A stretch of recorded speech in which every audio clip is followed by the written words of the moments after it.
Ugh, it's morning already? I don't feel like I slept at all. All I could think about was Spencer and Darius. I finally know why those two always seem to butt heads. Seem to always butt heads. And I never would have guessed why. I can't believe they used to date. I wonder exactly how things went down at the end. Maybe I'll find out later today. Your back was to Spencer, but when you rolled over you saw that he was already gone. I guess he got up early to take a shower. I need to do the same, so maybe that'll help wake me up. Maybe he's still in there and I can join him. Oh, he's not here. Looks like he was, though. There's hair all on the shower, and he left his wet towel piled in the sink. What am I gonna do with him? Where is he? Did he already head off to class without me? With how broody he can get, it wouldn't surprise me. I'll just text him, shower, and head off to class then. There he is. He didn't even reply to my text, so I had no idea if he was here or not. I mean, I assumed he'd be here, but what if he wasn't? Frustrating dog. Morning, Spencer. Oh, good morning, Adam. Stay silent or question him. We shall pursue the plot and question him. You took the desk next to him, propped your cheek on your fist, and stared at him. What's with that look? What's with you leaving the house and not telling me anything? I didn't want to wake you up. So you just vanished without telling me. I had no idea where you went. You know we have class this morning, so where else would I go? What if you hadn't been here? I would have been worried sick. Hell, I was already worried. Why wouldn't I be here? You know that isn't the point, Spencer. Why didn't you just let me know? Can we talk about this later, in private? Fine. Class started soon after Spencer entered the conversation. Your attention was split between the lecture Coach Grifter was giving you and your irritation with Spencer. It made the period drag by abhorrently slow, but you noticed Darius wasn't in class at the time either. Wonder where Darius is today. Spencer left for class early without telling me, and Darius isn't here. There's no way those things are linked together, right? Once Coach's class was done, it was off to your math class. Neither you or Spencer spoke to each through the duration of either class. It wasn't until math ended that Spencer had you follow him outside. Well, those were both painfully awkward classes. Tell me about it. I had plenty of time to think about things, since I could hardly focus on what the teachers were talking about. Knowing that I did something to upset you and make you mad at me really throws me off, you know that? I'm sorry I didn't tell you I was leaving early. In all honesty, I ended up sleeping on the couch last night, and I didn't even go to the bedroom this morning since I took clothes with me. Really? I never felt you leave. You were out cold. You didn't even budge when I left. Why'd you do that? I needed some time alone to think. There's been a lot on your mind lately, hasn't there? You have no idea. I'm sorry for making you worry, though. I don't really have an excuse for not telling you, or at least leaving you a note. I actually forgot my phone at home, so I couldn't text you or anything, but I shrugged it off and assumed you'd know where I'd be. It wasn't my intent to upset you. I know it wasn't. I shouldn't have been so annoyed by it. I don't always expect you to tell me everything you're doing, but when I woke up in bed and you were nowhere to be found, I can understand why that would upset you. I won't do that to you again. I'll make sure to at least let you know if I'm gonna leave. Good. Now come here. With a wagging tail, he lunged at you and wrapped his arms around you in a tight embrace. Please don't be mad at me anymore. I'm not. Well, as long as... We still need to talk to Darius today. Yeah. That's one of the things I've had on my mind. I haven't seen him today, though. I'll try calling him. You dial Darius' number and wait to see if he'd pick up. Well, isn't this a surprise? You finally tired of the mutton ready for me to take care of you? Pff, you wish. Where are you? You weren't in class today. I decided to stay at home and chill today. You still there? Yep, I don't plan on going anywhere either. I see. You're supposed to come by and talk with me and Spencer today. Fuck that mess. He's just gonna berate me, so there's no point in it. Oh, Darius is such a slut. He's a bad person. Blah, blah, blah. No thanks. That's not true, Darius. He won't do that. Sure.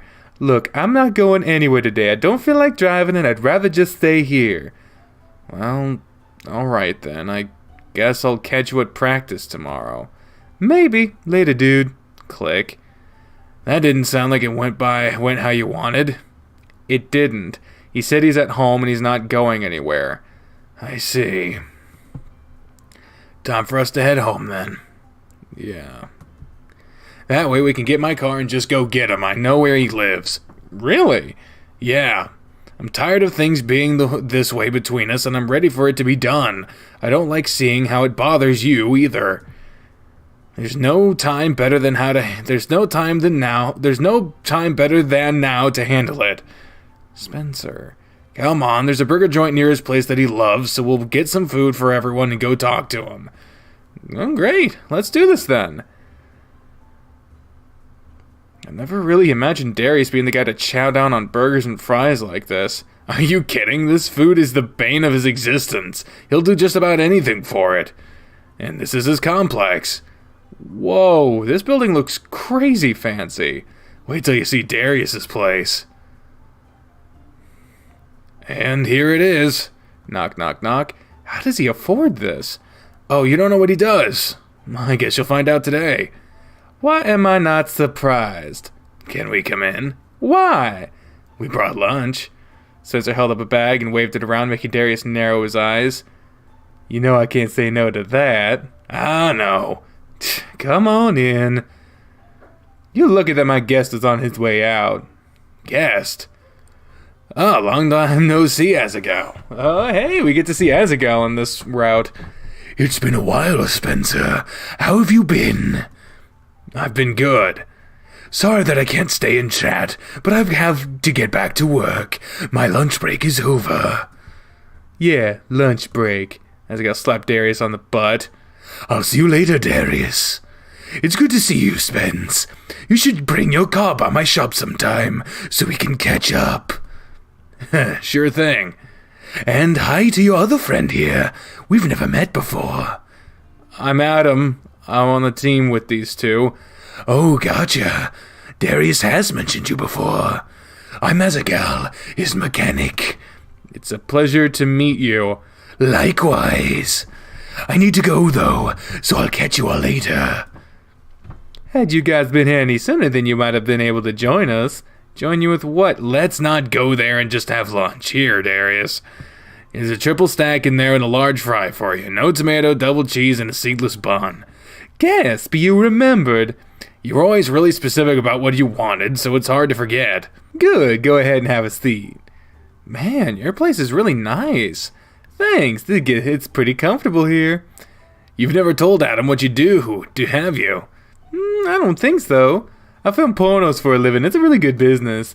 It's what me and the tiger were just doing, actually. What, really? Spencer shook his head and stuffed a handful of fries in his mouth. Nah, I'm just kidding. I'm actually a stunt bike rider for the movie studio here in the city. I've been in a few movies and commercials. Is that true, Spencer? That one is true, yeah. That's really cool, Darius. I guess that explains how you afford this place. Well, partially. My parents also own part of the city, and I get an allowance from them. Whoa, they own part of the city? Yeah, the main shopping center and the theater are a couple of buildings they own. Affording a place like this is easy for me. Jeez, never would have guessed. Most people don't. I tend to keep it to myself because most people are greedy dicks. As soon as they find out you're wealthy, they want to be your friend. I'd much rather avoid those kinds of people. I can only imagine. So what do you guys want? You didn't come here just to talk about my job. You know why we're here, Darius. You and Spencer need to clear up this bad air between you because I'm tired of seeing the results of you two being near each other. Hey, I try to get along with them, and I'm never met by anything less than hostility. I don't know what you expect me to do about that. You could start off by trying to talk about something that doesn't involve your dick or one of the guys you just slept with. Let's not start with that right now. Why are you two at each other's throats like you are? You used to date, and then something happened that caused you two to hate each other. What was it? Things were going pretty good between us. We were hanging out at the studio in my private room, and my coworker barged in to out me as some sort of sexual predator. From that point on, Spencer never trusted me again. Hell, you wouldn't even talk to me. I didn't even get a chance to explain myself. What was there to explain, Darius? You treated me like you treated all the other guys you get with. All you wanted from me was sex, and I almost gave in to you that day. That's such bullshit. You never gave me a chance to explain myself and labeled me as some fucking slut without talking to me. Eventually, I just gave up and stopped trying. You could already see that both of them were getting frustrated and the conversation had barely started. What would you have told him had he listened? What the matter anymore? Spencer sighed and took in a deep breath, rubbing his fingers against his brow. Now's your chance to tell me whatever it is you wanted. It doesn't matter what I wanted to tell you. You never wanted to listen. Damn it all, Darius. It matters now because I want this to end. I'm tired of feeling all this animosity between us. What do you mean? I don't feel animosity towards you. Even after you treated me like you did. You're the one that acts like a jerk to me all the time, even though I just do my thing. That isn't true. Oh, yeah. Name one time where I was intentionally being an asshole towards you. There was last night at the club. I was there to have a good time, but you berated me and accused me of stalking you. I didn't know that's the way you worked. Then there was the other day when you followed us to the dance studio. Again, I was there to have a good time, but you turned all the girls against me, so I left. Now, there was that one time at practice when I what? Made a pass at you, commented about how attractive I think you are, offered you a fun night on the town.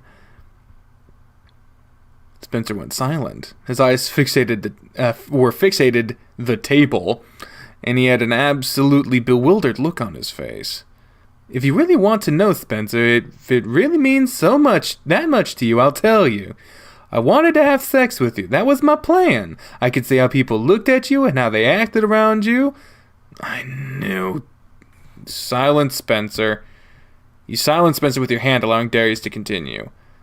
I couldn't tell at first if you were gay or not, but I took a shot and scored big. I had a new goal then, and it was getting you into my bed. You were a different kind of guy, though. Most of the gay guys I knew jumped at the chance to sleep with me, but you acted differently to my passes. I can be pretty dedicated to something when I really set my mind to it.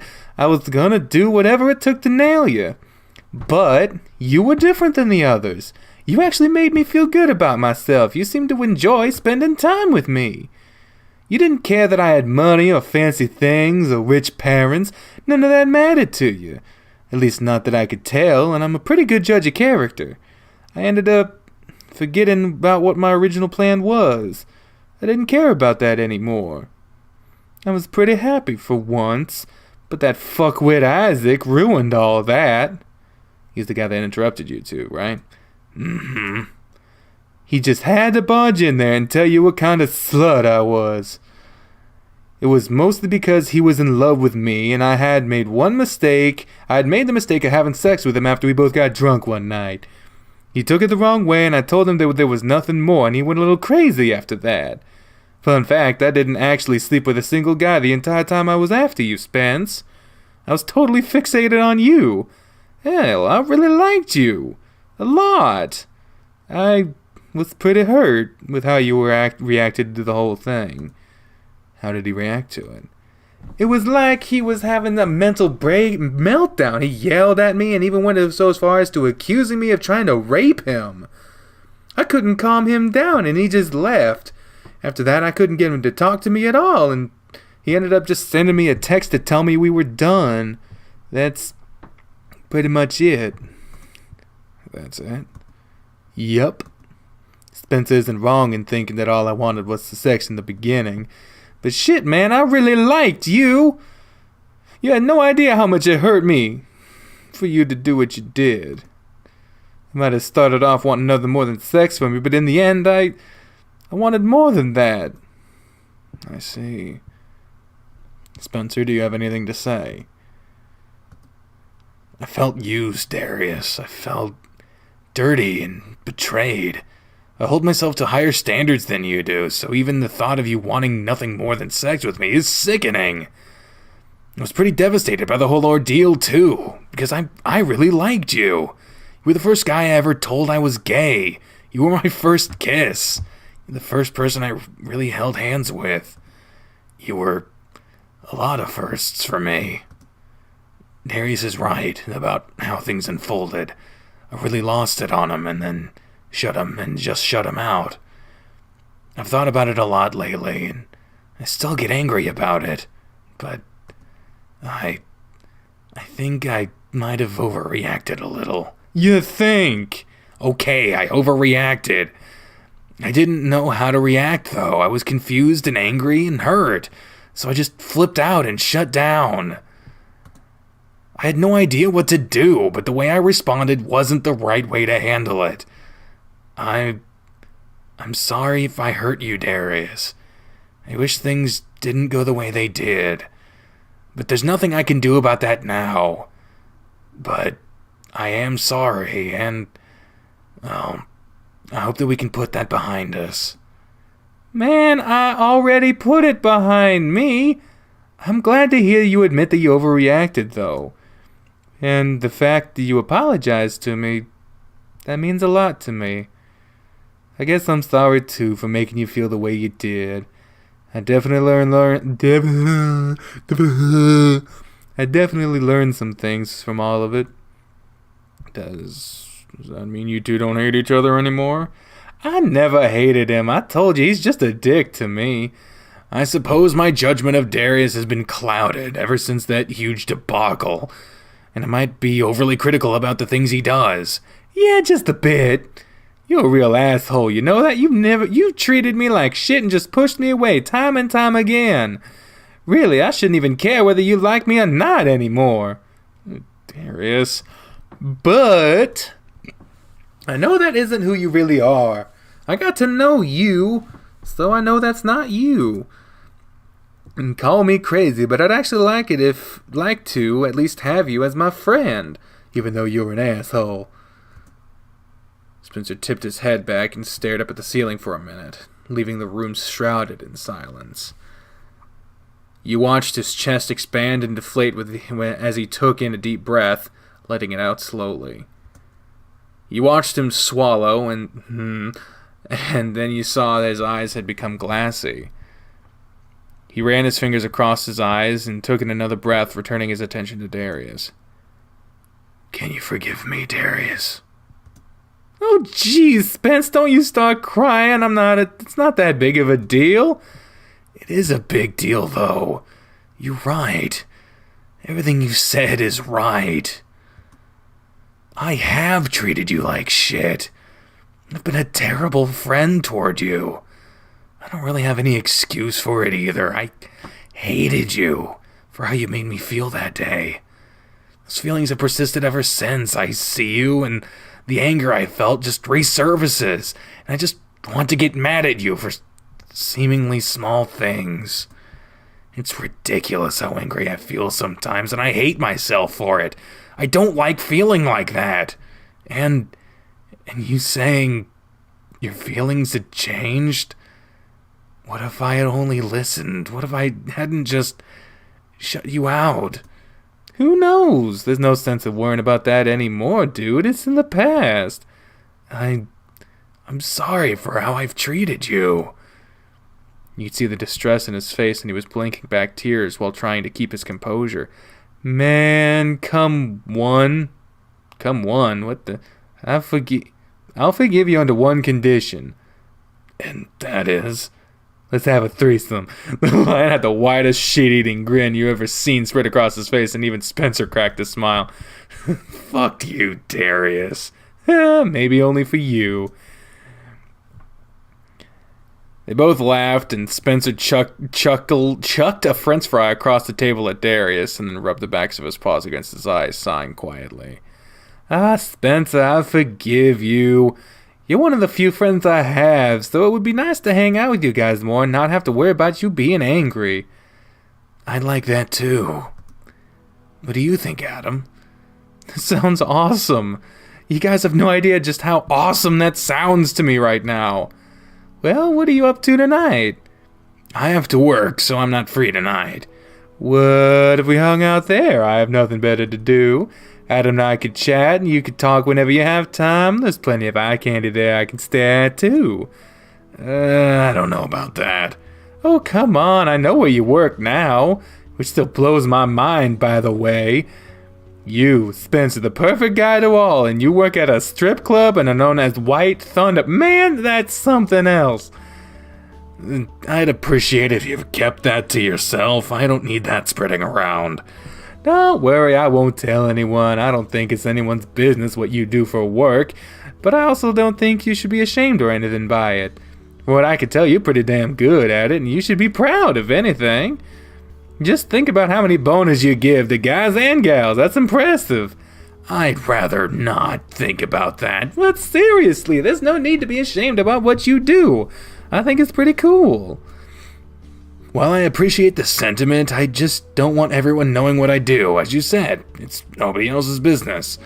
Alright, I won't tell anyone about what I saw. That show was pretty damn great, though. I can't believe you were out there too, Adam. What the hell? Spencer talked me into giving it a shot. I'm glad you did, too. That outfit worked surprisingly well for you, and you two really killed it on stage. I wasn't even supposed to be up there. The whole thing was improvised. Seriously? I panicked because I couldn't get my pants undone with the gloves on. Spencer was standing at the front of the stage, and I did the only thing I could think of at the moment. Well, damn, that just makes it all the more impressive. You guys should do a duo act more often. I bet you guys would make a killing each night. It looked like you had a pretty good haul last night. Oh man, would you believe me if I told you I hadn't even counted it yet? I forgot about it considering all that went on. I'll have to count it later. Who knows if Miss Spencer's willing to take me back on stage, stab at back on stage with him. Maybe I'll do it.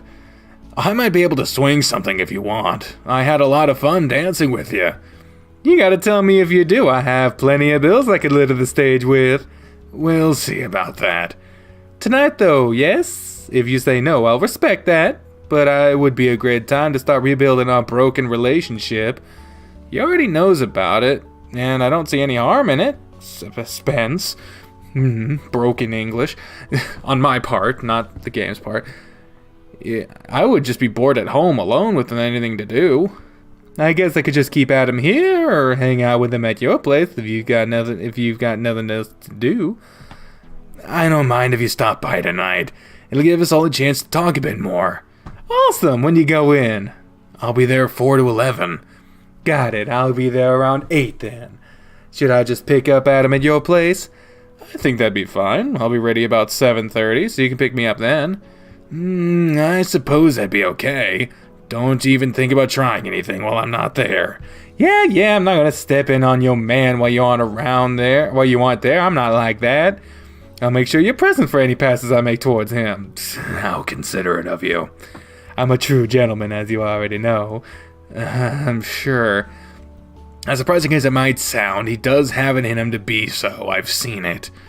What can I say? I know how to woo a guy. It's all part of the charm. Now, if you'd use that for more than getting laid, you'd be a respectable person. It's not happening anytime soon, especially if I'll be at the club tonight. Spencer only rolled his eyes and chuckled. He sat around with Spencer for a little while longer, chatting with Darius. The two of them were quick to take jabs at each other, but it never ended on a sour note, both of them either grinning or laughing. You were relieved to see how they were interacting with each other. It was almost like there had never been any problems between them. We should head out now so I can get ready for work. Then I'll pick you up around 7:30, Adam. Yep, I'll be ready. And I'll see you around 8 then, I suppose. You better take him straight to the club. Don't worry, I will. I'll drive safely and follow the speed limit and yada yada. You'd better. I'll see you again tonight. Yeah, I'll see you then. Before Spencer turned to leave, Darius opened his arms and motioned with his fingers for Spencer to come to him. First, come here. He didn't give Spencer a chance to decline, approaching him and to grab him in a hug. Spencer reciprocated, though, giving Darius a long, tight hug. Darius' face had softened. You could see him digging his fingers into the husky while they embraced.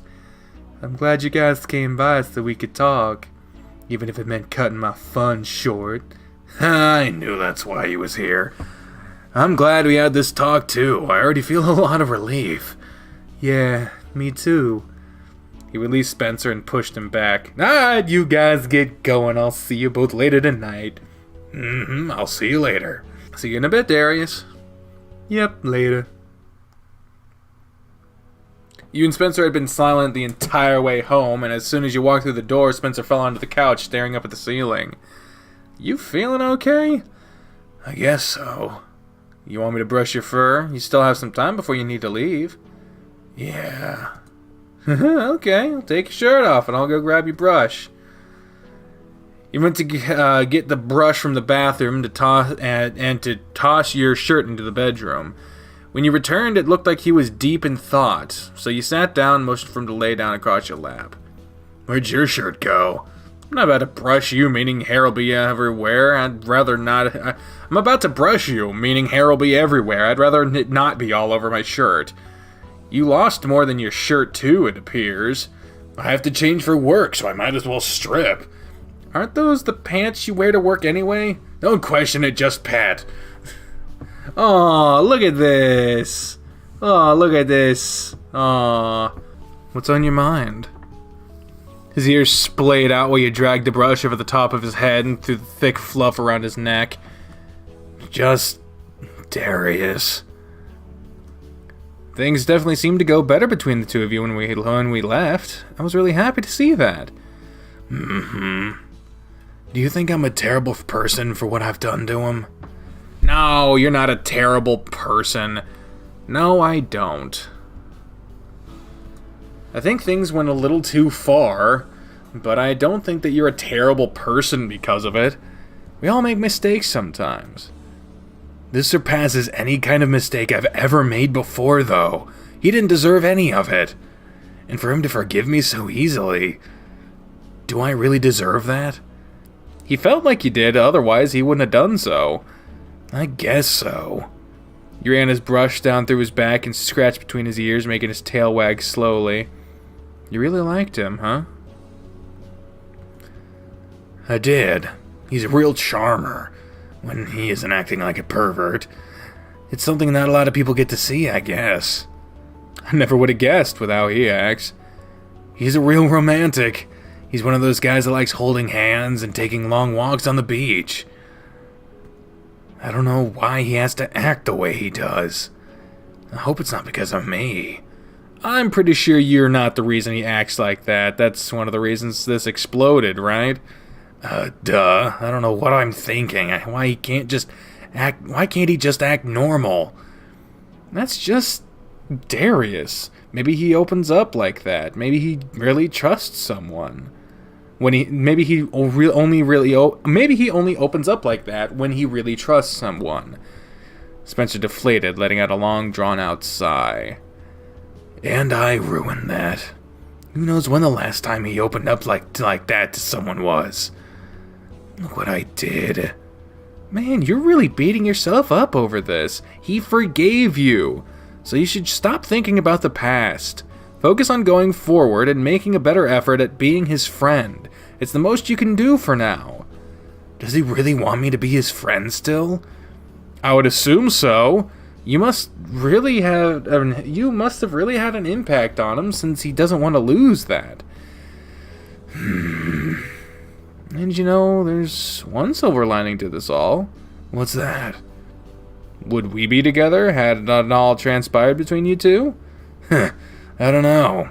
Darius did help me feel more comfortable with my sexuality, and that helped me go for the job at Dynamite Springs. I don't know if I'd ever told you how I felt, or even that I'm gay if it not for him. Hell, had I not acted the way I did, maybe I might still be with him. Who knows, though? All we know is that we're together now. Yeah, and I wouldn't want it any other way. So cheer up and get pumped for work tonight. You'll be performing for both of us. You smacked the flat side of his brush against his rear after stroking it down his back a few more times. Grr. You're supposed to be comforting me, not abusing me. Oh, then will this work? Oh, they're snuggling.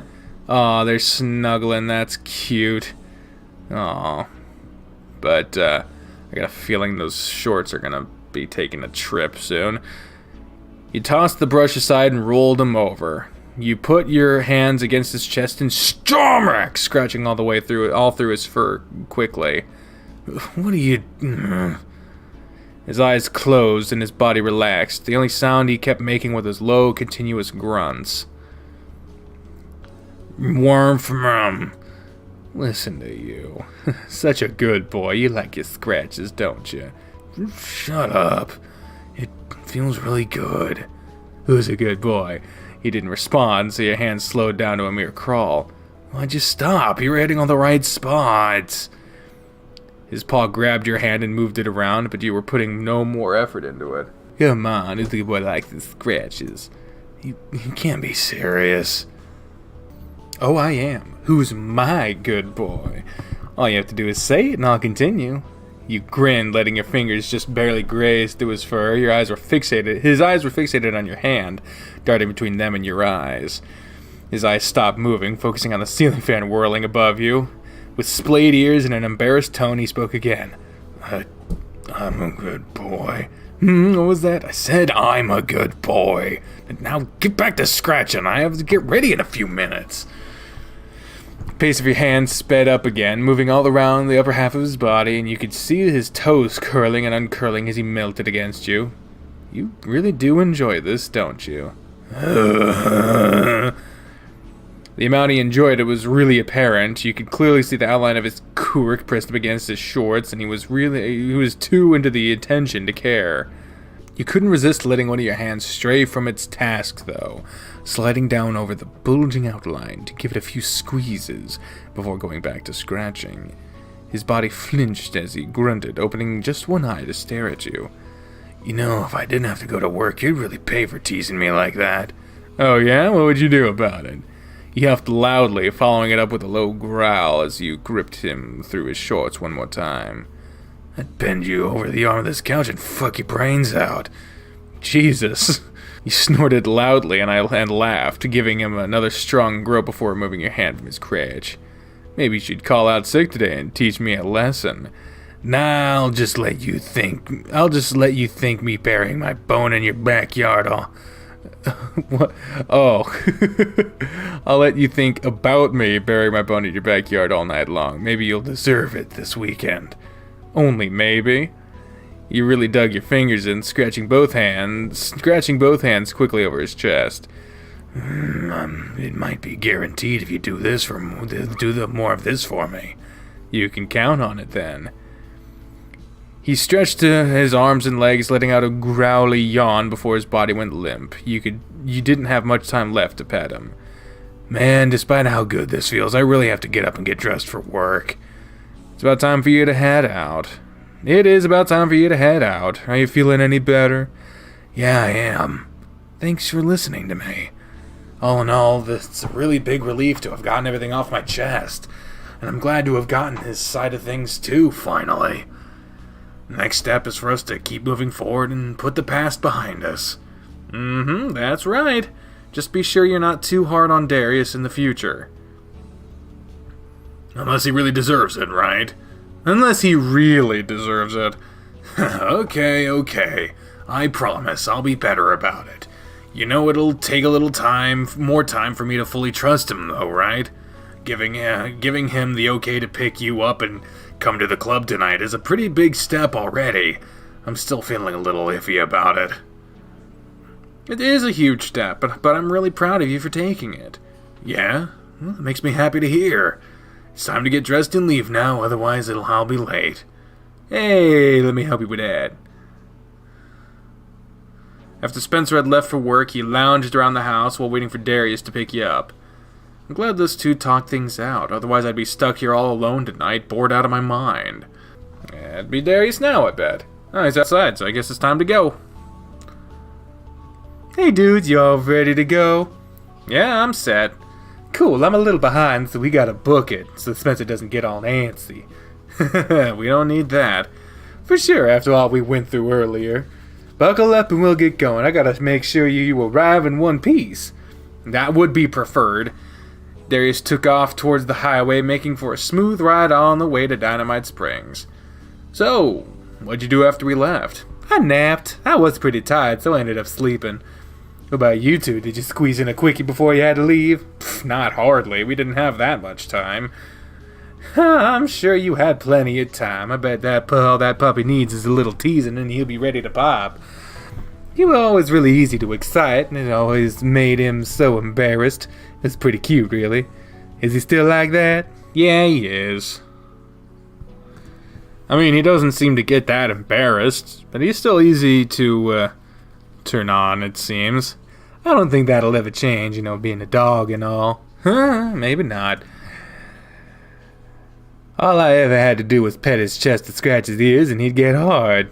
Of course, I knew it didn't mean he wanted to have sex, but man, I couldn't tell you how hard it was for me to resist tearing off his pants and going to town on him. You better not pass up the opportunity if it arises. We'll see what happens. You'll have to take pictures to tell me all about it then. I always wanted to see what he was packing. No way I would do that. Spencer would kill me. He might, but it's a risk you'll have to take. Don't count on it. I won't. There's no harm in me asking, though. Then again, if I do show up to the club enough times, who knows what I might see. Does he ever strip fully on stage? Nope, so you're out of luck there, too. Really, with a body like that, he's not gonna go all the way? I kinda urged him to take it all off. Is that right? It doesn't bother you? I told him I figured it came with the job and it was bound to happen. I don't think it would bother me that much. I'm sure plenty of guys have seen him naked in the locker room or changing at the the changing room at the club, so it's not that different, right? It's totally different. Stripping on stage is intentionally done to get a rise out of the crowd. It's far more sexual than just changing clothes in a locker room. He'd be slinging his cork and balls all around for everyone to see, and knowing him, he'd get hard as soon as he pulled it out. Oh man, just imagine him whipping his dick around and slinging up a dark glob of precum into the crowd just because he got overly excited. Oh god. Maybe he should avoid pulling out his junk then. No, it'd be hilarious. You have to convince him to do it. Jeez, no, I wouldn't want to let anything like that to happen. Do you even know if he gets like that? Like what? If he if he leaks precum from being turned on, I never noticed. Now that you mention it. Oh, I was brushing his fur and petting him before we left for work, and then followed him into his room as he went to change. I would explain the wet spot I noticed on his underwear. He's a dribbler, it sounds like. There's no doubt then what would happen if he was naked on stage. Everyone had better be wearing safety glasses or something if that ever happens. Or a parka even. Right? Oh, look, there's the club already. Yep, we're here. I'll just go grab the first parking spot I see and we'll head inside. Wow, who's this guy? I didn't see him here last night. That's Grant. He's one of the bouncers. He kind of jumps between the door and keeping an eye on stuff inside, too. If it means he'll put his hands on me, he can bounce me. Don't cause any trouble just to get kicked out. Alright, guys, let's see some ID. Oh, wait, you're Thunder's boyfriend, so I know you're good. You've been around her a few times lately. Yeah, I have. I was here last night, even. I saw. You two put on quite the show. I'll be waiting to see you on stage with him again. You were here too, weren't you? Officer Maynard, right? That'd be me. For a newbie, you weren't that bad. If you want, I can give you an encore show later back at my place. Maybe you could show me a few things I could improve. Bold move, kid, but I don't wear a size small. You can send your dad around my way, though. Ugh. There's his face flashed with annoyance, but he brushed it off quickly. Sure thing, Pops. I'll make sure he's got enough Viagra for the both of you. I bet you just think you're clever, don't you, pretty boy? There's a lot more I can do with my tongue than spout clever comebacks. You got some balls on you. Careful what you ask for, you might come to regret it. I don't think a snack like you would ever satisfy a beast like me, though. We'll just have to find out then, won't we? I'm not as tame as I look. Okay, that's enough. Come on, Darius. You drag Darius past Grant and into the club. Man, I wasn't done with him just yet. I'm sure he's done with you. I don't know. I think he was coming around. I'll try my luck again later. You want to grab a seat at the bar for now? Oh, there's a few drink and a snack. Oh, sure. Should you really order anything to drink since you have to drive? I'll just have one. And since we're gonna be here for the next several hours, it'll be through my system quick. Trust me, if I feel even slightly impaired, I wouldn't drive. Alrighty. Even one is too many, motherfucker. One is too many. Even one is too many, motherfucker. Darius led you to a couple of empty seats near the middle of the bar. It was only a moment before a familiar face popped up. Bark, guy, you're back. You and Thunder dipped out early last night, so I didn't even see you guys go. Yeah, he wasn't feeling well, so we had to head out early. He seems fine tonight, so I guess he's feeling better. Yep. I have to say, you two were great on stage together. You should consider doing that more often with him. I think it was the biggest hit of amateur night, despite him not being new to this. Yeah, I had some help up there. Still! Man, who's this cat? Are you a friend of yours? He looks a bit familiar. You can just call me Officer Maynor. Officer Maynor, huh? But you were here last night too, weren't you? You were the show right after theirs. Yep, sure was. You were looking pretty good up there on stage too. You ever done that before? Nah, it was my first time. You really knew how to please the crowd, that's for sure. I know I could go for another show like that. I might have to get back up there again then, I knew you two would get along. There. Oh shit, that's wrong. It's cause it's the same color name. God damn it. I knew you two would get along. Darius, this is Bam. Darius is on the tennis team too, believe it or not. This one too? Is your whole team gay? Oh yeah, the entire team is gay, and I just can't figure out if the coach is too or not. If anything, he bats for both teams. You think Chester and Dozer are gay too? Totally. I'm pretty sure they're dating too. Why do you say that?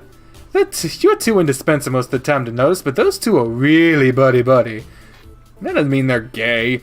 It doesn't, but I've seen Dozer cop a feel at Chester's butt a couple of times, and Chester's reaction is normally flustered. His tail whips around like crazy too. I'm 100% sure that they have something going on. Sounds like something to me too. I see. I already know they're gay since Dozer told me, but I guess it's more obvious than we all realize. Anyway, what can I get for you guys? Drinks? Snacks? Both. I'll have a hurricane and an order of the dynamite wings. Get what you want, Adam, is all me. Oh, I'll have a water and some wings too. Well, come on, you're not driving, so get a drink. Well, make him a hurricane too, I'm sure he'll like that. Got it.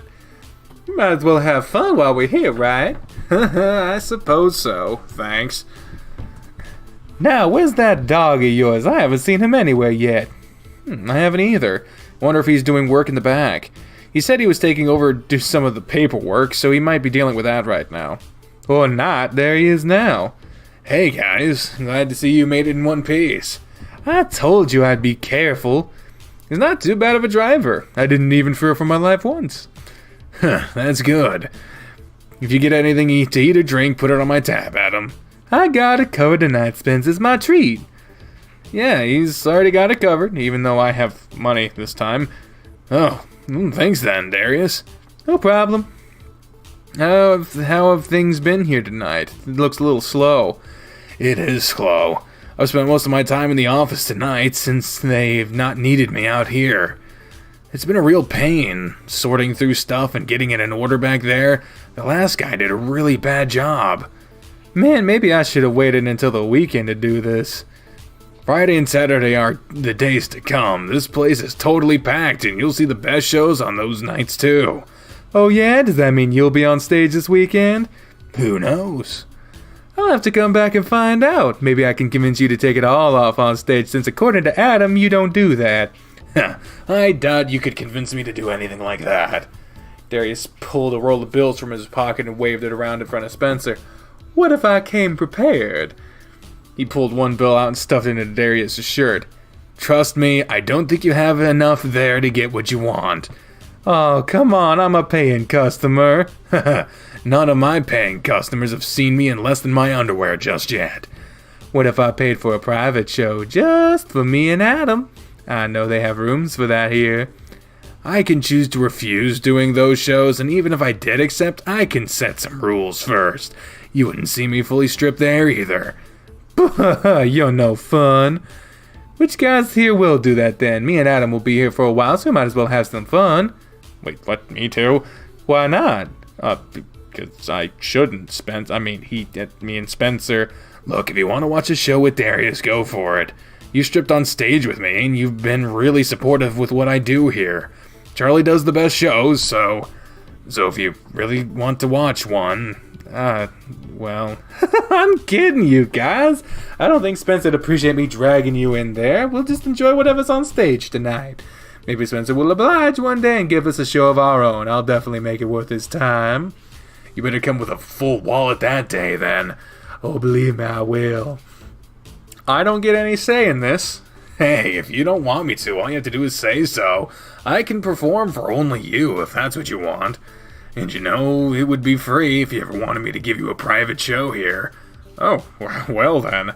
Hey, that's not fair. I can at least pay you. You can pay me. He can pay me in other ways, though. Spencer winked, spun on his heel, and strutted away. That teasing bitch. You kinda asked for it. I suppose so. I swear I'll get him out of these clothes one of these days. Tell him to give up or encourage him. Oh boy. Keep trying and who knows. Oh yeah, I guess I'll keep at it and see how he reacts. Alright, here you go, fellas. 2 hurricanes and 2 orders of wings. Ah, perfect. So, Bam, tell me, who gives the best performances around here? The best? If Thunder would take off all his clothes, I'd rank him at the top. He's got the body and the moves, but he doesn't use his body to the max. Charlie would be next to him. That dog sure knows how to rev up a crowd, and he has no reserves by taking it all off of the patrons. Then I'd have to say Ross is below that. I don't think I've met Ross. He's a horse that's only here on the weekends, normally. His dance moves aren't the best, but damn, that guy is hung. He always wears the really sexy underwear, and he does nothing to contain his... It's always hanging out once his pants come off. Hell, you can see it when his pants are on even, since he likes to wear skin-tight pants. And it doesn't seem like he's here since it's a Thursday.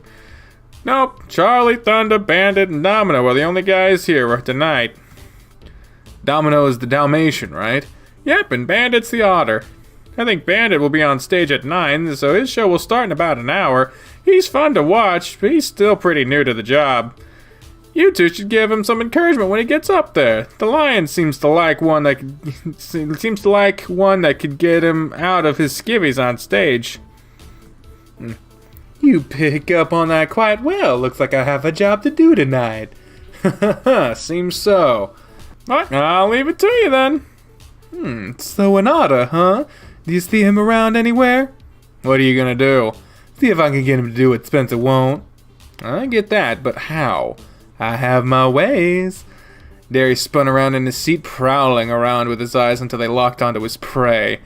Bingo. Let's see what I can do with him. He's pretty cute, so that'll make things easier. Watch my drink. I'll be back soon. You watched him stalk off towards the otter, so you made yourself comfortable to see what unfolded.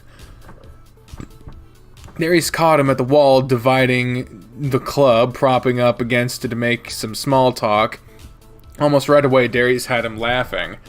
They talked for a little bit longer, then Darius made his move, stepping towards Bandit with a sly smile, slipping several bills down the front of the grinning, albeit seemingly flustered, otter's pants, while pulling their hips together. They parted ways after that, Bandit walking past Darius while letting their tails slide along the others. Darius returned to his chair with a triumphant grin. Looks like that went well. It might have. I need to be near the stage before the show begins. Turns out he wanted to strip naked on stage. He's wanted to strip naked on stage, but he's never gotten the nerve up to really go all the way. I gave him some encouragement, and I'll catch him again before the show starts to offer a little more. Who knows? I might even take him home with me tonight. He's pretty cute, and I've never slept with an otter before. Smooth. Just don't tell Spencer that you're sleeping with his co-workers. I won't if you won't. What you do in your free time is none of my business, and it's not like I'll know if you take him home anyway. Smart man. He picked up his drink, swirling it around after taking a swig of it. You know, if Spencer hadn't picked you up, I'd be all over you. What? You're pretty hot. I'd totally sleep with you. Oh, God. Do not say it, please. Seems like a bad idea. Alright. Dots. Cat got your tongue. In a figurative sense, anyway. You should eat your wings before they get too cold. I suppose so. Darius turned his attention to his food, chatting with you and the guy beside him, all while making passes at Bam every time he came around. The larger canine was no stranger to such things either, and he made sure to tease back, propping his junk up on the counter and earning a few extra tips from the surrounding patrons. Tips never went into the tip jar either. Look, I don't think too many more bills can fit in my shorts. You sure about that? I bet there's more room in there. Why don't you cop a feel and find out for yourself? There's no extra space in here. Don't mind if I do. Bam grinned, and Darius slipped his paw under his package, resting against the countertop. Working hard over here, Bam. You know it, earning those tips tonight. You never felt this thing, Spence? It's pretty heavy. You ever felt this thing, Spence? It's pretty heavy. I can't say I have. You so have. I most certainly have not. You don't remember? You were kneeling behind the counter and you were just waiting for me to hand out a cup, but you dropped something else in my hand. I had forgotten about that. I think I need to go wash my hands again. Grabbing other people's junk. Oh, that's not his voice. Grabbing other people's junk, Spencer? I never thought you'd be something you'd do. It's not like that's what I wanted. So Adam's the only one who hasn't felt it. That's not fair. It's not. He deserves his chance. Oh, God. lot of choices this time around. The majority says do not do it. I don't need a chance. I have someone else's junk to grab if I want. You grinned and propped up on the counter, eyeballing Spencer. Well, you heard him. I better not catch you guys teasing him about it anymore. Boo, I guess I'll go tease some of the other guys then. You missed out, because I don't suppose I can blame you too much with Spencer right there. I expected you to go for a grope on him instead, but you didn't. Those pants are pretty thick, but if he wasn't wearing them, then I would have been disappointed that you not taken the shot. We'll see how things end up by the end of the night. Let's move on over to the stage now. Bandit show starts in 10 minutes. I need to find him before he does. Gotta give him a little pre-show encouragement. Alright, sure. You downed the rest of your drink and followed Darius to the stage, grabbing a couple of chairs closest to it. Wait here, I'm gonna go find him. It was no surprise to you when you saw Darius disappear into the back rooms. He was only gone for a few minutes and he returned to his chair beside you. I suppose you found him? Let's see how his show goes now. The announcer's voice rang out through the intercom, introducing Bandit to the stage, along with a flash of lights that quickly dimmed to a single spotlight on him. He was dressed in a classic burglar costume with a face mask, a black and white striped shirt, and black pants. His routine around the stage involved slow, cautious movements, then his clothes began falling off, one piece at a time. Darius moved up against the stage and whistled at him, throwing a handful of bills at the otter's feet. The act continued on, and Bandit was down to only wearing his mask and a black thong. His lithe body moved seductively around the pole, with his movements coming quicker and packed with more energy. Take it all off! With Darius cheering for the removal of the thong, a few other guys around the stage joined in, urging for Bandit to lose the rest of his outfit while littering the stage with bills. He put his back to the crowd, wagging his tail around for his mesmerizing fashion, when he yanked his thong off and tossed it aside, still with his back to everyone.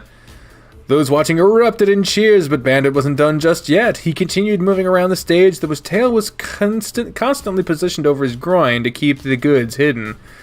Each time his back was to everyone, though, his tail waved free, but after a long pause of facing away, he whirled around without using his tail to shield himself, revealing everything to the applauding guests. For a few more minutes, the music was pumped up as Bandit flaunted his glistening body to everyone. Darius pounded on the stage, letting another piercing whistle rip as Bandit moved towards him.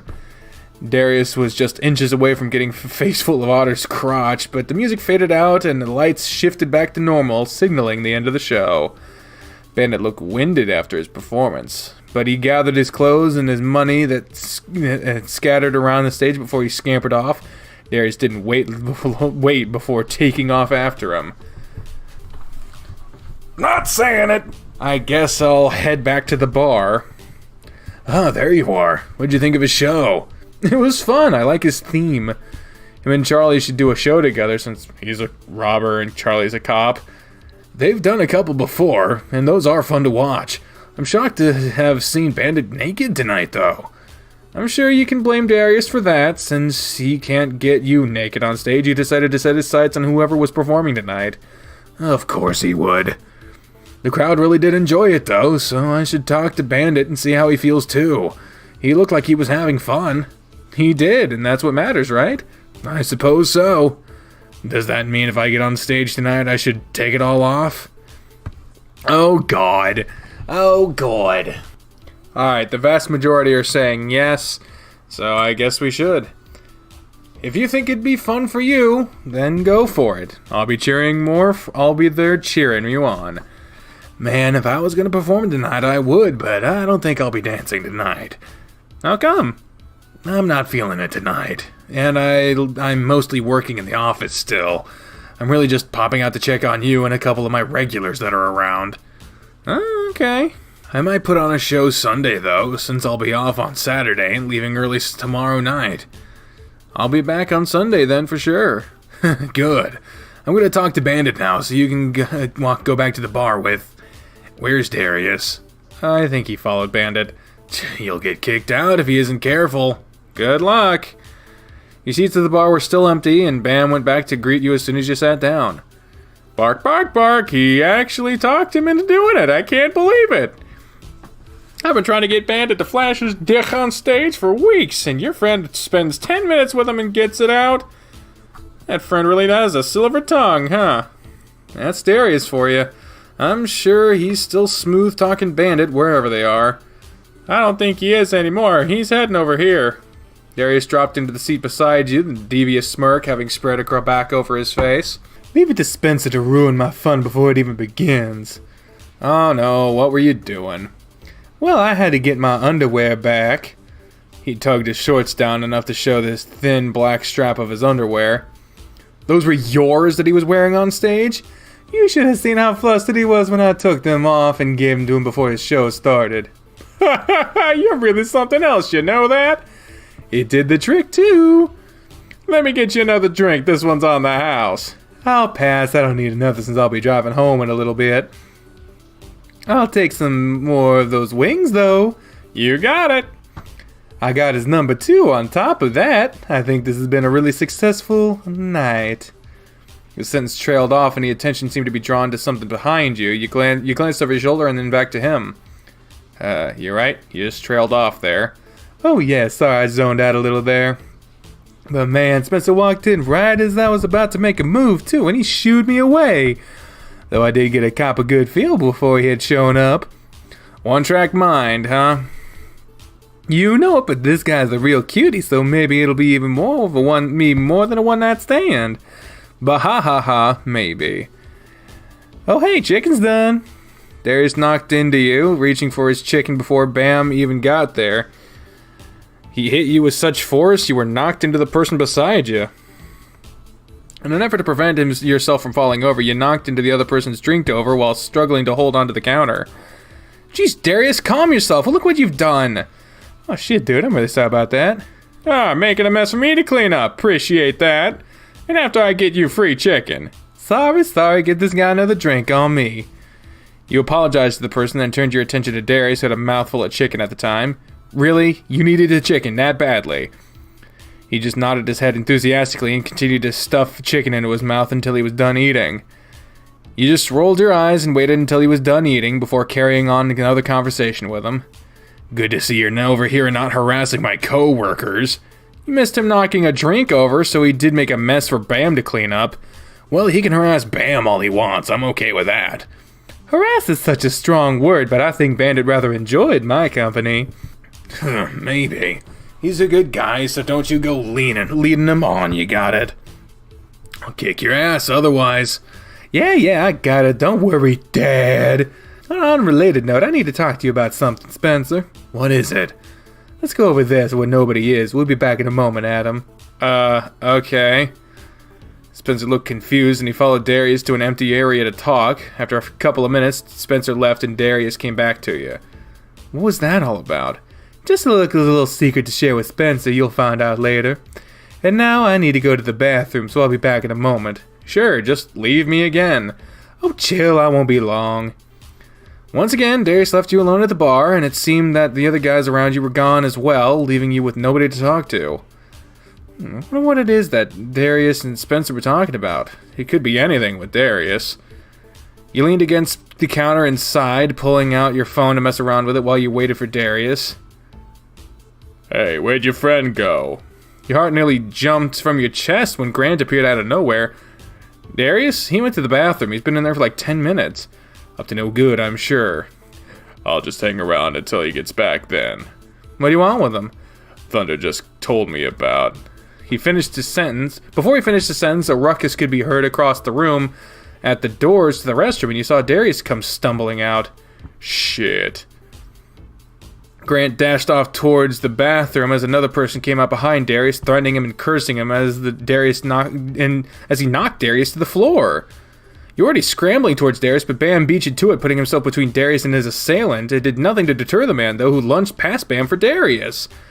Grant was faster, catching him by the collar of his shirt, yelling for him to calm down. There was no sign of the man calming down. When there was no sign of the man calming down, Grant slammed into the ground and dared him to struggle more.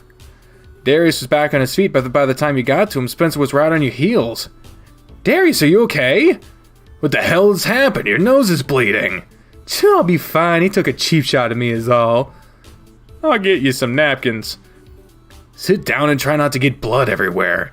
It's not that bad. I'm fine. Sit! Okay, I'm sitting. Jeez. Watch him. I'm gonna go talk to Grant. He has it under control. Go check on the person in the bathroom. Okay. Grant had let the other guy up off the floor and was roughly escorting him out of the building amidst his yelling and protesting. So what happened? That guy has been creeping on person that was sitting beside you at the bar. I noticed it after Bandit's show. I'm also pretty confident he tried to roofie that guy's drink. Oh, damn. Don't worry, you knocked it over. What, the drink? Yeah, it was like it looked like he poured something into the guy's drink, and when he wasn't paying attention, I noticed what he did, so you made me spill it on purpose. Creeper was pretty persistent for a bit, then when he followed the other guy to the bathroom, I had a bad feeling about it, so I followed. He had the other guy pinned in a stall, so I poked my head up over the wall and asked him what was going on. That's when things got a little bit dicey. I got socked, managed to get out of the bathroom, and the rest you know. I hope the other guy's alright. Bam returned with the napkins, so Darius recounted what happened to him, and when Spencer came back, he had to go through the story once again. Most of it matched up with what Spencer had been told by the victim. So, what's going to happen now? The police has already been called, so whether or not charges are pressed, or will be up to Darius and the other guy that was assaulted. Man, that's too much of a headache for me. You'll at least need to give a statement to the police, if anything. That's not too bad, but I don't want to deal with legal shit. That's just a pain. I'm fine aside from having a sore nose. If that's how you feel, so be it. This was a great way to spend the rest of my night. It's time for me to go get off work so me and Adam could leave. You really just want to bail on me now? Of course not. We can stick around until you're ready to go. I'm just kidding. You guys don't have to stay. You guys have class in the morning, don't you? I don't. I do, but we also have our tennis matches tomorrow. Oh yeah, that's right. Dudes, just go. I'm a big boy. I can find here by myself. Bam can keep me company, and Bandit's gonna be here in a little while longer, too. As a matter of fact, there's Bandit now. I'll see you guys later. There he goes. I'm gonna try and stop him? Nah, he can handle himself. I just hope he doesn't stay out too late. Is it real okay if we leave? Neither of us were involved with what happened, so there isn't much of a reason for us to hang around. It'll be fine. If there is a problem, I'm sure they'll call me. You're right. Besides, I'm really tired. It's been a long day. Okay, let's get you home then. It's good to be back home. The bed looks so inviting. It does. I'm feeling pretty worn out too. Hey, What is it? Do you think you'd mind brushing me a little more when we lay down? It would really help me relax, and I'd sleep better. If you're too tired, it's okay. I just thought I'd ask. Of course I will, Spence. Although that means your hair will be all over the bed. That's not something I can't deal with. I'll be sure to clean it up all tomorrow, though. I'll get the brush. You get comfortable on the bed. Rough can do. Look at his fucking face. He pounced onto the bed and sprawled out on his stomach, wagging his tail happily as you undressed before getting the brush. He dropped onto the bed next to him and he immediately wrapped his arms around your waist and laid his head into your lap. You comfortable like that? He dragged the brush down over Spencer's head and across his neck. With how he had you pinned on the bed, you couldn't reach for much further than that. I am. Thank you for doing this again. You're spoiling me, brushing me 2 times in a single day. I feel so pampered. You've been really busy today, and you've been a really good boy, so you deserve it. You think so? Definitely. You've made me really happy today. Thank you for doing what you did with Darius again. I'm so glad to see you guys getting along. I'll try my best, so you'll have to get on to me if I step too far out of line. I don't think I'll have to. Darius seems to understand how far he can push you, so I don't think we'll have anything to worry about. His tail swayed back and forth as you pat him, and eventually it stopped moving entirely. You had barely been at it for 10 minutes, and he was already fast asleep. Poor guy, he really has had a busy day. Tomorrow and Saturday won't be any slower, but as long as he's happy. I think I'll keep brushing him until I fall asleep, and it looks like I'll be sitting up tonight. There's no way I'm going to move him. He was snoring quietly the whole time you brushed him, and then you put the brush away. You continued to pet and scratch over his fur until you fell asleep as well.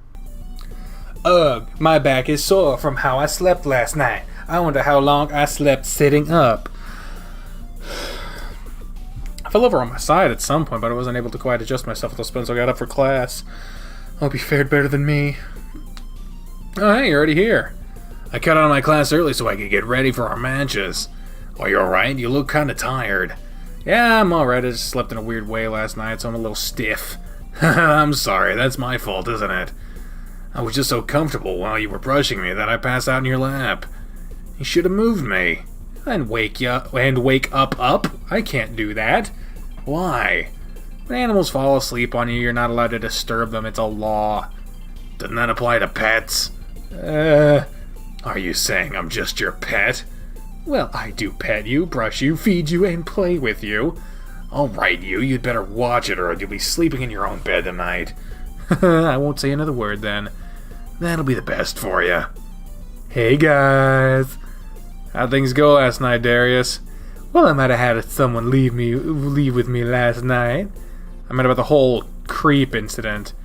Oh, I told the police what I knew. I'm not pressing charges, but the other guy's going to. Good for him. But back to me. Like I said, I didn't leave alone. A certain otter was with me. You didn't. Oh, I did. Bandit just needed a ride home, so I gave it to him. That's all. What else do you think happened? Knowing you. Well, that's all that happened this time. We're gonna get drinks tonight since he doesn't have to work and I'm free. Then maybe I'll sleep with him. Darius. Who knows? Maybe I won't. We'll see what he wants to do tonight. Maybe I'll wait and see if he makes the first move. Just try to behave yourself, okay? You can count on me. It was a mistake letting him go to the club again. There's no controlling him. Let's just try to give the benefit of the doubt, though. I'll try. I'll be keeping a close eye on Bandit, though, and the moment I see his attitude deteriorate any, you can step in. Until then, though, let him be. Maybe Darius likes him. Maybe. I guess we'll see. Let's go start warming up now. The other team should be here soon, so we don't have long. We'll grab Darius, too, so everyone has someone to work with. Right. You practiced with Spencer and Darius until Coach Grifter called everyone together. The opposing team had arrived, and it was time to get the matches started. Looks like we're playing singles first, then we'll do doubles. Yeah, that's how it went last time. Yep, let's see who we can finish the match the fastest. A little competition, huh? What does the winner get? Winner gets a full body massage, and the loser is on kitchen duty for the next week. You're on then. This is already in the bag for me, so I'll see you on the bench when you're done. Don't you count on it, Spence. I'll be waiting for you. I win, no matter how I look at it, rubbing or being rubbed. I'm happy either way. And I don't know if I trust Spencer to do a good job at cleaning. So I'll do my best to beat him. Your opponent met you at the net, and after a brief greeting, you started a quick warm-up session with him. 10 minutes later, it was time to start the match. It was decided that you would take the first serve. Alright, let's do this! I'll win in as few games possible and show Spencer he's got some competition. First serve is mine, and I'll take the game with just 4 serves. If I can't do that, there's no way I'll beat Spencer. Love, first serve. First serve is going to go right to the outer corner. Here it goes. After a couple of bounces on the ground, you threw the ball into the air. Oh, fuck you.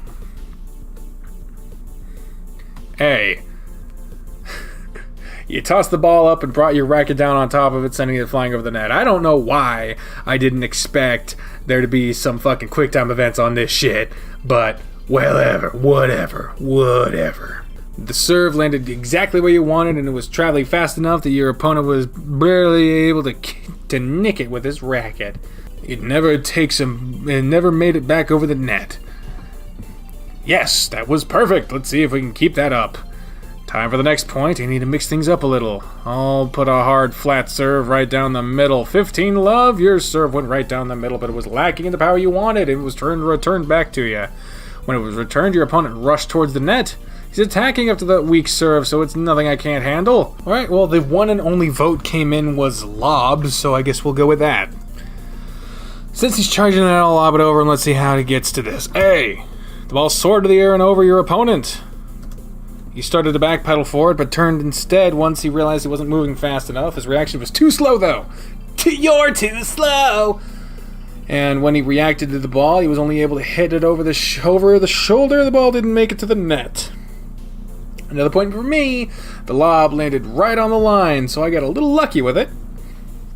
Luck or not, though, the point is mine! 2 more to go. Let's see, the wide serve worked for me last one. The flat serve wasn't as successful. Looks like he's expecting a wide serve again. If I nail another powerful wide serve, he'll have a weak return, even if he's expecting it. But a flat serve would throw him off too. It's just hard for me from this side. Alright, 2 votes for flat. Let's see how it goes. Let's confuse him. Flat serve it is. 30 love. Hey, you were able to put more power to the serve the first time you used it. The ball wasn't even touched after it landed in the service box, scoring you an ace. Oh, man. Holy shit. Oh man, that was even better than I expected. If I could keep this up, I'll finish Spencer off for sure. Okay, last point of the game. I can do this. First, I need my serve to go in. The strong serve will set me up to take the point. 40 love. Here it goes. When your opponent racket connected with the ball, it sped towards your opponent, landing in the service box and bouncing up towards him. He reacted quickly, sending the ball right back to you and repositioning himself in the center of the court. He's playing defensively, but I shouldn't sit around and wait for a mistake. I'm in a race with Spencer. I should attack and finish him now. Fully return the rush to the net or play it safe. We're not trying to play it safe. We're trying to fucking beat his ass.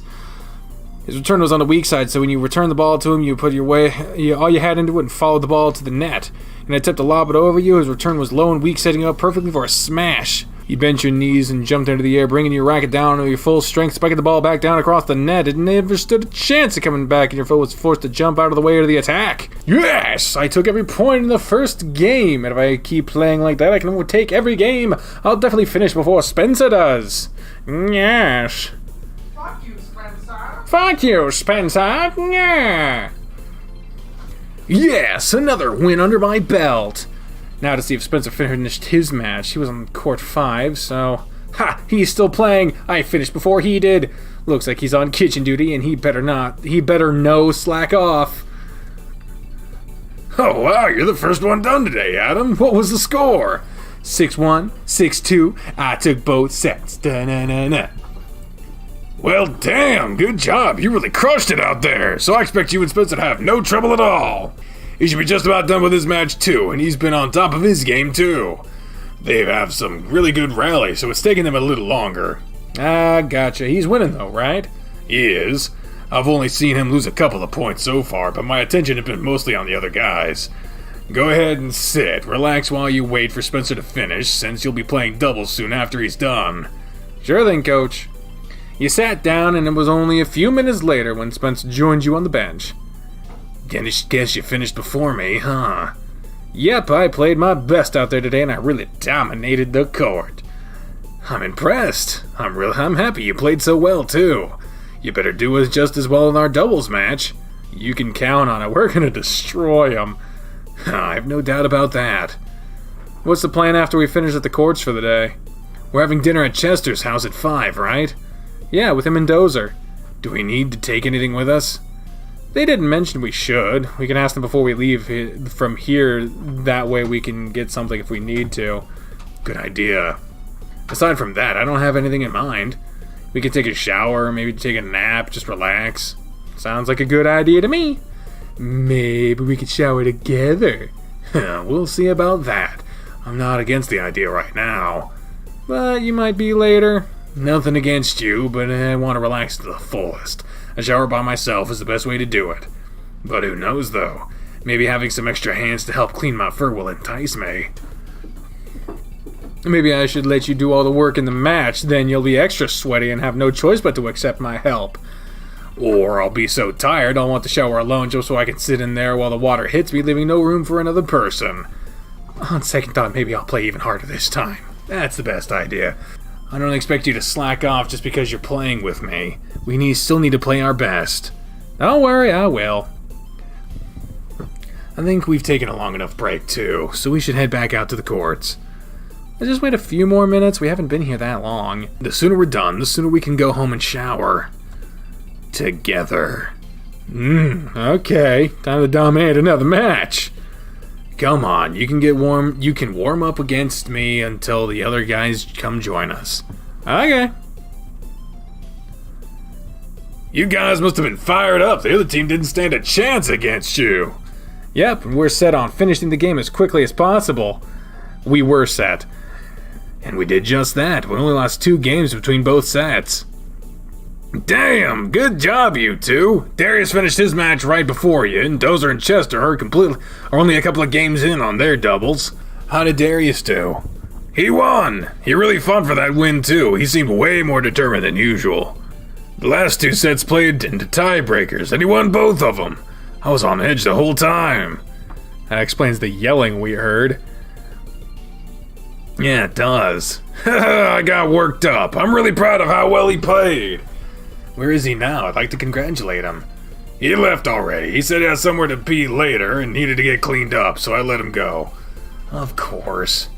You guys can leave too if you like. Oh yeah, we do need to talk to Chester and Dozer, so we should stick around. We should stay and support Chester and Dozer while they play. I agree. I think it'll boost their morale. We need to talk to them anyway. Oh yeah, you're right. I'm sure they'd appreciate you being here. Chester lost his singles, but Dozer won his. Their doubles match can go either way, and I bet if you two were there to cheer for him, it'd boost their resolve to win. Then we'll go cheer them on. Come on, Spence. Right behind you. Congrats, you guys. You rocked that last set. You both started playing better as time went on. Good job. Thanks, guys. You sticking around to cheer for us helped out a lot. Yeah, the extra motivation got us fired up. I was feeling a little bummed out since I lost my match, so I wasn't playing well. You did look frustrated. Yeah, I nearly spiked my racket at one point. Mood changed, though, and we pulled out a victory. You turned your anger into determination and ended up leading the way for us. I'm proud to be your partner, Chester. In more than one way. Aw, thanks, Dozer. Got Dozer's finger hooked with Chester's for just a moment and both of them were grinning. Now that your matches are done, we had something else to ask. What's that? Do we need to bring anything to dinner tonight? I'd hate to show up empty-handed.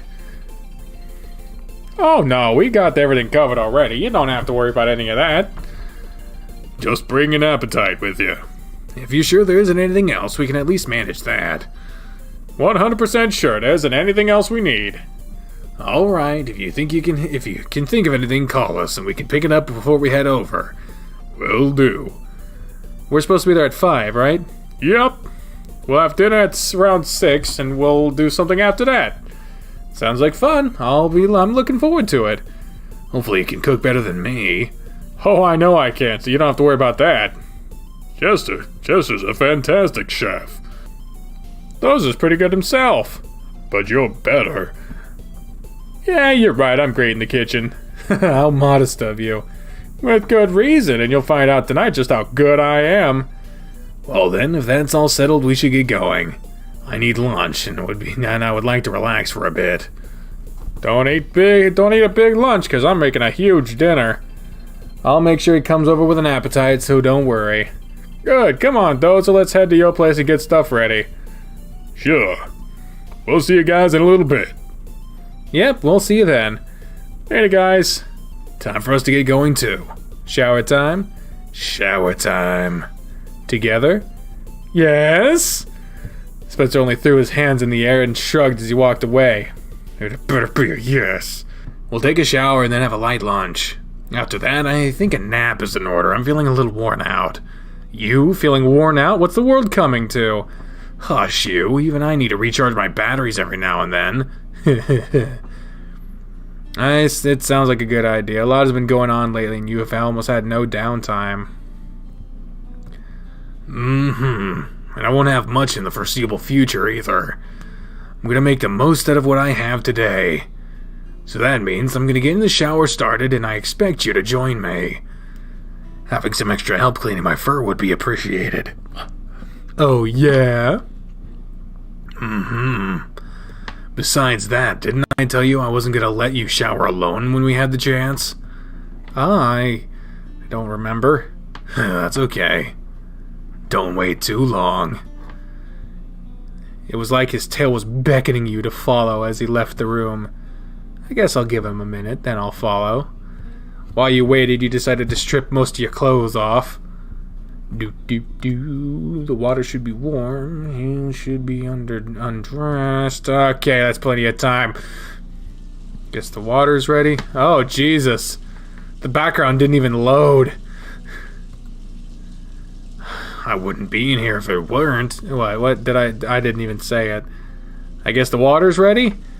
I wouldn't be in here if it wasn't. There's room for me too, right? There's plenty. Unless you're afraid you're gonna touch me, in which case there might be a problem. I don't think that's gonna be a problem. Just part of the reason I'm going to join. That's part of the reason I'm joining you. Then get in here already. I need some help with my back. Okay, I'm coming in. Just gonna step right in there. You pulled the shower curtain aside just enough to poke your head into the shower. Spencer was facing you, and you had the chance to ogle his wet and naked body. Coming in, or are you just gonna stand there and stare? Can't I do both? You've seen me naked before. There's something about seeing you naked and wet and knowing that I'm about to join you that makes it better. Not to mention you're mine now, so I can stare at your naked body for as long as I'd like. Just get in here then. He turned around facing his drenched, wagging tail towards you. Alright, I'm getting in.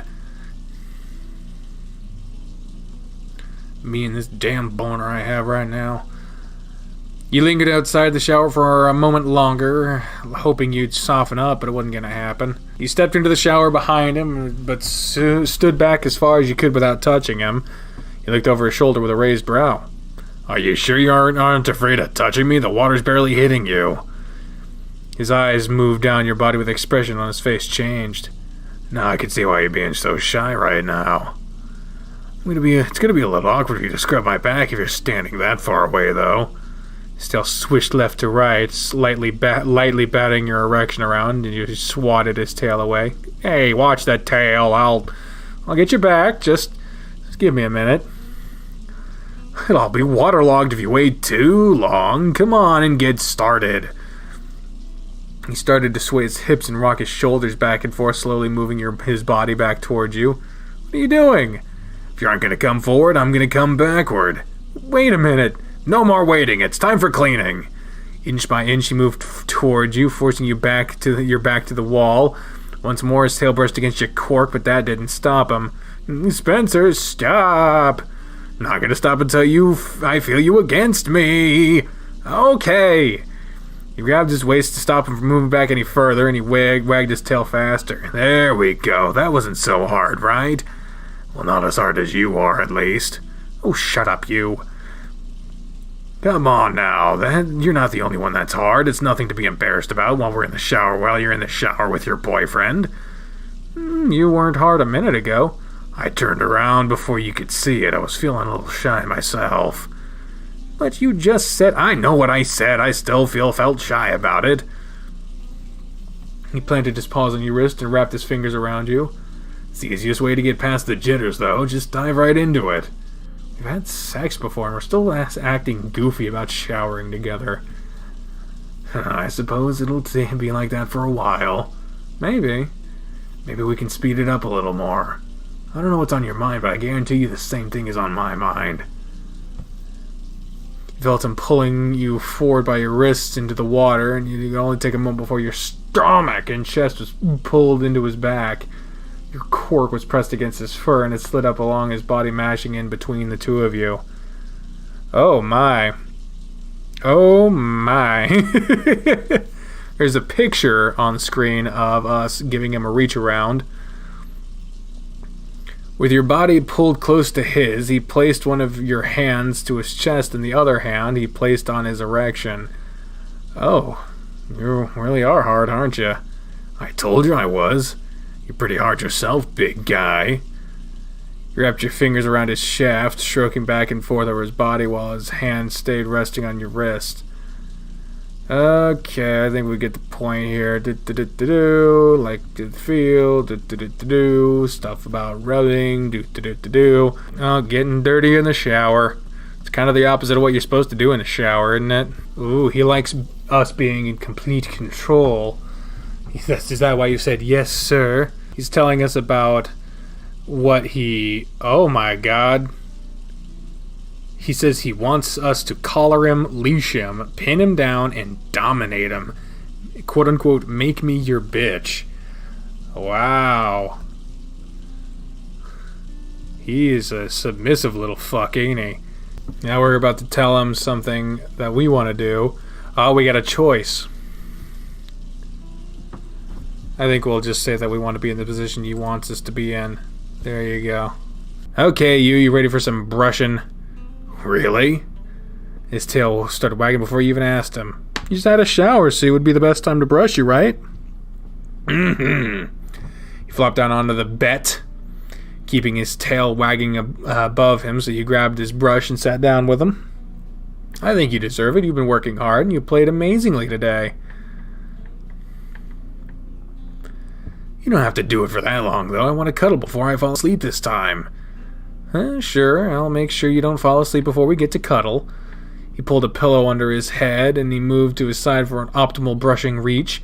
As soon as the brush stroked against his head, his tail fell limp between his legs. Ah, that's nice. In a particular spot do you like being brushed the most? All over feels good, but between my ears is the best. Okay.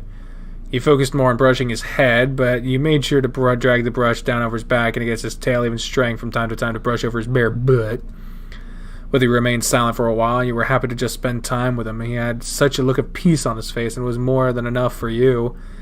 You began alternating between using the brush and using your hands. He would get scratches from his ears over his neck and down to his back. Then he'd swap back with the brush him a few times. This was repeated for a bit until Spencer seemed unresponsive. Still with me? You sure you want me to stop for cuddling? I don't mind doing this until you knock out. He rolled onto his side with his back to you. I'd like if you hold me for a little bit. I'd be happy to. Lay down behind him and scooted in as close as you could, sliding one arm under his pillow when draping your other arm around his waist. How's this? Perfect. Your fingers swirled idly on the fur in his belly, and his tail gave a few weak wags against you. His fur hair was soft and warm, so you buried your face into the fluff around his neck and sighed, hugging him tight. I love you so much. My life feels so complete having you with me. I never would have imagined we would get to be together. And I'm thankfully for every moment, for every minute. No, for every second I get to spend with you. Aw, Spencer. I love you too. I can't even being to express... There are so many typos in this update. Good lord. I can't even begin to express how happy you make me and how happy I feel. Everything feels so right. You continue to pet his stomach and chest, moving your hand slowly through his fur. You weren't sure if he had fallen asleep or not, but you couldn't find out before you dozed off with him held close. There we go. You're a pain to wake up sometimes. Hey, Spence. What time is it? It's time for us to head over to Dozer's. They expect us there in about half an hour. Okay, I'll get up and get dressed. Spencer leaned down over you and nuzzled into your face. Whenever you're ready, we'll leave. We can just walk since Dozer lives nearby. Okay. This the place? Yeah. Wow, I never knew that Dozer lived so close to me. We could have at least spent some time walking to and from the courts or to school together. Now that you know, so we can fix that. Yep. Knock, knock, knock. Hey guys, come on in. Hey, look at this place. It's nice. Hey, you guys made it. Thanks for inviting us over. Yeah, thanks you two. No need to thank us. If anything, I should thank you. I'm happy to know that there are people who are gay too. It's a bit of a relief, really. I'm glad too. It'll be fun for all of us to hang out together as couples. I agree. I've had a boyfriend before, but I've never had any other friends who were gay also. It's a nice change. Those are you can entertain them for now. I'm gonna get back to the kitchen and finish prepping. Do you need me to help? Nah, I can handle it. You can take care of them. Welcome to my home, I suppose. You have a nice place. I like how simple it is. I like basics, so this is perfect for me. I see you have a nice little decoration collection of plants, too. You into gardening? I am. Growing plants and tending to them, it helps me relax.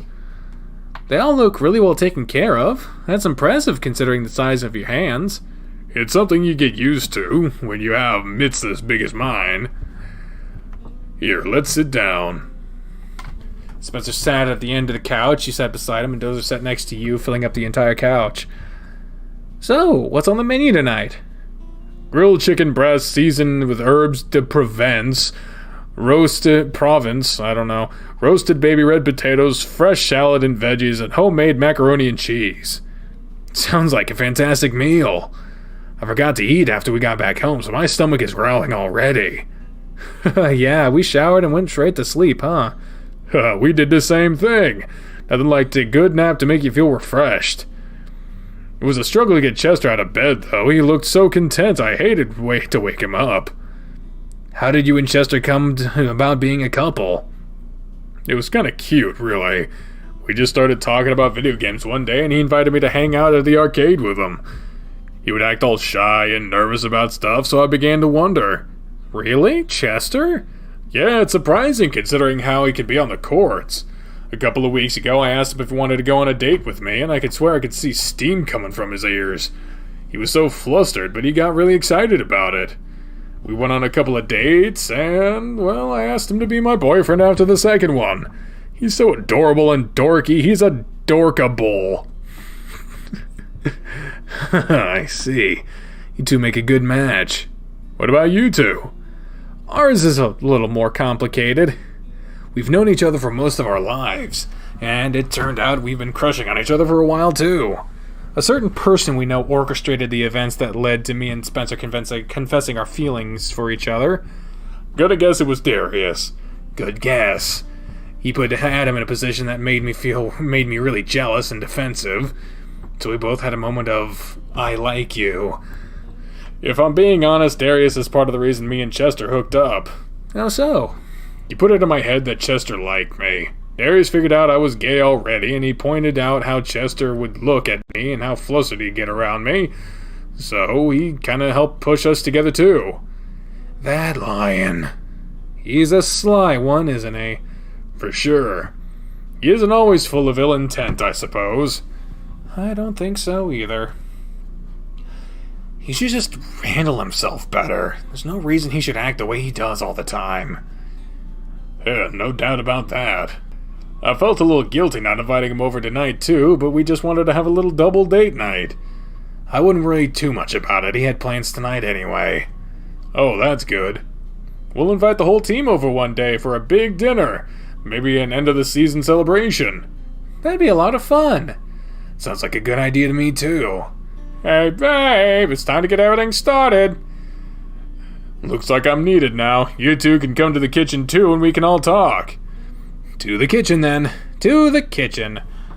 Ooh, nice-sized kitchen. Oh, I love big kitchens. You and Spencer migrated from the couch to the kitchen table. Hope you guys are hungry. We are making a lot of food tonight. We're both starved, so make as much as you'd like. They did the same thing we did after the match. Really? You told them about that? That's a bit personal, but I guess since it's these two. We showered and fell asleep without eating. I don't think that's something to be embarrassed about. Jeez, Chester. What exactly did you tell them, Dozer? That we took a shower and then took a nap. Chester muttered something else to Dozer and was answered with a head shake. Oh, well, let's start cooking and not keep everyone waiting.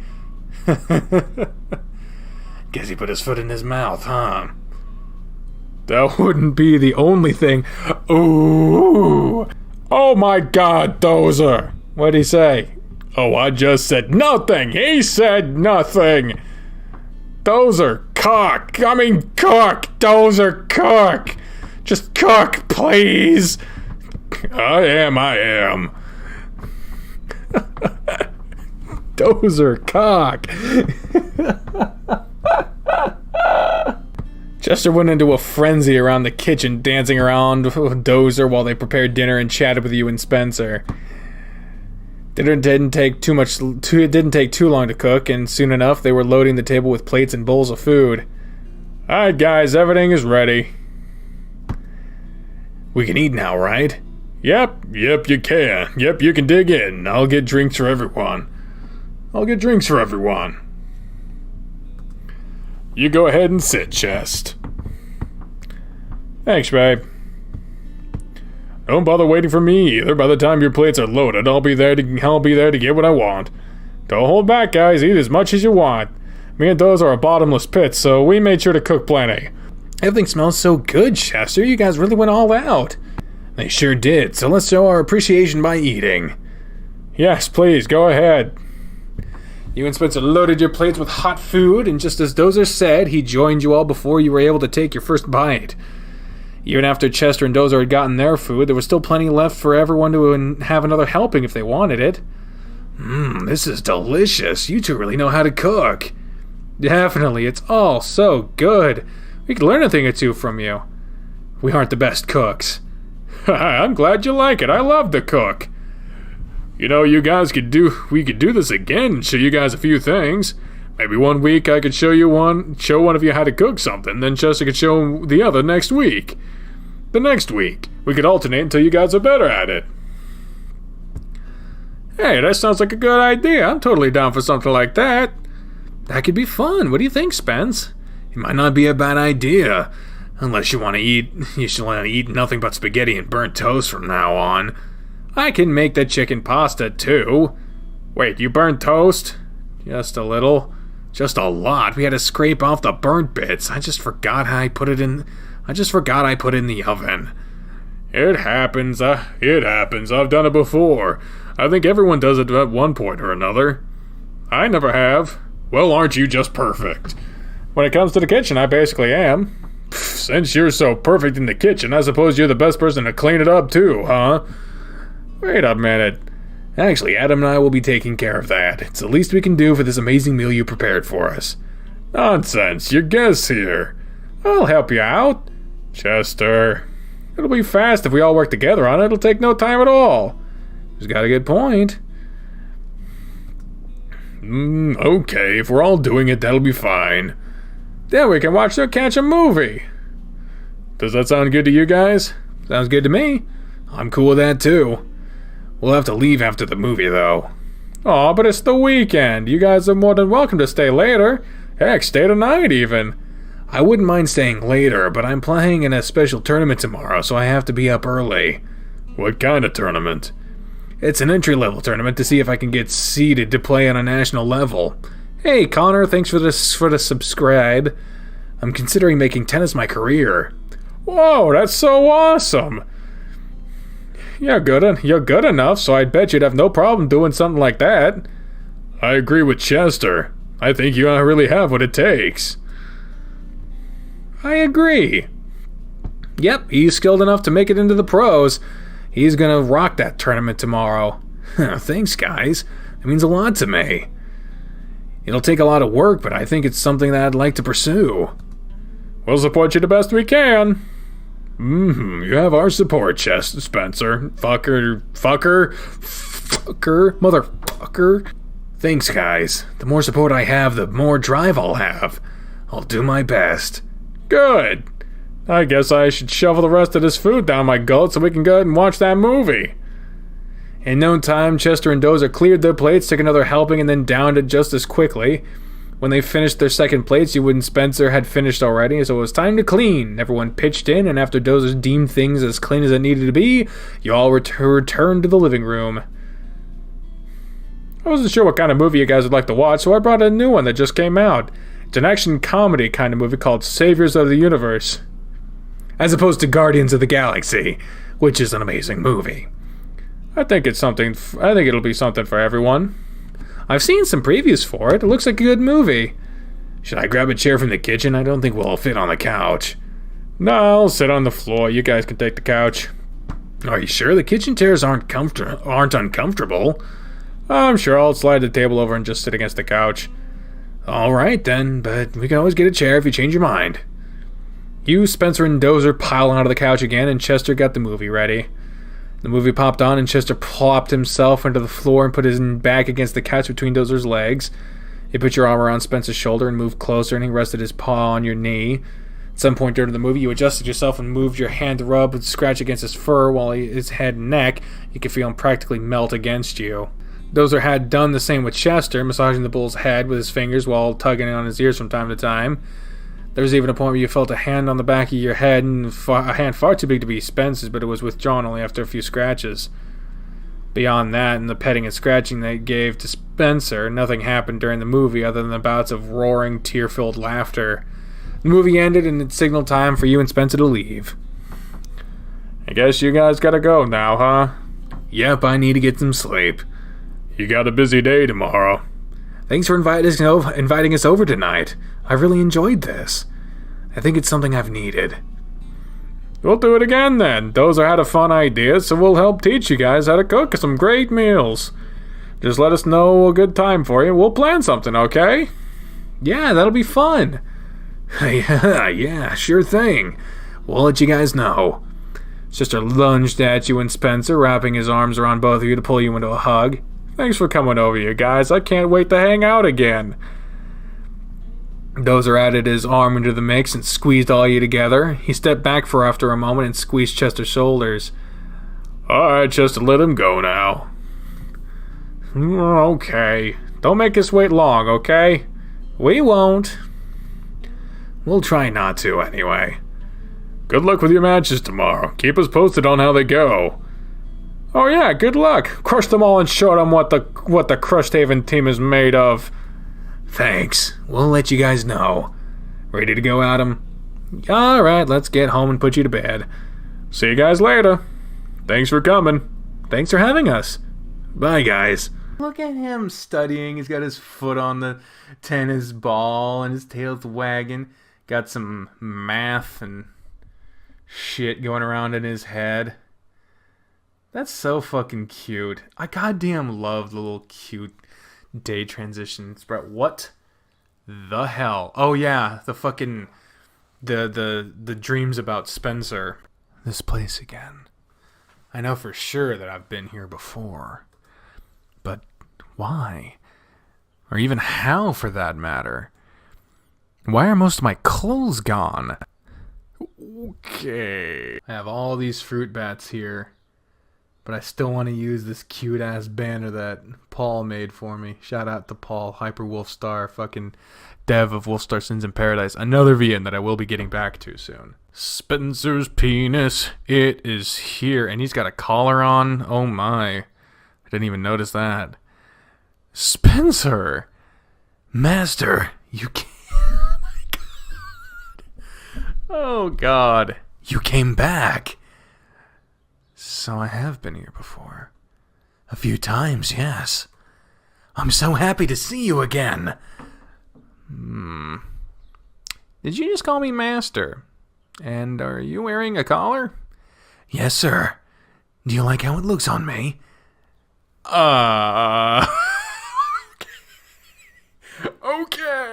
Okay. I mean, let's compliment him. Yes. Yeah, it suits you. Thank you, sir. I'm glad you think so. Why are you naked too? It's more comfortable for working out here. This forest gets really hot. Oh yeah, you're like a lumberjack or something, right? I am. Is it really wise to be naked then? What if you slip up and your axe hits the wrong piece of wood? You always bring that up because you always forget what we're doing when you show up. What are we doing? Am I working here too? In a sense. Oh, and now our penis is out. Why do I have to say penis? I was just getting ready to help you with your little problem. Huh? Or that big problem. Wow. Ack, where'd my underwear go? Oh my lord. And then Jesus is a battle of the cork orfs. Did you have any to begin with? It's exactly what we've been trying to get to. It's about time that you let me see all that you've got to show. Okay, now we're at the tennis court. But what if the other guys show up? You're right. Nobody else is allowed to see you like this. You are mine. I'm not sharing you either. Put your clothes back on. They're gone, though. Come on, you need to put your clothes on. Jesus, he's mad. He is mad and naked.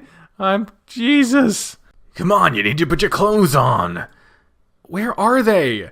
Oh my Jesus, he is mad. He's mad. He's so mad. He's the number 2 hero in the country. And the dream is over. Good lord. Come on, wake up. It's time to get ready. Oh, Spencer. What time is it? You woke up next to Spencer's chest against your back, and he was nuzzling against your neck. It's 6. We have to meet Coach at 7. It's Saturday, though. Can we sleep more? You can if you want, but I have the tournament today, remember? That's right. I guess we have no choice, then. You rolled onto your back, and he moved his snoot up under your chin. Put him in a good position for you to scratch his ears. You make staying in bed so tempting, though. No, don't fucking urge him to skip the tournament. That's fucked. Urge him to get up. Too bad. You have a tournament to win, so we gotta get up. Yeah, I know. Do well enough, and maybe I'll scratch your ears some more tonight. Are you saying if I do poorly, you wouldn't scratch my ears to make me feel better? That's not what I'm saying. So I'll get scratches anyway. Spoiled mutt. Alright, you, get up. Oh, well, let's see. He's not in underwear. We're fine. He is in underwear. We can just eat cereal for breakfast today, then we'll head off to meet Coach. Where are we meeting him? In front of the school, so we'll just walk. Gotcha. I guess we should get going then. Yep, so come on. What time does this tournament start, and where is it? Matches begin at 9, and it's at the Staffordshire Tennis Complex. It's about 30 minutes from here. You're in for a busy day, huh? Yeah. When isn't he? Like, seriously. Day 27, and it seems like every fucking day is just haul ass. Or just ass. It's a small tournament, but it's possible I'll have to play 4 matches today, assuming that I make it to the finals. We're gonna crash hard when we get home, then. Probably. While we're waiting for Coach to get here, let me tell you about the dream I had last night before I forget it. Oh, what kind of dream was it? Well, I've been having a reoccurring dream about you. We're always in some forest, and you're dressed up in your lumberjack outfit. You claim you work there as an actual lumberjack. That's pretty weird. It gets weirder. Every time I have that dream again, you end up taking more of your clothes off. Last night's dream, you're completely naked. Suitable, considering what you'd seen from me. Things were a little more off than that, though. You had a collar on. You kept referring to me as Master and Sir. A collar, huh? Is your subconscious trying to tell you something? I don't know. You talked about work we had to do, and then we were suddenly at the courts, and I was naked. You were about to do something else, and you got all jealous that someone else might see me. About that time was when I woke up. You have some weird dreams. That explains your morning wood today. How could you tell? When you rolled over onto your back, the blanket tented up to make it even more obvious. Ah. No need to be embarrassed by it. You were so out of it, you never even noticed mine pressed against you. You too, huh? One of those quirks to being a guy is the uncontrollable morning erection. It's unavoidable, so we might as well just get used to it. Suppose so. Spencer rocked back and forth on his heels for a moment, looking off down the road. So, how did the collar look on me in the dream? You asked me that in the dream, too. I like how it looked on you. I thought it suited you there. Yeah. His tail started to wag. Oh, we have found a kink. We have struck kink. Prime kink. Yeah. Maybe we'll explore that idea a bit further. I mean, you did tell me yesterday that you wanted me to collar you. I did say that, didn't I? There's that face. There's that fucking face. Maybe that's where the whole dream came from. Meaning part 2 would have been me giving you what you wanted. What I wanted, huh? What do you think Dream Spencer wanted? Probably the same thing real Spencer wants. And that would be? You told me you wanted me to collar you and make you... Hey, guys! Hey, Coach! Before you finished your sentence, Coach Grifter pulled up to the curb and hollered through the window. Hop in! Guess you'll have to finish that thought later. Yeah, I guess I will. Spencer took the front seat and you sat behind him. Good afternoon, guys. Hope you got plenty of sleep and ate a good breakfast this morning, Spencer. I did. Feel great this morning. I did. Feel great this morning. I hope you're doing well also, Adam. Yeah, all good's here. Good to hear. Oh, what the hell is this? Driving with Coach not found. Oh, this might be a case of us having too old of a save file. I hope not, because 27 fucking days is a lot of time to catch up on. Once we get to the complex, all you have to do is sign in. Then you'll be given a court number to report to. These matches will help determine your eligibility for pursuing bigger tournaments.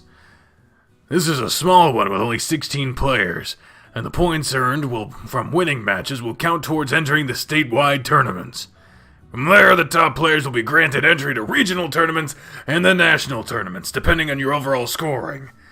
You'll have to play in a few of these smaller tournaments and do well in the state tournaments to get enough points built up to enter the bigger ones, though. It's gonna take a lot of hard work from you to make it that far. You think you're up for it? If I didn't think I was, I wouldn't be going to this one. Excellent! You're going to do great today. I know that Elton Ranch and Barkerville will have guys entering. Barkerville. And you're better than anyone they have. Other than those two, the other schools entering aren't anyone we generally play against. Do you know who he's playing against? I don't. It's random, so we don't know who it is until we get there. Regardless of who it is, I think Spencer stands a good chance of winning this tournament. He's proven time and time again that he's more than capable of winning. Thanks for the vote of confidence, Coach. Everyone's being really supportive, so that'll help drive me. It'll also be a good introduction into what you can be expecting going forward. The atmosphere here will be totally different than anything you're used to. You're used to playing in front of friends and schoolmates, but you'll be performing in front of a whole bunch of strangers and bigger crowds now. I don't think he'll have any issues performing for strangers or crowds. Spencer reached back his seat in the door and gave your leg a firm squeeze. I wouldn't doubt it, so I'm sure he'll be fine. Trip in the long one, so you two can just sit back and enjoy the ride. If there's anything you want to talk about, though, I'm all ears. Driving can be boring sometimes, and a conversation can make the trip faster. I do have something I'd like to ask you about. What is it? How's your book doing? I've been reading it on my breaks at work. Coach wrote a book? Oh, we didn't know. Wait, oh. He did. You've been reading it. I'm happy to hear that. Sales have been doing all right. I've sent it off to an editor to have it prepared for a digital release. I hope I can reach a broader audience that way. What do you think about it so far? I've enjoyed it so far. The story is enthralling, and the way that you've handled magic in the world is interesting. I'm around halfway through it. You'll have to let me read it once you're finished. I have spare copies of it in my trunk. I can just give you one so you don't have to wait. That's awesome. What kind of book is it? It's a fantasy story, full of magic, adventure, war, friends, and betrayals. It encompasses a lot of things. For the remainder of the drive, you all talked about the book and what inspired Coach Grifter to write. He was passionate about it, and you could see a distinct change in his personality when he spoke. You were happy to see a new side to your coach, but the conversation was cut short when your group arrived at the tennis complex. Here we are, guys. This is the Staffordshire Tennis Complex. The registration booth is over there, and posting for who will play against who should be there too. Go ahead and sign in, and they'll get you a court number. All right. You know, they host double tournaments here too. If you and Spencer continue to play well together, I think you guys should sign up for doubles matches too. Show interest! Hell yeah! Think so? I've never really considered anything like that. You don't have to make it a professional pursuit either. Some of the smaller tournaments have good prize pools. It would even apply towards his overall scoring ranking. But if you suck, you could drag him down. As long as you do well together, it could improve his ranking. You guys could even earn some prize money. If you're really interested in it, we can get some more information about those tournaments while we're here. Cool. Sounds like a good idea. We'll talk to Spencer about it while we wait for his matches to begin, too. Spencer was gone for only a few minutes before returning. I'm all set. I'll be on court 2, and my opponent is Devin from Elton Ranch. You've already played against him, haven't you? I have. It was almost a complete shutout, so unless he has greatly improved since then, his first match should be in the bag. I won't underestimate him just in case. I'll go in playing my best. Perfect mindset! Let's go find your court, and then we can chat while we wait. Shouldn't be too long before they start calling people to their courts for warm-ups. About 30 minutes. Let's go find a good seat then. Oh, hell yeah. It's the ringtone everyone has, but like an actual song. God damn, the backgrounds just keep getting more and more complex. I love it. There's court 2. We'll have the perfect view from right here. Look how many people are already gathering around. These tournaments can draw all sorts of attention, even when they're on such a small scale. Sponsors and scouts come out to see if there are any prospective players, and the general public's allowed to watch. Just wait, though. The following tournaments are even bigger. Feeling nervous yet, Spence? No, nothing yet. That's good. While we wait for them to call you, we had something else to talk to you about. What about? I was suggesting to Adam that you two should enter the double tournaments together. You could do it for fun, and it would affect your personal ranking. As long as you two play well and rank high in tournaments, your personal ranking will improve faster. Of course, the same can be said if you play poorly together, and your rank would drop more. Doubles tournaments can offer some good cash prizes. I strongly suggest you two talk more about it if it's something you both might be interested in. It sounds like it could be really beneficial to both of us. It would be. He was telling me about it when you went to sign in. I would be down to play doubles with you if you don't think I'd bring you down. I'm not against the idea, but you'll have to work hard with me to stay ahead of the competition. So you're both into the idea? Yeah, I'm game for it.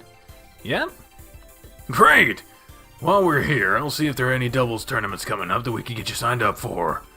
I'll have a chance to talk to some of the other coaches and maybe get some tips to use with you guys at practice too. This is going to be a lot of work for you guys, so I hope you're ready.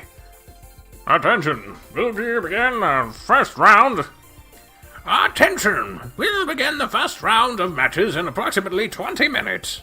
All players, please report to your designated court immediately. Wait, already? We took our time finding our way up here. You better get going then. Oh, we turned around. Yeah, go get out there, Spence. Go show them what you can do. Right. I've got this. Time to go. Good luck! You noticed his tail starting to droop, so before he left, you leaned in, kissed him, and looked him in the eyes. Good luck, love. We'll be rooting for you. His expression softened, his tail raised up with a wag. Thanks, Adam. I won't let you guys down. Just play your best, Spence. Right. With a wagging tail and a determined attitude, Spencer trotted off to his court. Well, that was out of nowhere. He looked nervous all of a sudden, so... You kissed him? He is my boyfriend, after all. Oh! Huh, I never picked up on that. But I've never actually seen you two show that kind of affection toward each other. I thought you two were just really close friends. He's my best friend. Has been since I was a kid, but something happened a few weeks ago that pushed us together. Childhood friend turned romantic partner. Uh-huh. That's such a trope, and I love it. It explains why you guys are so in sync when you're playing together. You make a perfect team. Hope you guys use that bond to really push each other to be the best you can be. We will. He sat with Coach and watched Spencer warming up with his opponent. Do you really think he has what it takes to be a professional player? I do. He has all the makings of one, but he'll need to start playing against stronger opponents. These tournaments will hopefully introduce him to some. I need to get better then, so he has someone good to practice against. As long as you keep playing together, it's bound to happen. He's already better than I am, but you still have some work to do. Well, then I'll have to take you down first. I'll give you the chance to on Monday. He clapped his hand against your back with a laugh. For now, keep a close eye on these matches. Maybe you'll pick up some tips. I'll be making notes of Spencer's match with areas he could improve. All the courts were active, with matches beginning on each one, but you couldn't pull your eyes away from Spencer's. It was time for the first serve, and he was serving. He bounced the ball a few times, glanced over his shoulder towards you, and you gave him a thumbs up. He nearly jumped off the bench when he started the match with a service ace, and Coach had a similar response, adding a cheer in with his reaction. He couldn't have had a stronger start to his match. After that first ace, he blew through the following points to secure game one with ease. Point after point, game after game, Spencer kept his opponent on his toes, never giving him the chance to relax. Spencer has complete control over this match. As long as he keeps it up, he'll be done in no time. Yeah, he's all over the ball. The other guy never stood a chance. I've seen some really big turnarounds, so don't count Devin out just yet. Spencer is up a set and already up 2 games in the second set. I know, but trust me when I say you can't count someone out until the match is over. Coach wasn't wrong, and Devin turned the tables, taking the next 2 games against Spencer, and even things out during the second set. That's the thing about tournaments. It's different than just matches by themselves. A tournament is a marathon. A match is just a sprint. So him playing that super hard right out the gate, if you got someone who's prepared to go the distance, you will slow down and they won't. So they don't even have to get that much better over the course of the game if you're going down in quality. You gotta take careful of that, because especially when he's used to just playing super fast, gotta get that cardio, gotta get that stamina. Like, I'm talking like I know any fucking thing about it. I weigh as much as 3 tennis players. He was fighting back and putting on the pressure, but it wasn't enough. Even though he made a powerful pushback, Spencer came at him even harder. The match ended in the following few games, with Spencer being the victor of his first match. You and Coach cheered and clapped from the stands when his final point was called, and it wasn't long until Spencer joined you both. Great job out there, Spencer. You did it! You won your first official match!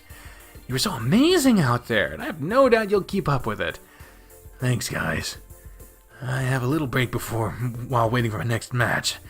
I don't feel winded at all either, so I'll be more than ready when it's time. According to the brackets, your next opponent will come from Court 1, so you might as well watch the rest of the match. You can come up with the strategy to play against either of them while we watch. It's not a bad idea. We could talk about how I played too. I feel there were some things I could improve, and it's harder to catch while I play. You're in luck, because I was taking notes while you played. I'll go over what I recorded with you, and we'll see if you can implement it into your next match.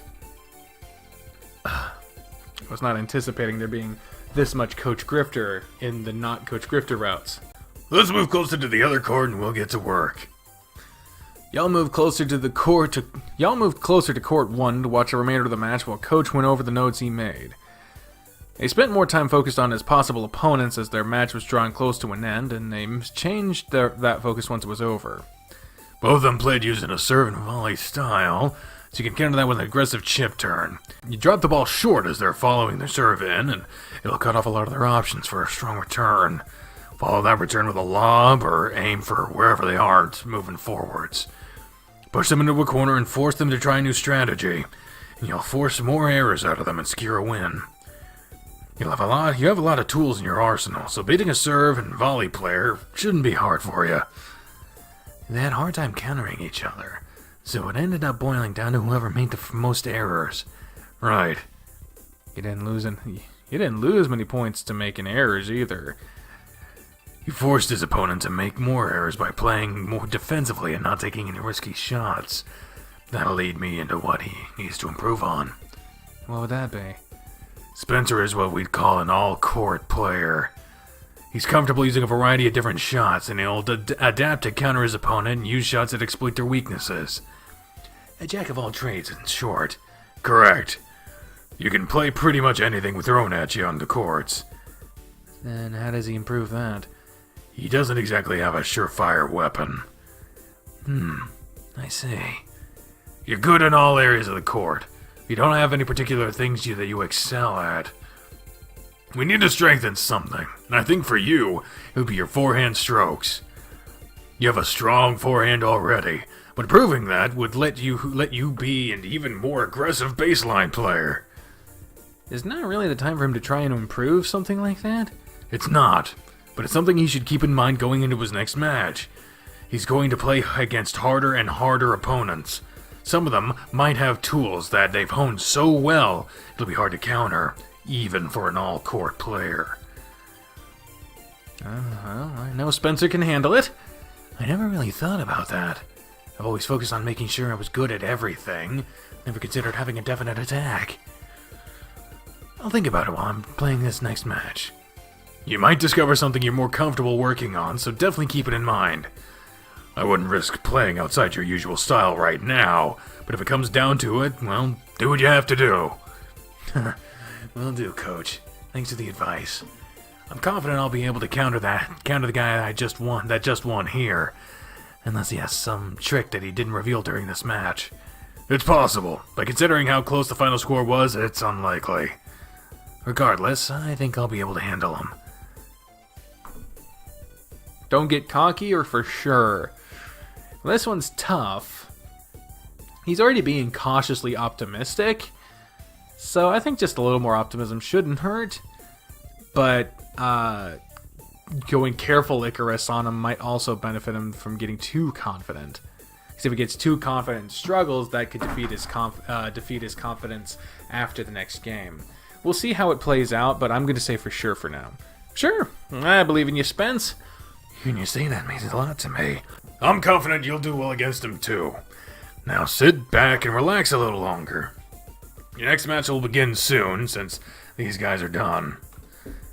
I'm gonna see what I can find out about any other upcoming tournaments while you wait. I'll be back before the match begins. Sounds good. I'll be here regardless. Now that Coach is gone, I can finally ask you something. Huh. How do you react to you kissing me? He has no idea about us being together. Well, had no idea. After he left, he asked me about the kiss, and of course, I spilled it to him that we were a couple. Ooh, it seemed pretty weird otherwise. He said our relationship was a trope, and he loved it. What kind of trope? Childhood friend turned romance or something. Makes sense. I guess that means the whole team knows about us now, huh? Yeah. Next up, we'll be telling our families. I don't know how that'll play out. We'll find out how my family reacts to it next week. Don't forget, we're going to a wedding. You plan on telling them then? I don't intend to hide it from them, but I won't tell them unless they ask. Okay. That's something we'll worry about then, though. For now, let's talk about today. How do you think I've been playing so far?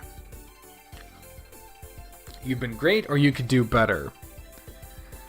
Again, it's the same thing. If he needs tips that could help him, I mean, I don't know. Again, I'm gonna go with cautiously optimistic. You've been great. You've been playing great. I'm always impressed when I watch you play. You've come such a long way from when we first started playing. Well, that's good to hear. I'm really feeling it today, you know? There's this desire inside me to really win that I've not felt from playing our usual matches. I want to win them, but it feels so different here. This will affect my future. Hell, this will affect our future. It's really a pivotal moment. If I don't make it to the top 4, I'm not going to pursue this as a career. What? Why? Even if you don't get there this time, there'll always be another tournament. I don't think it'll be worth the time and effort at that point. And I'd be better off focusing my efforts somewhere else. But we'll see how the rest of the day goes. I'm feeling really good about things right now. Ugh. Oh, I'm worried. Oh, I'm worried about him.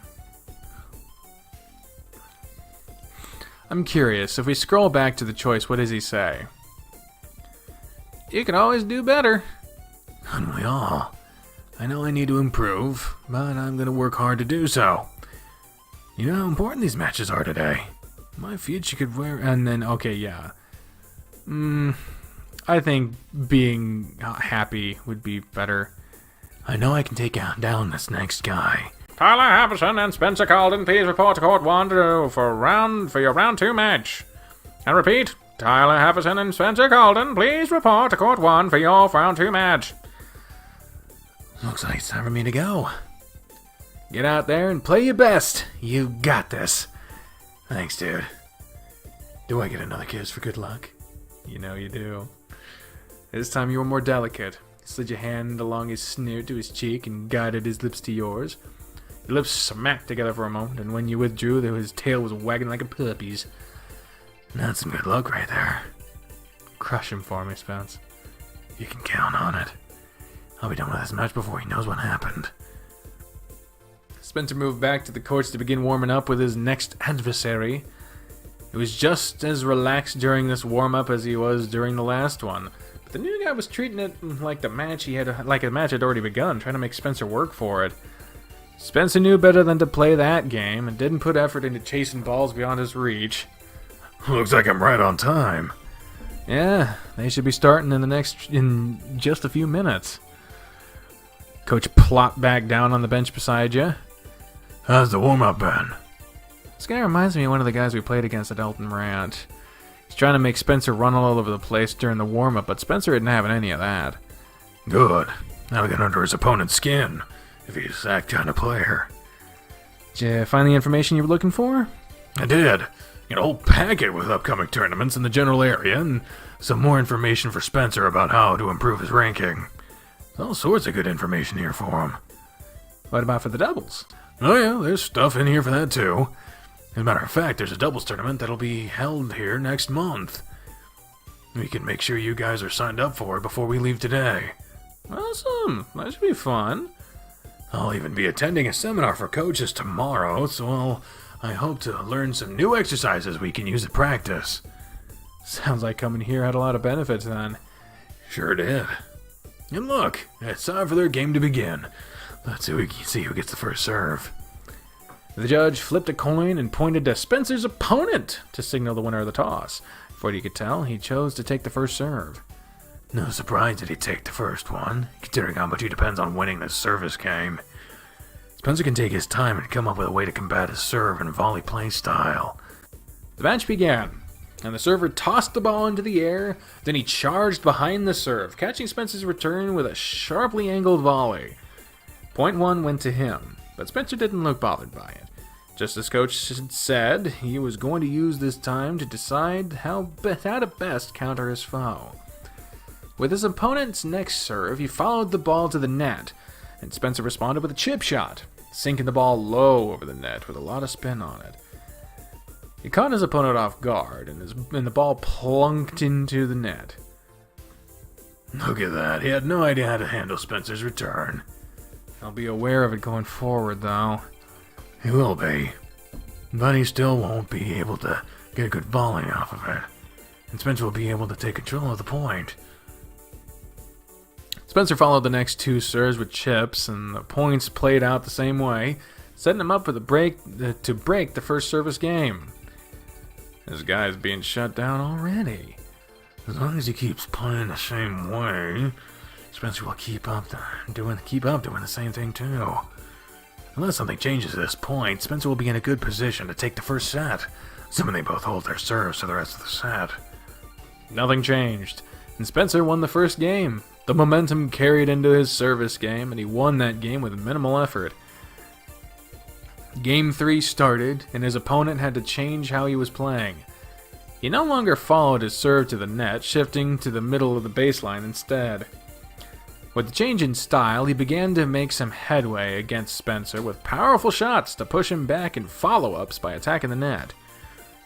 The strategy worked, and he won his service game. With both players winning their serves, Spencer was able to win the first set. Ha! There we go. The first break paid off. It did, but after the first break, neither of them broke again. However, Spencer tweaked how he was playing and almost took another game. He was making some risky shots, so the number of errors he made increased. But if those shots would have gone in, he would have won the point. That explains why he messed up so much. We're making a lot of progress during the last game he was receiving. I think he'll have a better grasp on it during the second set, and he'll stand to make a break before reaching the tiebreaker. Now, Spencer, you're right.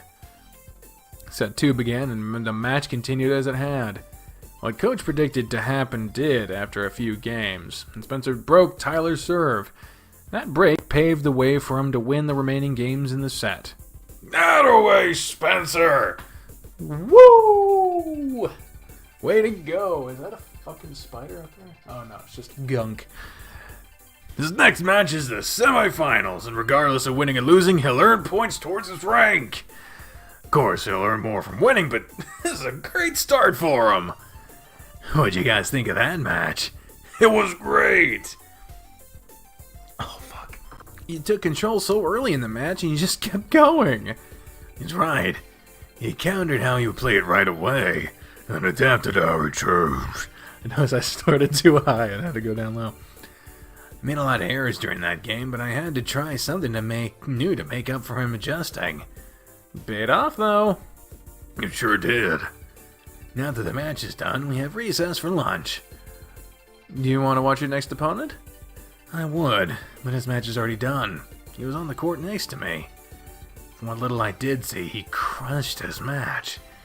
I was watching it too. He plays like you, so you're in for a tough time on match 3. You can tell me more about it over lunch. I really need some food. Let's get you fed then. You need to rest while you can. But where? Near the entrance. They have a truck serving complimentary lunches to the coaches and players. What about Adam? I'm sure I can swing something for him too. I'd better get going over there now, before the rest of the matches finish. Wow, that was a fucking tonal shift to the music. Coach led you through the food line, and after some fibbing, he secured lunch for all 3 of you and took you to a table to sit. Assistant coach, huh? It was just a little lie. I didn't want you to go hungry, and I made sure to put some cash in their tip jar. That does make up for it, I think. Thanks, Coach. I don't know how I could have lasted until we finished here.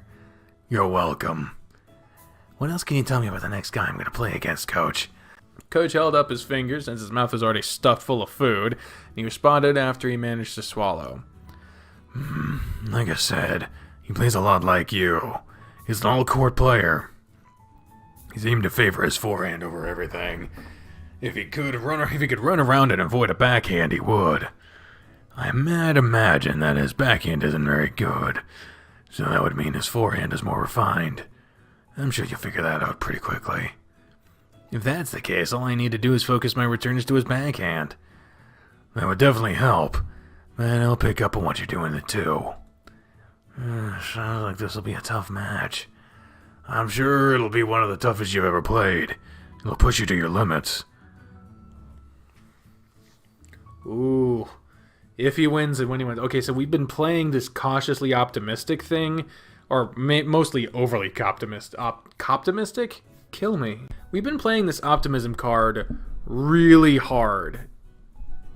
And the overabundance of choices seems to indicate to me that building him up too high could be a problem.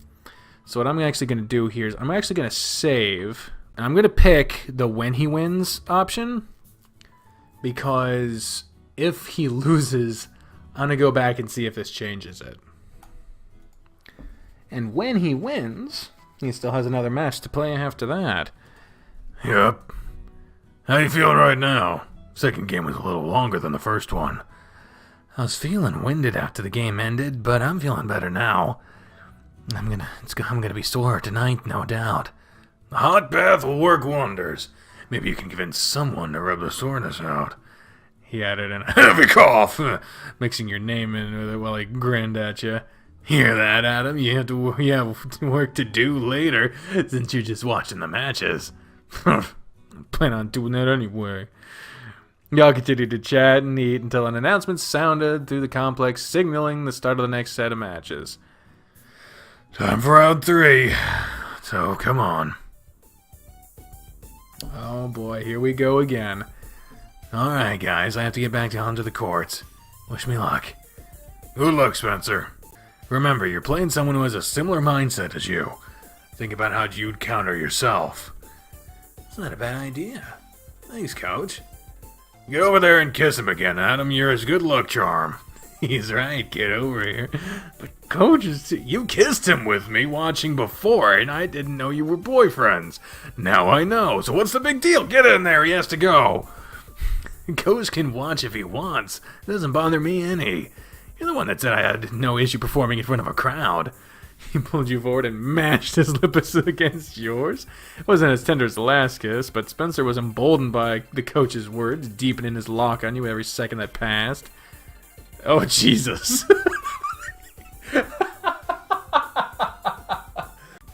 His tongue lightly flicked against yours and he released you before things got any deeper. He knew just how far to push to keep you from being stimulated too much. I'll win for you. You'd better. After patting your cheek, he walked off. I wasn't expecting such a passionate kiss. Neither was I. That's a whole new level of confidence to his demeanor, though. The way he holds his tail is always a telltale sign of how he's feeling. His tail's held high right now. Match 3 kicked off with a bang. Spencer had the first serve in his hand. He held the first game without losing a single point.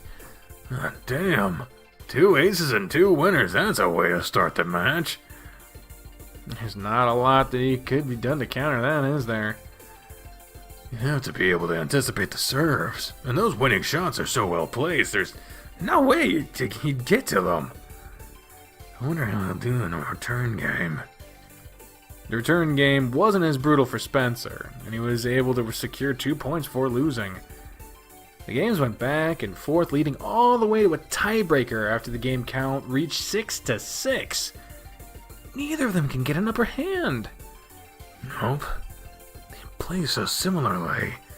It's like they're reading each other's moves. It's not enough to give each other the edge. Spencer needs to think two steps ahead then.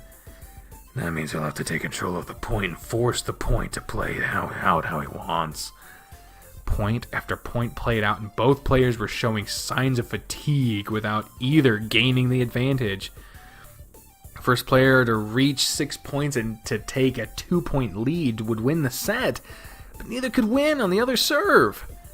During a particularly long point, Spencer made his move to change the pace of the rally by making a drop shot. His opponent wasn't expecting it and dashed toward the ball. Ball landed on top of the net, but it never cleared it, falling back into Spencer's side of the court. Oh man, it's the receiver's advantage now. Why'd he change things up at such a crucial moment? He made a gamble. It didn't pay off. Spencer prepared for his next serve, and it tore over the net with yet another service ace, trying to score again. Spencer has to win just at least one of the next 2 serves, or he'll lose the set. The serve that came to him was substantially weaker than any of the previous serves, and he took advantage of that. A weak serve put him in a position to make a return winner right down the alley line. Yes! Ra-da-da-da-da! I'm being quiet because someone's asleep. Da-da-da-do. One more point, Spence! His ears swiveled in your direction and his tail swayed with the rest of his body as he prepared for his next serve. Fault. The crowd was completely silent for the next serve. With a loud grunt, Spencer's opponent's second serve let loose with more force than even the first one. Spencer wasn't expecting a risky serve, but he smacked it right back to the server.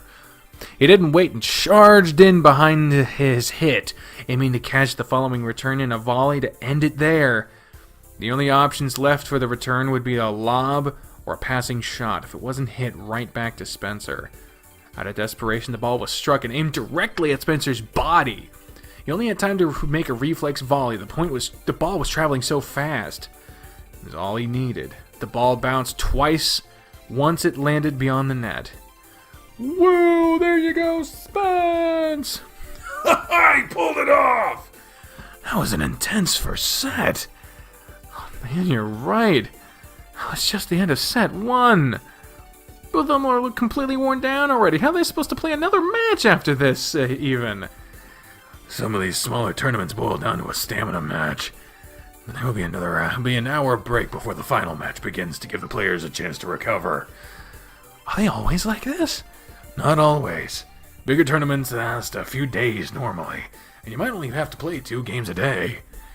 Really, the final match for this tournament should be played tomorrow, but it's all being done today. It really pushes the players. Though to be honest, if it boils down to stamina, Spencer has the match in the bag. He looks tired, but not nearly as much as the other guy. He certainly has a lot of energy. I bet it's because he's a dog. Nah, I'm sure that helps. Looks like set 2 is starting now, and Spencer looks more than ready. He's got a lot of bounce to his step. He must be feeling pumped up. No doubt. He's coming in on high after winning that set. He has to be fired up. Spencer played even harder during the following set, taking control over his opponent's serves and keeping control over his own serves. He was on fire and took an early lead during the second set, and before he knew it, he was done. Way to go, Spence! Just see that he dominated the second set! He hit his stride and knew exactly what he was doing. There was no stopping him after he broke that third game, and he snowballed from there. Yeah, he did!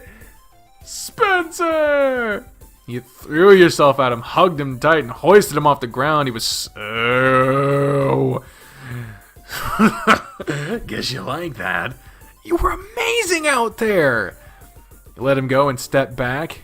He had us on edge during that first set. The second set was completely one-sided. I caught a second wind and was playing more aggressively than defensively. He just wasn't able to keep up with it. The long points from the first set really wore him out, and I took advantage of it. Damn right you did! You were in the zone! In the zone! In the zone! I was. The other match was moved into a third set, so you might do well to watch until it's done. Yeah, well, after that match is done, there'll be a 1-hour intermission before the finals. The finals? Oh, wow, I made it into the finals of my first tournament! You have! It's really awesome! I'm proud of how well you've done so far. I knew you'd do great, but you're doing even better than I expected.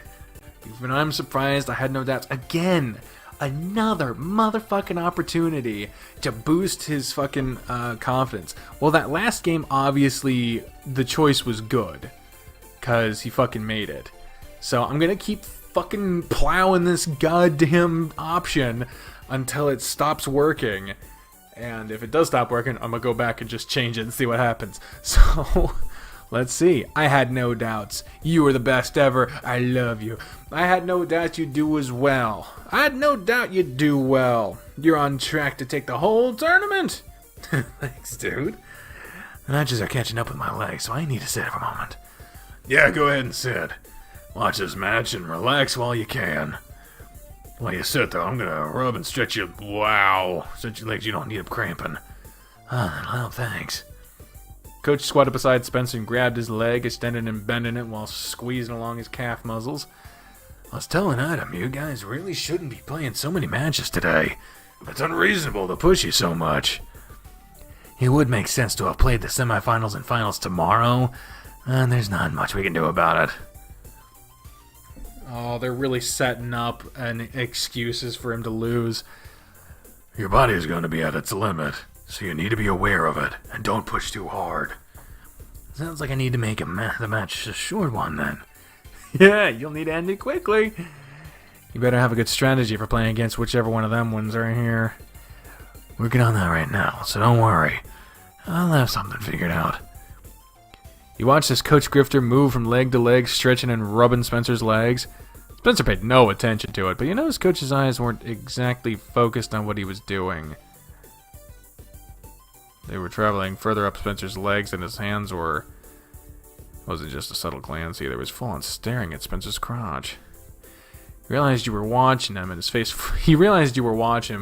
flushed before he turned his eyes toward the cords. Either he was lost in thought, he was trying to burn a hole through Spencer's shorts. No, don't you start. I really like you, Coach Grifter. Don't you start that shit. So, you don't need to sit for too long, and we need to get some electrolytes and carbohydrates into your system. You have to keep your body ready to go. Right. This match isn't going to last too much longer from the way it looks. You can get a snack once it's done. I'll do some light exercises and some more stretches. Then I'll spend the last 15 minutes before the match preparing mentally. That's a good plan. Coach moved to a spot on the bench beside you, but refused to look at or speak to you through the duration of the match. 10 minutes passed. The match came to an end, signaling the start of a 1-hour intermission. Did you get to watch long enough to come up with an idea on how to fight the guy that won? Not really. He's a strong forehand and a strong backhand, but I didn't pick up on any weaknesses in his play. I'll just have to wait until I start playing. With how you've adjusted to your previous matches, I don't doubt you'll find a way. Yeah, if Coach wasn't fucking staring at her boyfriend's dick, maybe he would have fucking come up with something, but are we really gonna lose because Coach's horniness? I swear to fuck. Come on, man, don't make me dislike Harold. Come on. For now, let's get back to the food truck and get a snack and a drink for you to recover some of your energy. Yeah. Coach went to wait in line while you and Spencer stood off to the side. How do your legs feel now? What Coach was doing helped a lot. They feel pretty good right now. That's good. I think Coach was just getting getting just as much out of it as you were, though.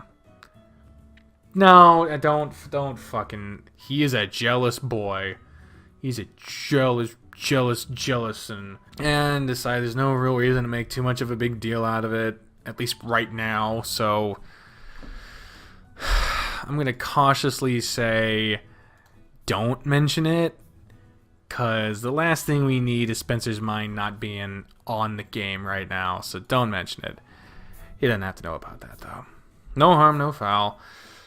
This final match is going to be a real pain, huh? It'll be rough. I was really worn out during that tiebreaker, but the second set barely fazed me. You really will have to help me out tonight.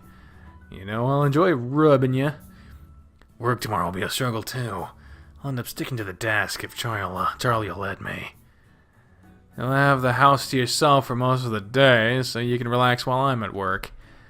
And really, you'd be at home with me, but Hal was nice to give you today off to come cheer for me. Yeah, if things are slow at the cafe, maybe I can come home early and spend some time with you before you have to leave. That'd be nice. And here comes Coach with the snacks. Here you go, Spencer. I got you a banana muffin and a drink. Banana muffin, huh? You fuck. This should be a good prepare for the next match. Great, thanks, Coach. After I finish these, I'll jog around the complex, stretch, and find a quiet place to relax. If you want, I'll come with you. Nah, you can hang with Coach. I need to clear my mind and focus on the match. I'll be sure to leave a minute to stop and see you before I head to the courts. Oh, sure. Do what you need to. I'll keep him company. You can come find us in the bleachers when you're ready. I'll see you guys in about 45 minutes. Looks like it's just us for a little while longer. Yeah. Just being a cunt. We can sit out here for a little longer, but before we move back to the courts. He sat at a table with Coach, and he crossed his arms while avoiding making eye contact with you. A lot of people came to watch today's matches.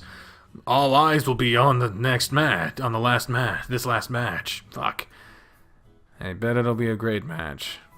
No doubt. Spencer's worked so hard today. And he stands a really good chance of winning the whole thing. Does he get anything if he wins? He got to the finals, so he'll get a prize regardless. They do medals, and then there's a cash reward. First place gets $750, and second place gets $5. Oh, wow. They'll get a good reward no matter what. Yep. Just imagine this, though. Some of the biggest tournaments in the world have prize pools with millions of dollars. Millions? That's absurd. I had no idea there was such high payouts. However, there is a big problem going pro in tennis. What's that? Earning enough money to have a stable life is really difficult. Only the top 20 or so percent really make any money when you calculate entry fees and coaching into it all. It's not to say it isn't possible. It's just going to take a lot of work. I'll need to start dedicating more time to practice and maybe even hire another coach to get him better training. There's a lot of life changes he'll need to make if he intends to pursue this. I knew it would be tough, but I didn't know it would be like that. Do you think it's worth it? As long as he really loves what he does, then yeah, I think it's worth it. If he has even the smallest doubt, though, he'll be better off just playing as a hobby and focusing on a different career. I see. How do you feel about it? You're his boyfriend, so what you have to say about it will definitely have an impact. I fully fucking support him, motherfucker. I fully support him in whatever he chooses to do. If he wants to play tennis professionally, I'm behind him 100%. That'll help drive him. So make sure you let him know that you feel that way. With you supporting him, he'll be able to make it. It's crazy to think that this could determine the rest of his life. It isn't a decision to be taken lightly. He'll be depending on you to help him decide. And do you think it's a good idea? I want to see you all succeed in something you enjoy, and I have confidence that he can be successful doing this.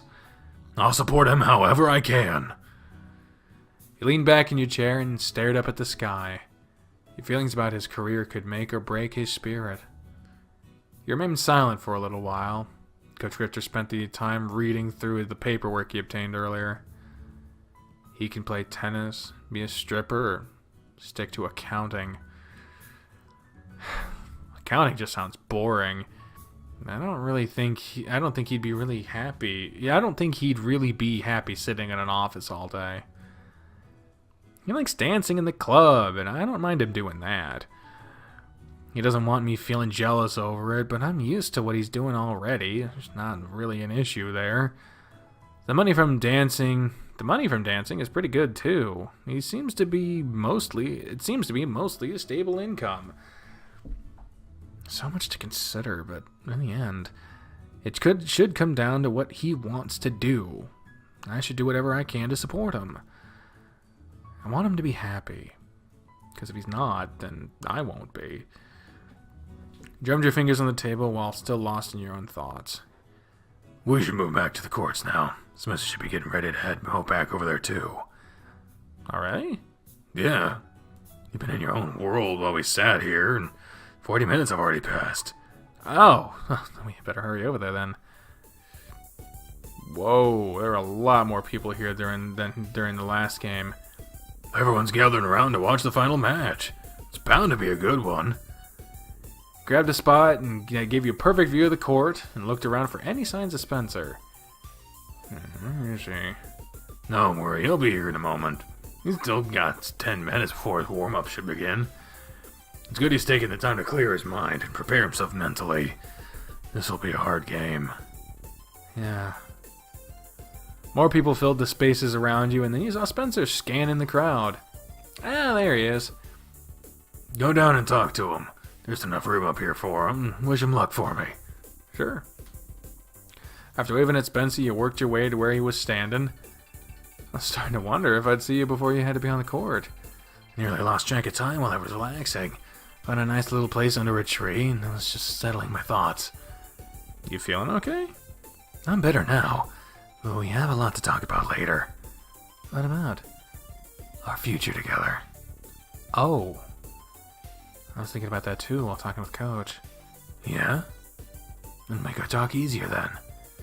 I want us to be on the same page. I'll admit though, the outcome of this match will affect that talk. Of course. We can talk all about it all tonight. You get out there and show this guy how it's done.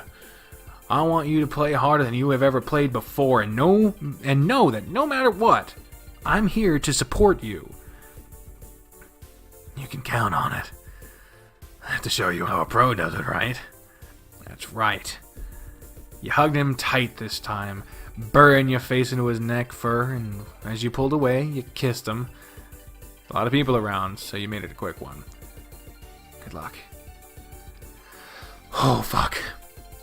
He grinned, patted your chest, and left for the courts. With him gone, he turned to Coach's side in the bleachers. How's he doing?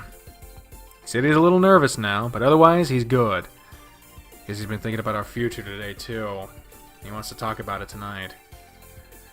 This match will impact how that conversation goes. I see. Put his hand on your shoulder and gave it a squeeze. Make sure you cheer extra loud for him then. I will. A few minutes later, Spencer's practice started, and after only a short warm-up, it was time for the match to begin. Spencer won the toss for the first serve, so it was time to get the match underway. Things started off a little differently than normal. The first serve was a killer serve, but the return made it seem like it was nothing. A fight ensued for the first point of the match, and Spencer only won because when a shot got past him, it landed out.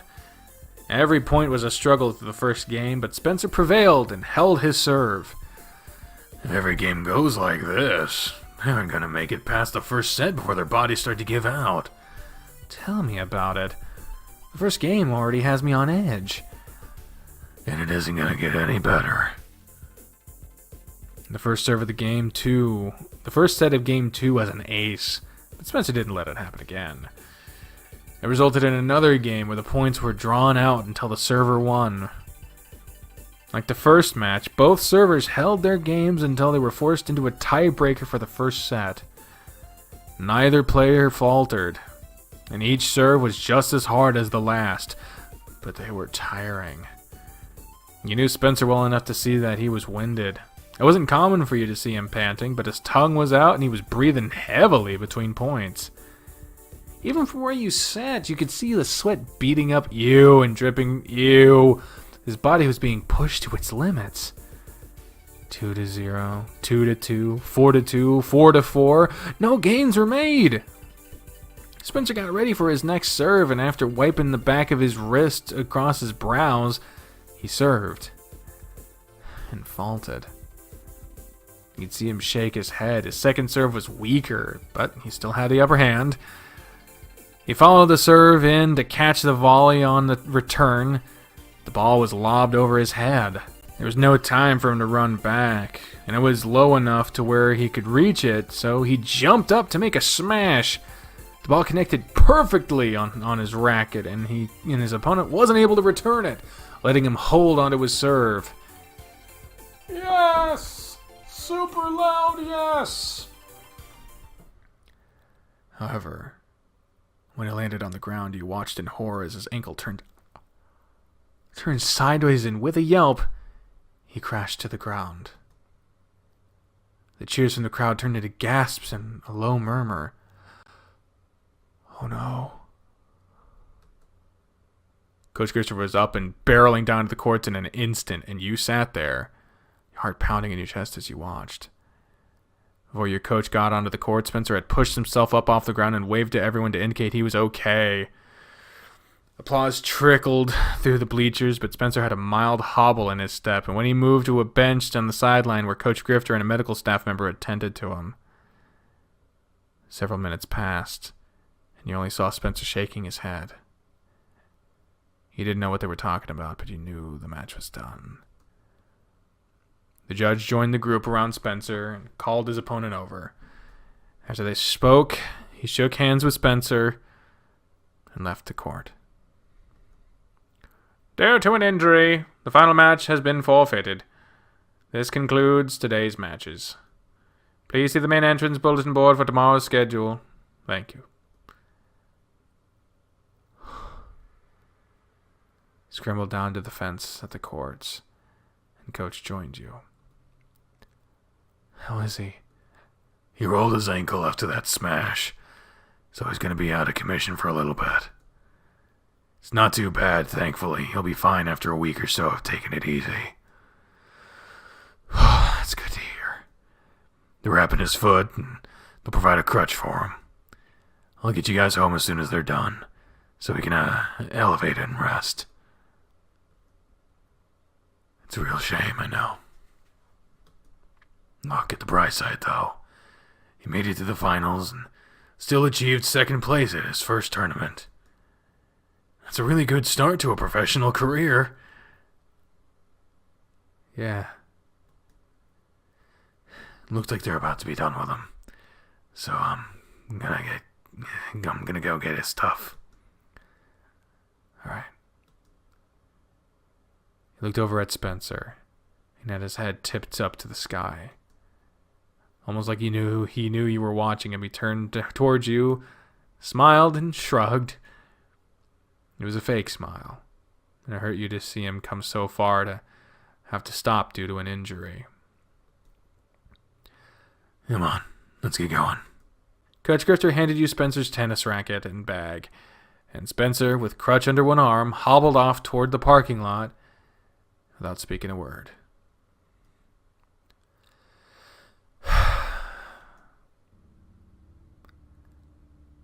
A large portion of the drive home was silent. Spencer had his head leaned against the window, staring blankly out of it. So, you played great out there today, Spencer. All your matches were a thrill to watch. Yeah, you were really killing it today. You nailed so many service aces. And you didn't double fault a single time. Those long rallies that you took control of, too. You finished them with such finesse. I can't wait to see you in action again. There's no doubt that you can win these kinds of tournaments with ease. You saw Coach reach over and pat Spencer on the leg. Hey, you'll be back in the courts again in no time. Just make sure you give your body time to recover. Remember, RICE. Rest, ice, compression, elevation. You need to use your ankle as little as possible for the next few days. And be sure to ice it for about 20 minutes every couple hours. Keep it wrapped and compressed to help control the swelling and keep it elevated several inches higher than your heart. As long as you do that, you'll be well enough to get back on the courts next week. And I'll make sure to help with it. Sorry, guys. I appreciate what you're saying. I'm just a little bummed. I feel like I let you both down. You had such high hopes and expectations for me. And I lost. Fuck. We spent the whole fucking day building it out, too. I lost in the most pathetic way, too. If I lost from playing normally, I could at least accept that, but no. I had to forfeit with an injury. Spencer, you didn't let us down. I'm still proud of how well you played out there today. Yeah, Spence, it was an unfortunate accident. I'm just glad things weren't worse than they are, and that you'll be able to play again soon. You'll have to recover soon, because you don't have time to waste. He's right. The first doubles tournament is in a month, and there's another singles tournament the following week. You don't have time to be slacking off. Thanks, guys. I'll be sure to get better ASAP. Good. I'll be suffering too. What? I'm gonna have to practice with Darius this week, since I won't have you there. He's the only disappointment on the team. It's not very professional of you to say, Coach. I mean, he has such potential and he squanders it. He could do a lot more than he does. That's Darius for you. Ba-da-ba-ba-da-ba. You lean forward and put your hand on Spencer's head, scratching it gently between his ears. I'm proud of you too, you know. You played hard today, and showed me you have what it takes to make a career out of this. That's good to hear. Thanks, Adam. Silence took over once again, and nobody else spoke for the rest of the way home. This apartment? Yeah, this is the one. What about you, Adam? We live together, so I suppose I have to get out here too. Oh, I didn't know that either. Learned a lot about you guys today. Well, alright. Make sure to follow the instructions for your ankle, Spencer. Stay off your feet as much as possible and get some rest. And again, you did great out there today. I'm really proud of you. Thanks a lot, Coach. Be sure to grab my bag, William. Did I say William? Shit! Will do. You opted out to grab his bag, and before you could help him out, he was already on his way to the front door. Seems to be in decent spirits at the moment. Yeah, I'm relieved for that. Same here. Still, take care of him and help him out, alright? You know as well as I do that Spencer likes to push himself, but you can't let him do that right now. You might be stubborn about it, but you'll have to be strict with him. I got it. I'll keep him in line. Good. I'll see you in class Monday. Later, Coach. Have a good night. He's not in here, so he must have gone straight to the bedroom. Spencer's already on the bed on his back, with his arms and legs spread out. How's your ankle feeling? It hurts, but I'll live. I'll go make an ice pack and get some pillows to get it elevated. Thanks. You got a bag and filled it with ice and gathered any spare pillows you could find before returning. Alright, let's get your ankle raised up. You lifted his leg and you stacked pillows until his ankle was high enough. With his ankle elevated, you put the ice pack on top of it. There we go. That should do for now. You need me to get anything for you? Food? Drink? I'm good. Now would be a good time for us to have our little talk, though. Future talk? Yep. So have a seat and let's talk. You sat beside him on the bed, and he put his paw on your leg. I told you, that last match would determine how this conversation would go. Yeah. I lost the match. It's a bit of a technicality, but I lost. And losing has made me really think more about if I want to pursue this or not. Spence. It could be a hard road ahead. And it would take a lot of work for the both of us. It's taken a lot of thought to come to this decision. But I want to keep going. I want to become a professional player. I can't do it without you, though. I want to make sure that it's something you're behind. I need you to be there for me, Adam. Are you sure about this? He grabbed your hand and squeezed it tight, looking up at you. Who am I to say no to something that you want so badly? I know you can make it, Spence, and you can depend on me to be there for you every step of the way. Thank you. Having your support is the most important thing to me, since this will affect our future together. Having you on board means a lot. I'll do whatever I can for you. If you're happy with what you're doing, I'll be happy too. Good to hear. I hope you're ready to put up with a tired, lazy dog in the future. I think I can manage relaxing a little more with you. This brings me to the next thing. Which is? It's about my job at Dynamite Springs. I love what I do there too. The pay is good, the job is fun, and I feel great while I'm working. I know I've mentioned before that it was only temporary, but I don't want to quit. I think if I stick to dancing on the weekends only and serving and working the books through the week, I can handle it. What do you think? Does that sound reasonable to you? If you think you can handle it, sure. But if it starts having a negative impact on you in any way, I want you to stop one or the other. There'll be a ton of work for you. One or the other, huh? You're okay with me taking either as a career? If you love what you're doing, you'll never work a day in your life. That is a fucking lie. Jesus Christ, I hate that saying. Do whatever makes you happiest, okay? Be that stripping on stage in front of a bunch of people or playing tennis in front of a bunch of people. You really mean that? I do. I enjoy watching you when you're having fun. And you're a happy dog. And when you're a happy dog, I'm happy too. Just a happy guy. You're just a happy guy. I spend too much time on TikTok. And that makes my final decision easy. The final decision.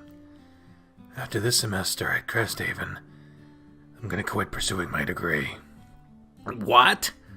As much as I hate to admit it, I do have my limits. School, studying, tutoring, practice, work. There's no way I can stay sane and do all of that stuff too. It's not possible, even for me. And quitting school is the conclusion you came to. Yep. Look at it this way. If something ever happens to my other ideas, I can always go back and finish up my degree. Right? That's true. It's the biggest decision out of all of these, but you've made me feel confident enough that I'll be fine. No matter what happens, I have you with me. That's all I really need. Besides, that means I'll have some extra time to spend with you. I crave more attention from you, and this will give us that chance. I can't argue against that. Never would have imagined good boy Spencer quitting school. What would your parents think? I won't tell them right away. I'll wait until I start winning and making a name for myself. I don't generally talk to them much about school anyway, and they'll think I still have a little bit longer left here. Gotta get better soon then, so you can start building your reputation. You know it. I'll talk this stuff over with Charlie tomorrow and see what he thinks too. You gonna be able to go get to work?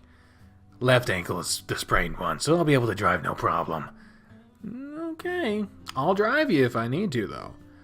It might not be a bad idea. Charlie will probably send me right back home, so you wouldn't have to stay there all night.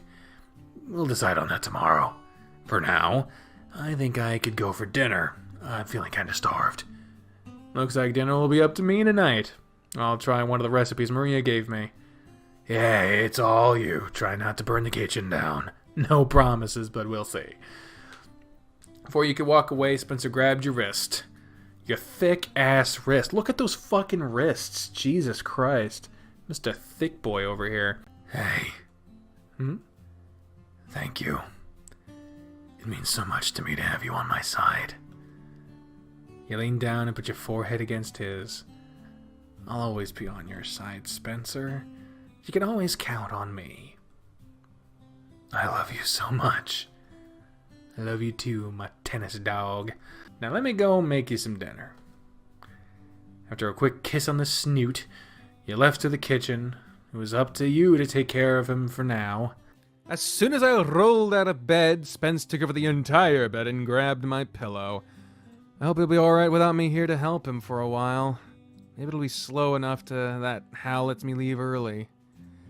He leaned over Spencer and kissed his snoot, giving his ears a rub at the same time. Heading off to work now, Spence. I'll see you in a little while. Don't you go straining yourself and move around too much either, got it? He growled out his response and curled up tighter with your pillow. If I come home and find out he's been putting extra strain on his ankle, I'm gonna beat him. I really want to just stay here and make sure he doesn't get up, but I have a job to do. Hey, I have no idea what Hal's fucking voice was. I'm sorry. Good morning, Adam. Morning, Hal. How's the tournament yesterday? Did Spencer play well? He played great. He placed second overall. Second? That's fantastic. I'll bet he'll win the next one then. Well, he might have won this one, but he got hurt during his final match. Oh no, what happened? How'd he get hurt? He was at a really intense point and jumped to hit a ball, and when he landed, he rolled his ankle. As soon as that happened, he was done. Poor guy, that really sucks to hear. Yeah, it's unfortunate. He's not gonna let that stop him, though, so he'll be back in the courts as soon as he can be. In the meantime, I'm gonna do whatever I can to help him out and make sure he doesn't overdo it. Good idea. I'll send you home as soon as lunch rush is done, if you'd like. If it's no problem, I'd appreciate that. Just make sure to work hard while you're here, and it won't be a problem. You can count on me. Man, that lunch rush was a killer. We were so slammed. And the worst of it's over. I was able to catch up and get everything cleaned and under control. I just hope it stays this way. Adam. You'd better go now that it's died down in here. What if it picks up again? I don't think it will, but we'll be fine if it does. Lunch is always the worst of it, and it's over. You sure? Yeah, I'm sure. I have something else for you, too. He handed you a green light cafe bag and had a couple of boxes in it. What's this? A little care package for Spencer. A couple of sandwiches for you guys, fries and chips and some other stuff. He'll really appreciate this. Thanks a lot, Hal. Don't mention it. Just make sure he keeps off his feet and gets better as quickly as he can. I want to hear about him as an up-and-coming tennis star soon. That way I can brag about knowing him. I'll be sure to relay that message to him. Guess I'll be heading home now, if it's really okay. It really is, so get going. Alright, thanks a lot, Hal. I'll see you again on Saturday. Yep, and I'll see you then. Alright. I'm sure he'll be surprised to see me home early, and with food no less. Squeak. What's that sound? It's coming from the bedroom. Spencer, I'm home. As you popped into the bedroom, you startled Spencer, who was lying on his back with his hands down in his underwear and a tennis ball in his mouth.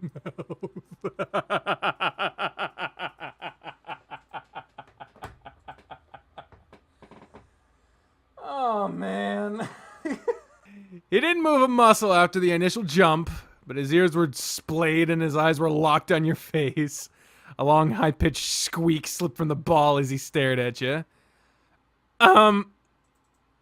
Hal let me leave early, and he sent some food home with me for you. I'll just wait in the kitchen for you.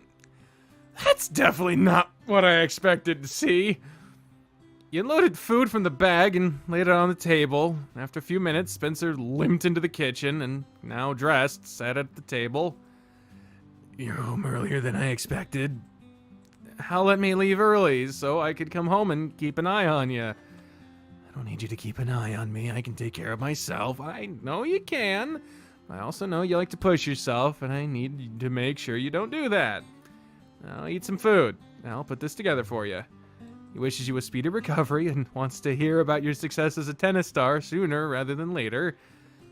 I see. I'll have to thank him when I see him again. You ate in silence. Spencer was slow to eat, and he never made eye contact with you. You wanted to ask him about what he was doing in the bedroom, but you didn't want to make things more awkward than they already were. Thinking more about it, you were disappointed in yourself for not taking advantage of the situation. It was so unexpected, though, your brain didn't have time to process any of it. I bet we could have had a little fun. I didn't know what else to say at the time. Then again, who knows what he was really doing? You're really staring hard at me. Sorry. I was just thinking, is all. You thinking about what I was doing, aren't you? Well, I walked in at an awkward time, right? You were, tossing the ball up in the air and putting it in your mouth so you could scratch yourself, I bet. My timing to walk in couldn't have been any worse. You chuckled nervously and shoved food in your mouth. He rolled his eyes and smiled. I appreciate you trying to make me feel better, but that's definitely not what you walked in on. I was bored just lying there not doing anything, and my mind started to wander.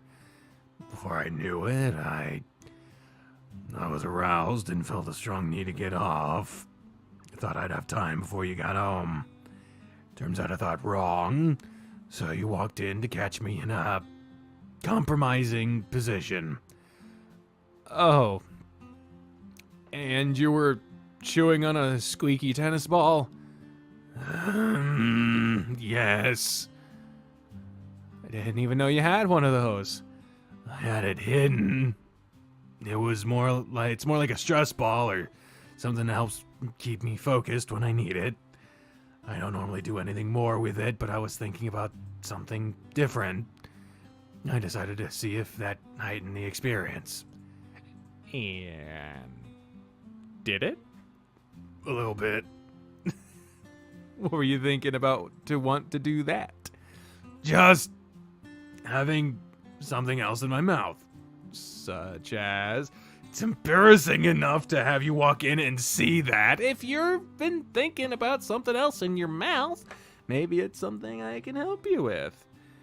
We have a few more hours together, and the only other thing we have to do today is go to the club to see what you're going to do with your injury.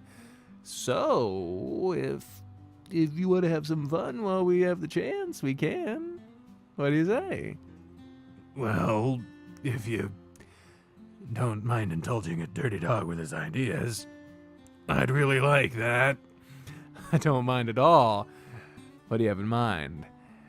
How about we finish eating first, and we'll move back to the bedroom and talk about it. Spencer's mood seemed lighter after talking about what you saw, and lunch was finished without the awkward air lingering over you. Hal knew exactly what to send me. That sandwich hit the spot. I wasn't able to pull myself out of bed to come and eat lunch, so had he not done that, I probably wouldn't have had lunch today. If you aren't going to get up and eat lunch while I'm not here, I'm going to have to stay home and make sure you do. No, you won't. I think I'll be fine after another day or two of rest. I've been doing what Coach told you to do? For the most part, I just haven't had the ice. Let's get your ankle iced then. You need to be doing that. And I need to get out of my work clothes. All right. I'll go back to the bedroom and you can join me once you make the ice pack. How about I help you get there? I can do it on my own. It'll just take a moment. I need to go slow. Pushed himself from his chair and hobbled toward the wall, used it as support as he moved to the next room. Stubborn mutt. I'll clean up in here real quick, get his ice pack, and join him. Spencer was sitting at the edge of the bed, and he had already stripped back down to his underwear. So, what'd my naughty mutt have in mind this time? Just what exactly were you thinking about? Why don't I just show you instead of telling you? It would be more fun to hear you say it, and it would set the mood. It can't be that hard to tell me what you want, can it? It's always embarrassing to say these kinds of things out loud. But if you really want me to say it... I do. Okay. And that's the cue for me to skip. Because YouTube does not allow this. Anyone who watches this series has heard me say this spiel so many fucking times. I'm gotta skip it. YouTube doesn't allow this shit. Even describing it's not good enough. I'll be right back. Alright, so, Spencer blew us. And then he revealed that he can actually blow himself, kind of. And they made plans to go over that in the future. But now they're just laying in bed, talking. Hey, Spence, I was wondering... About? Are you absolutely 100% sure about quitting school? Are you having doubts about that? That just came out of nowhere last night, and we didn't really talk that much about it. At least I didn't get to give you my input about it. How do you feel about it then? The choices are I think it's fine and I don't think you should. I think it's fine. To be honest, I think it's fine. You're a smart guy, and I trust your judgment. Whatever you decide to do, I'll support you to the max. Well, if that's the case, why did you bother mentioning it again? I just wanted to tell you that I'm completely behind you.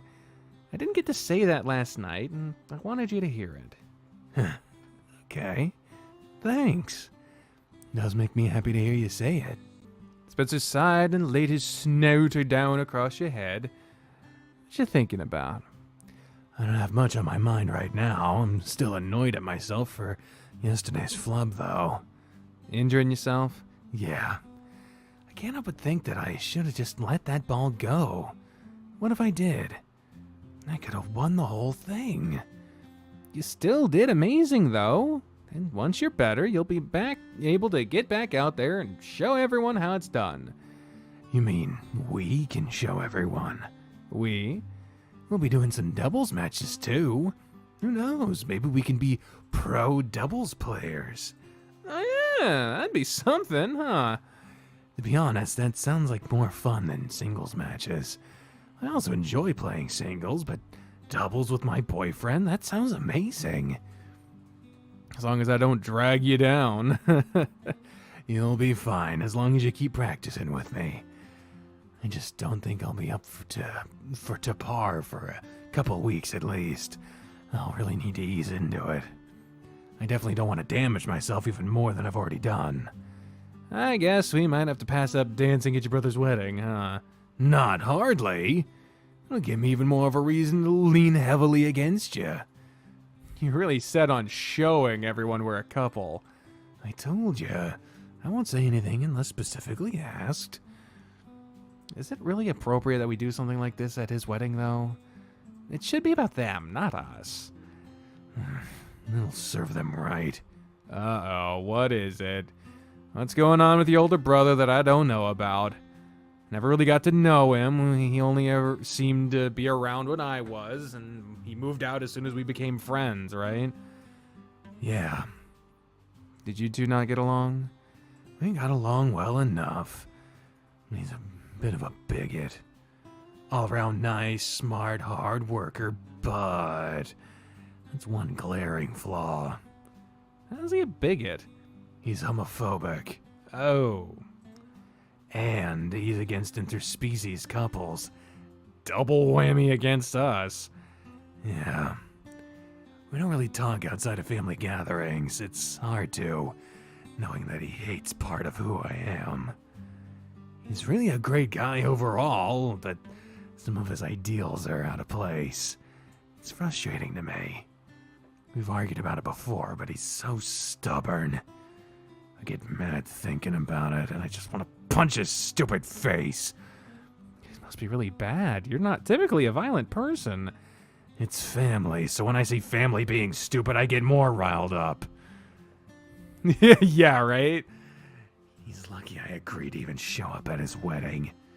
But he's family. Even if I think he's stupid, I still love him and feel honored that he wants me to be a groomsman. And I can't wait to see the look on his face when he realizes his younger, better-looking, soon-to-be more successful brother is gay and dating a human. Maybe wait until everything is done to make a big reveal, though. You don't want to ruin his big day, do you? Dots. No, I don't. I do want to dance with you, though, and you won't deny me that. As long as you aren't straining yourself, well, I'll accept that. Why don't you get you a collar before then, too? I bet that would make a good impression on everyone. And here I thought you wanted me to behave. Putting a collar on you'll keep you in line. Oh, do you really think so? If you're wearing a collar, I'm your master. You'll do as I say. You better watch how you tread, Adam. Or what? You'll find yourself asking Maria if you can move back in. You wouldn't. I would. Sure. He yawned wide and nuzzled down against your head. You mind staying here with me while I take a nap? I didn't sleep well, and after the fun we just had, I'm really feeling tired. I'm feeling really tired. A nap? I'll stay right here with you. I'm so relaxed, I could probably fall asleep too. We have a little while longer before we need to leave. Let's rest while we can. Just leave yourself some time to freshen up. Trust me, I will. He kisses the top of your head and pulled you against him. Love you. I love you, Spence. I love you most. No fair, you skipped a line. Can't give you the chance to one-up me. He chuckled and he nipped and nuzzled at you while growling playfully. Calmed down with you after a minute. He wasn't kidding when he said he was tired. He was out in a matter of minutes. You were quick to follow. Asleep and awake again. The nap didn't last long before Spencer was shaking you awake. Hey, wake up. I need to get ready to go. Is it that time already? Yeah. You can stay here while I get ready. Did you forget I'm only wearing a shirt? I did. Okay. I guess we both need to get ready. You putting on your normal outfit? I am.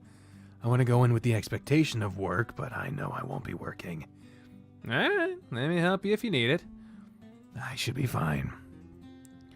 You sat up on the edge of the bed and stretched your limbs. That was when you noticed the mess still on the floor. I suppose I'll clean your spunk up off the floor, too. Just left it there.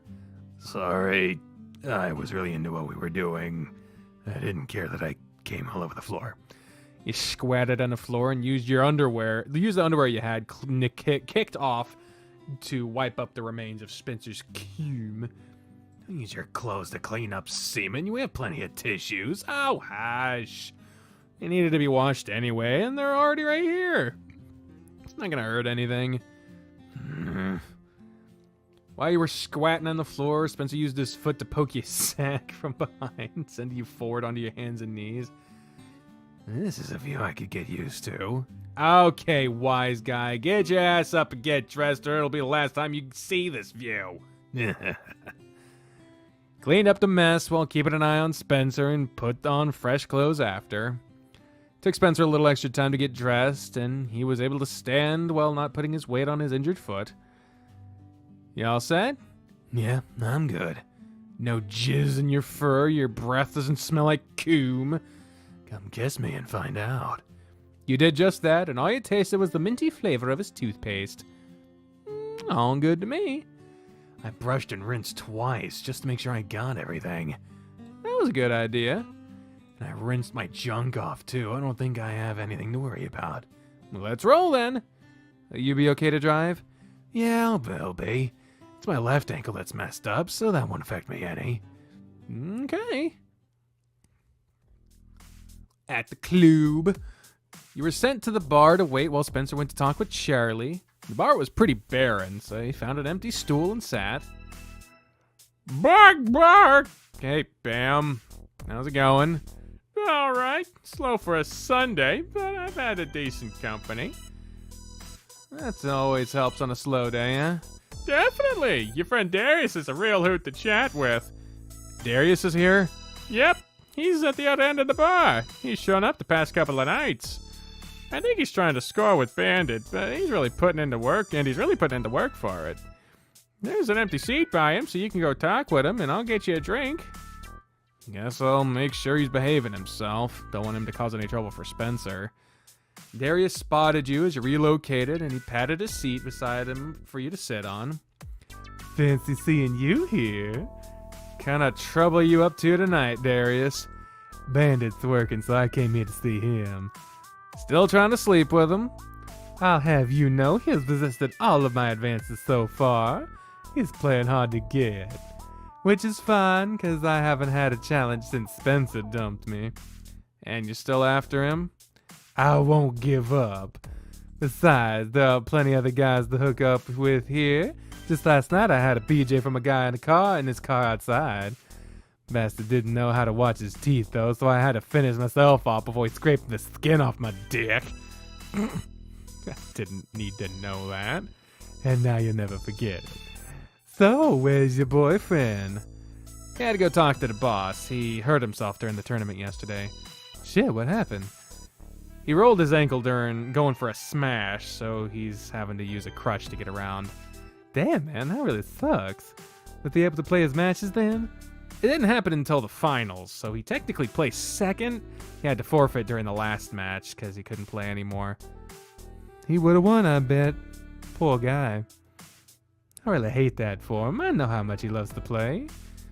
Yeah, he's got to stay off his feet as much as possible for now, so he won't be able to practice all week. He's gonna be bored out of his mind. You better keep him entertained, if you know what I mean. Knowing you, I definitely know what you mean. Good.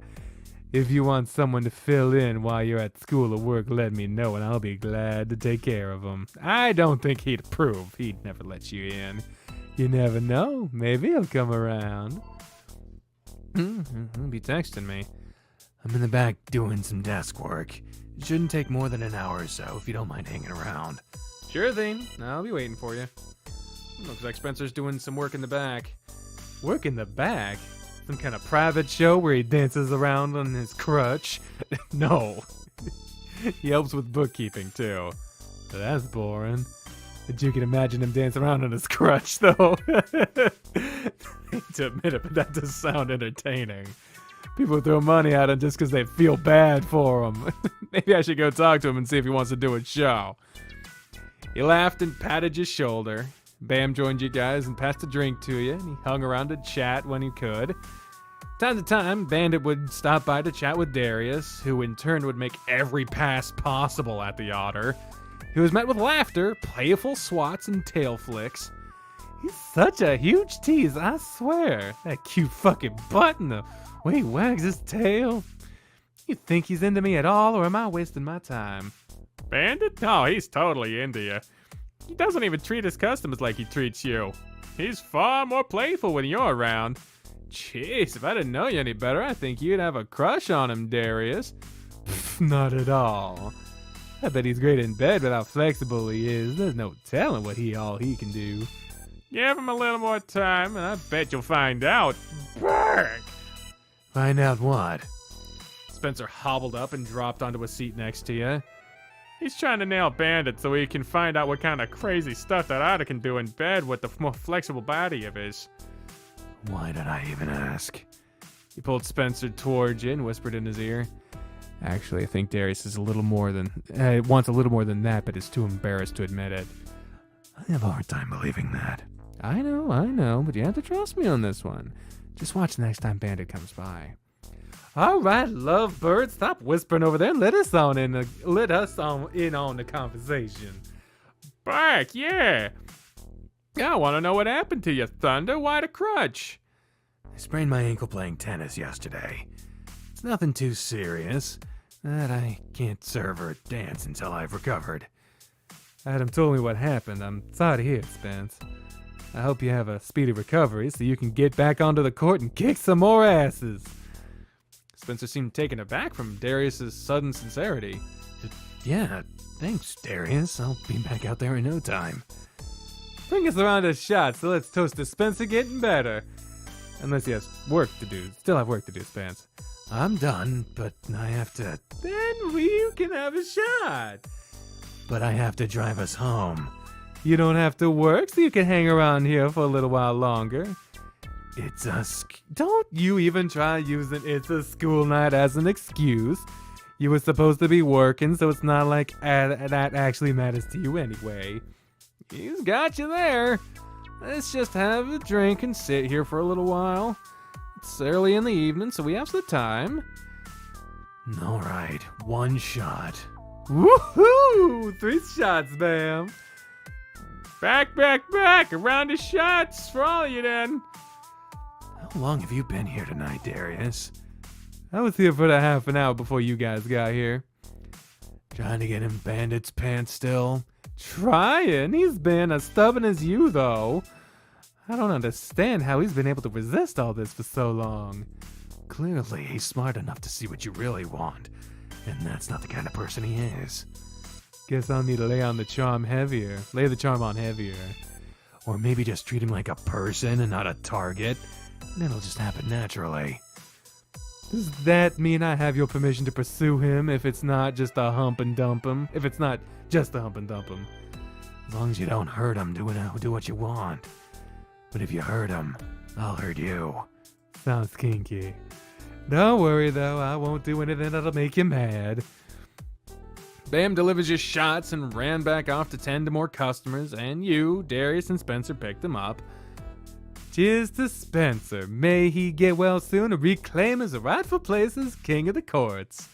Cheers! Cheers! And may Adam use this time to take advantage of him and make him howl in the bedroom. He threw his head back and downed his drink with you and Spencer rolling his eyes and grinned as he swallowed. Oh, God. After the drink was gone, a pair of hands appeared on Darius's shoulders and a rounded snout popped up behind his head. Hey, Bandit. I don't... Have we ever heard Bandit's voice? I don't know. Oh, hey, Thunder. How's your ankle? Charlie told me what happened. It's fine when I'm not putting pressure on it, so I might be out of commission all week. Even after that, I'll have to make sure I take it easy. Do what you can to get better soon. I still have plenty more to learn from you. Maybe Spencer could learn a thing or two from you. This guy got up on stage last night and took everything off. The crowd went crazy for that. I need a private room with a show like that. Can I get that here? We do offer private rooms, right, Thunder? Yeah, you just need to talk to Charlie about setting up something like that. The house fee is a little less than using the stage, and you set up your own prices and rules for what you'll do. Go talk to Charlie then. You name the price and I've got the money. You'll get a special rate for being my first customer. I'll go talk to Charlie right now and see what he thinks, and if he approves. Are there any rules as to what isn't allowed during these private shows? You're not allowed to have sex in the private rooms. Everything else will be up to Bandit, so you have to respect whatever boundaries he sets up. I'm not some sleaze. If he tells me no touching, there'll be no touching. And if he doesn't want to take it all off, I won't push it. I'd actually feel bad if I made him uncomfortable and not want to do any more private shows. It would be a shame if you ruined that for him. I've heard some of the clients pay really well, and that it can be good money. You want to do a private show for me? Adam can join too, and I'll pay double what you'd normally charge. You're not gonna give up, are ya? Not until I get that show. Well, I don't do private shows. I bet you'd make an exception for us. You couldn't afford me. Bullshit, you know I could. Back me up here, Adam. Spencer doesn't want to do them. So I'm not gonna fucking try to convince him to do it. It's all up to Spencer. You're the one that told me to keep trying. Really, Adam? Uh, What am I gonna do with you? it's good practice if you really want to keep dancing. True. I guess we'll see how things go in the future. Score! Bandit wasn't gone for long before he returned, grabbing Darius by the shoulders once again. So, what's the verdict, Otts? You noticed Darius's tail had wrapped around Bandit's leg, and you wanted so badly to point it out to Spencer. You have a private booking at 8 p.m. in room 3, Mr. Maynor. Hot damn! Now I really got something to look forward to. You and me both. I need to make sure all of my tables are aware that I'll be vanishing in about an hour. How long do I get with you? As long as you want. Then what time do you get off tonight? You're really gonna make me work, aren't ya? Only as much as you want to. I'm not gonna make you dance. I'm not gonna make you dance till you're exhausted. A lap dance is part of this deal. If you want, I can try. It's not something I'm used to doing. Well, you can decide if you want to try or not. I'm more than willing to help you learn and get comfortable with what you're doing. Isn't this guy such a sweetheart? He gave Darius a peck on the side of his head. All right, I'm off again. I'll see you at 8. Room 3, right? Yep. I'll see you there. I'd say get a room, but you already are. Looks like there's more going on there than just you wanting to have sex with him. What do you mean? Don't think I didn't notice your tail wrapped around his leg. I saw that too. I was about to let him get away from me before giving me an answer. I had to keep him here. Yeah, I'm sure that's what you were doing. And you haven't felt his legs before. My hands would have been on them if he wasn't behind me. When have you felt his legs? Wouldn't you like to know? No, on second thought, I wouldn't. I expect to get the chance again soon, too, while I'm getting that private show. Between you guys and me, I'm already hard from the anticipation of what's to come. What's to come? At this rate, it'll be you. Oh, damn, that's not something I expect to hear from you. Sounds like you're doing him some good, Adam. I'm working on it. It does take a little more than that to get me off, though. You want to give it a feel too, Spence? You and Adam are both welcome to it. Don't push your luck, Lion. Unless you want to end up with a broken dick. On second thought, I'll just wait and see if Bandit wants to touch it instead. If I get that lap dance, there's no way he isn't gonna feel it. Do I need to go talk to Bandit before he gets in there with you? I already told you, I won't have him do anything he isn't comfortable doing. I'm sure he has to expect that what he does turns guys on. You've come to terms with that, haven't you? You know good and damn well that there are guys that have jerked off in the bathroom because of you. I try not to think about that. Grant has tossed out patrons for stuff like that. Really? Oh, sorry, I heard Grant and I remember Dozer, and Dozer's route, the main character's name, Grant. So I was like, what business we have tossing people out? Just last week, we caught a guy masturbating in the back corner of the club. Grant dragged him to the front door, dick out and his pants down, and tossed him out. I don't expect we'll see him again. How often does stuff like that happen? Every couple of months or so. New perverts will pop up here and there. People even have sex in the bathroom. We don't always know until we find used condoms or their empty wrappers. There's some bold people out there. I better not ever hear about you doing something like that in our bathrooms, Darius. Don't worry, I wouldn't do anything like that in the club, as hot as the idea is. Bring up the parking lot. I guess the parking lot doesn't count. It's not in the club. I'm not gonna bother asking what that's supposed to mean. I really don't want to know. While you sat around chatting with Darius and Spencer, other customers would come up and talk to Spencer.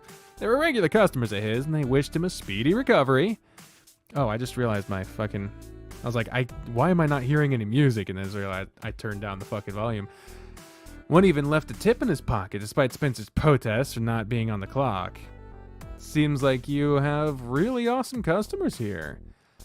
You know, even though there are some real creeps that come through here, most of the customers are respectful and friendly. I have a lot of great people that come to see me. I've been thinking about some new acts and can't wait to try them out when I get back on my feet. You guys have to invite me to come watch when you show it off. I'll leave it up to Adam to tell you or not. You hear that, Adam? You get to decide if I get to see the show or not.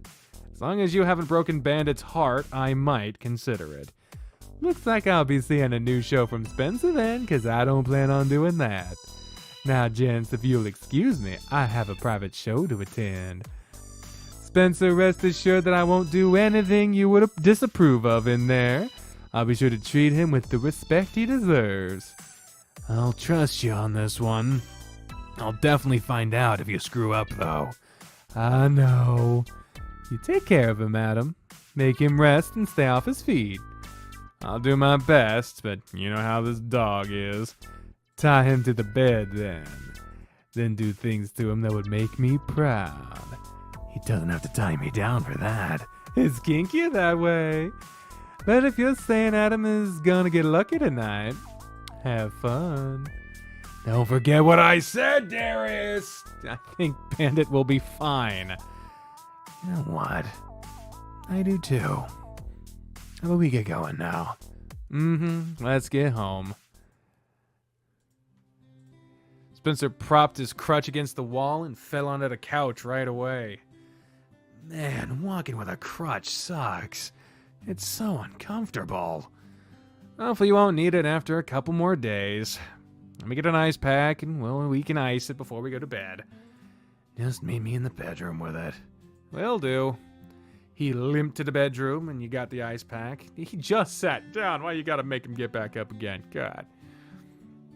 Alright, here's the ice. Need me to get anything else for you?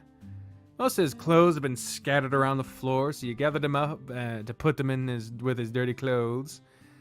Nah, I'm good. Okay, I'm gonna go wash some clothes and take a shower then. I ain't about making a mess. I was just stripping and throwing stuff all over the place. I could have at least made a pile for you. I'll blame it on your work habits, since you didn't get to strip on stage tonight. You sure you don't need anything else? Yeah, go wash up.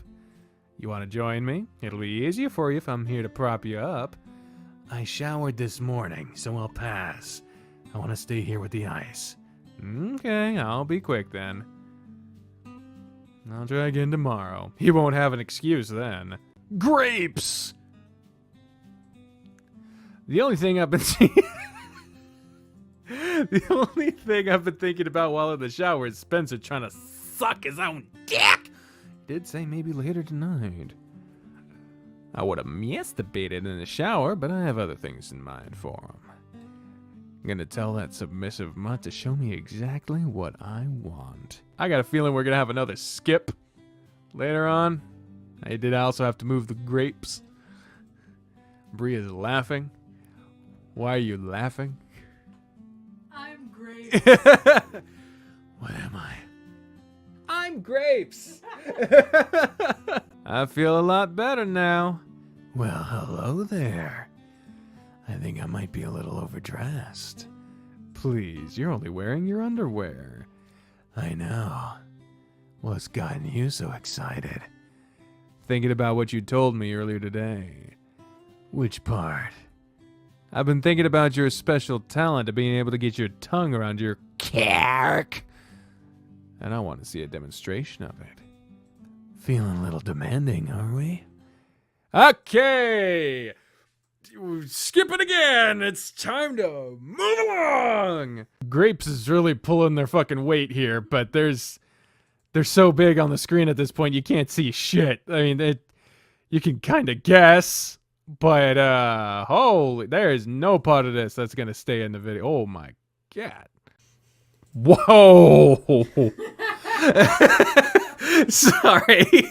No, I think your reactions are fucking hilarious. Yeah, it just sucks. It's like I have no idea what's going on. Just like, wow. Wow. Whoa. Yeah. For those watching at home that really can't see anything, it's this line here that got me. Jesus.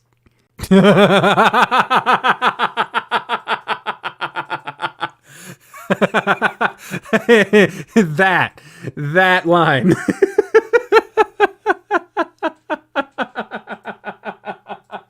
the line? No. What's the line? No. All right, I think we're on the. I think we're safe now. Yeah. He blew himself, and then you got off, and then we're here now. So let's just get moving along. Thank you, Adam. I love you so much. They've moved into more tender territory. They're not. This isn't like immediately after. You've done so much for me, and I appreciate you so much. I don't think I've told you just how much I appreciate you. You really make me the happiest guy in the world, and I'm really lucky to have you. Aw, Spence. I'm pretty lucky too. Getting to spend this time with the man I love. I'll do as much as I can to make you sure you're happy too. What the fuck? Oh, it's the fucking church tolling. I was like, what is that noise? I am happy. As long as I'm with you, I'll always be happy. Good. I'll do my best to keep you happy then. He squeezed you tighter against him and sighed contently. Just make sure you talk to me and be the same Spencer I've always loved. Even if it means you don't have a lot of time together. As long as we get to have moments like this from time to time, I'm ready for that. I think I can handle that then. He continued rubbing his neck and petting on him, and his talking faded into a jumble of grunts and mumbling. Big, tired dog. As carefully as you could, you rolled onto your back with your arms still around him, and he was lying mostly on top of you. So he was mostly lying on top of you. You managed to pull the blanket up and over you both, and you continued rubbing his neck and back after. I love you, Spencer. He was out cold already, and the strength of the afterglow was too much for you to resist. You followed Spencer off to sleep soon after. What time is it? It's still dark outside. Tried to pull Spencer to you, but you quickly found that he wasn't there. Spence? Where is he? The bedroom door was open, and you could see lights coming from down the hall. He rolled off the bed and trudged off toward the living room. Spencer was sitting on the couch with a game controller in his lap, and he was sound asleep. Was he sitting in here playing games in the dark? You sat beside him and shook him gently by his shoulder. Hey, Spence. With a snort, he jolted to life and sighed when he saw you beside him. Adam, what's up? He yawned and stretched and leaned over against you. It's like 4 a.m. What are you doing in here? I woke up a little bit ago and couldn't get comfortable again, so I came in here. I guess I dozed back off finally. Was your ankle bothering you? A little. But we head back to bed, though. I think I can go back to sleep now. Good idea. You helped him up, and he put his weight against you as he hobbled back to the bedroom. Both of you fell onto the bed. You lay on your side, petting his chest until you fell back to sleep. Alright, thanks for watching this episode. I'm fucking kidding. It's light out now. Why was that a thing? Why was that? They wouldn't have shown us that if that wasn't significant, so I'm gonna remember that. It's light out now. I still want more sleep, though. Quick glance at the alarm clock confirmed it was time to get up.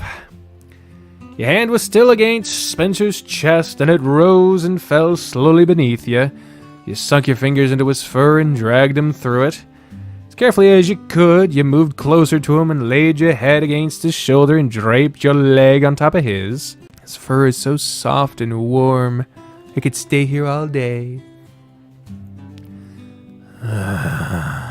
Spence. Spencer made a series of quiet growls, and you could feel him twitching against you. Is he still asleep? He made several more growls and a soft bark, and he was quiet after that. The silence only lasted a moment before he opened his maw with a wide, growly yawn. Awake now? Making a whole bunch of growls a moment ago. I was. Yeah, you're kind of twitchy, too. It's cute. Never heard you make those sounds before. I didn't know I did that. I've seen my brothers do that while sleeping, but I never knew I did it. It's the first time I've ever noticed. Were you having a good dream or something? I was dreaming about playing tennis. I guess I was really into it. Must have been an intense match. It was like a recording of my last match on Saturday, only I didn't hurt myself. You were stomping the other guy, I bet. You know it. I hate that I won't be able to practice properly today. You say that like you're still going to practice. I am. I can't just lie around in bed all day. That's what I did most of yesterday. I'll go crazy if I don't get up and do something. What do you expect to do with the courts? I don't know yet. I'm sure Coach has some ideas for something I can do. I'll probably tell you to take a break and to not overdo it. Probably, but that's not my thing. Maybe it should be your thing, just for this week. What if you make things worse and end up having to be off the courts for even longer? You really should just spend more time recovering today. It's so boring, though. And that's what leads me to behaving as crudely as I did yesterday. I feel somewhat ashamed of myself for how I acted. Why, there's nothing wrong with being a little... Don't even make me remember that that's a thing. I was... Stop it! Yeah! I feel embarrassed by just thinking about it all. Aw, don't. I was encouraging you. It's not like I was any better. I had a lot of fun with you, so don't worry so much about it. To be honest, I enjoy seeing you cut loose and act less restrained. I'm your boyfriend, after all. That doesn't mean I should lose all decency, though. You're allowed to be indecent around me. Do you really mean that? Of course I do! You really mean that? Yes. Puzzled, you sat up and looked over at him. Why do you keep... That's when the smell hit your nose. Spencer! You said I'm allowed to be indecent. I didn't expect you to smell like something fucking died in your ass. An unholy abomination lives inside of you. Nothing now. You slapped your pillow over his head, rolled off the bed, and left the room quickly. I'll be in my room until it's safe to come back out. Vile dog. At least I have a safe place to retreat to. Also nice. Look at his room. It's all made up now, and it wasn't all like boxes and shit that was piled in here before. So I'll get dressed, and maybe I'll make some breakfast. Not like he deserves it. Spencer, come eat breakfast. Perfect timing. I need to get going. Get going? I still have classes to go to. I'll skip practice, but I can't skip my classes. Are you sure you can't just miss one day? I'm sure. I'll be okay. Most of the time will be spent sitting, so it's not like there'll be a lot of strain on my ankle. Okay. Eat quickly so you can go. I don't want you rushing and hurting yourself more. You're worrying way too much. I'll be fine, Adam. I'll have the crutch with me. And where's that crutch now? In the living room. It's too annoying to use in the house, and I could use the walls to support myself. What am I gonna do with you? Feed me. If you don't want me to rush, I need to eat now and go. Yeah, here's your plate. Thank you. Gave him a plate with food, and minutes later all of it was devoured and he was up again. Alright, I'm going now. Thank you for making breakfast. I'll be back before you have to go to practice. I'll walk slowly and watch my step and only stand if I have to, yada yada. If you need me for some reason, just call me. School's right there. It's not like I have anything else to do today. I'll be fine, so don't you worry.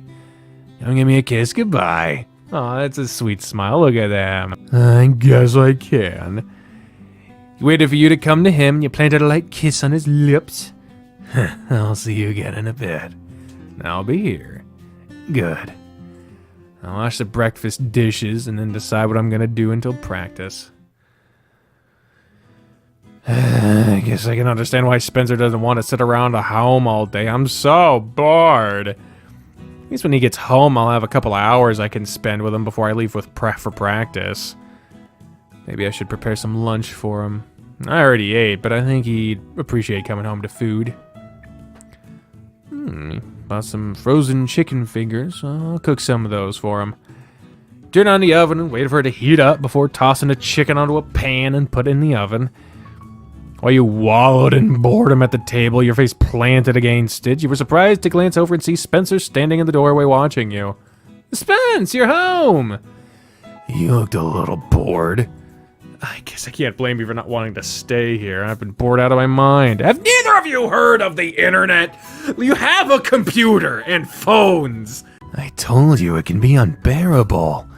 Very. I put some chicken in the oven for you. It should be done in about 5 more minutes if you want to sit down. That sounds great. I wasn't sure I was gonna eat, but I'm glad I don't have to worry about it. What I was going to eat, but I'm glad I don't have to worry about it. Thanks, Adam.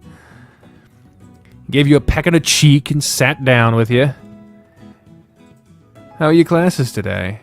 Honestly, I would have been just as well staying home.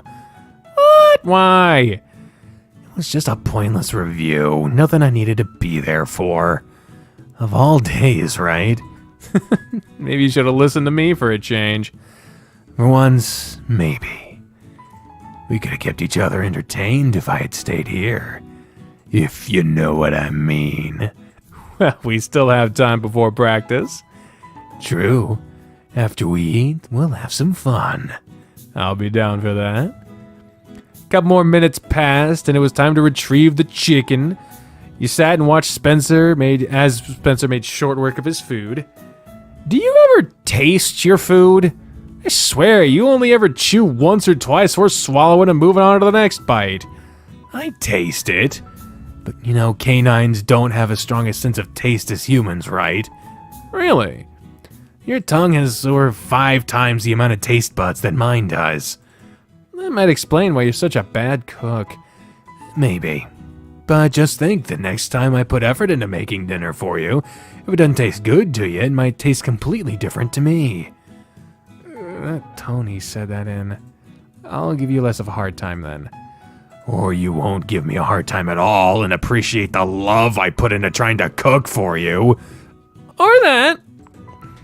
He finished his food and leaned on his fist to stare at you. Ready to go have some fun? I am if you are. Let me run to the bathroom real fast and we'll get to it. Okay. He hobbled off down the hallway and you went to his bedroom. I wonder what he has in mind. Might as well be somewhat ready. I feel he's been like, we can play video games. You're gonna be in there like naked and like, yeah, video games. You jumped onto the bed and rested with your hands behind your head until Spencer came in. What are you doing? I thought I'd be ready for you. You want to be ready for me? You'd be sitting on the couch. Was I right? Huh? The fun I was talking about was us playing some video games before you go to practice. I was right! Not whatever pervy thoughts you have in your head. I don't suppose you have to wear a shirt for this anyway. It's not what I had in mind at all. Spencer patted the seat beside him as you sheepishly shuffled into the room, sat down and knocked him with your shoulder. I feel like you intentionally led me on. I would never do such a thing. Even if I love seeing how you look when you're flustered. He put a controller in your lap and leaned back, propping his foot on a pillow on the table. Whatever you had in mind, we'll just have to wait until another time. For now, it's time to make up for the trouncing I got from you the last time we played together. What is this face? What is this face you got going on here? Look at the eyes. Didn't realize I could go this high. Woo! Green screen land. Ah! Sorry, I'm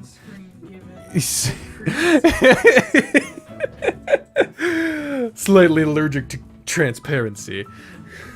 I should be a government official.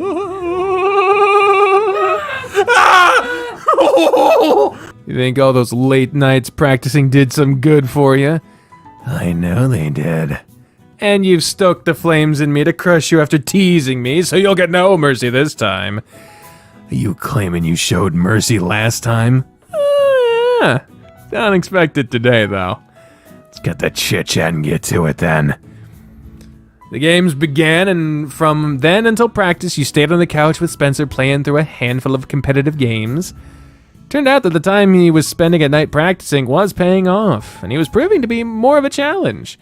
Man, I'm envious of that. I don't get better after practicing anything. I've been playing some games for decades, and I am just as good now as I ever have been. I hit a ceiling on basically every possible skill, game, anything I do, and that ceiling is about 2 feet off the floor. Even if he was more of a challenge, he still wasn't able to win consistently. Oh, look at how mad he is!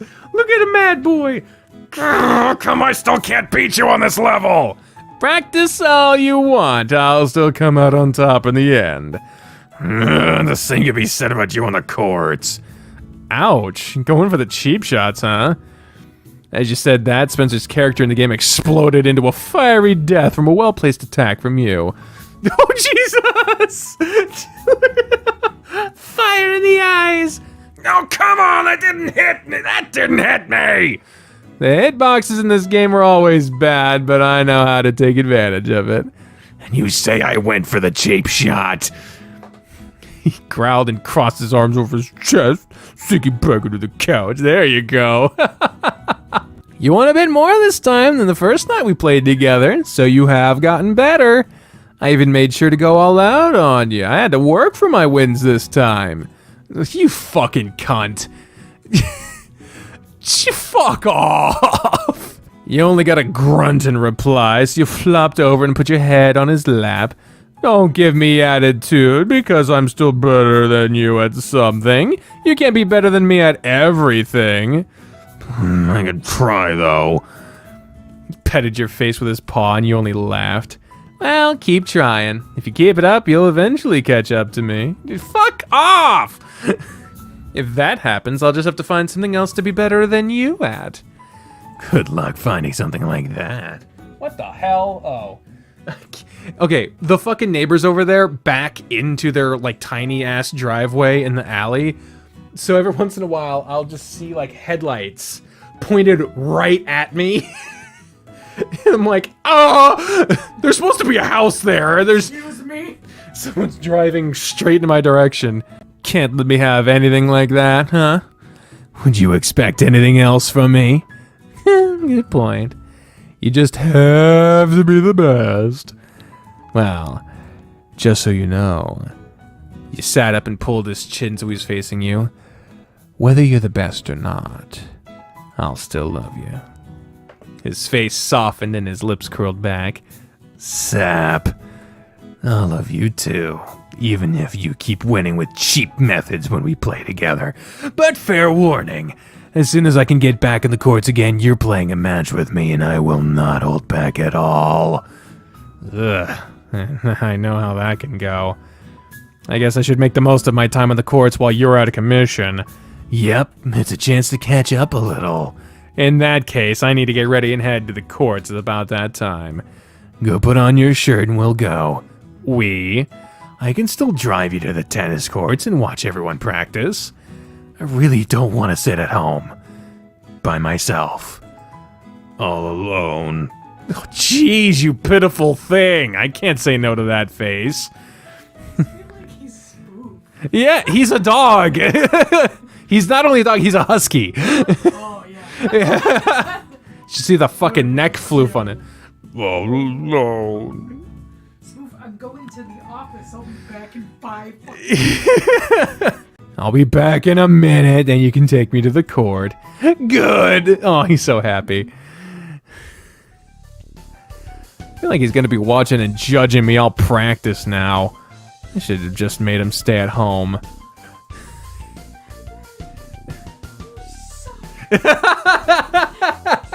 Fuck him up! Hey, Adam. Hey, guys. Where's Spencer? Yeah, I want to hear how his matches went on Saturday. Oh, well... Oh no, did he not do too good? He played great, but he hurt himself during the final match. He rolled his ankle after making a big slam. He had to forfeit after that. He didn't want to risk hurting himself more. Aw, man, really? That sucks. Has he seen a doctor or anything? No, only the medic at the court and whatever advice coach gave him. He's sitting in his car right now. Wanted to come watch his practice at least.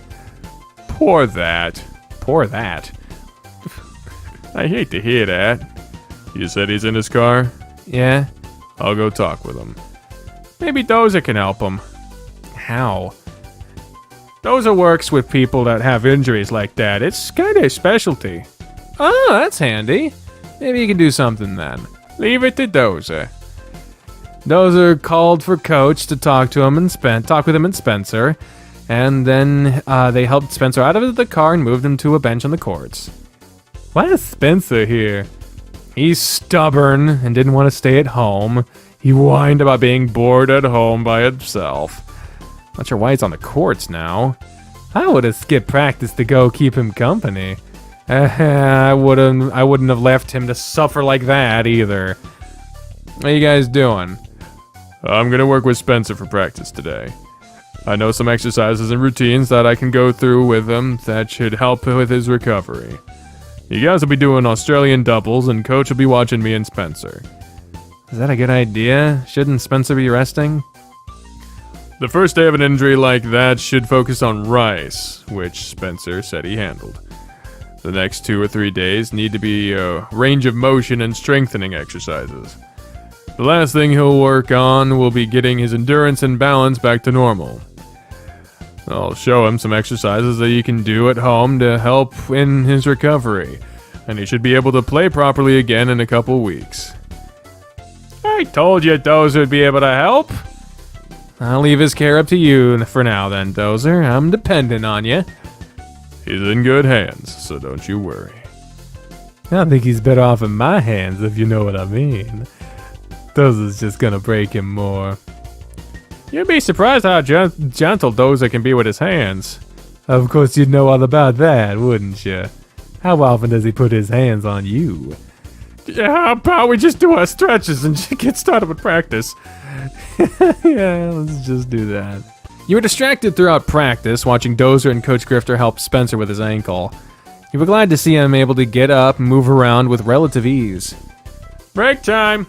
I'm gonna get some water and run to the bathroom. Looks like Dozer's heading off to the bathroom too. Maybe we should follow them and see what they're up to. How about we leave them alone and you tell me how your night went? Oh, curious about how my private dance with Bandit went? I am. I'm wondering if you did anything that would make Spencer mad. Of course not. Nothing happened in the club that would make Spencer mad. And outside the club? I'm not one to kiss and tell. Bullshit! You go on and on about your exploits all the time. Bandit isn't what I'd consider an exploit. Nothing happened though. I'll admit, by the time we were done with our private dance, I had a wet spot on the size of a quarter showing on my pants. That oughta really knows how to tease a guy. And you're telling me you controlled yourself and didn't try to have sex with him? Oh no, I tried. I laid on the charm thick, but he didn't give in. Oh man, that really must be something new to you. No kidding. Most guys that rub on my boner are practically begging me to take my pants off. You about ready to give up and move on? Not even. As a matter of fact. Those are pointed off the course with his tennis racket and you saw a familiar figure walking towards the bleachers. We're going on a little date after practice. Is that Bandit? It is, and his name's actually Dexter. You gonna go say hi to him? Nah, Chest is on his way back over, so I'm gonna take you two on and show him what I can do on the courts. Trying to show off, huh? As much as I can while he's watching, since Thunder's on the sidelines. You're gonna have to work for it. Sorry for making you wait. It's all good. Everyone needs some time, get some nookie in when they can, right? What do you mean? Like I didn't notice those are following you into the bathroom. Guess that was just a coincidence, though. It's our turn to play against him, right? Yep. Let's put him in his place. Gladly. It's time for you and Chester to play a few games against Darius, and he looked more focused than usual. He must really want to impress Bandit. Maybe I should let him have his fun. Go all out or hold back. Well, the options here are either to appease Darius when he's doing something actually kind of nice, or to appease Chester, who is just wanting to get back at him. let's hold back. Let's make Darius look good. Look kind of a wingman type of thing. Like, make him look good for his date, you know? That's the least we could do, right? Right? I'm gonna hold back. I'll hold back a little bit and let him have his fun. The game started and played on like normal at first. At the most critical moments, though, you would intentionally mess up your swing and give a point to Darius. Pair that with Chester's usual playing, and Darius was having no trouble keeping a small lead. He only played a small set of best-of-3 games, and Darius won 2 of them, making him the overall victor. Man, that was close. You just barely stayed ahead of us. Sorry that I brought us down, Adam. I still have a lot to improve on. Don't worry, Chess, I messed up a lot too. You sure did, Adam. I'll have to play again and we won't lose next time. Yeah, we'll get you next time. We'll see about that. It might not have been obvious to Chester, but I could tell you were pulling your shots. Trying to improve my chances with Dex. Maybe. I owe you one. Now, if you'll excuse me, I have a date to get ready for. Have fun. I'm counting on it. Looks like Spencer's done too, so let's see how he's feeling. Spencer was up and following Darius as soon as he realized Bandit had shown up, so it led to all you talking. Well, this is a surprise. It sure is. I wasn't expecting to see you here, Thunder. You can just call me Spencer while we're not at work. What brings you out here? Dexter and I have dinner plans, so I had to meet him here. I really hope I haven't put you in some kind of awkward situation, Spencer. I know how you feel about people knowing about your job in public. Don't worry about it. If the guys here find out, they find out. I think I can trust them with it. Maybe we can just have the team show up to the club one night to cheer for Spencer. Don't push it. I'll get you banned before you even set foot into the club. And then I'd be out of one of my big highest paying customers. That's all I am to you, huh? Right now. Ouch. I'm gonna have to see what I can do to change that. Dinner's a pretty good start. We should go then, cause I can't go anywhere until I take a shower. We'll head to my place, I'll shower and we'll get some food. I'm down for that.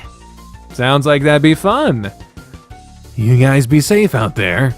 Try to keep Darius out of trouble. He's a feisty one, but I'll try. And you try to behave, Darius. Don't count on it. We'll see you guys later. Get better soon, Spencer. Thanks. Take care. Later, guys. Darius put his hand against Bandit's back and escorted him away. Darius is gonna be the end of me. Just might be. Are you okay with this? Those two? Yeah.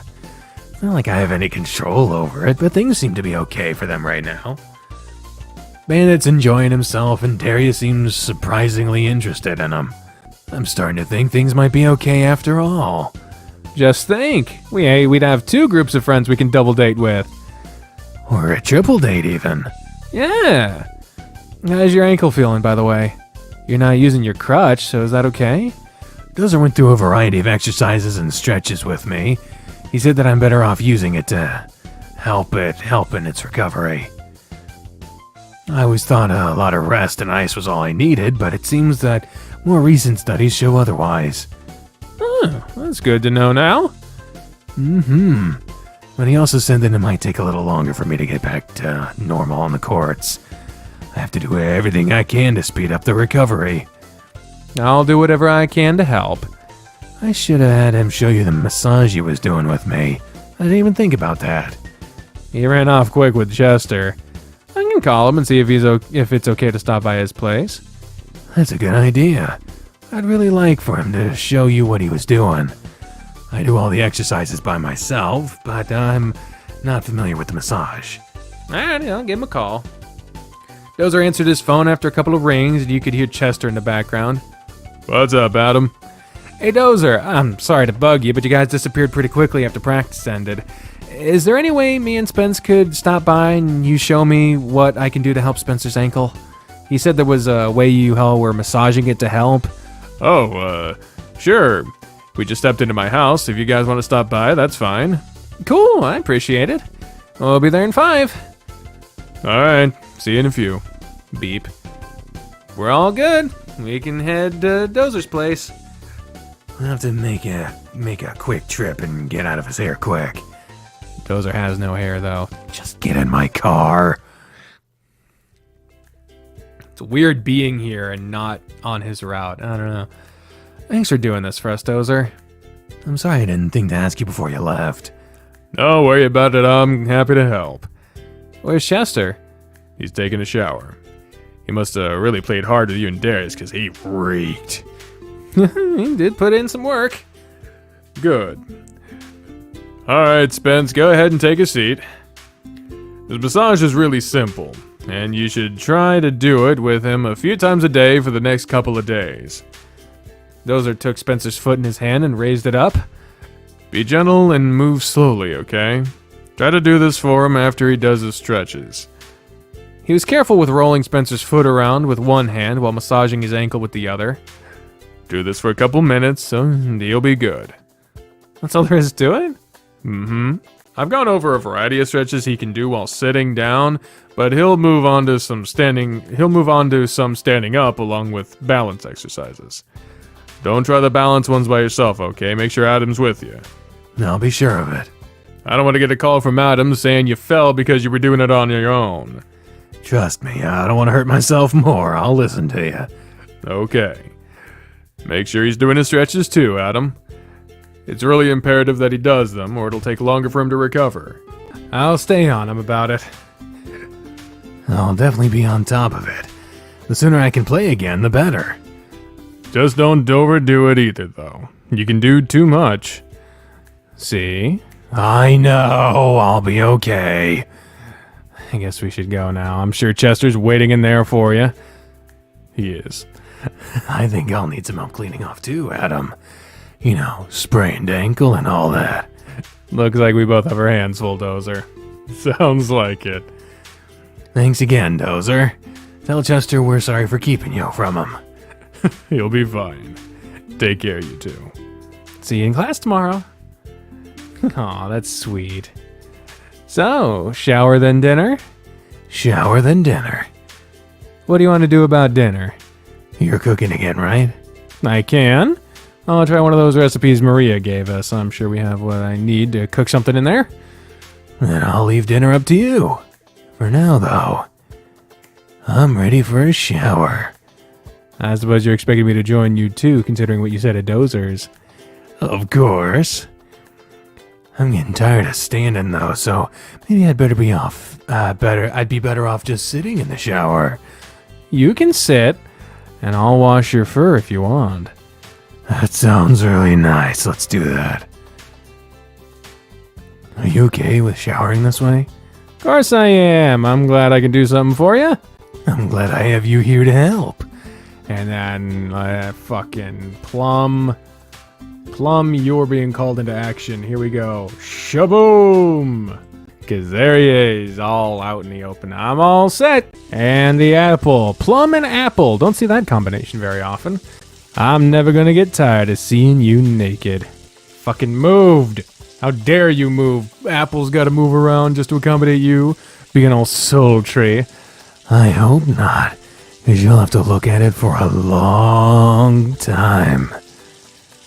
I've always enjoyed seeing you naked too. And now I get to see it whenever I want instead of trying to peek at you in the locker room. Spencer stepped into the shower and sat down in the middle of it, leaning forward on his bent knees. Are you saying you would spy on me in the locker room? More often than you might believe. I was full on acting like Darius some days. You made sure the shower head was aimed directly down at him, and you knelt behind him with a bottle of soap in your hand. I don't know. Yesterday really speaks volumes to that. I'm not going to be able to escape that, am I? Nope. Pushed your hands through his fur to get him thoroughly soaked before squirting a glob of soap on the fluff of his neck. So, you saw my dick long before we were together, huh? Yeah, many times.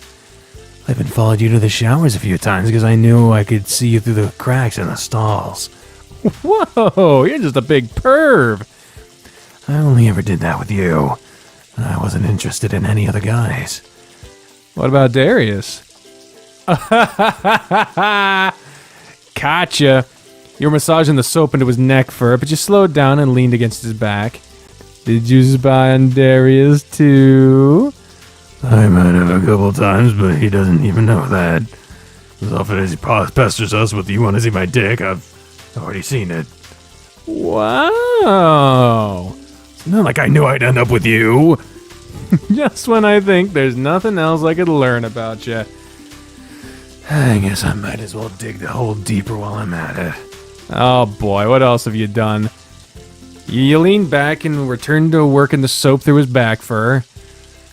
It wasn't always reserved to the school locker room. What do you mean? I walked into my bedroom to see you changing in your swimsuit one time when we were younger. You didn't notice. I stepped out quickly and watched through a crack in the door.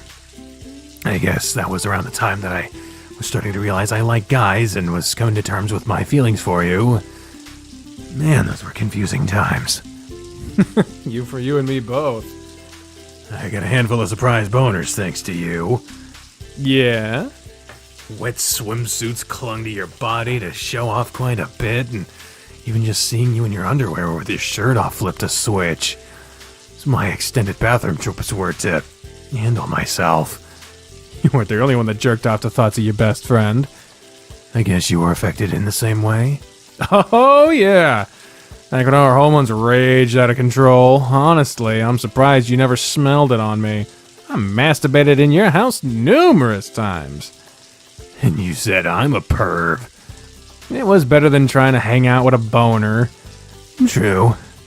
Imagine all the awkward situations that would have caused. Exactly.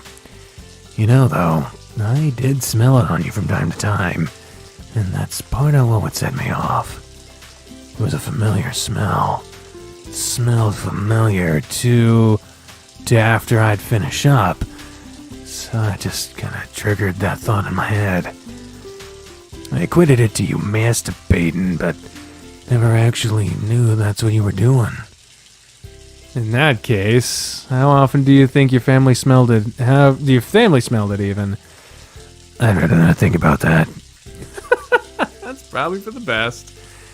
With his back fully scrubbed, you leaned heavily on him again and hugged his soapy body. What other naughty things did you do? Well, you left one of your shirts in my room once. I never gave it back to you, though. Did you jerk off with it? What? No! I used it like a pillowcase for a while. Had your scent on it and was comforting to sleep with. I think that shirt ended up getting passed down to my brothers eventually. That's not so much of a naughty thing as it is a sweet thing. You pop down and I noticed there's a lot of, like, every character has this, like, wow, I didn't know you were so horny moments. Like, everyone's got to be a horn dog, but ironically, Darius is going in reverse, where he seemed like an obvious horn dog, but we're uncovering the subtlety underneath it. But he's also still acting like a horn dog the whole time, so maybe it's not going in reverse as much as it is just playing the same note, but with a different harmony. You plop down on your butt and lean back against the wall, pulling Spencer against you so you could watch his chest and snow match now. You had me messed up, you know. Eh? My heart didn't know what to do. My brother would talk poorly about gay people, and for the longest time, I felt ashamed. I thought I was wrong for liking you. I even went so far as to trying to like girls, and it just doesn't work that way. You were the one I wanted, and nothing was gonna change that. Man, you really had it rough for me, huh? I did. Lost a lot of sleep over it. Why does your brother hate gay people? Okay, so before we get into that mess, this is such, like, the fantasy. Because, like, there's, like, being flirted with and whatever, but I have never had anyone tell me, like, in real life, like, no one's ever really flirted with me. Like, in person. Because it's so easy to say shit over, online, but, like, And I don't mean compliments either. I mean flirting, because flirting is like compliments with an intention behind it, you know? But, like, that never really happened to me. I mean, I can understand why, but... Oh, well. Why does your brother hate gay people so much? Your parents never seemed like the type to teach him that. He didn't learn it from them. My parents always taught us to be accepting and kind. I think he got it from his girlfriend's parents. The girl he's marrying he's been with since high school. That was around the time he started acting superior to others. He's probably just gay himself and trying to act like he isn't. I think her parents are super religious and it just rubbed off on him a bit too much. Can't really wait to see the look on his face when he finds out his younger brother is gay. What if they kick us out of their wedding? That's on him. Weddings are boring anyway, so it would be the perfect excuse to bail early. True. We'll see how it goes. But hey, I told you some of my little secrets, so you should tell me some of yours. You're all clean now, so I should be going to start dinner. What about you? You're not clean. His tail had started to wag, and you could feel it moving against you. You're like a giant soapy rag that I've used to clean myself while I hug you. I'm more than clean by now. In that case, you're still stuck behind me until you tell me at least one secret. It's only fair. But I told you one. I told you about masturbating at your place. Okay, but I told you more than just one. What other little secrets are you keeping from me? I don't know. There has to be something. Is there some memory of me that you have not, okay. Is there some memory of me that you have that you never told me about? Or even, if there's something that doesn't involve me, even? There's really not anything that comes to... Oh. You think of something? Yeah, I did. I was so embarrassed about it, I never told you. What is it? There was one night when we were playing games together, and I got really mad at you. We were playing Bomber Dogs, and you kept targeting me over the AI. I got so mad, but I didn't tell you. I don't remember ever being good enough to make you that mad. That's nothing, though. That's not all. I had gone to the backyard because I didn't want to be around you. Climbed up in a tree and was just sitting there being broody. Oh, wait. I remember that now. Nobody knew where you'd gone. Yeah, it was that night. I guess the bathrooms were full because your dad ran outside to the tree and, well... Does that mean you saw my dad? Yeah. So you saw his... He had no idea I was just a couple of feet above his head and could see him lift up from the back porch light. Mom was always scolding him for marking that tree. I stayed up there for like 10 more minutes before climbing down to go back inside. Nobody ever knew. Jeez. I can't believe you saw my dad's dick before you saw mine. If it's any consolation, I think you're bigger than him. Then again, it was a cool night, so I'm gonna see. Please, I don't need to hear any more. I regret asking now. You made that old memory resurface. I did always think your dad was kind of cute, too. I see where you get it from. Stop! Let's not talk about my dad anymore. It's so weird to hear you say that. Okay, I'll stop. I need to purge all that from my mind now. Tell me another story or something. That one was scarring, so you need to make it right. I don't have anything else, though. Well, you need to think of something, or I'm not letting you go. He pushed himself back against you, pinning you to the wall. You tried pushing him off you while laughing, but he wouldn't let you go. You struggle too much, you might hurt me more. That's not fair, using your injury against me. Tell me something else, then. You're starting to get hard with all the stimulation from this fur grinding all around your crotch. I don't know what else to tell you. All my thoughts are dirty right now. Share one, and then you can start dinner. This one time I actually masturbated on the bed beside you while you were asleep. No way, I don't believe it. I did. I think it was because one of your little brothers had pulled your shorts down and I saw your butt. My butt is all it takes to get you going, huh? He took that time to wiggle his hips around. Damn straight, that's all I need. How did you even get away with that?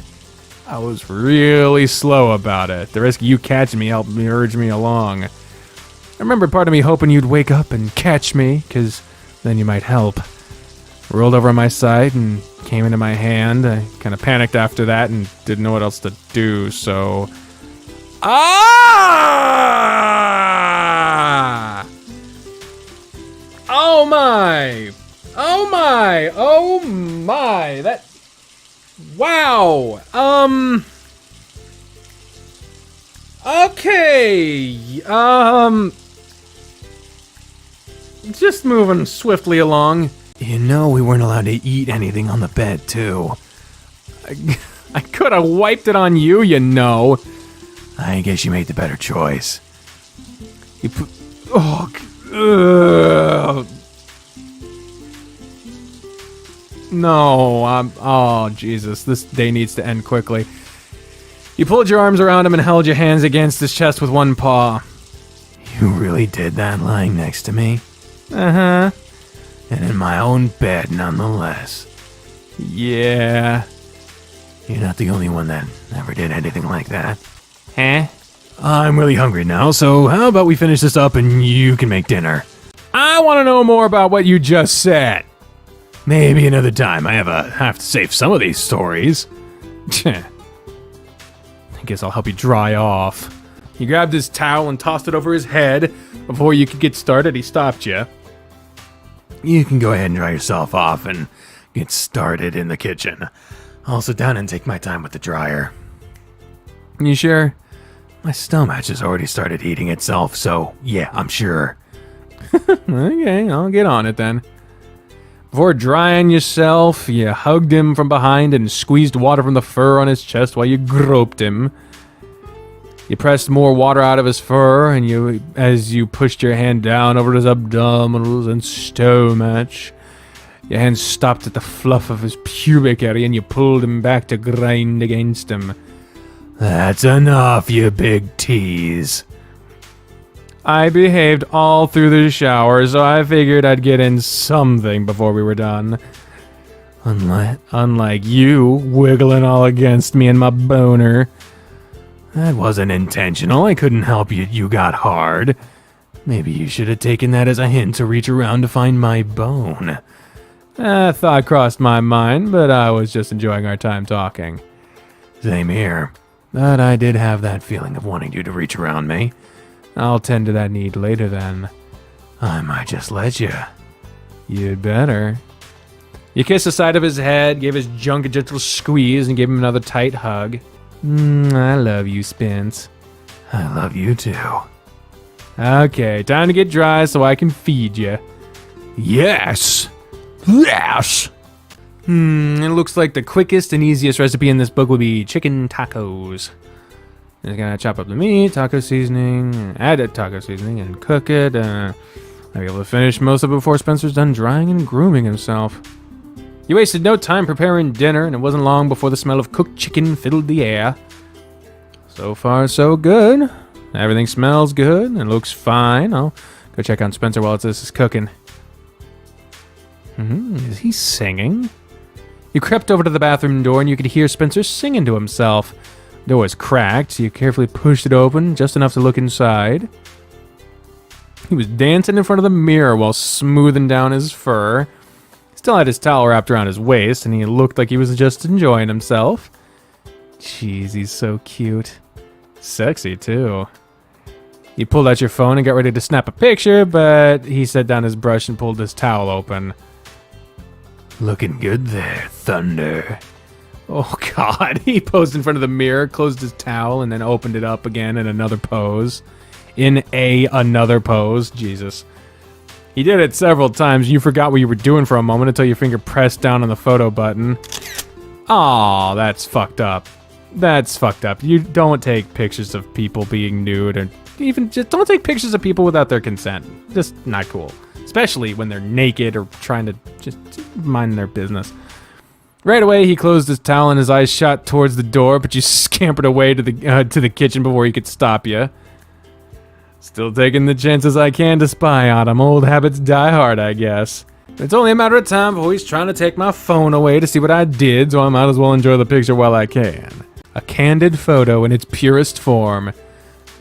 Unnecessary. Looks absolutely stunning in this picture.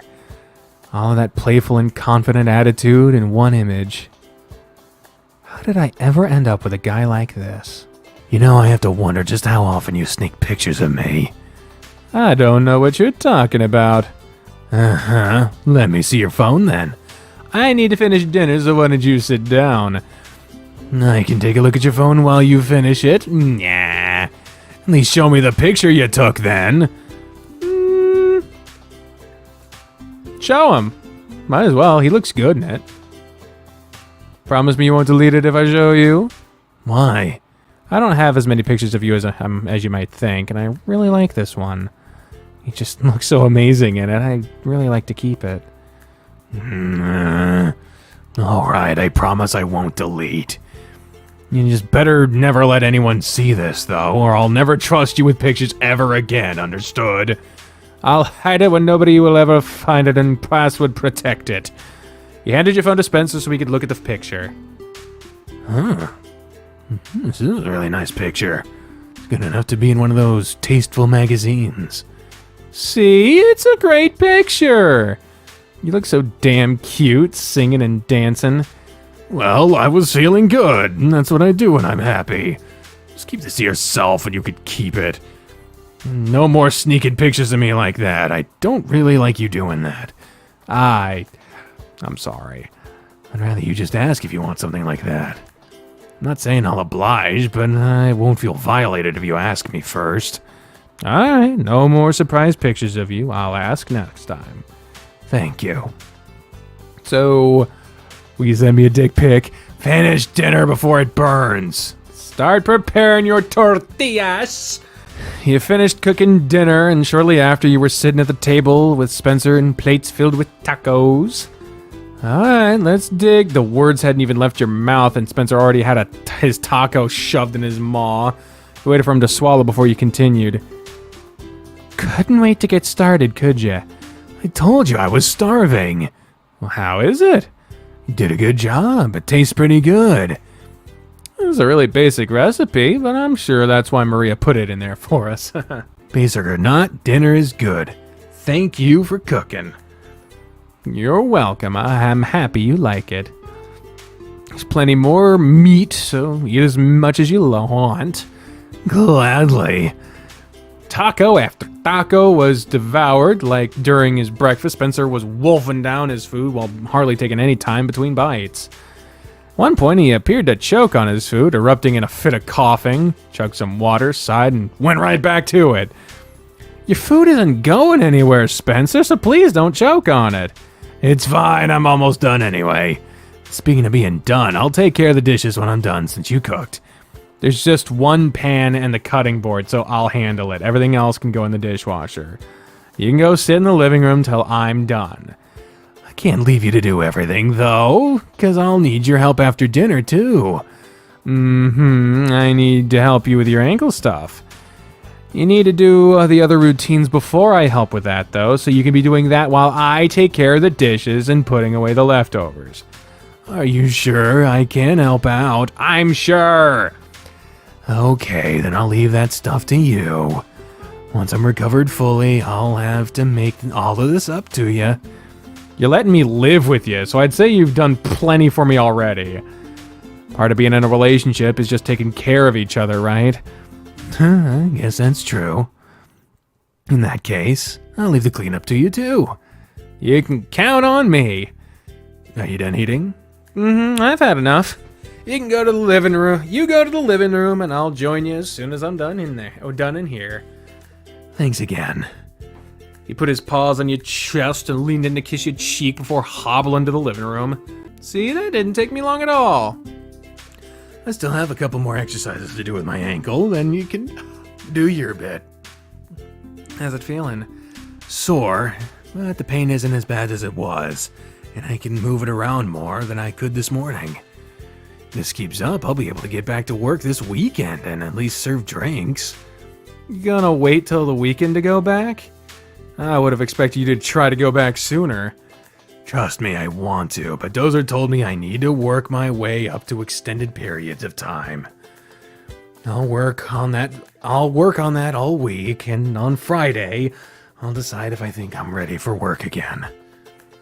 Okay. If anything, you have work you can do other than serving drinks. True, I can do manager type things. I wanted to do that anyway, but Charlie told me to use some sick time and relax. Gee, you'd think everyone telling you to relax might be onto something. Maybe, but you know how I am. I'm done rolling my ankle around, so... Guess that means it's my turn. I'll just turn on the couch so you can stay where you are. Put a pillow in your lap, and he adjusted himself to where his foot was on the pillow. You were careful to lift his foot up and let it rest on your hand, like you had seen Dozer do. You started massaging around his ankle. If it feels like I'm doing it wrong, say something. Will do. I'm pretty sure there's nothing special about the massage he was doing. He has much bigger and stronger hands than I do too, so it might not feel as good.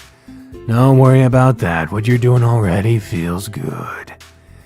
Matter of fact, you might as well just do the whole foot while you're at it. In that case, put your other foot up here while I'm done and I'll handle both of them. Exactly what I was hoping for. Spencer sighed and melted into the couch while you worked. This is a nice way to spend the evening. Just the two of us. We had a shower, a good dinner.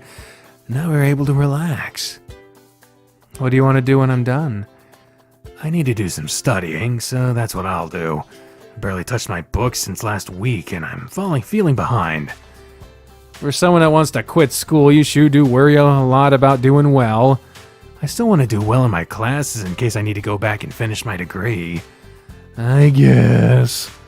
I'll stay out of your fur until you're done, and I'll make use of my room and maybe do some studying myself. You could do for some extra studying. What are you saying? I'm saying your grades could probably be better if you applied yourself more. I'm doing just fine, though. My grades are good enough. But they could be better, right? Maybe they could be, but I'm happy with my grades. I'm passing with ease, and I'm keeping my GPA up to keep my scholarship, and that's what really matters to me. If you're happy with that, then who am I to argue? Higher GPAs do look better for future employers, though, and I know how much free time you have. A little extra studying wouldn't hurt. Okay, I get it, Mom. I'll study a little more. You'll thank me for it later. You grabbed his big toe and wiggled it around, then you dragged your finger down to the bottom of his foot. He flinched and curled his toes while letting out a soft growl. How'd that feel? A tickle? Then yeah. It felt more weird than anything. You dragged your fingers up and down the underside of his foot paw, making him squirm and grunt. You only did that for a moment. I'll give your feet a good rubbing, and then you can go study. Mix in a scratch every now and then, too. It feels kind of nice. If you want, I will. You played with his foot while rubbing all along the underside, and you gauged how well you were doing by the grunts and sighs he let slip free. I love you so much, Adam. I love you too, Spence. You've been so good to me, and I can't tell you how much it means to me. I'd probably have already made things worse if I didn't have you to keep me in check. It's a good thing I'm here. You'd be eating poorly, be injured more, and be all disheveled. It'd be a right mess without me. Okay, I'm not that incapable of taking care of myself. After moving in and seeing this place, I failed to believe that. You dragged your finger around in circles on his foot, making him twitch. You act fine outside the house, but in your home, things are a little different. Push yourself too hard and don't know how to relax, and when you do try to relax, you ended up crashing instead. I'm relaxing right now, aren't I? Only because I'm here to make you. I think I'm here to make it. Mocking me because you know I'm right. There might be a little truth in what you say. Only a little. He wiggles his toes around and you give his foot a gentle squeeze. Such a silly dog, but you're my silly dog. Good. You know, I'm really looking forward to the future with you. Things really look promising, and I wouldn't want to experience it all with anyone else. Don't suppose I have much of a choice, do I?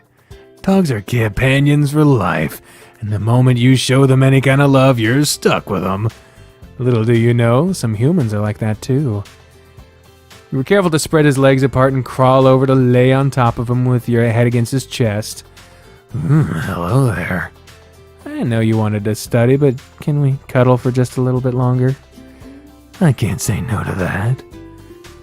He ran his fingers through your hair and rubbed your back while you lay there. I can understand why you like being brushed so much. Maybe you can brush my hair one day. We'll have to get a different brush for you then. I don't think mine would do as well for you. You can sure try one day. I just might. Hey. You turned your face up towards his and he dragged his tongue across your face. What was that for? You rubbed your face into his chest to wipe his slobber away. No reason. I just wanted to. There you go, being weird again. Pushed his nose against you and snuffled around, but he gave you a kiss this time, as soon as he found your cheek. All right, you. I need to go study. We'll finish up the night with some more cuddling in bed. How's that sound to you? I'd like that. Perfect. Reluctantly, you moved so he could go study, but you stayed on the couch a little longer, enjoying the warm spot he had left. He peed on the couch, bad dog! I'm kidding. I'll take a page from his book and go study too. Then it'll be time for more cuddling.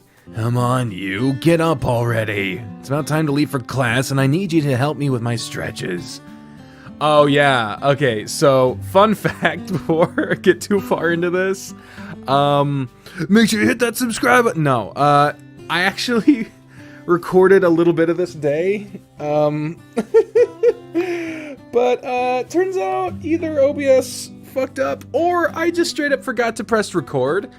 I feel like I pressed it, but I don't know. So I got like, I want to say like 20 minutes in, and none of it was recorded. So, oofta. So some of this I will have seen before, but it's been enough time that I only remember bits and pieces. Spencer pulled the blankets back and tossed them away, leaving you exposed to the cool air of the room. Okay. I was having such a good dream. I don't want to get up. Clearly, only part of you doesn't want to get up. You stretch your arms and legs, and that's when you realize your morning wood had slipped out of your underwear and was wagging out in the open. As soon as you saw it, you stuffed it back in the underwear and sat up. Stop staring at it! You can't be mad at a dog drooling over a bone. Just go away! I'll get dressed now! Good luck fitting all of that into your pants. You're lucky I don't make you take care of this before class, since it's your fault anyway. Lumberjack Spencer made another appearance, and things were just starting to get intense. I'll have to see if he's interested in making that dream a reality. You rolled out of bed and pulled on some clean clothes before meeting Spencer in the living room. Looks like you managed to get it all in there. It doesn't sound like you want me to help you with your ankle. Hey, I'm just complimenting your big dick. Spencer raised his foot up and wiggled it around. Now help me, please. We need to leave soon. Fine. He sat on the floor beside his foot and went through the stretches Dozer had showed you. How's it feeling today? I can walk around without the crutch, but I still have to hobble. Still hurts a bit, but not too much. Good. Just don't strain yourself. I won't. I want to get I want things to get back to normal as soon as possible. I'll be going to work tonight and doing a little bit of serving. No dancing though, right? No, I'm not gonna push my luck. so I'll be taking frequent breaks. I can still make good tips if I play my cards right. Sure can. Use that charm of yours to the max. Max? Goofy! Play that pity card even. Poor, pitiful, broken dog needs the money to pay his bills. Speaking of which, please donate on Patreon. I am poor and at risk of... I'm not really at risk of anything. I mean, we have had to postpone a few bills, but we're still here. We're still good. Just saying. It's devious, but I can play the part. Maybe you should change up your outfit for the evening then. How so? We could get you that collar before you go in. A collar? But that's something I'd rather just wear for you. I don't want to wear that for just anyone. Makes me feel good to hear you say that. We'll keep that for something between us then. I think if I just wear my usual outfit and strip through the night, it'll be fine. Or better yet, I'll wear my leotard tonight. I've never done that before. That's a good idea. Shows off your body pretty nicely. And if you don't wear any underwear or anything under it, everything will be shown off. You're okay with that? I'm okay with you parading around on a jockstrap, and this is less revealing. I don't know. You've never seen me wearing the leotard without underwear on. Talking about a moose knuckle. I'll wear the leotard regardless, though. I'm sure my fans will like that. Definitely. I like it, so... we're done with your stretches, too, so we should get going. Yeah. I want to hear about that dream you were having before I woke you up.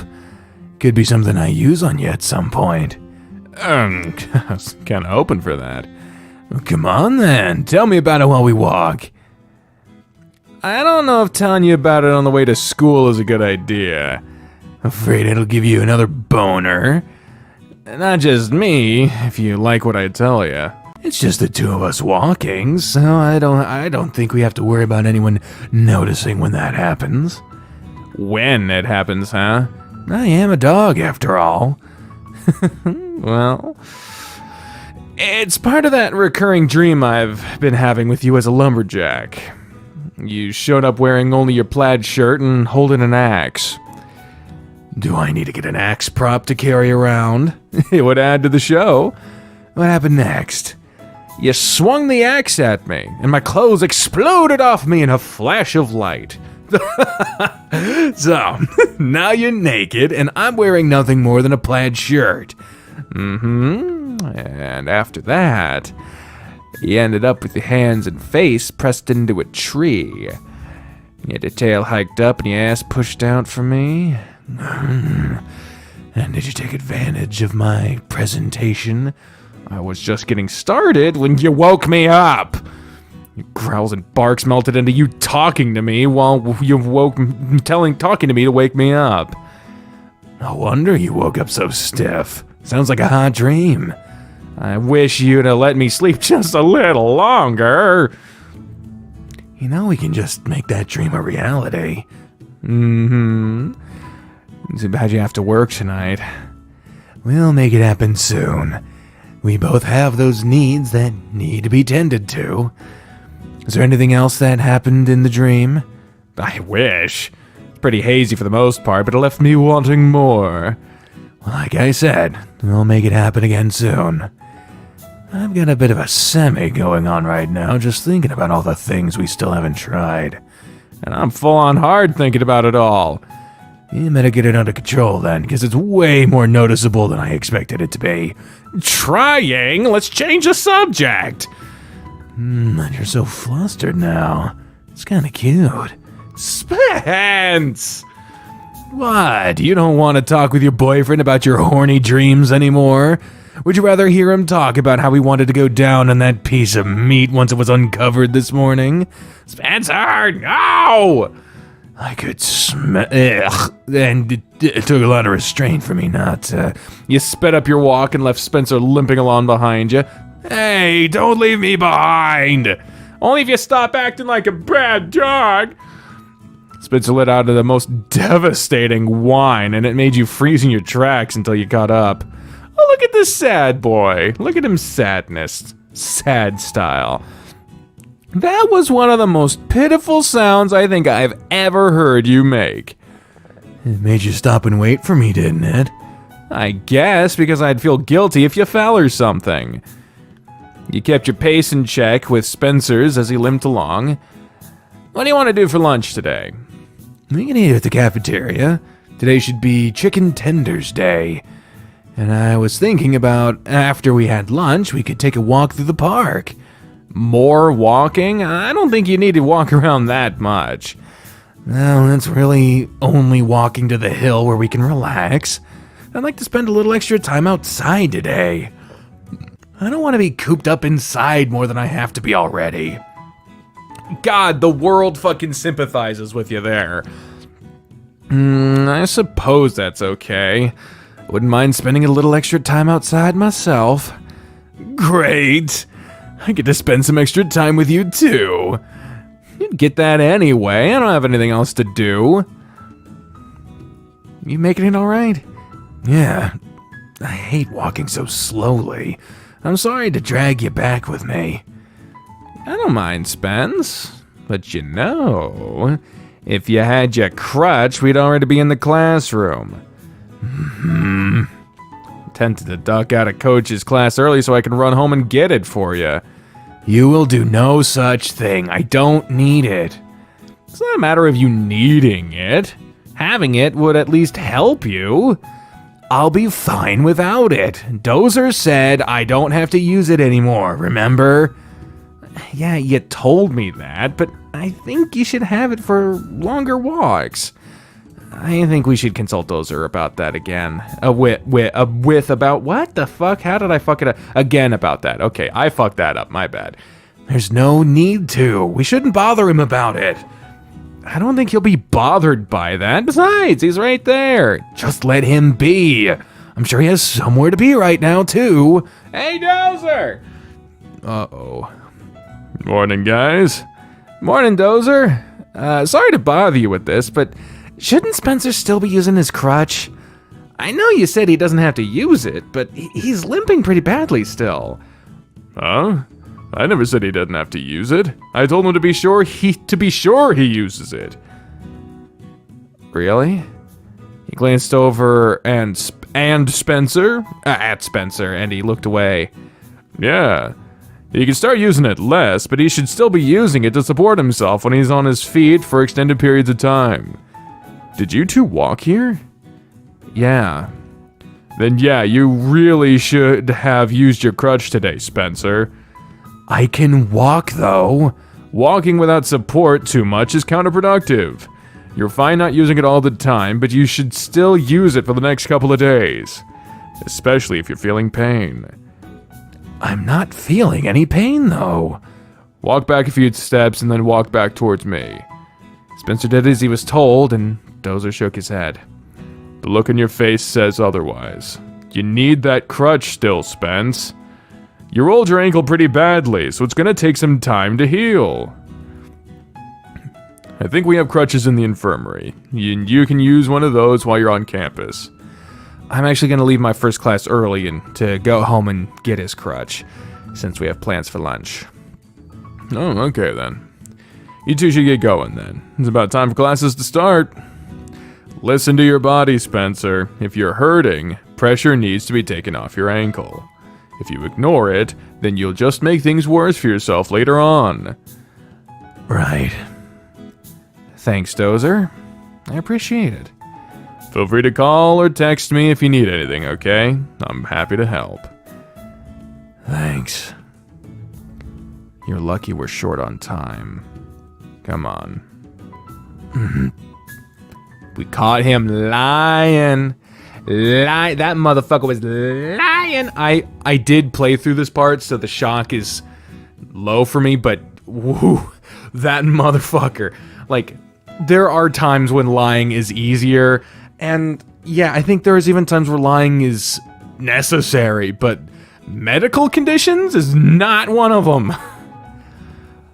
I'm glad Coach was cool with me leaving early. I have plenty of time to get the crutch and get back before his class ends. Maybe I should beat Spencer with the crutch when I get back. He lied to me about what Dozer said! The walk back to the apartment was spent with you being angry and brooding over Spencer's behavior. Well, the face on the fucking protagonist Jones over there would say otherwise. He looks pretty fucking content. I know we have angry faces, or at least upset faces. Do we have an angry face for the protagonist? I don't remember. You were distracted enough through class thinking about it, but now you could get some of it out of your system before seeing Spencer again. It's a big idea lying to me about something so minor like that. Why does he have to act so stubborn? It's not like him using him using a crutch is a bad thing. Damn it, Spencer, you idiot! I swear I have the right mind to call Dynamite Springs and have Charlie call Spencer and tell him not to come in tonight. Piss him off, but it would be better than him just hurting himself more. No, I won't do that. I won't go behind his back like that. It wouldn't be any better than him lying to me about his crutch. We're gonna have a serious talk about him lying. When I was originally playing it, I was like, and this is the moment where it turns out you were butt dialing him the whole time, and he heard you going off on him, and oh. But no, I want to say even this game, but this game does have a tendency to go after some cliches, but not that much. The unintentional misunderstanding causing fake conflict, nah. To keep yourself from brooding more, you decided to jog the rest of the way home and then back to the college. Spencer, despite his complaints, used his crutch to get around the campus after you brought it back. Your mind was still heavy with the thoughts of him lying to you, and you were going to use lunch to talk it over with him. You sit, and I'll bring you your lunch. It'll be hard to carry with your crutch. I can get my food, Adam. Sit! Spencer looked a little taken aback by the tone of your voice, and he put up no further argument. I'll be back in a minute. It was little effort for you to get the 2 trays of food and make it back to the table where Spencer was waiting. Thanks, Adam. You're welcome. Neither of you made eye contact as you ate. You remained silent, and you noticed Spencer was barely eating. You're looking forward to chicken for lunch, so why aren't you eating? I don't have much of an appetite right now. You're not feeling well? I know you're mad at me, and it's bothering me. Why would you think I'm mad at you? You're quiet. You won't look at me. I can just feel it. Uh-huh. So, why would I be mad at you? I don't know. You turned your attention to Spencer, and it was his turn to look away. Judging by your inability to look at me, you know exactly why. Why did you lie to me about what Dozer told you? Such a silly thing to lie to me about, so why?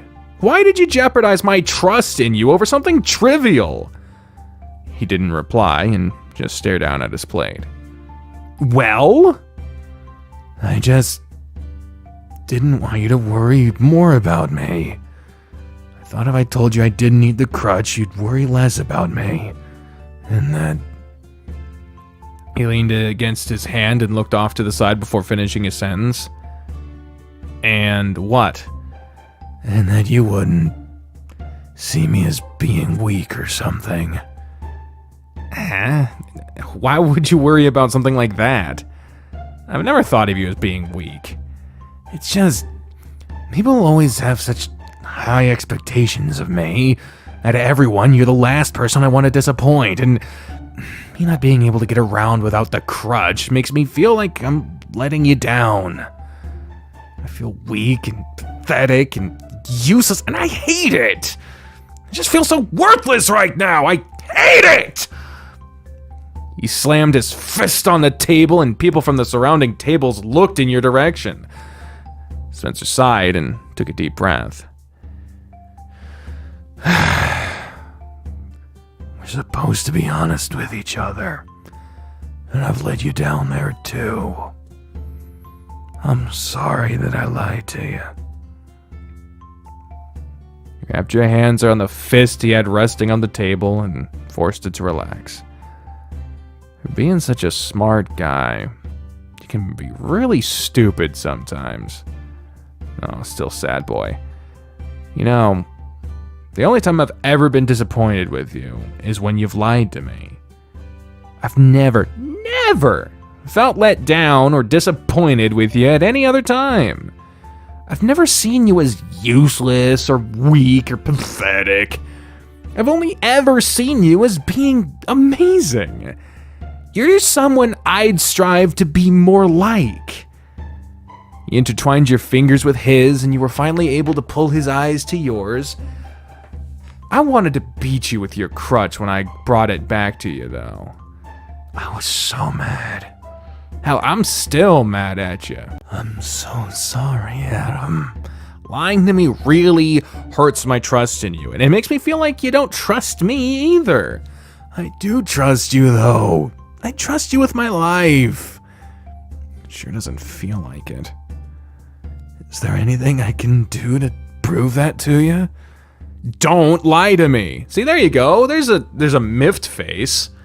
So where was that miffed face earlier? Like, about anything. Even if it's the dumbest thing in the world that wouldn't matter, don't lie about it. Whether it's you made a B on a test, or you can't have sex because you masturbated too hard the night prior. Cracked a slight grin when you said that. Just be honest with me. I'm here for you. I'll always support you. If you screw up or fail, let me be there for you and support you through it. I'm not going to judge you or think any less of you. You can rely on me more. We're in this together.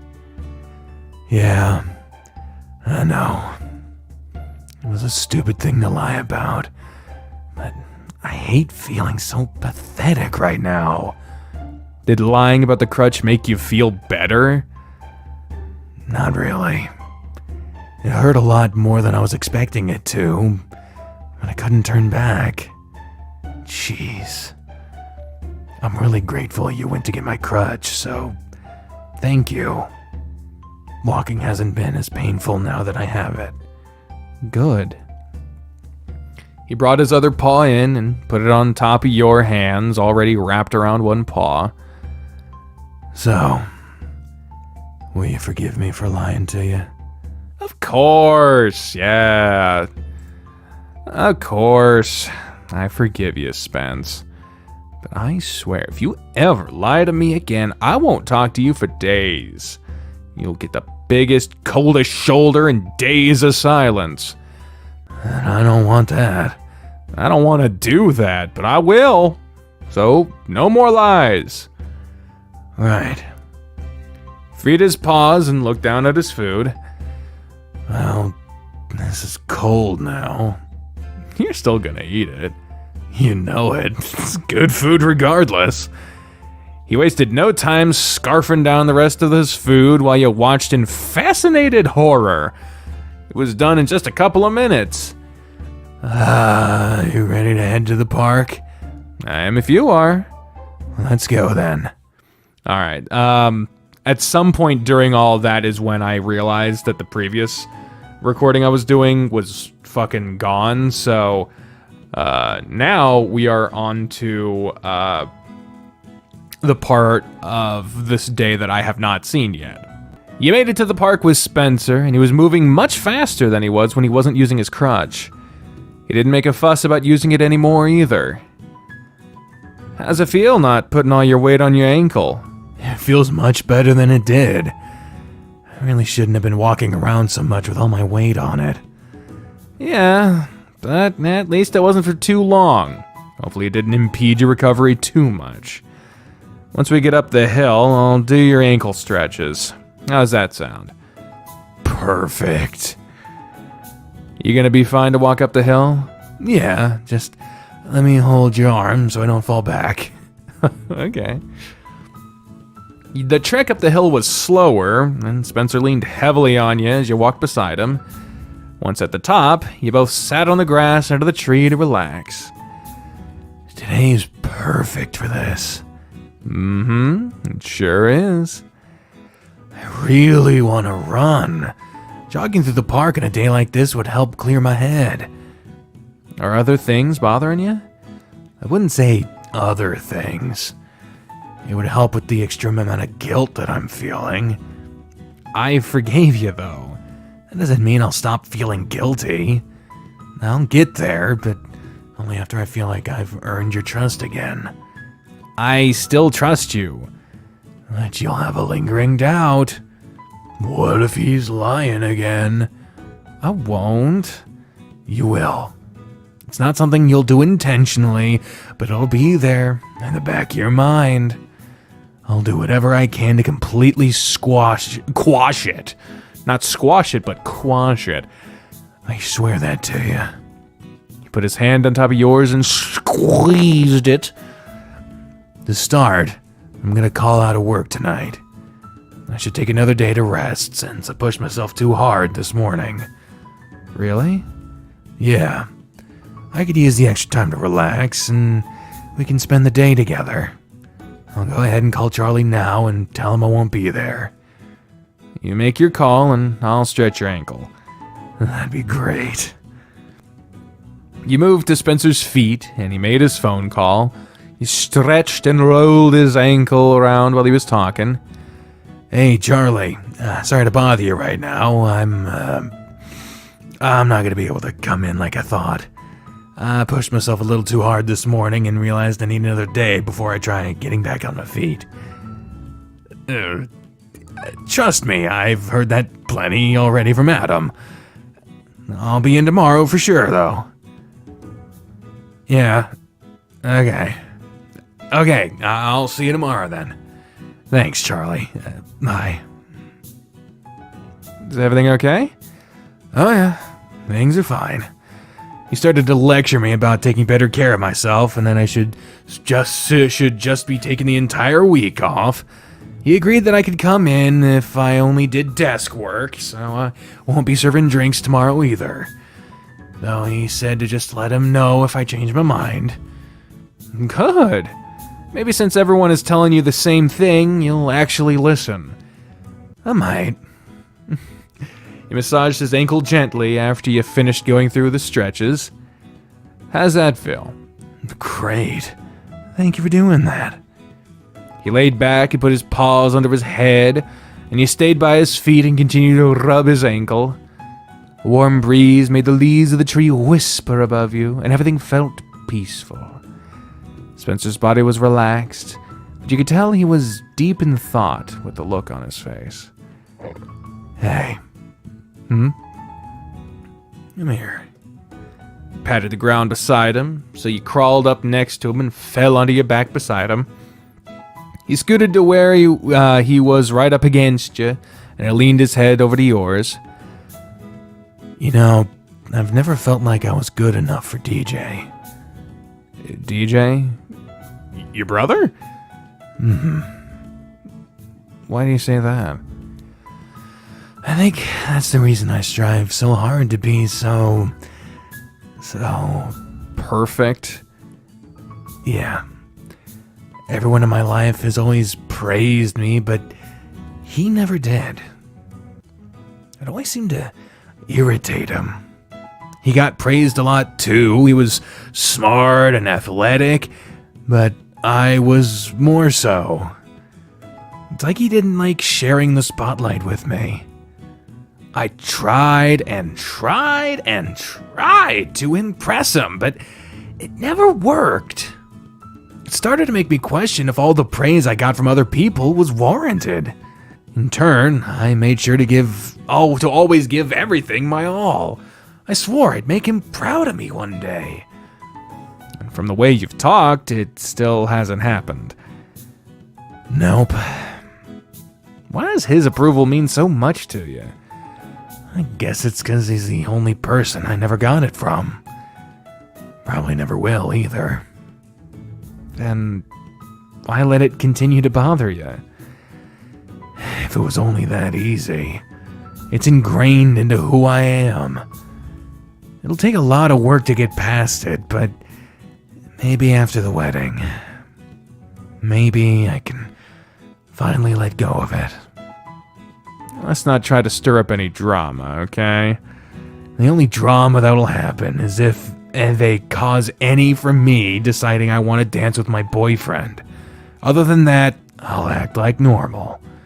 A lot of my family I haven't seen in a while should be there, so they'll all be checking in on me to see how things are going. It's gonna be a little hectic since my family isn't exactly small. I hope you're ready to be surrounded by a whole bunch of dogs. I've spent plenty of time with you and your family, so I'm sure I'll be fine. You're in for a real surprise. Why do you say that? You'll find out on Friday. It'll really be a surprise. Just be aware that I'm one of the most stable people in my family. That's not saying very much. He laughed and he bumped his head against yours. Tuesday, Wednesday, Thursday, Friday. Okay, so day 33 would be, I think, the most recent day for Spencer. So this incredibly surprising Friday is actually in our future soon, it seems. I think they've updated through day 33. I might be wrong. Sounds like I'm in for a good time, though. You're supposed to go pick up your suit on Thursday, right? Yeah, I'll need to pick up a lint brush, too. Need to keep as much fur off of it as possible. I'll make sure you get a good brushing for the next few days to get rid of as much hair as I can. I'll even do a good cleaning tomorrow. while you're at work. The brushing will be appreciated. The cleaning would be appreciated too, but it's not needed.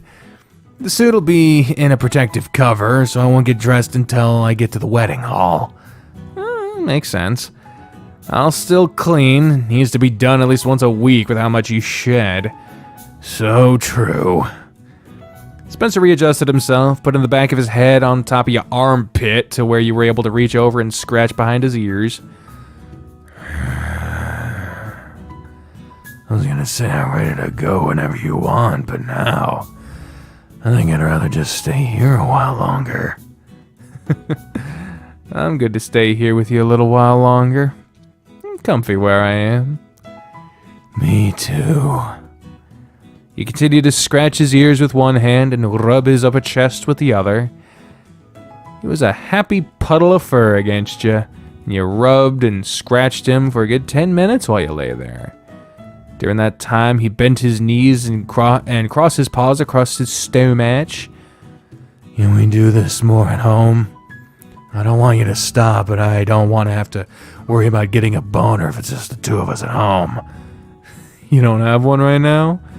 He hadn't noticed until he mentioned it since he had his legs bent. Of course, you're petting me and I feel really good. I guess I'll stop for now. I'll give you some more scratchies later. Scratchies, huh? You want more or not? I do. I'll take all the scratchies and brushies and rubbies you'll give me. That's what I thought. You kissed the top of his head and fished your phone out of your pocket. Before we get up, though, let's take a picture together. I need more pictures of us. I'm okay with that. He leaned more into you, and you held your phone up above you both. With smiling faces, you snapped a couple of pictures. Let me see. Ah, that's so happy. That's so happy. He looks fucking fat. Like, he looks chubby as all hell. But he does look cute. Oh, man. We're looking handsome. Like, I don't usually have, I don't know, for some reason in most of the CGs when I see the main character's, like, face, I think it looks all weird shaped or whatever, but it looks pretty good here. You're so cute and handsome. Speak for yourself, stud. We could at least agree that we look good together, right? True. We really make a great pair. Spencer sat up, and you sat up next to him. Ready to head back home, then? Do you really want to spend the rest of the day at home? We could always go somewhere else. Did you have something else in mind? As long as you're using your crutch, I think I'll be fine. It'll be fine. Man, it's already a 40-minute episode. What else are you going to try to squeeze into this shit? There's a little cafe in the shopping center near the theaters that I'd like to go to. I've only been in there once before, but I got a vanilla milkshake from them that was absolutely perfect. I could totally go for one of those right now. Sounds like a great idea. I'm down for that. Let's head home and get the car and we'll go there. Alright. There's a little cafe in the shopping center near the theaters that I'd like to go to. I've only been in there once before, but I got a vanilla milkshake from them that was absolutely perfect. I could totally go for one of those right now. Sounds like a great idea. I'm down for that. Let's head home and get the car and we'll go there. Alright. Cafe doo ba doo ba doo doo cafe sound boo ba doo ba doo doo song I meant doo doo doo doo doo yeah. I've seen this place before, but I never stopped here. I stopped by here once with Darius. We went to see a movie and we walked through here and grabbed some food. Should have called him to see if he wanted to join us. Next time. For now, though, it's just... Wow, that was not... Oh, I'm Chester! No, that's... Alright, guys. us. Hey, you two! I was gonna remark that this is the same place that... I believe the same place that Chester took us in his route to get... boba tea? Spencer's miffed. He's like, God damn it, I wanted this to just be the two of us. What a coincidence seeing you both here. Yeah, coincidence. Ah, god damn it. Same to you. Spencer wanted a milkshake, so we ended up here. We just finished eating lunch and we're about to head off to one of the other shops. You gonna hang around a little bit longer, Doza? We can chat with them. Shouldn't you ask them if they want to hang out first? What if they're on a date? Oh, it's fine. Right, Spence? Yeah, it's fine. We can chat with them too. I'm sorry, I should have asked first. We won't intrude long, I promise. You're okay, Chester. Let's grab another table. Right. So much for being just the two of us. Should I have not said it was okay? No, it's fine. I just wanted more time alone with you is all. we have the rest of the day. I don't imagine they'll hang around for long. Yeah, right. They're gonna be like fucking extended family. They'll just be there for fucking ever. Yeah. Let's get a snack and go chat with them. I'm really craving that milkshake. Spencer got his milkshake, and you decided on one of your own. After your drinks were acquired, you joined Dozer and Chester. What'd you guys get? I got a chocolate banana shake, and Spencer got a vanilla one. Just vanilla? That's the most boring thing you can get, though. But you like vanilla. Well, yeah, but you don't come here just to get a vanilla shake. They make the best vanilla shakes I've ever had, though. They use vanilla bean, so it doesn't just taste like fake vanilla. Oh, I see. That's understandable then. Vanilla bean is way better than normal vanilla. It's fucking me up. I used to work at a Starbucks, so hearing vanilla bean is just like, Argh! I can't taste normal vanilla all that well, but vanilla bean really stands out to me. What about chocolate banana? You offered your drink to him, but he declined it. Will chocolate kill you if you eat it? I didn't think about that. It won't, so don't worry. It'll make me hyper, though, and too much of it gives me an upset stomach. I think that's the case with most people. Too much for me would be a single chocolate bar. Well, that sucks. It's not that big a deal. I don't care for chocolate that much anyway. Good to know. That just means any chocolate you get belongs to me. How's your ankle, Spencer? Better since Adam brought me the crutch. I hate using the thing, but I guess it's better to use it than to put myself through extra pain. Yeah, you'll get better soon. So just take it easy for now. Have you guys been doing those stretches? Yep, did it this morning, and we did it just before coming here, too. Good, good. You saw Dozer's arm move, and Chester jumped. Do that a few times a day, and it'll help with the recovery. I'd say by Friday, you should be fine to stop using the crutch, as long as you aren't feeling a lot of pain when you walk. Perfect. I really appreciate you helping out, Dozer. Thank you for what you done. You're welcome. I'm happy to help. It's like having a free doctor on call. I'm far from that. My career choice and knowledge just so happen to fall in line with his injury. We know who to look to for our injury-related needs, then. You should always consult a professional first, but I'll be glad to offer advice when I can. I guess.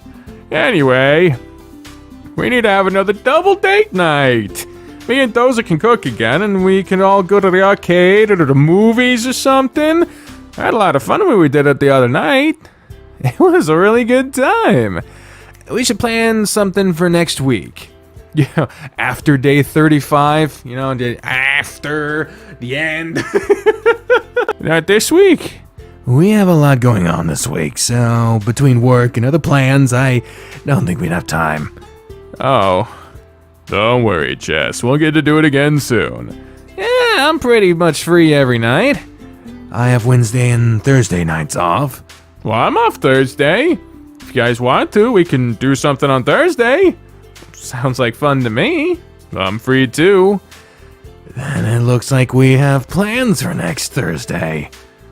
Yeah. Oh, yes, next Thursday, okay? I always feel uncomfortable in those instances where, like, everyone else is free, but I'm not, and so I'm like, yeah, I can't say no because everyone else said yes, and Jesus, scheduling with adults is hard. Yes! You leave dinner to us, and we'll leave the after-dinner plans to you two. How's that sound? It's good with me. Same here. Sweet! I can't wait! I'm down to do anything you guys decide on. So what should we cook for dinner? We can talk about it while we walk around. Good idea. Maybe something will inspire me. We'll leave you guys to finish your date. Come on, Dozer. And he's gone already. I guess we'll talk to you guys later. See you later, Dozer. Thanks again for what you done for me. You're welcome. See you guys. Chester's really excited now. Very much so. You moved around the table so you were now directly across from Spencer.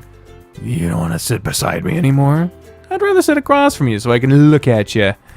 Such a handsome guy, I could do this all day. Well, you're in luck, 'cause I have all day. What do you know? So do I.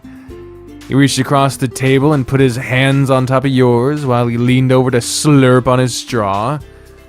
The way you leaned over sucking on that straw reminds me of how you sucked your dick the other day. Spencer snorted and pulled up, covering his mouth as he coughed violently. You're not supposed to choke on it, jeez. You didn't choke on any the other night, so why start now? Look at Smile Magoo over here. During his cough, he chucked a handful of napkins at you and pulled one up to his snout. However, you saw past his distraction napkins. Exclamation point. Did milkshake come out your nose? He shot you a look that confirmed what you thought, and his coughing subsided after another minute. Was now really the appropriate time to mention that? I wasn't expecting you to choke on your milkshake. I didn't say it loud enough for anyone else to hear it either. Coughing fit drew more attention than anything. You're an ass. But I'm your ass. I might have to rethink my choices. See if I ever give you another show like that again. Ow! Next time I'll be doing more than just watching, though. Let's not talk about that in public right now. I'd like to be able to get up and leave when I want. Okay, I'm sorry. What am I gonna do with you?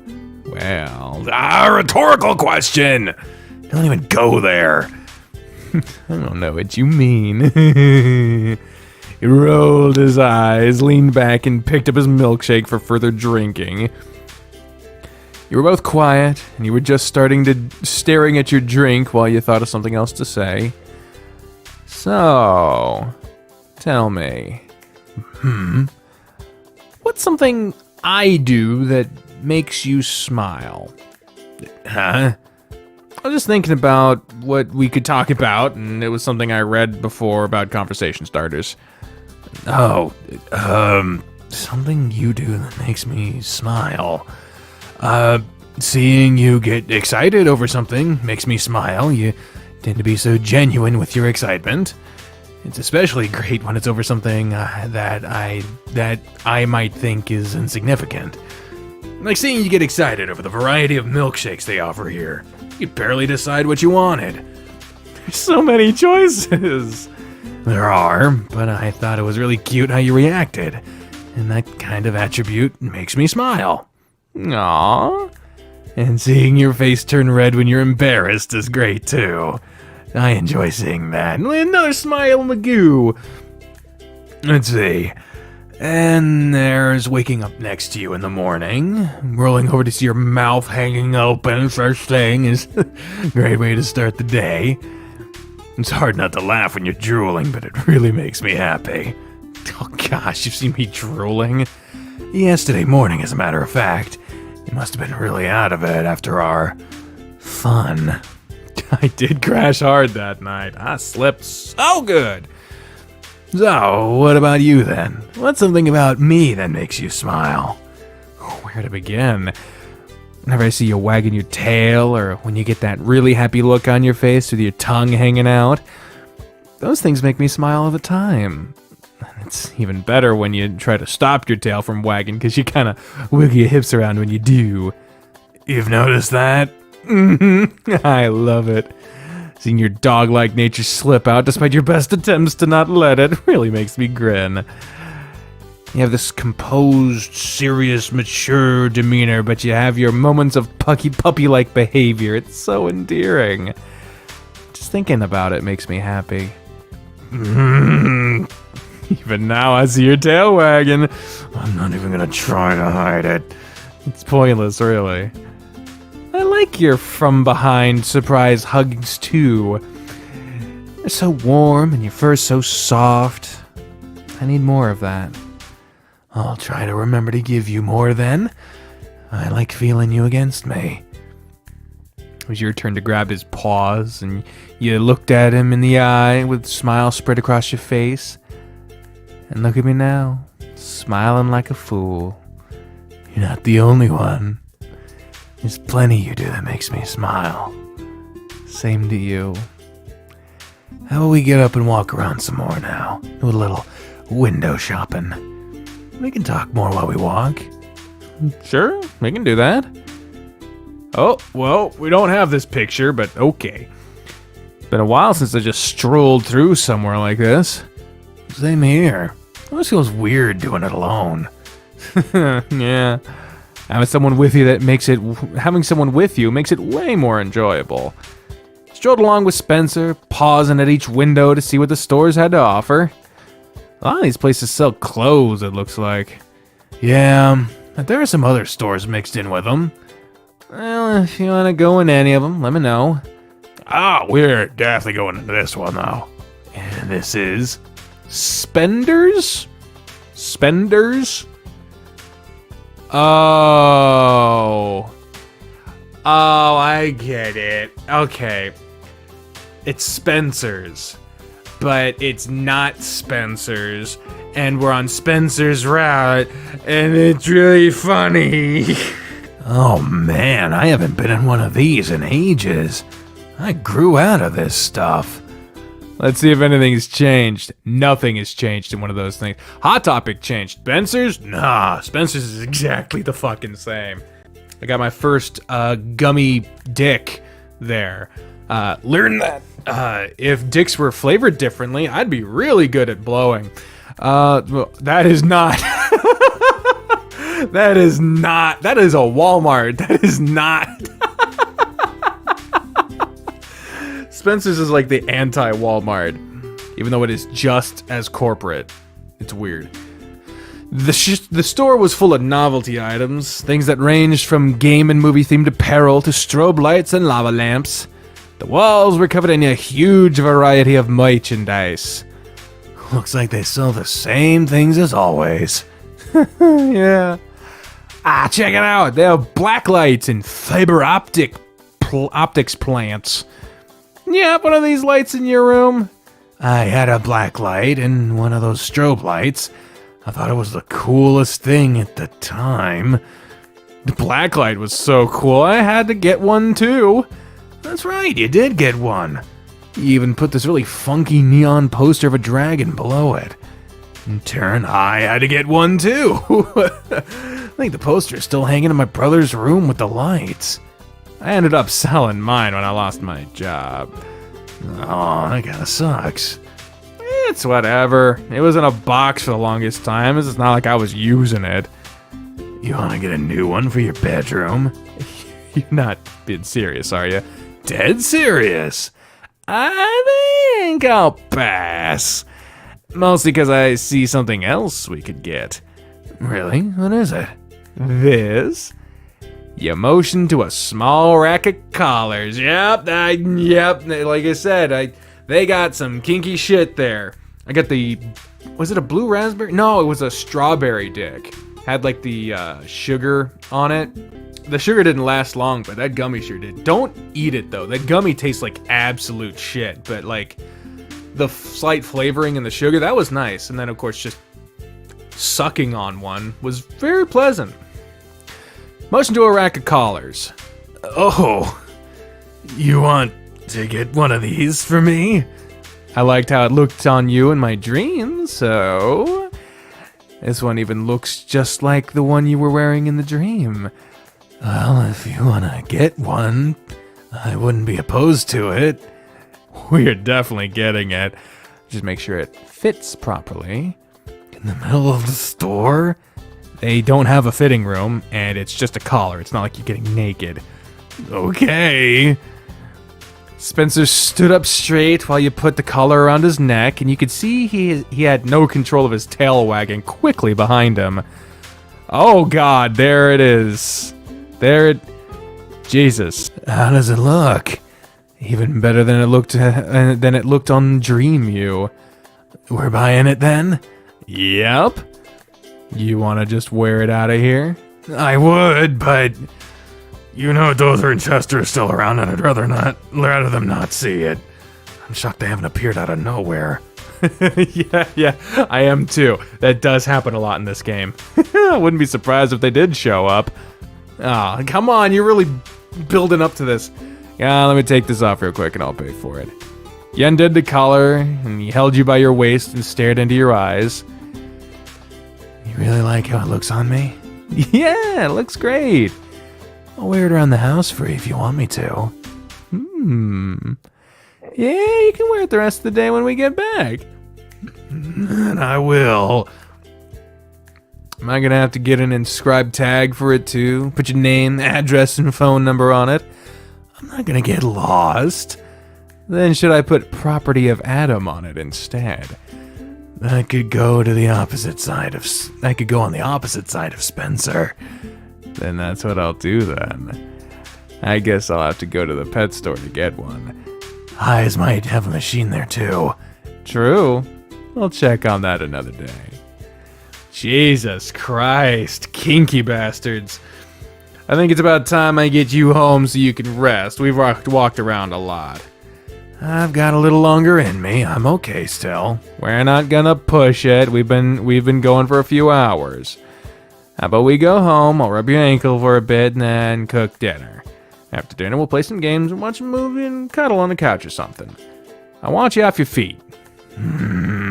Okay. Let's be on our way then. I won't argue with you this time. You'd better not. Do. Now they're back home. You convinced Spencer to let you drive home, and once you were back, he plopped on the couch as you sat on the floor to stretch his ankle. I think I'll let you keep doing this even once my ankle's healed. Feels really good. You're on your feet a lot, so I'm sure it feels good.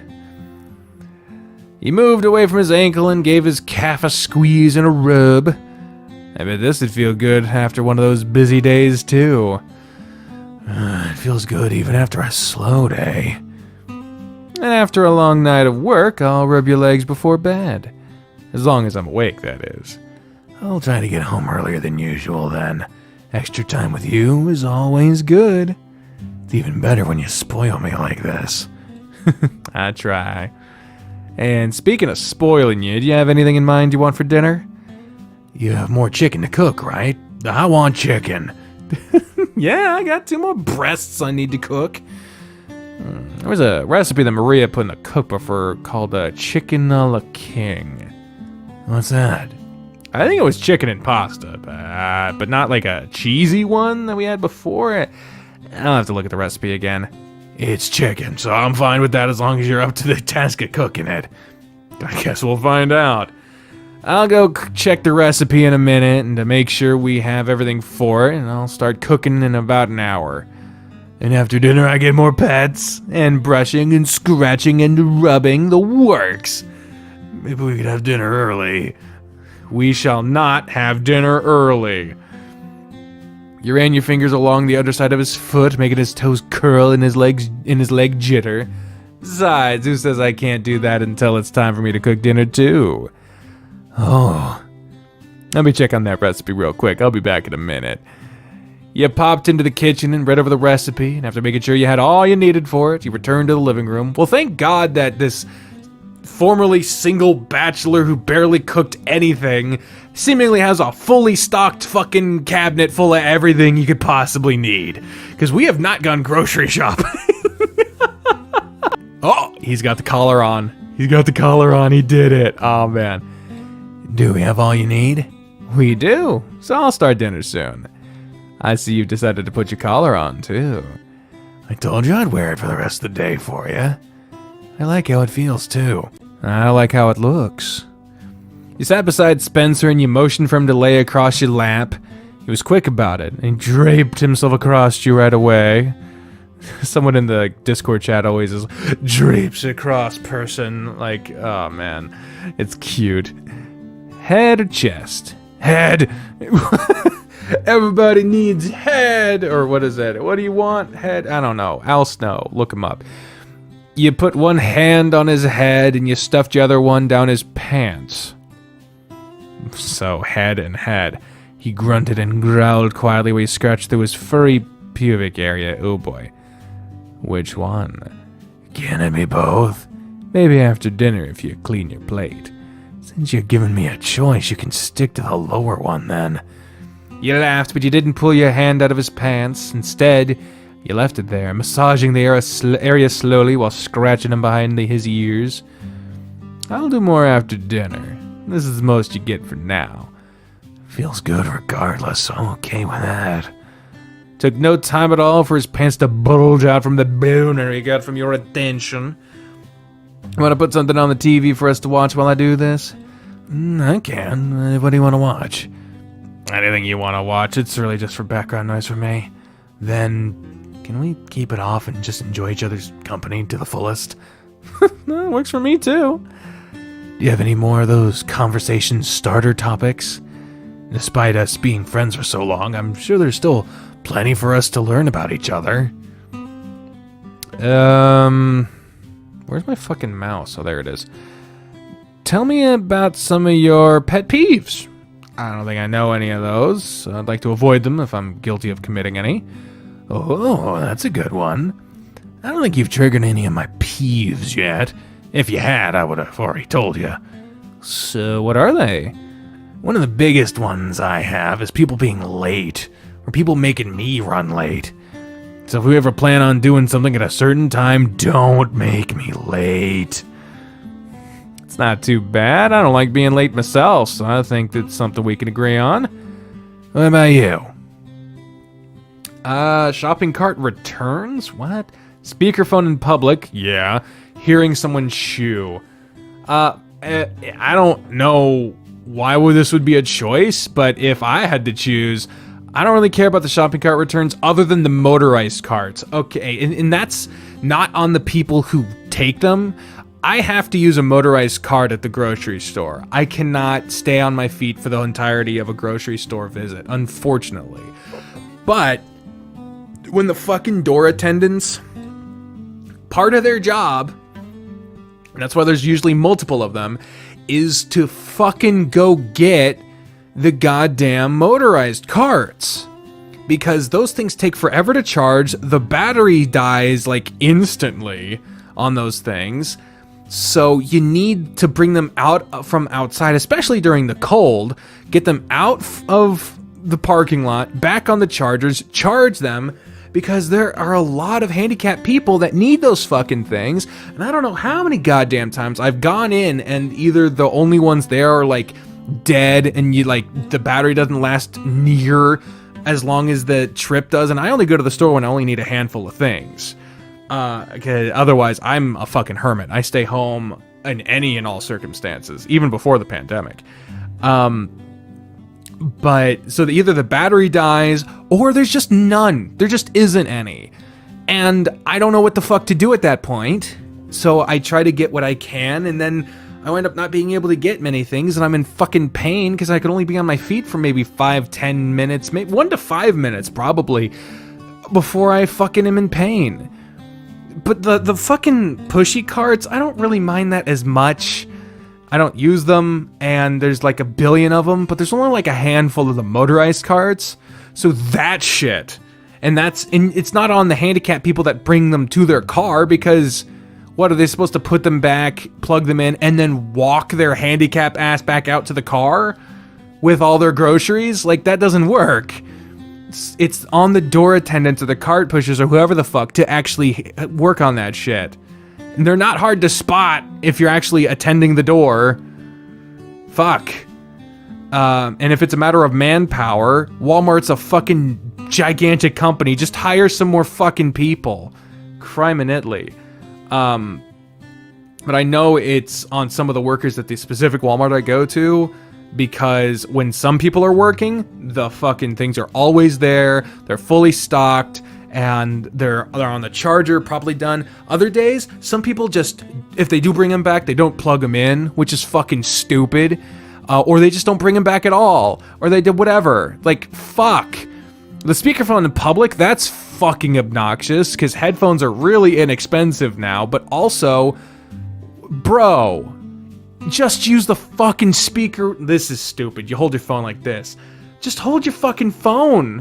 Why do you talk into your phone like this? It's unnecessary. It's 2 fucking degrees. Hearing someone chew doesn't bother me at fucking all. I guess I'll go with the fucking shopping cart one, because that, I mean it in one way that is probably not what they mean there. So I can agree with the intention of the game's definitions of the shopping, of like what these things are for the speakerphone. People use their speakerphone in public. Like, I don't need to hear your entire conversation while we're standing in line. Yeesh, I had a guy like that in the club last week. He was screaming into his phone all night, and he got a lot of annoyed looks shot at him. Some people, I swear. Give me another thing that annoys you now. When people tip me with wet money, or they leave their tips on a puddle of water on the table. First of all, why is the money you're handing me wet? What is it wet with? I've seen women pull money from their bras, or even some guys who pull money from their shoes. Ew, that's nasty. It's horrifying when I grab wet money. And if I'm only wearing my jock, you stick wet money in it, and I'm not coming back to you ever. You should be scrubbing yourself every night when you get home. We have fur sanitizer in the back that helps with all the grime, so I make sure to keep myself clean. Good. I don't want you coming to bed and after having gross wet money rubbed all over you. I'll make sure I shower before bed. I'll admit, I normally wait until the morning, but I can understand why you'd want that. Maybe I'll wash all the bedding tomorrow, too. That's not a bad idea. Just make sure everything is completely dried before putting it on the bed. Of course, I don't want damp blankets. You know, that's another peeve of mine. Damp blankets. Taking something out of the dryer to put on, only to find out that something like the pockets or the crotch is still damp. They haven't replaced the dryers in the apartments in a while, so you have to make sure everything is dried long enough. That's good to know. I don't want to do something that'll irritate you. I'll do whatever I can not to brush your fur the wrong way. As you said that, you pushed your hand the wrong way through his fur to make it all stick up and elicit a low growl from Spencer. It's best for everyone if you don't. Is there anything really egregious that I should avoid? Please take out the trash when it gets full, or if you put something particularly smelly in it. My nose is sensitive, and the smells can really get to me. And don't just set it outside the front door for later. People do that around here, and I hate it. It can leak or something can tear a hole in it, and then the smell just lingers around outside. Take 2 minutes and go toss it in the dumpster, please. Okay, I can definitely stay on top of that. And be sure you turn the lights off in rooms you're in. There's no need to waste power. Another thing I'll make sure to do. Anything else? Try not to waste any food. If we have leftovers, let's make sure we eat them before making too much more food. I'll eat just about anything, so if there's something that needs to go, just tell me and I'll take care of it. I really try not to waste anything. Oh, that's good to know too. It'll help with the smells too. And it saves money. What if dinner is really bad though? As long as it's cooked, I'll eat it. The taste of it won't bother me as much, so I won't let it go to waste. Even if you do a terrible job. It almost sounds like you're expecting it. I never know with you. Hey, I've only cooked good food for you so far. So far. For all I know, dinner tonight will be a disaster. As long as I follow the recipe, I'm sure it'll be fine. He squeezed his pubic region, shook it around, and pulled your hand up to his head. You ruffled his head fur around and pulled lightly on his ears. You complain at all, I'll never cook for you again either. I won't complain. I'm thankful that you cooked for me. Same goes for you, though. You better not complain about my cooking anymore. Complain and you'll be stuck buying all your own food and watching me cook for just myself. Oh, the humanity, having to watch you cook for one and eat your own cooking. Whatever would I do? Spencer glared at you and you only grinned at him. I promise not to give you a hard time if your cooking goes awry. I know you can't be perfect at everything.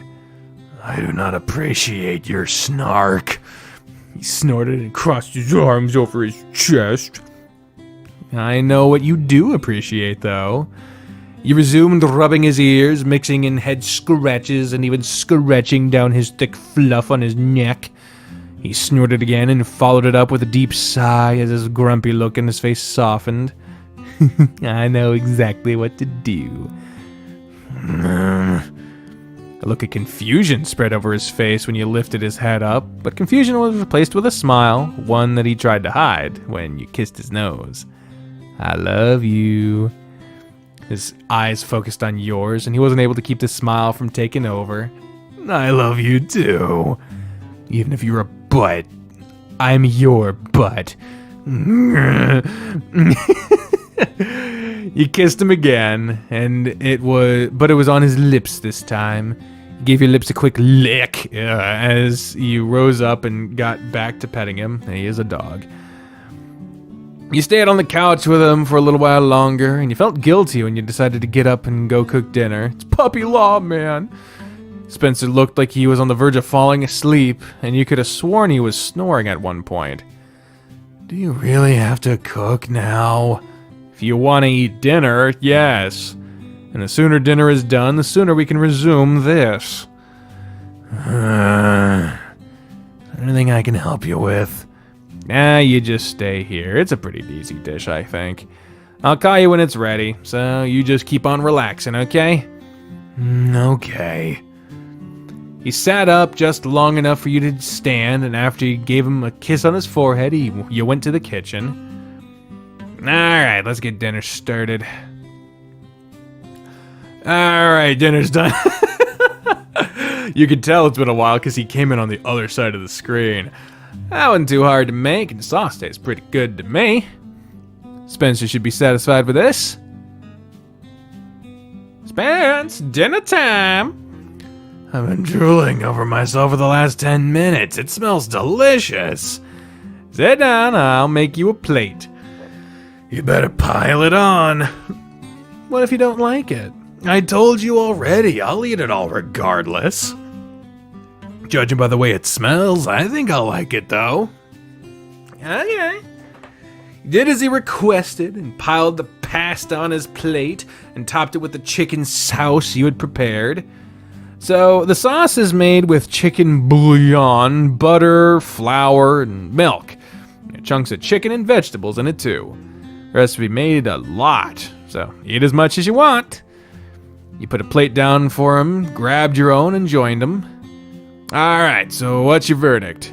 He sniffed the food on his plate and shoveled a full fork of it into his mouth. He tilted his head back and forth while he chewed and ended it with a nod. It's good! You did a great job with it. It's something I could eat every day. You like it that much? Mm-hmm. Thank you for cooking again. You're welcome. Like I said, there's plenty more to eat if you want it.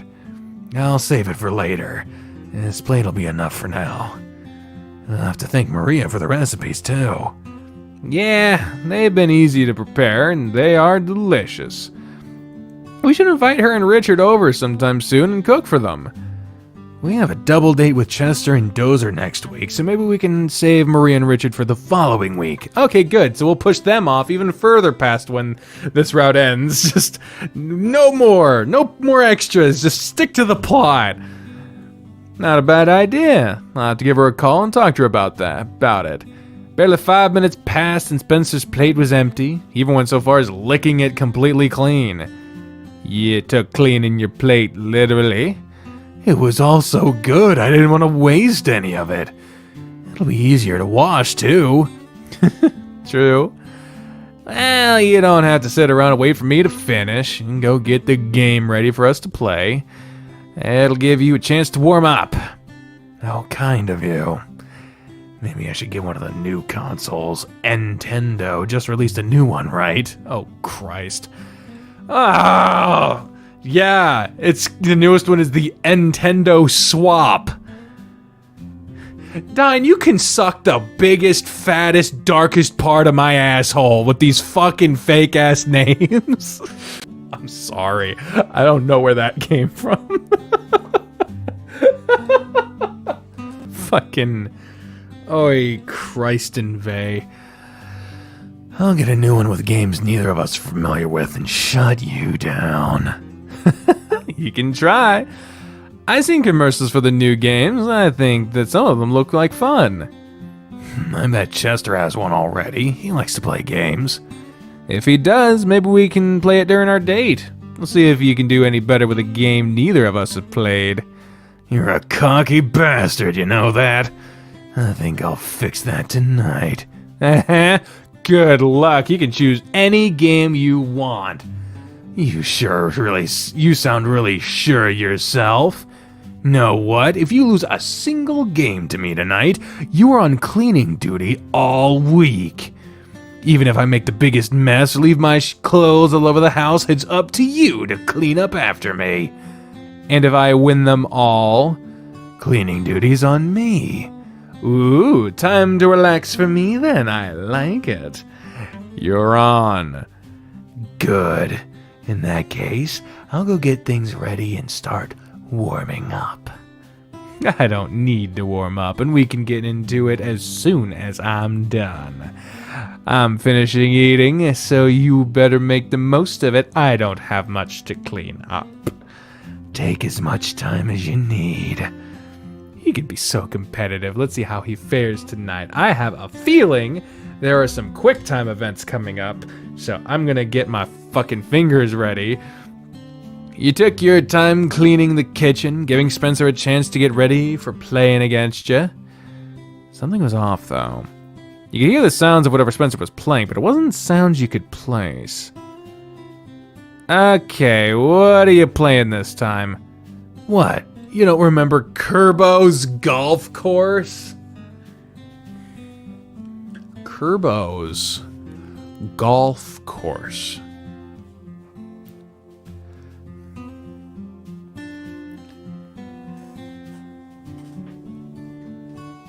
Fuck it. Just move on. Oh, I remember this one. I just didn't know you had it. Probably because it was wedged behind some other things on the shelf. I found it the other night. Wait, is this what you fell asleep playing? Yeah, it is. I was getting hole-in-one shots pretty consistently by the time I fell asleep. Still feeling confident? I feel like I've been cheated. You're so good, though. I'm sure you remember exactly how to play. I'll let you choose the course since you didn't need to warm up any. In that case... Oh, fuck. Sorry. In that case, we'll play the most difficult set of stages. It's the best chance I have. I thought you might do something like that. Don't tell me. I spend the most time on that set. Shall we get started? I hope you're ready to lose. That didn't sound as confident as before. Let your fingers do the talking. He tickled his fingers along your thighs, and after you swatted him, the game began. Your confidence began to wane after the first couple of levels on the game, Spencer. On the game that... What? I can eat chicken strips. I can eat chicken strips all fucking day. I don't eat chicken strips all the fucking... Can you microwave them though, bro? Because they're fucking like cold. Need to look into life insurance. Your confidence began to wane after the first couple of levels of the game left Spencer several points ahead. You've fallen behind already? You better pick up the pace or you'll need a miracle to come back. I'm getting in the groove, so just you wait. I'll catch up before you know what happened. I wouldn't count on it since I've been going easy on you. I haven't even unveiled my secret weapon yet. Secret weapon? I'll only use it if I absolutely have to. Keep playing how you are and I won't have to bother. The gap between you and Spencer stayed constant. You refused to let him pull ahead more than he had, and he couldn't lengthen his lead. You entered the final round, almost neck and neck. What kind of play was that? You knocked me off the map! Cost me my turn, but it also tied the score and took your turn too. Now it's my chance to take the lead. No way you're gonna win. I don't know. I have a pretty clear shot of the goal, and I don't think your attention was pulled away from the TV when Spencer stood up and stripped off his shirt, tossing it to the floor. He followed it up by slowly pushing his pants and underwear to the floor to expose his full, bare body. Well, thanks for the heads up there, Dine. Let's fucking get some grapes. And grapes? What are you doing? He shook his tail at you and sat back down. You made me resort to using my secret weapon. You were distracted long enough to where you ran out of time for your turn. I'm also lined up with the goal to take the lead. That's so cheap! But two can play at that game. He's a stripper. He's used to seeing naked people. You retaliated by jumping up and shoving your shorts into the floor, leaving you wearing nothing more than a shirt while sitting next to a naked Spencer. That doesn't mean anything. Too late! He'd already made his play, so you could only sit and watch as his character bounced and rolled across the screen and into the goal.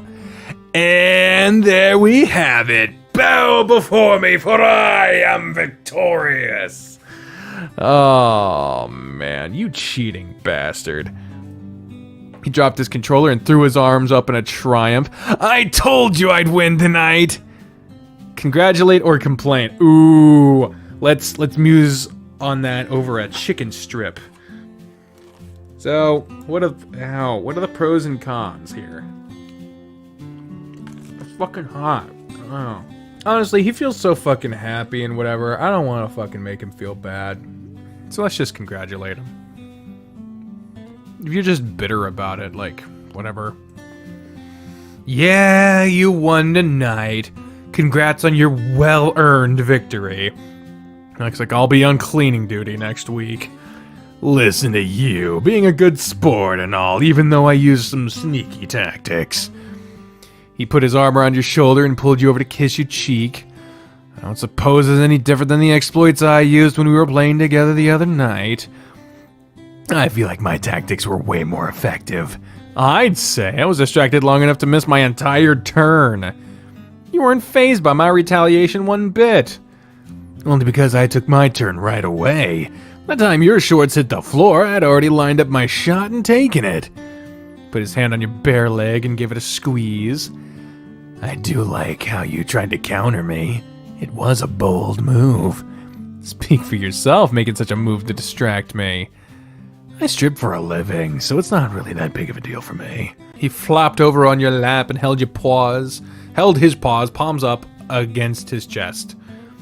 It's time for my victory pets now. I don't recall that being one of your rewards. It's just as much of a reward for you as it is for me. You grabbed a handful of his neck fluff and gently shook his head while scratching through his fur. Guess you deserve it. I did promise to give you more anyway. We could have a rematch in a little bit. You might stand a chance since I have nothing else up my sleeve.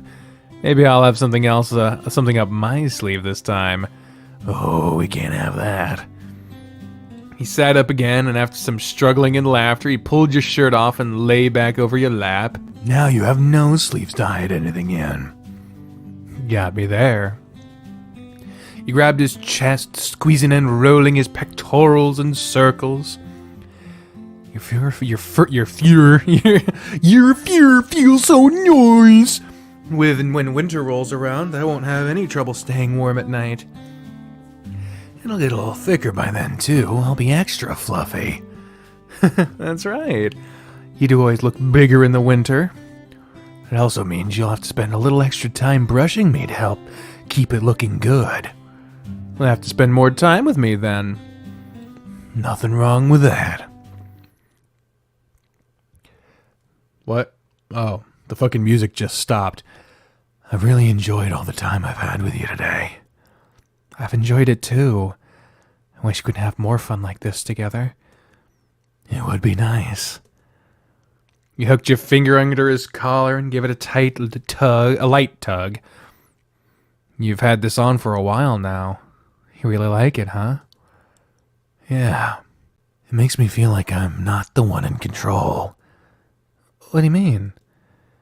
I feel like I can just relax and not worry about anything. Like I can really just depend on you for everything while I have it on. I know it sounds kind of weird, but it's the best way to explain it. Spencer, you know you can depend on me for anything, whether you're wearing the collar or not. We just talked about that earlier. I know. I'll try to change that. Your hands are... Oh, man. The sexy music kicks in. You know what that fucking means. Oh, Lord. Your hands moved around to his chest in stone match, and it wasn't a surprise to you that his cork was growing stiff. Looks like someone's enjoying the attention. You knew it was gonna happen. Oh, look at that. Knowing you'd planned for it.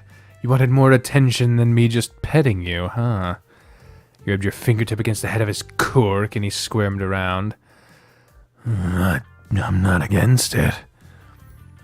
I do believe I promised to handle this tonight anyway, didn't I? I don't like the main character's face here. It's the with the lighting. I don't know. I'm not liking it. You did, but that's not like I expected it. I'm sure you didn't. Just a horny dog, aren't you? Okay, yeah, we gotta we gotta move along. I'm sorry. You know the rule. At this point, we're on episode 150 billion, so you know we gotta skip. Sorry, guys. I'll be eating my chicken strips in the meantime. I want to draw attention to that fucking phrase. Mushroom? Really? Wow. That's a phrase. Oh, shit. It's getting everywhere. Fuck. Got on the floor. I'm talking about the crumbs from my the breading on my chicken strip, by the way. Also, it's on the screen. That's fucking gross. That's fucking nasty. Why would you depict it like that? That's fucking nasty. Alright. This is the very end of the day here. They they finished. It was just a hand jab. I don't want to say just. It was nice. It was very tender, very enjoyable. We can shower and have a rematch with more. I did skip one thing because Spencer licked it off his face, and that's just fucking. That's graphic and barfy, so not going there. But now he's offering the shower. Have a rematch with more Curbo afterwards. How does that sound? It'll give you a chance to even the score, so I'm down for that. Can I just stay here for a little longer? I'm completely spent. Of course. Let's enjoy this afterglow. He nuzzled against your stow match, and you started to pet and scratch him again. I love you so much. I just want to stay here like this with you forever. I love you too, Spence. I'll stay here with you for as long as you want. You're mine now and always. I wouldn't have it any other way. You stayed with him on the couch for a little while longer until he was ready for a shower and ready to spend the rest of the night relaxing together. Cue the fucking cuteness! You woke up to the sound of Spencer's alarm blaring. His furry snoot was on your chest and his arm was draped over your waist. During the night, he must have rolled over on you, since it wasn't how you fell asleep. There was no desire in you to wake him. You were comfortable and happy. But the alarm was going to drive you insane if it didn't stop soon. You ran your fingers through his soft fur and scratched behind his ears. Spencer. He nuzzled against you and hugged you close as he stirred, his back arched and his arms and legs stretched. But he just made himself back at home on top of you when he finished. You gonna turn off the alarm? Do I really have to? I guess you don't have to if you intend on skipping class. Let it do its thing. What's that? You're opting to skip class? If it means I get to stay here in bed with you, there's no harm in skipping a day. I can't believe what I'm hearing. Your ankle's getting better, and now is the time you decide you don't want to go to school? If you want me to get up and risk hurting myself again while I'm walking to school, I guess I'll go. Oh, fucking mopey ass. He ran his finger around your stomach slowly and heaved the most pathetic sigh he could muster. I didn't say you have to go. You know I support you skipping class to keep you from walking too much. Immediately you could see his tail wagging around under the blanket. It also means I get extra time with you today. In that case, it looks like I'm staying home. I'll have no trouble making up whatever I miss. All my teachers are aware of my injury, so they won't hold it against me. I won't worry about you falling behind or getting in trouble then. Will it be okay with you skipping on Friday for your brother's wedding too? I didn't even think about that. Damn it, I guess I need to go today after all. He rolled off you and slapped his alarm clock to silence it. When I get home from class, it'll be just in time for practice. Yeah. You going again today then? You're going again today, aren't you? Yeah. I'll do some more work with Dozer, most likely. And after practice, it'll be time for you to go to work. Yeah. He remained on his back with his paws folded against his chest. I guess I'll get up and get ready for class. Let me work your ankle first. Sit up on the edge of the bed and I'll do that for you. Sure. He was lazy about it, only turning to hang his legs off the bed while still lying on his back. You chuckled and slid past him, slipping down onto the floor to take his foot in your hands. You were slow to start with the stretching routine to gauge his reaction to any pain. How's it feeling today? Even better than yesterday. I think after today, I should be free from using the crutch as long as I don't push myself too hard. Didn't Dozer say Friday, though? He did. Maybe I wouldn't have needed it today or tomorrow if I had actually used it like I was supposed to yesterday. It's possible. I'll give you a hard time about that, though. You've been through enough of that already. You don't need me lecturing you more about it. Thank you. You rubbed and rolled and stretched his ankle, going through all the techniques Dozer showed you. Every so often you heard a pleased sigh or an approving growl from Spencer. After you were done with that, you didn't stop and started rubbing up his calf and towards his thigh. You knew you didn't have long before you had to let him get ready for class, but you wanted to make him feel as good as possible before you left. From where you were sitting on the floor, you had a clear view to see that he was already feeling great. His underwear fit snugly against his body, and the outline of a boner was clearly visible to you. You squeezed up his leg and took a detour with your hands to tease his okay. Man, can't have just one nice moment. Just gotta always. Swear to God, if the Richard rep just turns out to be just like everything the fans have decried just because Dine's bitter about having to do it, that'd be hilarious. They made him jump and sit up abruptly. You couldn't keep your hands away, could you?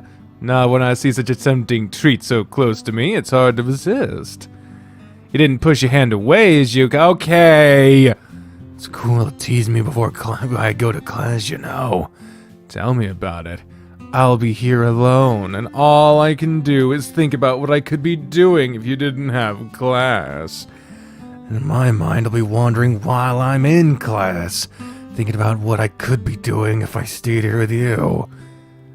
It'll give you ideas for later. It'll have to be way later since my day is packed. As usual. You furrowed his brows and sighed. You inched closer and rested your cheek against his inner thigh while looking up at him. What's wrong? Just thinking about how much I have to do today is all. You're a busy guy. Thank you for helping me with my ankle, by the way. It always feels better when you do that. Of course, Spence. I'm happy I can do something to help. He held you by your cheeks and doubled over to kiss your forehead. I suppose I should get dressed and get going. Want me to make you some toast before you go? You should eat something. Make a couple of pieces and make it a sandwich of butter and jelly. I can eat it while I walk. I can do that. I'll go get it handled. Thank you. As Spencer got ready for class, you went to prepare his breakfast before sending him off. Phew. I think that's as clean as things are gonna get with Spencer's fur.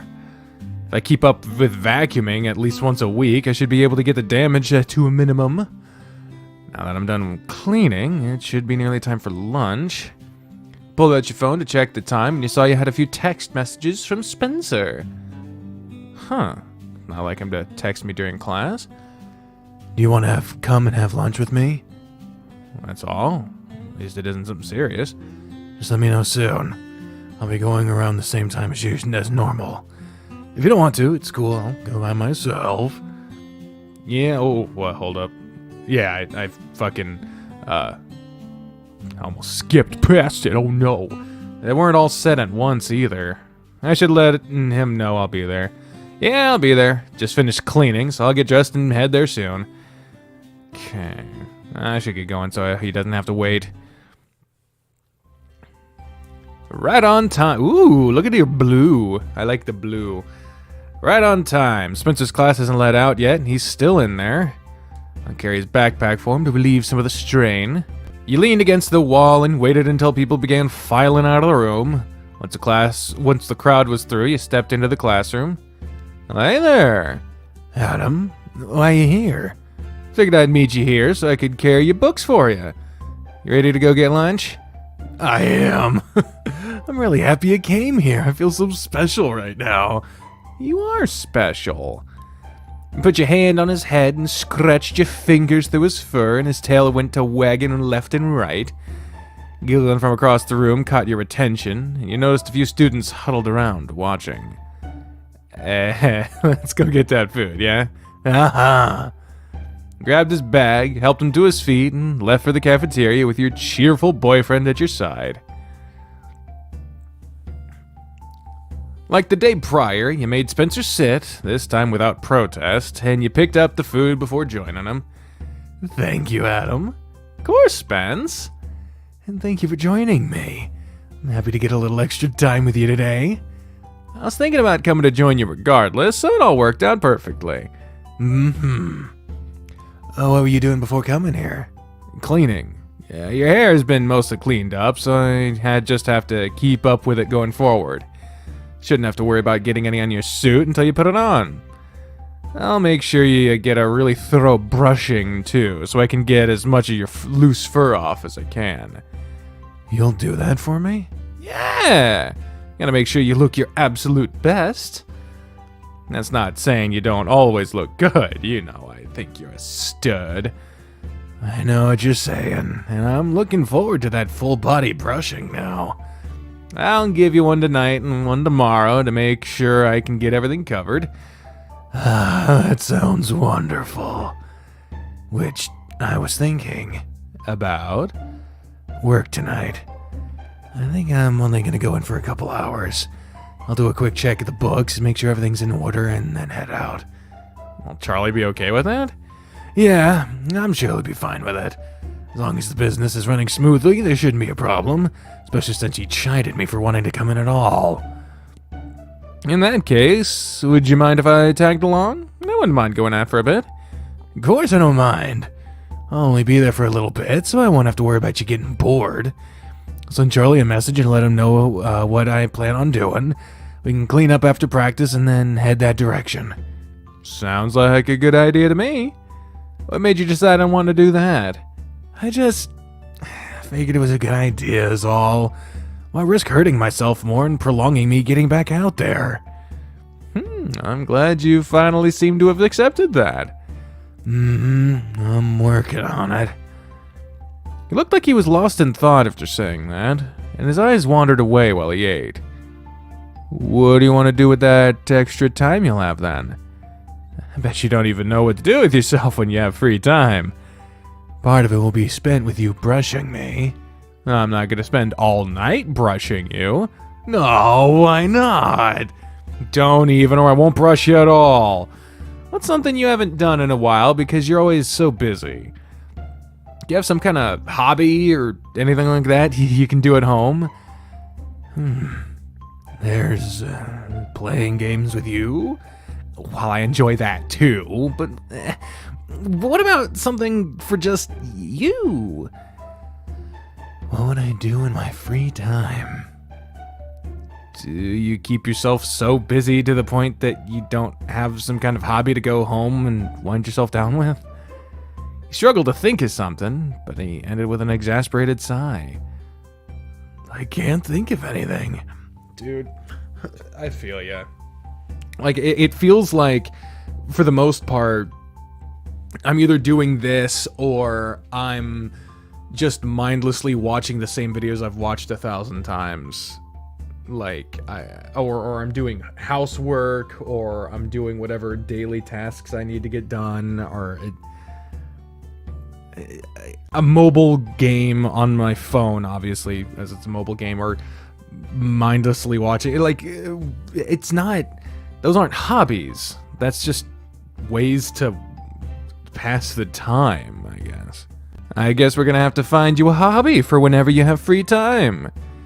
You say that like it's gonna be a common thing for me. Who knows? Maybe you'll find that you have more time to yourself than you realized. Can't I just spend that time with you? If you really want, we can do something. What kind of stuff can we do together? The obvious thing is have sex. Okay, Darius. If I'm being honest with you, with that little time I get to wind down at home, I use that time to crank one out. Really? That's all you do with your downtime? My time at home is spent doing homework or studying. I rarely have time for myself. I do what I can when I can. Why do you think my place is such a huge mess before you got there? Finding time to clean is difficult. Guess that makes sense. What else can we do, though? What, sex isn't appealing enough? Oh, no, it is. I was just wondering what else we could do. Well, if you don't want to play games, and you're not going to spend the whole night brushing me, we can go stargazing again. It's been a few weeks since we did that in the park. There's enough grass right outside the apartment for us to put a blanket down and chill. We could just hop over the patio wall and sprawl out right there. That sounds like a great idea, actually. Really liked doing that with you last time. Yeah? Yeah! As long as we have clear skies, that's what we'll do. We still need to find something for you to do on your own if I'm not around, though. There is something I started a while back, but I never got to pursue it too far. I think the stuff is in one of the boxes we moved from your room. Really? What is it? I promise you won't tease me over it. It's not something sexual, is it? Do you like dressing up in women's lingerie and dancing around the house pretending you're Madame Esperanza? I mean, I won't judge you if you do, but No, that's not it. And that's oddly specific. It's cross-stitching. oh! That's like sewing, right? Not quite. You use a needle and thread to make designs on a special type of fabric. So, sewing. I'm sorry. I don't think there's anything wrong with that, though. Fun fact, I used to ring crochet. I actually, for the longest time, I don't know if it's still around here or not, though. I feel like we might have gotten rid of it, which is understandable since I hadn't done it in a long time. But I had this thing where if you don't know what a ring crochet is, it's just like, it's a plastic ring with like pegs all around it, and you just crochet around it, and you can make socks, you can make blankets, and all kinds of doilies.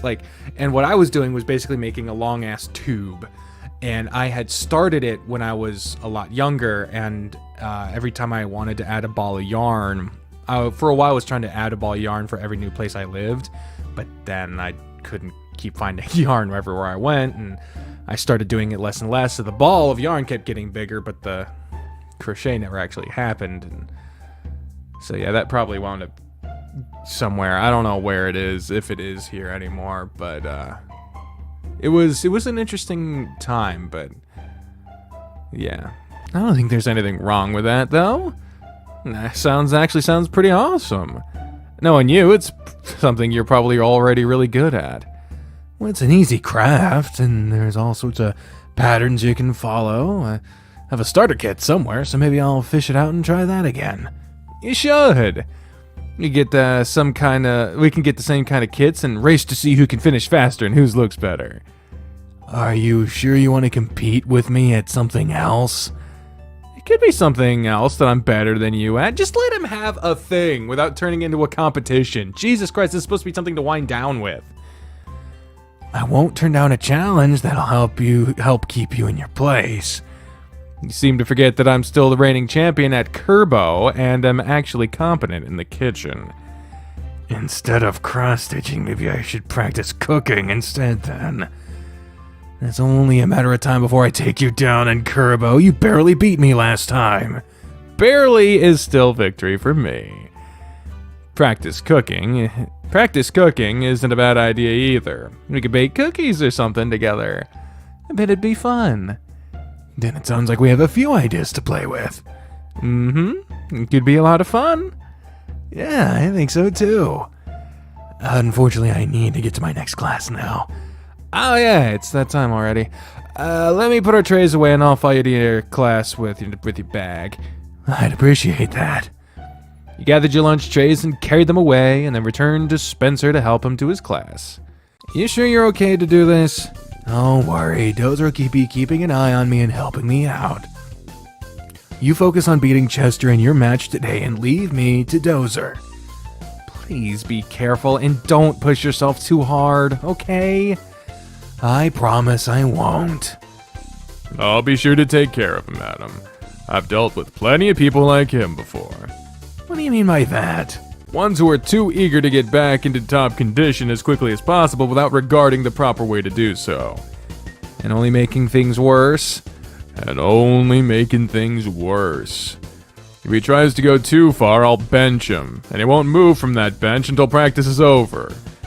I'm in charge of this, and you'll follow my instructions. Understood, Spencer? Yes, I understand. His fucking face. Good. Come on, then. Good luck, Spence. Spencer trudged off, but you caught sight of his tail wagging as he walked past you. Wonder what's got his tail wagging like that. Looked a little flustered at Dozer's command. Dude, he's a fucking sub. We've established this. Unless... I'll ask him later. Don't worry, he's in good hands. Those will take good care of him. Someone fucking commented that fucking Chester's voice sounds like someone from fucking Big Mouth. You listen here, motherfucker. I will not be compared to that fucking travesty of a excuse of a show. That show is one of the worst fucking shows that I have had I haven't even seen a fucking episode of it. It looks disgusting. It's animated child pornography. It has no excuse for being extended as long as it has. And quite frankly, anything associated between that show and anything to do with my life needs to be eliminated. So just because of that, I consider changing Chester's voice. Alright? I will not be compared to that piece of shit show. That show should be fucking outlawed. It's disgusting. Fuck. I'm not like the person who commented that. I'm not coming at you. I just hate that comparison. I know, I'm more worried about Spencer trying to push himself too far. If he does, Dozer's not joking about benching him. When he wants, he can have a really commanding presence. Alright then. I'll leave it all up to him then. I hope you're ready to play against me now. Oh yeah, I'm gonna give you a run for your money, so you better not underestimate me. Let's get the match started then, and we'll see what you got. Match. Throughout your match with Chester, you found yourself watching Spencer and Dozer, unable to fully focus on your match. You still came out on top of your match. Oh, why, way to fucking shit on Chester. But it was only by a stroke of luck that your last shot clipped over the net to give you a victory on set 3. Set 3. What the fuck? Damn, I was so close! You almost had me. I bet you thought I was gonna be an easy win, didn't you? I wouldn't say an easy win. But you still underestimated me. Maybe a little. Guess you'll pay more attention next time. You know that means I'll just beat you by a larger margin, right? I went easy on you because I knew you were distracted. I won't do that again. Uh-huh. In that case, I'll make sure you get my full attention. I'd better. Let's go check on our boyfriends now. Dozer's talking with Coach, and Spencer's somewhere. Looks like he's sitting in his car. And Darius is in there with him. Better go now and make sure he's not trying to make a move on him. I'll crack him upside the head with my racket if he is. He walked over to the passenger side of Spencer's car and leaned into the open window. For a minute, I thought you were going to lose to the bull. Yeah, what's the big idea you playing so poorly? You can do better than what I saw. Oh, I'm sorry that I was concerned for the well-being of my boyfriend who nearly broke his ankle recently. I was in capable hands, so you had nothing to worry about. Yeah, he was in really capable hands. Those that took good care of him. Don't go there, Darius. But shouldn't you tell him? Tell me what? Just how capable those hands are. Get out of the car, Darius. Can I stick around for the reaction? No! Go away! So rude, and here I was just keeping you company. I guess I'll see you guys again in a little bit. Going to spend the night with Bandit? I might as well. I got nothing else to do, so I can always keep you company while Spencer does his boring stuff. Maybe Bandit will treat us to a private show while we're there. My treat if you want to join me. I don't know about that. Think about it. You should encourage him to support your co-worker, Spence. Adam can make his own decisions. You hear that? He's basically endorsing it. I'll think about it, okay? That's all I'm asking for. See you guys later. See ya. Let me go make sure we're good to go with Coach. I'll be back in a minute. Alright. You talked to Coach Grifter for a few minutes, and practice was dismissed for the day. After a short talk, he joined Spencer in his car and left for home. The fuck are they talking about? Guess Charlie was okay with you coming in for only a couple hours? Yeah, he said he would rather me do that instead of anything else. It won't take me long to handle the work, so you won't have to wait too long. I'll have Dozer and Darius and Bam to keep me company. All the more reason for me to get my work done as quickly as possible. I don't want you to suffer while you're there. I'll be fine. Okay, time for a shower. You might as well strip now since you're joining me. No sense in wasting time and water by taking separate showers. You say that like I wasn't planning on joining you anyway. Here's a blast from the past. I haven't used this in a bit. This is the sensor bar that Paul, dev of Wolfstar Sins in Paradise, made for me. It's very cute. I love it. The only downside is you can't see any of the text box. So, oh well.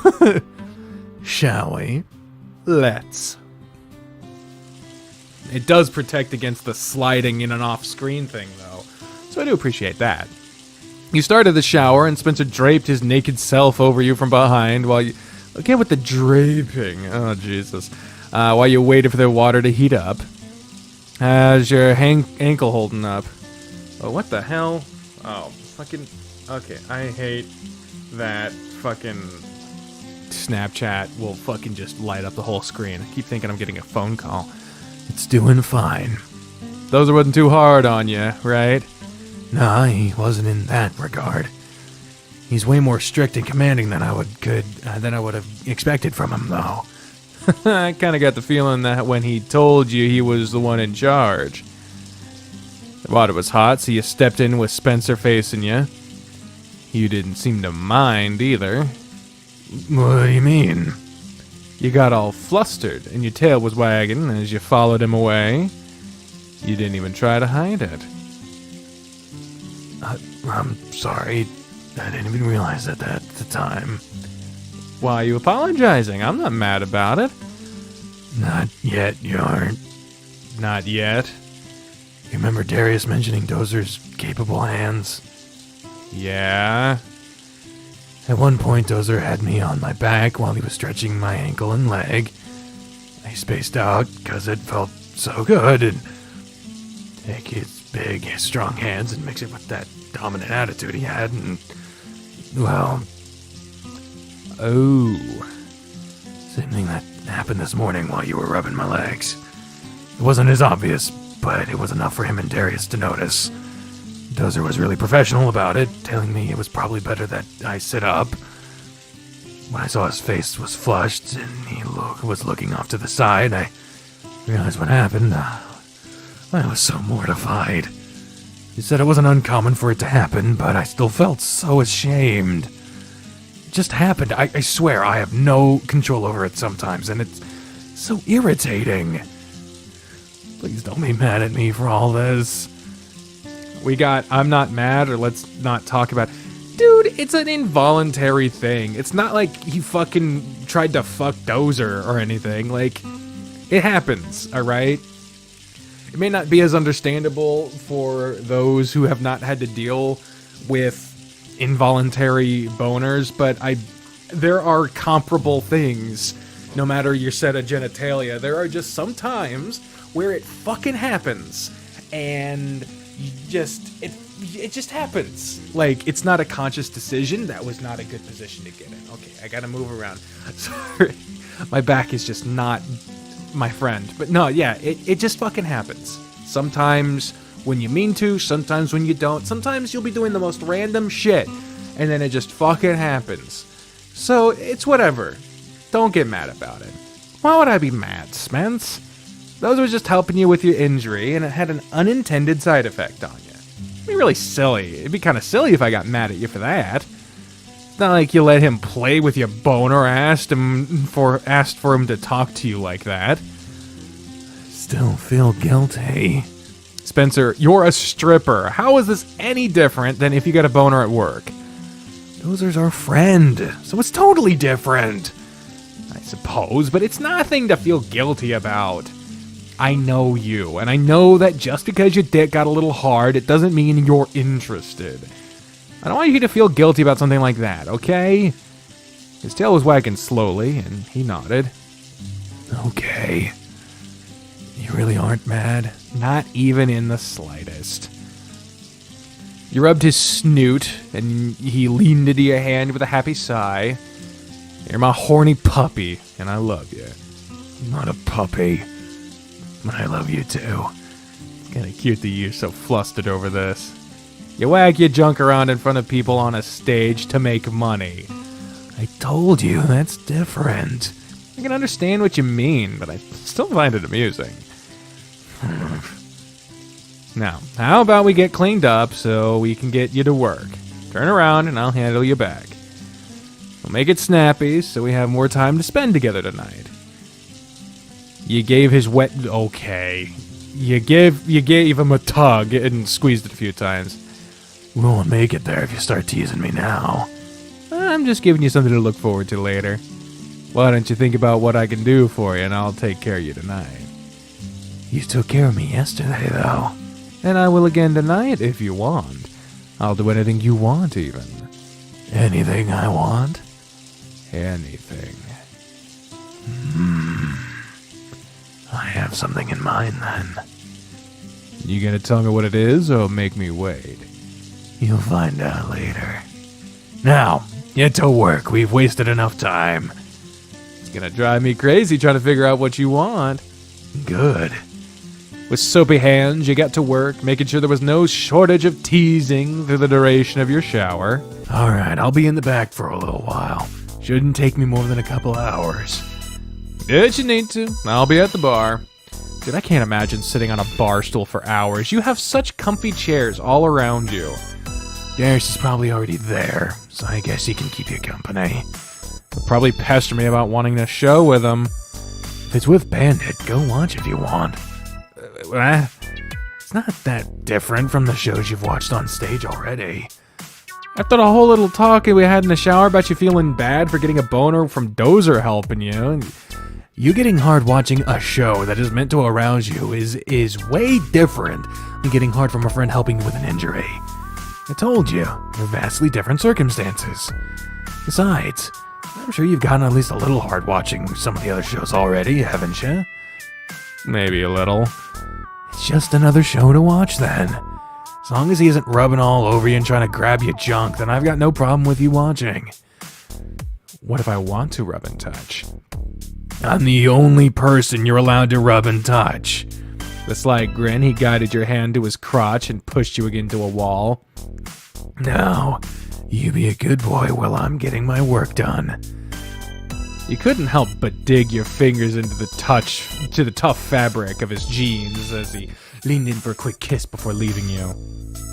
Let's see. Yep, there's Darius. And I'm not surprised to see him with Bam's junk in his hand. What the hell? You crept up behind Darius and gave his swaying tail a tug, making him inadvertently tighten his hold on Bam. Too hard! He sighed and relaxed after Darius pulled his hand away and glanced over at you as you sat down. If only you knew what you just did. Looks like you two were having a good time. I'll have to do something to keep myself entertained while waiting for Bandit. As you can see, the bar's pretty empty tonight. I need some entertainment too. How's Bandit doing? I saw him limp off towards the back. A lot better. He's just here to do some desk work for a couple hours. Hopefully he'll be back in full swing next week. I've missed giving him a hard time. I'm sure he'll be back soon enough. I'll make sure to give him a hard time. I'll make sure to give him a hard time in your stead. Yeah, I bet you will give him a hard time. Speaking of him having a hard time, did he tell you about what happened on the courts? Yeah, you saw? Sure did. Not the first time for me, but I'll never get tired of it. What happened? What'd I miss? That's none of your business. What? Darius? Sorry, but that's not my place to share. Thunder can tell you if he wants, but he won't get it from me. What if I do nude bartending? You can do that anyway, but I'm still not telling you. And I thought we had something. Darius reached out and tickled his fingers against the dog's shiny green package Bulldozer stepped just out of reach, and Darius just snorted. I'll just get Thunder to tell me later then. Uh-huh, I'm sure that'll work. Oh god, Bandit. I don't know why, I just forgot. Hey, Adam. How's it going? Hey, Bandit. Things are going alright. Good. I just caught Thunder heading to the office, and I'm glad to see he's doing better already. These two are behaving, I suppose. Darius is, definitely. Is that right? For a change, it is.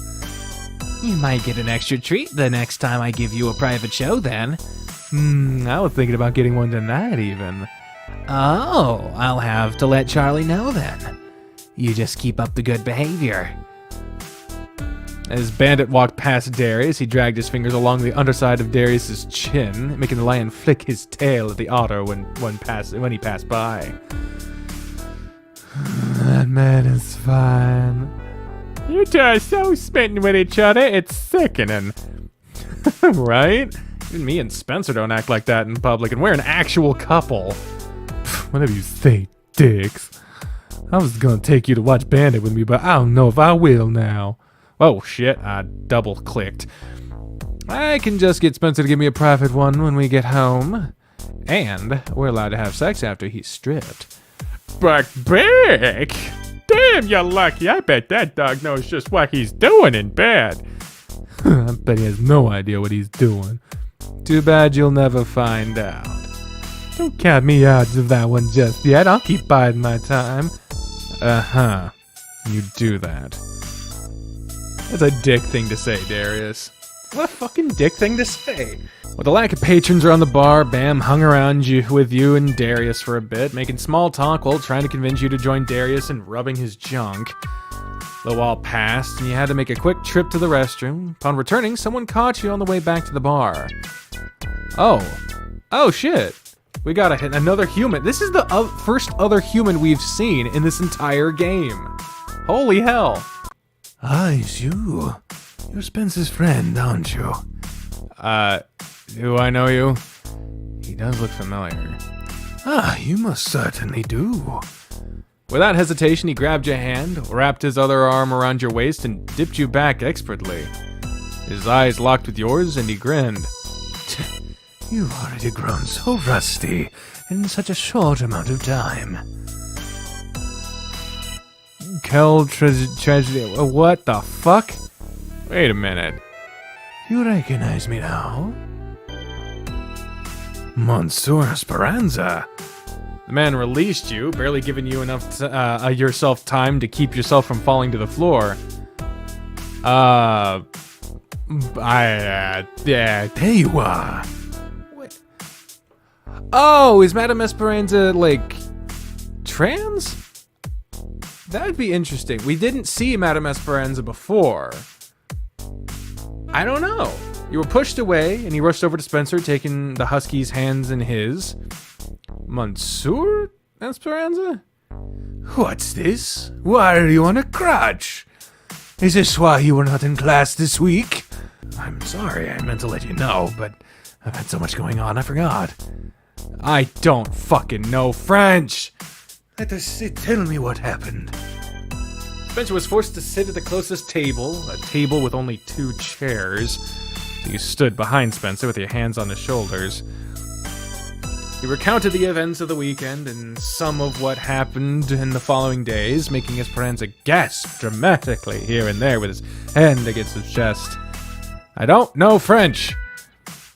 Please take your time recovering. It's a shame to not see you in class, but it cannot be helped. You will be working double when you return. I would expect no less, Monsieur. Ah, here you are, Adam. Oh, Spencer's here too now. Darius leaned in Spencer's shoulder with his tail whipping out of curiosity behind him. And who's this guy? Esperanza tipped his head up and wrinkled his nose, giving Darius a disapproving glare. Spencer, you're building quite the harem, I see. Not quite. Darius, this is Monsieur Esperanza. He teaches a dance class at the college every other Sunday. As for Darius here, he's just another member of the tennis team. Just another member of the team, huh? That's all I am to you? Spencer, you wound me deeply. As he said that, he gave Spencer a kiss on the... I'm gonna fucking... The fuck?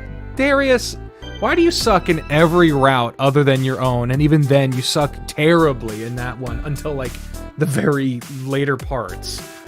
Esperance's eyes twitched and he inhaled loudly through his nose. He's also a friend, one which I will have no qualms about beating with my crutch. Why do you go find Bandit and bother him?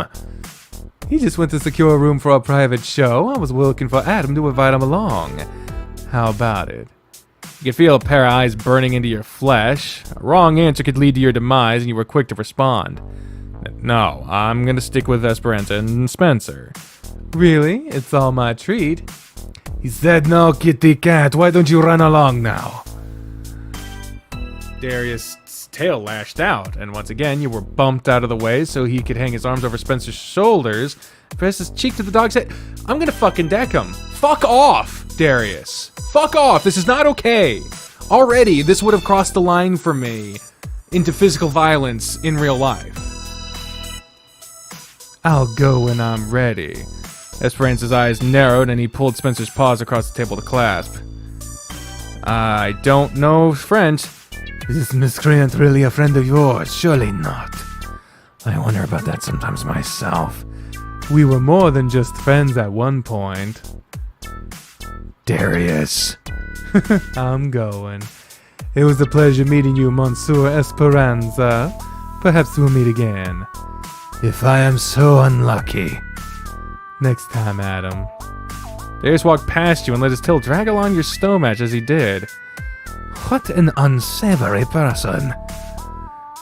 He's a good guy deep down, but his behavior can be questionable at times. Clearly. So, I haven't asked yet, but what brought you here tonight? It's unlike you to come on a Wednesday. I was only worried about you. It's not like you not to show up for class and nobody there had seen you. This was the only other idea I had to settle my poor worried heart. Well, I'm happy to know that you were concerned for me. I'm truly sorry I didn't let you know already. And I am happy to see that you are well. Mostly so, at least. I am, thanks to someone trying to keep me under control. I do what I can. You could have still come to class without Spencer. I would have been a suitable replacement for him. He was looking at you when he spoke.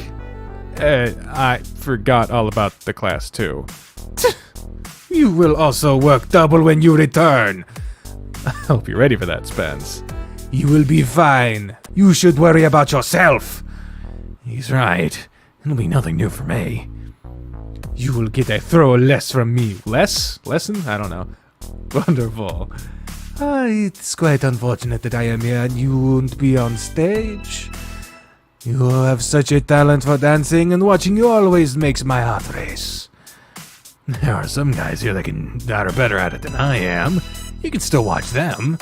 No! They do not share the same passion as you. Oh, I don't fucking care. Fucking Facebook notifications. Dancing is part of who you are, but not the others. It is merely movements. It means nothing for them. They do it to please the crowd. You do it to please yourself. The rest are but amateurs compared to you. You are far too lavish in your praise, Monsieur. Nonsense! Talent deserves to be recognized. Oh, thank you. Are you just going to stand there? Should I leave? Pull up a chair, you silly man. Sit and talk with us. It's weird that you're just standing around. I finished early, so we have a little bit longer, Adam. We can talk with him since he is so thoughtful to come check on me. Oh, right. You grabbed a chair from a nearby empty table and sat with the other two. You've been staring quite intently at me this whole time. I'm sorry, I'm just surprised is all. Esperanza leaned back in his chair with a chuckle. I look a lot like my sister, don't I? Sister? Madame Esperanza is your sister, then? That's not what I was thinking. Yes, she is quite lovely, isn't she? Sure, whatever. It's a compliment. Very much so. She's quite stunning. The correct answer. I don't know French. You are absolutely correct. Tell me, what do you find to be the most stunning about her? Monsieur, let me have my fun. I don't know French. Not at the expense of my boyfriend's sanity, please. Oh, so he's your beau. You would have been quite the prize, though. You're sweet, I don't know French. I suppose we can come clean then. Why don't you tell him? Tell me what? Monsieur and Madame are the same person, not siblings. So, he's a cross-dresser? You could say that, but I do not prefer labels. I dress however I want, to be whoever I want, whenever I want. It just depends on my mood at the time. Oh, gender fluid. The first time we met at school was how you met him, Adam. And you should have seen the realization on his face the first time I showed up here like this. I was surprised, no doubt. The only reason I recognized him was because of the distinct perfume he wears. That, and it's hard to mistake those gorgeous eyes of yours, Monsieur. I don't know French. I can't do a French accent either, as y'all are fucking realizing. Even when he found out who I was, he was a true gentleman and treated me with the utmost respect. It's not often that people treat me as such when they find out, so I tend to keep it to myself. What made you feel that you could tell me? If you are good enough for Spencer, then I suppose that would mean that you aren't a terrible person. Although I find that line to be questionable. We all do, so you're not alone. So, should I refer to you as a man or a woman? Whatever you wish, either is fine with me. I appreciate you asking nonetheless. I am not bound by such trifling things. But that's enough about me for now. I want to hear more about what you two came to be. How did you manage to win over such a treasure of a man? Well, you see, darling, you are the treasure of which I speak. I am asking Adam. Let me hear how your love came to be. I must know how you charmed him. It's not gonna work twice, so you don't get your hopes up, Monsieur. Break my heart before I can even hear this story. For the next little bit, you and Spencer talked about your lives growing up and how you slowly fell for each other. Aggravation was expressed with how Darius went about pushing you two together, but more was expressed for just how long it took for you two to get together. We've only been dating for a few weeks now, despite knowing each other for years and years. I couldn't be happier either. Adam, he means the world to me. He grabbed your hand and squeezed it tightly as he leaned over to nuzzle your head. My heart cannot handle how sweet you are. Adam, you are a lucky man. I really am. Now I have kept you long enough. You should go home and rest. I expect to see you in the next class, sorry. You know, I just realized something. I just realized that this is totally just me shitting on fucking Vic accidentally in Tennis Ace. He is French, but he is not said to have a French accent, but I gave him the most ridiculous fucking accent. It's probably linked in the fucking cards, Tennis Ace, like, if you haven't seen that series. I just, not even trying to be French, just absolute ridiculous accent. But here I actually am giving my shit attempt at an accent. I'll be there next time. I also expect to see you on this stage next week. I'm sure I'll be able to handle it by then. As long as he sticks to his routines and recovers, he'll be up there. I shall entrust his well-being to you then. You will be the one to answer if he is not kept under control and is not well enough to perform. Why me? Don't worry, Monsieur, I'm in good hands. I don't know French. I'll be counting on you then, Adam. You must take extra good care of my poor little I don't know French. I'll do my best. He can be stubborn sometimes. You, Spencer! Yes? Yes, sorry. Do as you are told, no excuses. Else I shall come and tend to you and I will not be as soft as your boys. Have I made myself clear? Oui, Monsieur. Crystal clear. Excellent. It is time to take my leave. Planted a God damn it! Stop kissing my boyfriend. Spencer's cheek and then one on yours. Oh no, yeah, he's European. That's basically a handshake to them. Before walking out without another word. I'd be willing to say he is the most interesting person I've ever met. Isn't he? He's such fun, though. Time for us to go have some fun on our own now. Oh boy, let's get going then. A lot of skipping about to happen, I imagine. We have a mostly clear sky and clear night tonight, so we have plenty of stars to look at. I really thought you had something else in mind when you said we were going to have some fun. That's for after stargazing. Yeah, just make every day last forever. You know, that doesn't make me resent this game at all. Go get a blanket from the closet. I'm gonna go get changed and we'll go relax outside. Okay. There's no grass outside of his balcony. What the hell? Unless you like chop down a bush, but don't chop down the bushes, man. You retrieved a blanket and spread it over the ground right outside the apartment. You helped Spencer climb over the patio wall, and you just go around. You don't need to do all that. And you laid on your backs beside each other. The weather is warm tonight. It's perfect for this. Sure is. Remember the first time we ever did something like this? Stargazing? Yeah. Wasn't it in the field next to your house? Hey, you do remember. I don't remember much beyond that. I guess there's nothing wrong with that. You were feeling homesick and wanted to call your parents to come get you from my house. Oh, that's right. You wanted me to feel better, so you took me out to the field. You told me to not look up at the sky while you led me to your favorite spot. Yep. The moon was full and the sky was the clearest I could ever remember seeing. I wanted it to be a surprise, and every time I saw you starting to look up, You'd scold me and push my head down. It wasn't helping me feel better at all. But when I did tell you to look up, your eyes were so wide, and I could see the moon reflecting in them. That's right. That night was a supermoon, wasn't it? It was huge. I think it was. The grass around us was taller than we were when we sat down.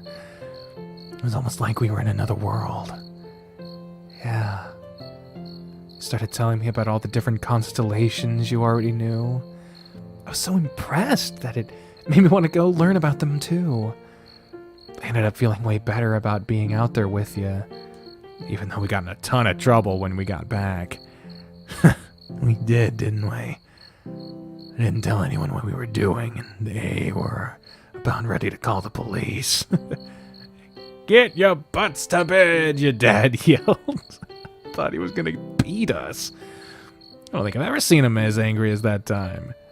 He was never really an angry person, but that night he was livid. Still, that night was pretty magical. You know, I think it was after that night when I put glowing stars on my bedroom ceiling. It might sound kind of silly, but it was something that always reminded me of you when I went to bed at night. It really brought me some comfort on nights when I needed it. I always felt close to you. That's pretty sappy. Yeah. But it's my kind of sappy. Besides, I guess it's not much different than me sleeping with your shirt, huh? I thought about you so often, but I never thought we'd end up here like this. Crazy how that works, huh? He readjusted how he was lying, turning his body to place his head against your chest. Aw, look at them, cute boys. There are even more stars out now than when we first got home. Do you ever wonder if there's more out there? You mean like aliens? Yeah. There has to be something else out there. It can't be the only thing in the whole entire depths of space. What do you think? Yeah, absolutely. I agree. It's hard for me to imagine that there isn't anything else out there with how expansive space is. Like, does it ever end? Does space have a limit to how far it actually goes? Supposedly, it's always expanding and goes on forever, but it's not something we're sure about. It's so weird to think about. There are stars out there that are literally thousands of times bigger than our own sun. And there are hundreds of billions of them out there. We're so infinitesimal in the scale of the universe. There's just gotta be something else out there. It really is weird to think about. It makes my head hurt trying to put it into perspective. Same here. Could you imagine living on a planet that is so big you'd never be able to fully circle it even once in your lifetime? I can't begin to imagine something like that. I don't know if planets like that exist, but there are stars that are that massive. Maybe one day we'll find out there's more life out there. Maybe. There's one thing about the universe that is definite, though. What's that? There's nobody else in it that I could ever love more than I love you. And you said I was sappy. He gives you a gentle tug, and he laughed, swatting away your hand. I love you too, Spencer. And that love is as endless as the universe. But what if the universe does have an end? I'd still say that's a lot of love. For a little while longer, you pet Spencer and scratched through his fur while talking about all the different stars and constellations you could see. You mused more on the size of everything and the likeliness of intelligent life floating around somewhere out there, letting the conversation taper off into silence while you stared into the sky. I'm about ready to head back inside. Me too. We've been out here for a little while. I'm ready to wind down for the night while you brush me. Of course, that's what you have in mind. You said I get brushed tonight, and it's getting late. Not to mention there are other things. Remember, anything I want? Still don't know what you want. You'll find out soon enough.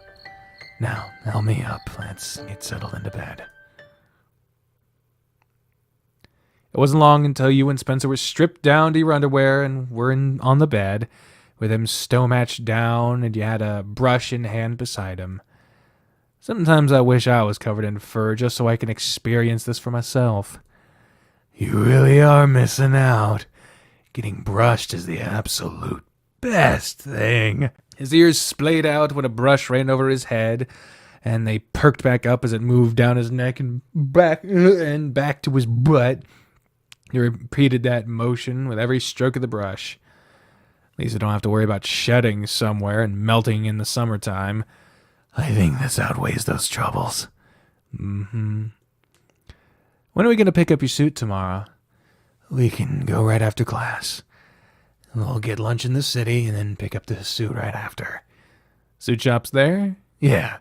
It's in some fancy shopping district. Price on the rental was crazy. My brother paid for it, though, so I can't complain, I guess. I'm going to be way underdressed compared to you, it sounds like. Don't worry, you'll look great. To be fair, I'll be the best-looking guy there. Wow, fool yourself much? It's my family, I know what to expect. How lucky am I, then? I got the best the Calden family has to offer. Yep. His tail was curled up and wagging to reflect his relaxed and cheerful mood. You brushed and brushed and brushed, pausing periodically to pull clumps of fur from the brush before resuming. Today's been such a good day. I'm glad I've had you to spend so much of it with. It has been a good day. It's been nice having you around. I've not annoyed you or anything, right? You're not tired of me? Not at all, Spence. Why would you think that? We've spent a lot of time together these last few days. It's not something you're used to. I just want to make sure you're not sick of me already. I wish I got to spend this much time with you more often. You have no idea how much I've loved spending this time with you. Me too.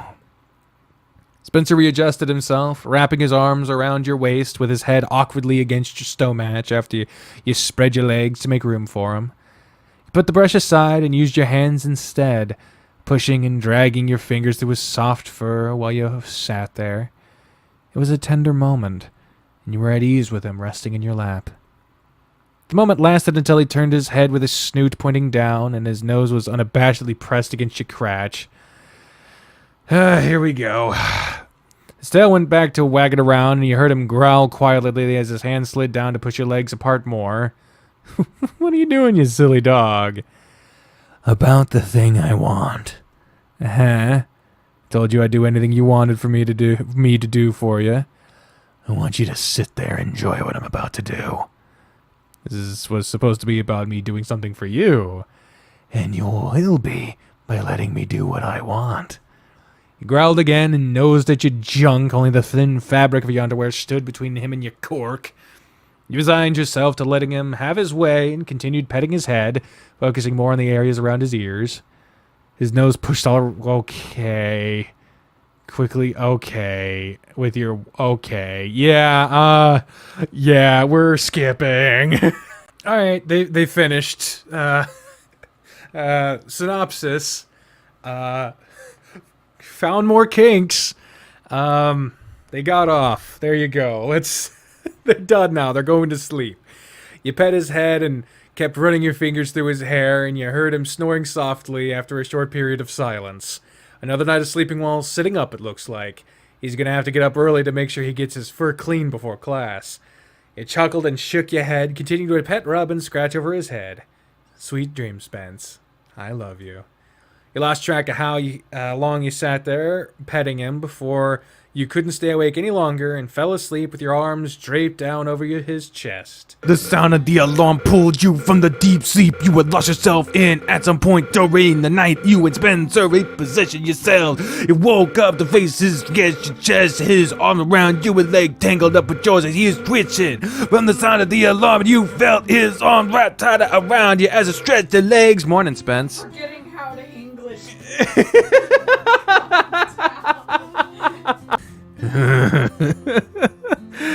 You petted his head and ran your fingers through his fur, and he only pulled himself in closer to you. Christ.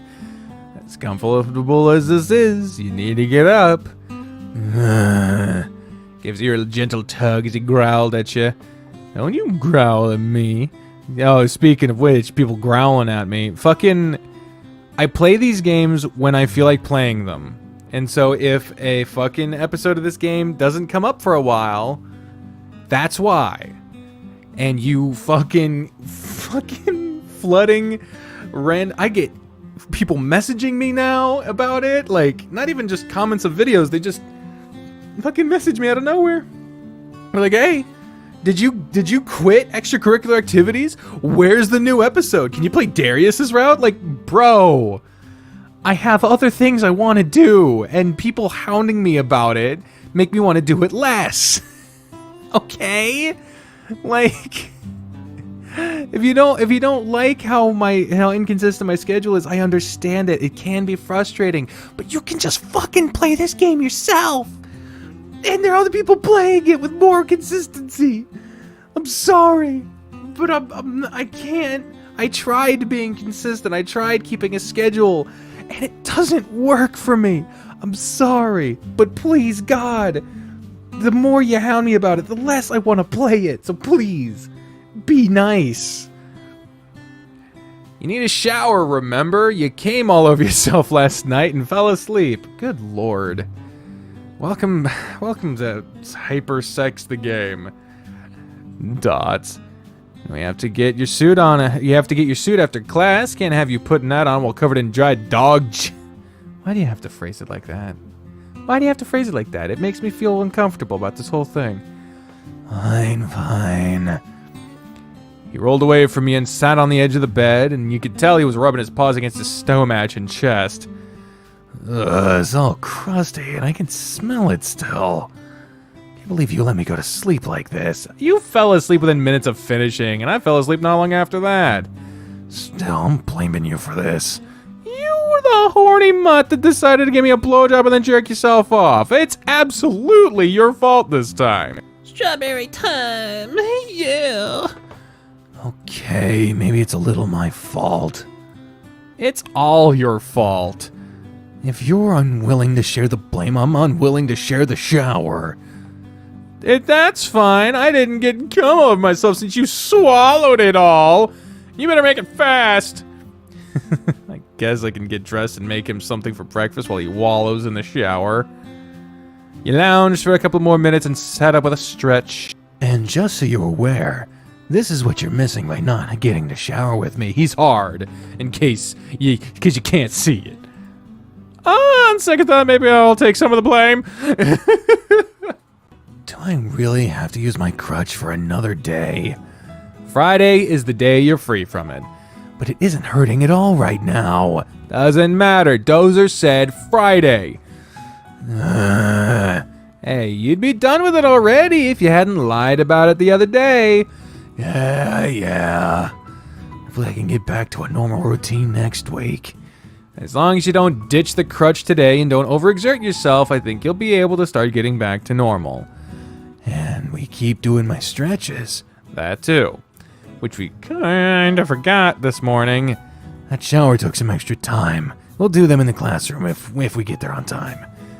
I want you to be better as soon as possible, so I'll do what I can. I really do appreciate you. Even though I let you go to sleep with dried spunk all in your fur. You helped me clean it up, so you redeemed yourself. I couldn't resist getting in the shower with you. There's something about running my fingers through your wet fur and feeling the muscles underneath that I can't say no to. When you said that, you slipped your hand under his shirt and pressed a couple of fingers into his abdominals. You expected him to push your hand away, but instead you saw his tail wagging and no resistance was given. I can't say no to that either. I really enjoy you touching me. With a quick scratch through his fur, you withdrew your hand. Is that right? Even when we're out in public? Nobody's around. But as long as you aren't being overly handsy, I don't have a problem with it. Huh. Okay, then. Wonder just how jealous I can make Darius. Judging by his infatuation with Bandit, I don't know if he'll care at this point. I'll just have to find out for myself, then. Don't get carried away. Too carried away. Just nudge me if you feel like I'm going too far. What exactly do you have in mind? Nothing yet. How about I race you to class? Wait a minute, I still want to know what's going on inside that head of yours. Nothing is! Really? Now, come on! You're so in for it when I'm back in peak position, you hear me? Peak condition, hear me. Yes. How did you keep up with me? I might be on a crutch, but I can still move it if I want to, when I want to. You could have hurt yourself. And whose fault would it have been this time for challenging me to a race? Exactly. Now, since we forgot to do my stretches this morning, would you mind helping me now? Class doesn't start for another 10 minutes, so we have some time. We were a little distracted in the shower. So it's partially your fault we forgot. True enough. He knelt on the floor and carefully pulled his shoe off, getting right to work. I didn't realize you guys had a foot fetish. Ballsy doing something like this in the classroom. Oh, good morning, Darius. It's helping me stretch and roll my ankle around. Something Dozer suggested I do every day. We forgot to do it before heading to class. If that's what you're calling it, okay. I went back and listened to, like, the first few appearances of Darius. His voice has changed.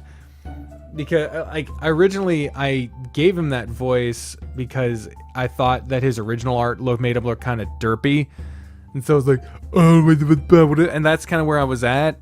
But that it has evolved into whatever the hell it is now. Suave. If you want to call it suave, I don't. Darius sat at the desk beside Spencer and leaned his elbow on his elbow to watch. Has that been helping? I think so. The pain is gone now, so it has to be doing something. That's good. I'm glad to hear it. With Darius watching, you ran your hand up Spencer's leg out of Darius's sight and just barely flicked his inner thigh inside his shorts. Made sure to keep your other hand around his ankle. Heard Spencer snort, his tail was swaying slowly. I should be back on the courts in no time. Uh-huh. I mean, our whole goal was to make him jealous, and Spencer didn't say no, so we set up the whole system for him to, whatever, I guess we'll go. After a quick glance around to make sure nobody else was looking, you pushed your hand up a little more. You felt the leg of his underwear, what? And poked your fingers up under it, digging your fingers into a soft fur of his inner thigh. I guarantee if I were to look under the desk right now, I'd see his boner pushing up under that desk. As Darius went to lean over, Spencer pushed Darius' head away with one hand and stuffed his other down between his legs. Adam, that's enough. I'm honestly shocked you let it go as long as you did. Ever since you and Adam hooked up, you've started to change you more and more. How so? The Spencer I knew would never even consider letting someone slide his hand so far up his leg like that while in a public place. He just seemed way less uptight and more willing to have a little bit of fun. I think it suits you. I'm a little jealous I didn't get to do stuff like that with you. You grinned and Spencer rolled his eyes at you. Before Spencer could answer, Coach Grifter stepped out of his office. What are you doing, Adam? I was helping Spencer's ankle. Ah, the stretches Dozer was talking about? Yeah, it's easier for him if someone helps him do it. I see. Well, I can always help if needed too. Oh, you fucking horny man. Coach Grifter had no idea you had mentioned to Spencer what you saw him doing during the tournament while he was rubbing Spencer's legs. I don't mind offering a helping hand either, though my intentions wouldn't be as pure as Coach's. I don't know about pure intentions. I'm his coach, after all, so I should do what I can to help. There's nothing more to it than that. It's time to start class. Get situated. That was weird. You have no idea. Oh, God. Everyone wants to fuck our boyfriend syndrome. Not a fan of it, but it can produce funny results at times. Other times it can be fucking infuriating. Class began, and Coach Grifter carried on with his lesson as usual. Time rolled by, and as you got ready to leave your next class... You guys have another class, right? Yeah. Why do you ask? Let's get lunch together afterwards. Bandit's busy, and I need someone to help keep me company until he's free. Need someone? I get bored easily. When I'm bored, I want to have sex. So, you're wanting us to keep you from having sex? Yes. Strange. We have an errand to run after class, though. Yeah. I mean, the dude's got himself figured out. You can't say that he at least doesn't know his system. Little unrealistic, but okay. What kind of errand? My brother's wedding is tomorrow, so I have to pick up my suit. In the city? Yeah. I can drive. I bet I can get you a discount on your suit, too. My brother's already paid for it. Then I can get you some money back. You're getting it from Top Suit, aren't you? Yes, actually. Then take me. Trust me on this. If it'll get you some money back, Spence, we might as well let him come. Wouldn't it be a slight against your brother, too? If I got some money back that is rightfully his, yes. And you don't have to drive. You can just sit back and relax. Let me handle that. I'll even pay for your lunches. What do you want to eat for lunch? Anywhere you guys want to go. Fine. You parked in your normal spot? Yep. You gonna last while we're in class? Are you going to last while we're in class is the real question. I could just sit in on your next class. That's fine as long as you don't distract anyone. In that case, we should get going or we're gonna be late. You're right, so let's go. Also, I like the shirt we're wearing. It's like a teal. Very nice. Your next class went by with Darius on his best behavior, and when it was done, y'all went to his car. I'm liking how, we're skipping unimportant shit. I like that. We're already in the latter half of the day. I appreciate this. Adam, you're in the back behind me, so Spencer can move his seat back and have plenty of room. Your crutch should fit between the seat and the door just fine, too, but please, please, please be careful with it. I will use the utmost care. Do you want to get lunch or your suit first? Let's get the suit first, just in case I somehow got something on my fur during lunch. I don't want to transfer it to the suit while trying it on. Suit first, then. What do you guys want for lunch, then? Let's go to that burger place you like so much in the city. I think it's near Top Suit. That you would be correct. Pile in and I'll get us there. So, your brother's tying the knot. Mm-hmm. He's been dating this girl long enough, so it's about time. You know, I don't think you've ever mentioned having a brother to me. I have 4 brothers. 4? Are they all as hot as you? That only really counts with the older one, but that's still a no. The other 3 are triplets that are younger. Damn, your house must have been crazy. It was at times, but I kinda miss it. Do you want me to make things crazy at home? Things are crazy enough lately, so no. Having you living with me has helped though. Not having an empty place is nice. I bet. Oh, lonely Darius! Peek it in a little bit there. Have things changed any on your end with your family? Nope. Same old thing. I don't expect that to ever change, so it's whatever. What's going on with your family? Nothing you need to concern yourself over, really. So we just getting Spencer a suit? Is Adam not invited to the wedding? Oh, he's going as my +1. He just doesn't need a suit. I'm a groomsman, so I have to look the part. Gotcha. Are you going as a couple? You gonna show him off to the family? My family already knows who he is. But do they know the two of you are dating? Not yet. Not yet? Does that mean you plan on making it known? I'm gonna act as I normally would, and if someone asks, I'll tell them the truth. I don't plan on hiding it, but I'm not gonna go out of my way to make it known either. If someone asks you what you do for work, are you gonna tell them about your stripping? I'd imagine you'll have a lot of family there. No. So the perfect Spencer's gonna lie about it all. I'll just tell them I'm working as a server until I finish with my classes. Which is technically true. Yeah, he's serving something all right. That's what my parents both know already, so it's not like it'll be hard to keep that going. And if they ask where at? I deflect the question and move on to something else. Sounds like you've gotten a lot of practice doing that. Mm-hmm. It'd probably be less stressful if you just told them. I don't know about that. Your parents have always been supportive and understanding, so I bet they'd back you up.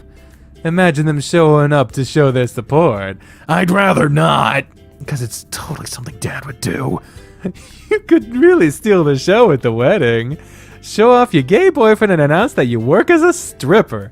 And after that, you get up on stage and put on a show right there for everyone. Not in your wildest dreams would I ever do anything like that. The thought of taking the spotlight from your brother is a tempting one. You think about causing some trouble? I've thought about it, but I won't. It's just a thought is all. You don't get along with your brother? Not so much with the older one. It's nothing I'm gonna get into right now either. Gotcha, I can understand that. So, how are things going with Bandit, Darius? We still haven't had sex. He's playing hard to nail. I'll have to commend him for putting up with you while also not giving in to your oh-so-charming self. I plan on fixing that this weekend, though. What are you planning? Just a romantic dinner for 2. Maybe late night stroll to the park and end it all with some old-fashioned couch cuddling while we watch a movie. With our mood set like that, how can you resist? And it'll be like a 3rd date. Isn't that a rule or something? Don't I get sex after that? What's that I hear? Did you actually admit you've been on dates already? I mean, isn't that the same thing as just hanging out? Are you saying the 3 of us are on a date right now? Only if that means we're gonna have a threesome when we're done. Wasn't the point of being with us to not have sex? If it's a threesome with the 2 of you, I'll make an exception. Hey, back to the topic you abandoned. How are you two legit dating? Yeah, what's the deal there? Oh, look at Shy Darius. I don't know. I don't know what you want me to tell you other than we have been hanging out and I want to have sex with him. Look at flustered Darius. That's so cute. Are you a couple? Hanging out doesn't make it a couple, so I'd say no. What would Bandit say if I asked him? He'd say no too. Would he though? Yeah. You're awfully flustered over that. Maybe I'll just leave you guys a top suit and drive off to get lunch on my own. You can always take the bus back home if we have to. I've never seen you so infatuated with another guy. But I have to admit, it's kind of cute on you. You're an asshole. I've learned from one of the best. Spencer laughed and gave Darius a shoulder a pat. After that, they remained silent for the last few minutes of the drive. There we go. See, that whole fucking exchange, I have no qualms with that being included, because that was fun. I really like that. Ah, Mr. Maine, what brings you in today? I'm just here with my friend to pick up his suit. Certainly. What is your name, sir? Spencer Calden. My theme is a rental for a wedding tomorrow, correct? That's correct. If I could just see your ID and we'll make sure everything fits properly and we'll be on your way. Spencer handed over his ID, and after a quick examination of it, he was off to retrieve the suit. When he returned, he directed Spencer to a fitting room. I really can't wait to see how the suit looks on him. I'm kind of eager too. I've never seen him all dressed up. This thing has so many pieces to it. Do you need some extra help in there? If I need help, I'll ask Adam. Oh yeah, as the guy who probably has no experience in wearing a suit. Yeah, I don't think I would be much help. Regardless, I'm pretty sure I can handle it on my own. If you say so. Give it a minute, I bet he'll be asking for it. Don't count on it. The way you talk, you wear suits all the time, Darius. Not too often, but I've worn them enough to know how to properly situate one. Let's see. Darius poked his head into the... No! Not okay! Darius poked his head into the room where Spencer was changing. You sure you don't need... Really? Get out! Damn, there's a reason he makes such good money for what he does. His body is fine. Those pants seemed a little snug as he was trying to stuff his junk down into them, though. Darius! Call me over when he's ready. I need to go check out something else. See, that went over the line of good taste. Feel free to share with me too, Spencer. Shut up. I swear to God. I wouldn't have minded seeing that. You gonna yell at me if I poke my head in? You stay out of here too. You'll see it all in just a couple of minutes. Don't you dare let Darius try to come back in here. He's gone, so don't worry. Sure sounded all worked up about Darius peeking. Eh? Spencer, why are you texting me? Just be quiet and look at it. Oh! That's why he said we'd be seeing it in a minute. Oh, a blue. That is a nice motif. I like that. Also, I just like that in general, obviously. I didn't realize you were putting on a jockstrap this morning.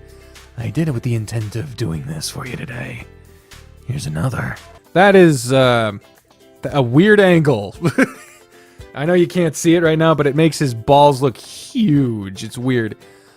You sure I can't just come in there and help you?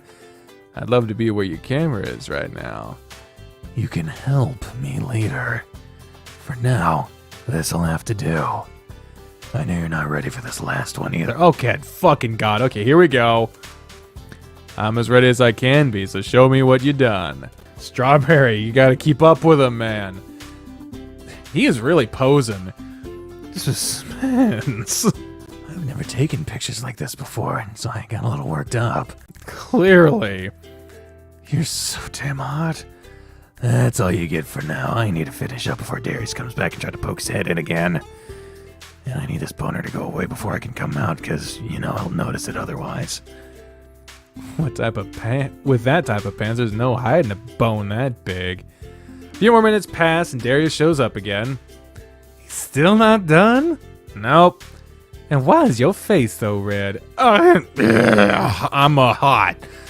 Right, I bet you are. I'm almost done, so don't even think about opening that door. Chill, I'm not gonna come in there. Doesn't it have a lock? Oh, yeah, Strawberry. Fucking get out of here. You've had your moment. I bet he'd be done if he'd have let me help him. I certainly doubt that. Then again, I bet you know why it's taken him so long by now. What do you mean? I saw you looking at your phone. I could clearly see the look on your face. Well, He knows, Adam. First time he came in, he saw me taking a picture. That explains what you saw as you walked away. Yeah, I saw more than just a picture. I don't know how the picture he sent you looked, but I'm sure it clearly showed what he's packing heat down below. Okay, Darius, fuck off. You say that like you're not already aware, and I guarantee he's packing more than you. Oh, really? Adam. I know you've never seen it, but Spencer certainly has. Only because of how you behave in the locker room. But you've seen it. Can you honestly say you're bigger than I am or not? I can. Are you sure? Absolutely. Whip it out then. You willing to put your money where your mouth is and prove it? We can have a good literal old-fashioned dig wagging contest. Cause I'm willing to bet your bark is way worse than your bite, and you're not all you're chubbed up to be. What I saw was probably just a bunch of fabric. Hell, you could have even stuffed a sock in the underwear just to make yourself look bigger for the picture. No, God, look at him! He's so mad! He's so mad, but he's looking dapper. Jesus Christ. Not even. You gonna prove it? Put him in his place or knock it off? What does put him in his place mean? No, that's a saying to do it. So, no, knock it off, Darius. It was definitely the real deal. I've seen it enough to know better. You're no fun. But I do have to say, damn, you look fine in that suit. Damn right he does. I'll drop the whole dick thing so you can relax. I want to get a good look at you like this now. There. Just damn. I never thought about how good a suit would look on you. You're really gonna steal the show at the wedding now. All right, guys, you're gonna give me a big head here. I do have other ways I could give you a big head. I'm sure you do. You can keep that to yourself. I think I look pretty sharp in this too. It's a shame that it's only a rental. Imagine wearing that to the club and doing a routine in it. People would just litter you with cash. I bet. I don't know if any other guys there have suits like this that they would perform in. Would you do a show with that if it was yours? I think I would. I could have a lot of fun with it. Well then, I expect to see you give a good show then. I have to turn it in Saturday morning, and I'm not doing any shows for at least another week. I wouldn't risk ruining this suit either. Even if it was your own? Well, that would be different. What if I told you that suit is not just a rental anymore then? You wouldn't. Oh, but I would. Darius, what did you do? Did you pay for the suit? The owner owed me a favor, and let's just say I cashed that in, and now you own the suit. So you need to come up with a good routine for how you're gonna show it off when you're back on stage. You know that to own your rental, you only have to pay an extra 50% on top of what the rental costs to own it. How much was that? Neither of you guys have to worry about the how. Spencer now owns a suit, and you guys can have extra fun with it if you want. Well, that's really cool of you, Darius. And just in case you don't believe me, here's the receipt for it all right here. Waved a piece of paper around in the air and then passed it to Spencer. Things you don't need to know are blacked out, and that suit is officially yours. Man, could you just do a cool thing? You don't have to fucking whatever. Darius, you didn't have to. I'm sorry, what is that you're saying? That you didn't. You should really speak up, I can't understand you.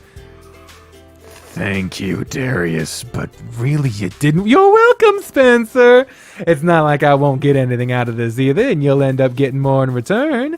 I find guys in suits to be insanely hot, so you getting on stage and taking it all off makes it all worth it. Of course. I'll be sure to take really good care of it, Darius. Thank you. You better.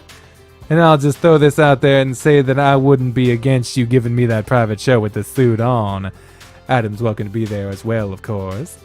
You can give me a private show at home. After the wedding. Damn, you should let me know when you're home so I can see it too. You'll have to wait until I use this on stage. Fine. Does everything with the suit look alright though? It fits perfectly, and I couldn't see anything wrong. Spin around and let us see the back.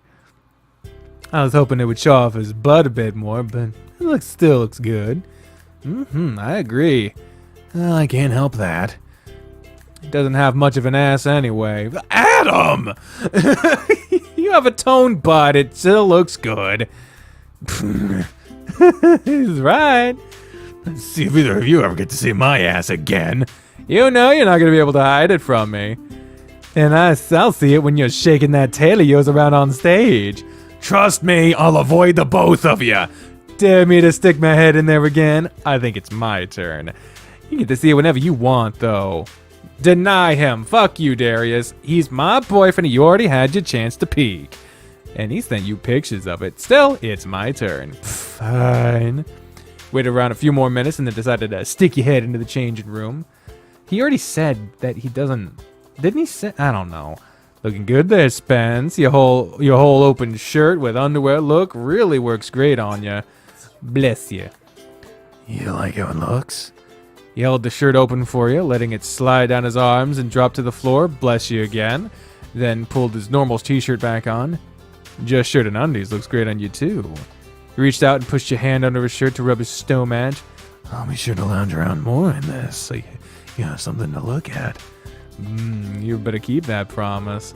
I'd just as well wear nothing for you. Or maybe I'll just wear the you-know-what. He motioned his neck and his fluffy tail wagged in full force. What a good boy. The best. Now get out of here before I decide to pull you in. I'll come in willingly. If you two gonna fuck in there, you might as well do it. You just have to let me watch. Okay, maybe I'll back out now.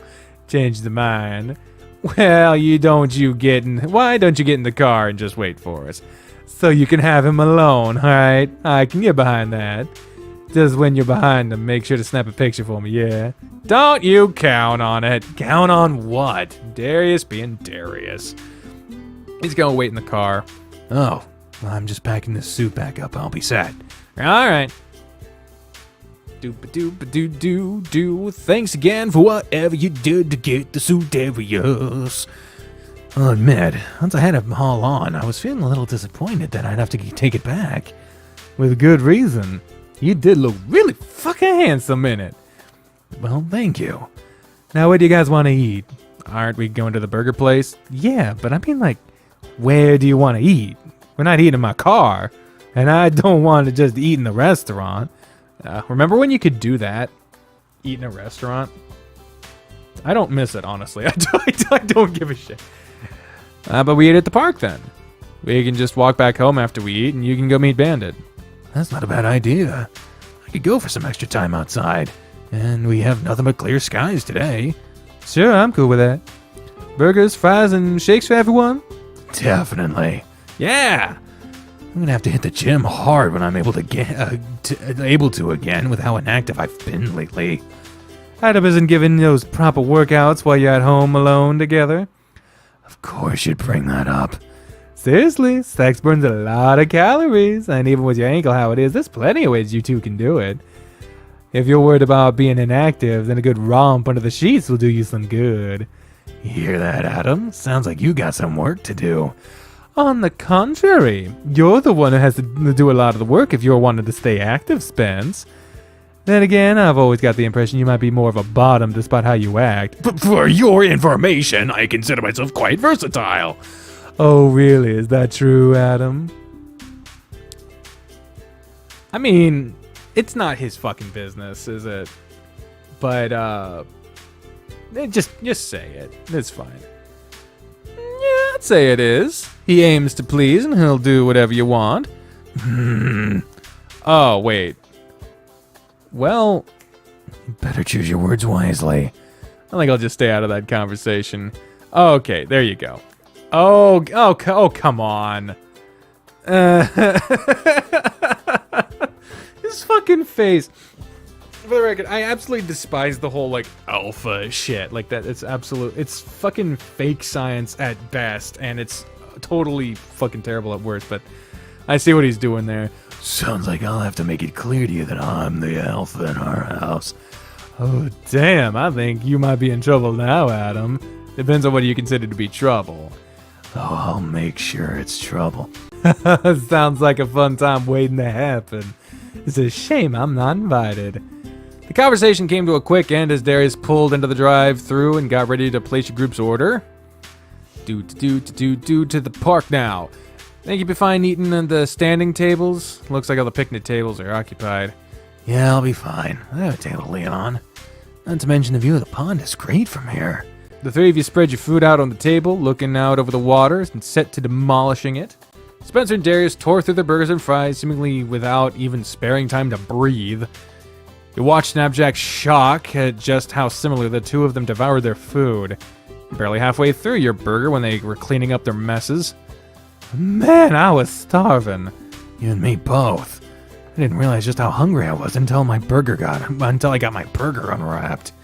How much longer until you have to go meet with Bandit? About 20 minutes. Eager to get rid of me? As much as any other time. So rude, consider how nice I've been late today.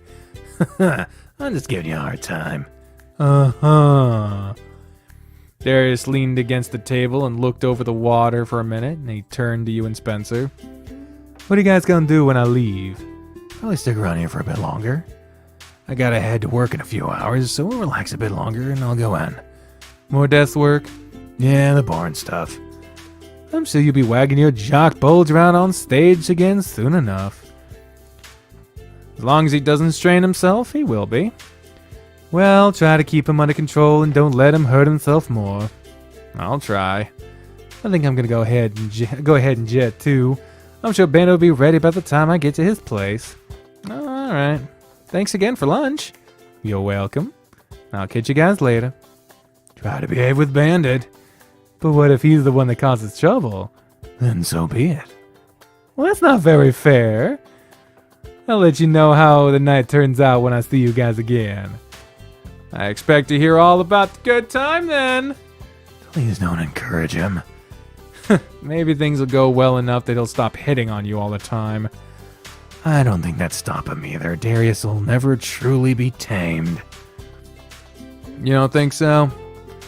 With how he acts, nope. I don't know. I think someone will pin him down one of these days. Maybe it'll be Bandit. We can only hope. Let's walk around a bit now. I think the extra exercise will help me out. Sure, but if you feel any pain at all, we'll stop and rest. I need to use the bathroom first, so give me a minute. I'll be here. You walked out to the restroom, but returned sooner than you expected. Bathrooms are closed right now. You gonna live? I don't know about that. The need to go only got worse when I saw the closed bathrooms. We could just head home now then. But I really want to spend more time in the park with you before I have to go to work. You can always go pee on a tree. Would you judge me for actually doing that? The law would. That is illegal. Be labeled as a sex offender for doing that shit, man. Now, you gotta go. There's quite a few people around, though. I'll just stand watch then. Oh, follow me. Can I tell you something? Yeah, you can tell me anything, Spencer. This wouldn't be the first time I've come out here to take a leak. No? No. I think it's a habit I picked up from my dad.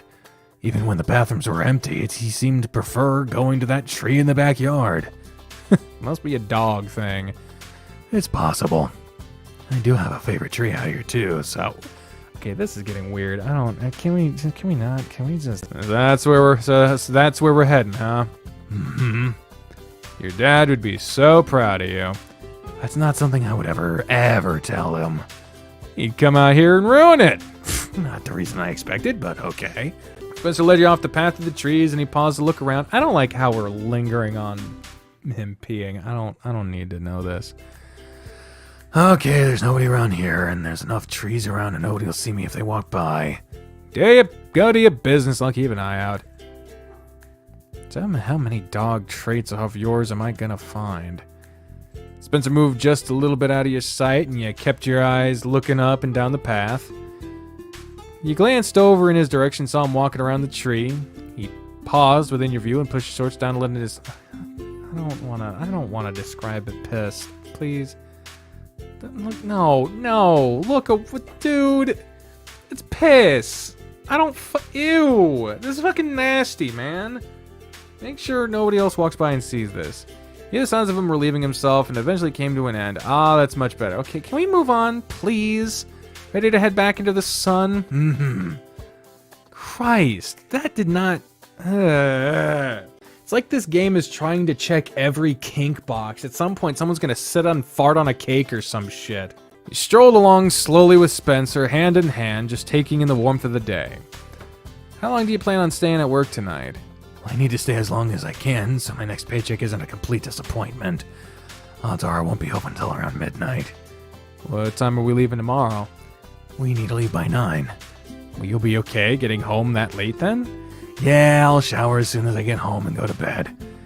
And if a certain someone is still awake, helping me dry off would get me to bed that much faster. We might be able to swing something then. Spencer slowed to a near stop during the conversation, and his look on his face changed. What is it? My suit is still in Darius's car. Oh! Let me call him real quick. Pulled out his phone, and he was on the phone with Darius after a moment. Hey, Darius. You already realized it, huh? Yeah, I'd appreciate that. Okay, thanks. Sorry about that. Be safe. See you in a bit. With a sigh, he slipped his phone back into his pocket. The way it sounded, he already noticed. Yeah, he said after he picks up Bandit, he'll swing by the apartment and drop it off. He said it'll take about an hour, so we have a little longer before we need to head back. Want to go sit on the hill then? Yeah, let's. Short trip later, and you were sitting up on the hill looking over the park. Can't believe I left my suit in his car. The food clouded our minds. Nobody thought about it. Seems so. Spencer lay on his back and patted the crook of his arm for you to rest your head on. You obliged, made yourself comfortable against him, rubbing your hand around his snow match. He was silent for a few minutes, looking up at the leaves dancing among the branches of the tree you rested under. I've been thinking a lot the past few days. About anything in particular?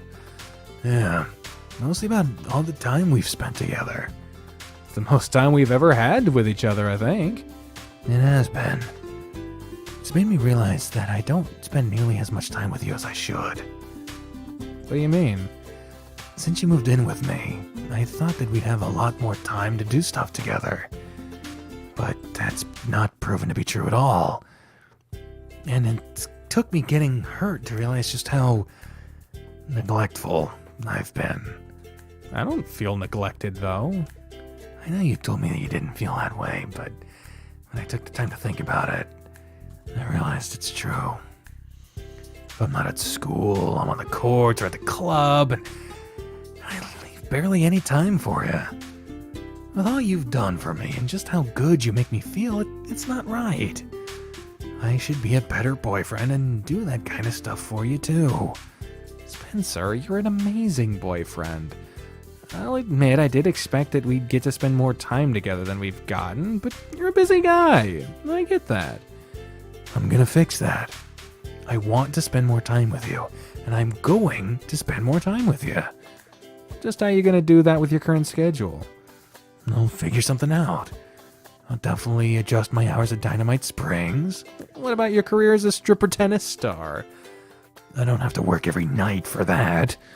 I just need to perfect my routine and really up the appeal to rake in more customers. AKA take it all off. Only if you're okay with me doing that. Sometimes I feel like just being a huge tease will give me more of a payout and then taking it all off. And if I just leave the jock on, then they have an extra place to stuff money. Whatever you choose to do, you have my support. If I take a couple private dances each week, then I'd probably not even have to dance on the floor. Especially if I get the right clientele. You mean like Darius? I know he'd pay well, but I don't know how comfortable I'd be giving him a show. At least in his case, he's a friend, not some not just some stranger. You know, he wouldn't do anything creepy. You'd have a point there. Probably just torture me the whole time, though, so I don't know. I'll think about it. He kissed your head and held your hand against his chest. You were surprised at how quickly the time passed by while you were there with Spencer, and when the hour was nearly up, you headed towards home. Doop-a-doop-a-doop-boo. Looks like Darius is... Oh, shit! Wrong voice! Looks like Darius is already waiting for us. He approached his car and he hopped out with Bandit. I wondered when you'd get here. You said it'd be an hour, and it's been 50 minutes. You could have texted me that you were waiting. Pay no attention to him, Thunder. We've only been here for like 5 minutes. Hey, now you're spoiling my fun. Are you really sure you want to spend the evening with him, Bandit? No, but I suppose I'm willing to give it a shot. It's hard to say no to a free dinner. Just after me for the food, huh? Not these devilishly good looks or my witty charm. Those are just bonuses. So, when do I get to see you in this suit, Thunder? Darius seemed to speak rather highly of it. He said I should ask you for a picture of it since you took a couple.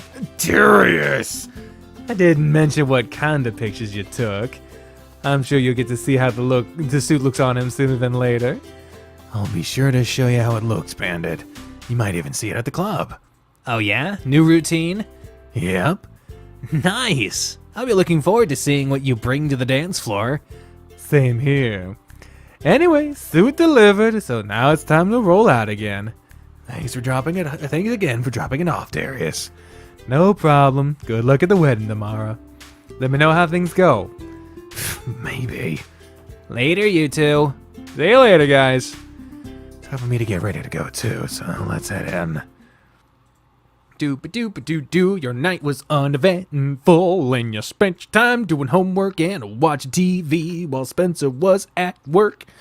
When he got home, he showered, and you were waiting for him with a towel as soon as he got out of the shower. Thank you for helping me dry off. It feels so nice having you do that for me. I wanted to make sure you were able to go to bed as quickly as possible. We have a busy day tomorrow. Okay, well, Strawberry, light shift there. You crawled under the blanket beside Spencer, and he wasted no time pulling you into his arm with your face buried in the fur of his neck. How was your evening? Boring. Relaxing, but it was boring. Did you miss me? Bit, yeah. It's the first evening you've been away from me in like a week. It was weird. I missed you too. I was thinking about you all night. I was really looking forward to coming home and getting to hold you like this. So I hope you didn't have any other plans, since I'm not letting you go. His arms grew tighter around you, and it felt his chest rise and fall with a deep, content sigh. No plans here. I'm pretty tired, so I just want to sleep. I'm glad you waited up for me. And now you can get some rest. He nuzzled gently against your head after giving you a kiss, letting his hands idly rub and knead you. I love you so much, Adam. I love you too, Spencer. Sweet dreams tonight. His whole body was still warm from his shower, and his fur had a pleasant scent to it. You pulled yourself in closer to him, and you were quick to fall asleep. You woke up to Spencer nuzzling the side of your head after having fallen asleep the night before with your face against his chest. Ah, there you are. Good morning. Morning. Did you sleep well? I don't think I budged an inch after I fell asleep. That is so different from me. I do more movement while I'm asleep than while I'm awake. You didn't. I woke up with you still in my arms like when I went to sleep. I slept great, and I feel ready to get the day started. Yeah? That's good to hear. You rolled onto your back and pulled Spencer with you, so he was lying on top of you now. The blanket formed a mound over his tail, but you could see it was wagging while you scratched his ears. We can spend just a few more minutes like this, right? I suppose I can spare a few more minutes, since I showered when I got home. I'll help you stretch your ankle before we go, too. Today's the day for ditching your crutches, finally. Yep, I can't tell you how happy I am about that. I can imagine, considering the fuss you put up with him. You pushed your fingers through his fur and continued scratching over his head and around his ears, and his tail never stopped moving. I don't want to leave the bed now. We have to, though. It's going to be a busy day. I'm actually looking forward to seeing your family. It's been a little while since I saw them last. I know they'll all be happy to see you too. My family loves you. That makes me feel good to hear. I wish I knew that feeling. Spencer lazily... Oh, man. Spencer lazily licked your cheek and nuzzled against you. All right, it's time to get up. I'll never leave this bed. You sat up, straddling your waist and letting the blanket fall back off of him. I think someone is already up. Oh, it's a penis! Spencer went to bed naked, so when he sat up, his stiff pink cork wagged in the air.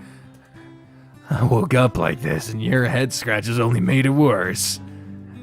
He fell back down on top of you, pinning you by your shoulders and grinding his mate against your stomach. You can always take care of it for me later. He kissed you deeply, and you willing let his longer okay. Yeah. Gotten into you this morning. Definitely not you. He sat back up, swiveled his hips around while sitting on your forming boner and rolled off the bed.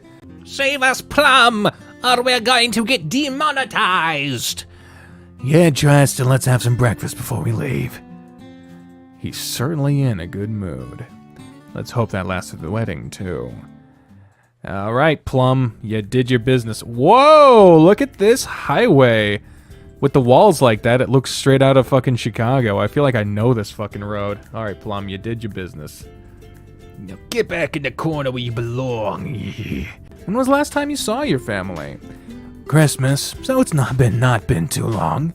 I think it was right before starting college when I saw them last. You're in for a treat then. Wait till you see how much the triplets have grown since then. Mom and Dad are pretty much the same, aside from Dad putting on some extra weight. And your older brother? I can't even remember the last time I saw him. It's been years. I saw him briefly at Christmas too. He was spending the day with his fiance's family, so we at least stopped by to drop off some gifts and talk a minute. You ready to see him again? I guess I'm as ready as I can be. He's your brother, so try to be friendly with him. I will be, but the moment of any of his better-than-you attitude comes out, I'll put him in his place. He reached over and scratched through the fluff of his neck, and he leaned into your hand. You better behave. You aren't going just to cause trouble. I know. But I'm not gonna let him walk all over me either. I wouldn't expect you to. I just don't want you looking to cause trouble. Just think about whatever put you in such a good mood this morning. Being naked in bed with you was part of the reason. So I don't know if I should be thinking about that. What else contributed? How much I love you and how happy it makes me to wake up beside you every day. Aw, Spence. It's hard to express it with words sometimes, but it just comes out in other ways. This morning was just one of those times. I also had a really nice dream about you, but the details are so foggy now. I can't remember much beyond the feelings it gave me. And that would explain that. Oh! I can't say it. I'm sorry. Behavior. Told you part of that was from the scratchies. Of course. Spencer grabbed your hand and pulled it to his cheek. I love you so very much, Adam.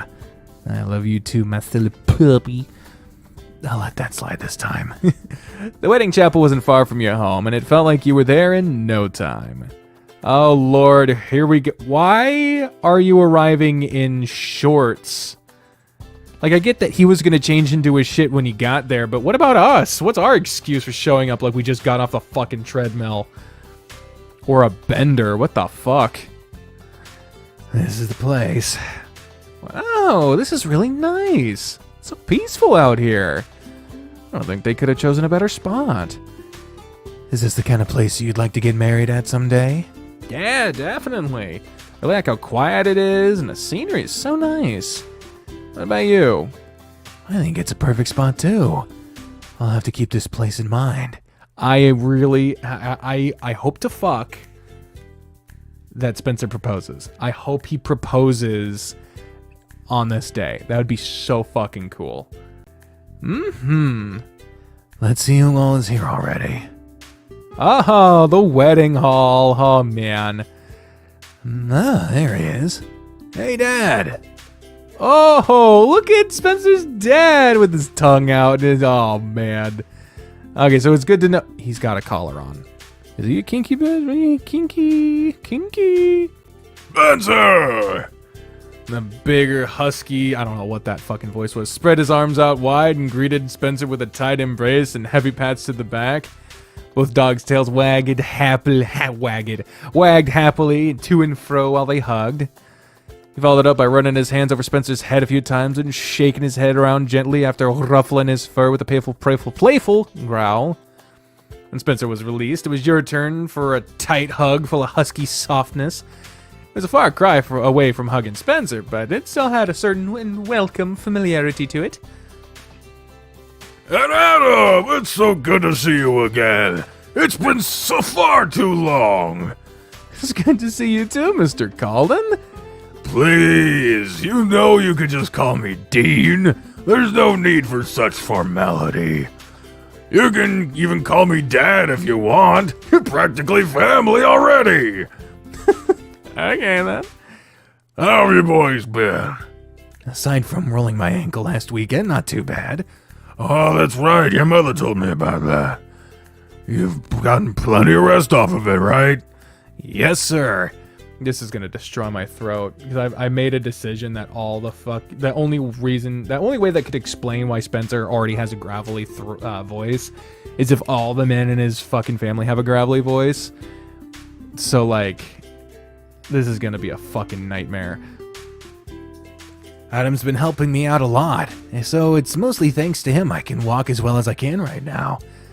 If left to myself, I'd probably be in a wheelchair. He's kept on me about taking it easy. He's always trying to overwork himself. That's all Spencer for you. I'm always proud of how hard you strive to be the best you can, but you have to learn to slow down even there. It's taking some time, but I'm learning. Good. I hate that you got hurt during your big tournament like that, but on the last match, too. I bet you would have won. For sure. You should have seen how he played. I'm sorry we couldn't make it out to watch. The triplets really wanted to see you play. Heck, all of us did. It's alright, I'll try to give you more notice for next time.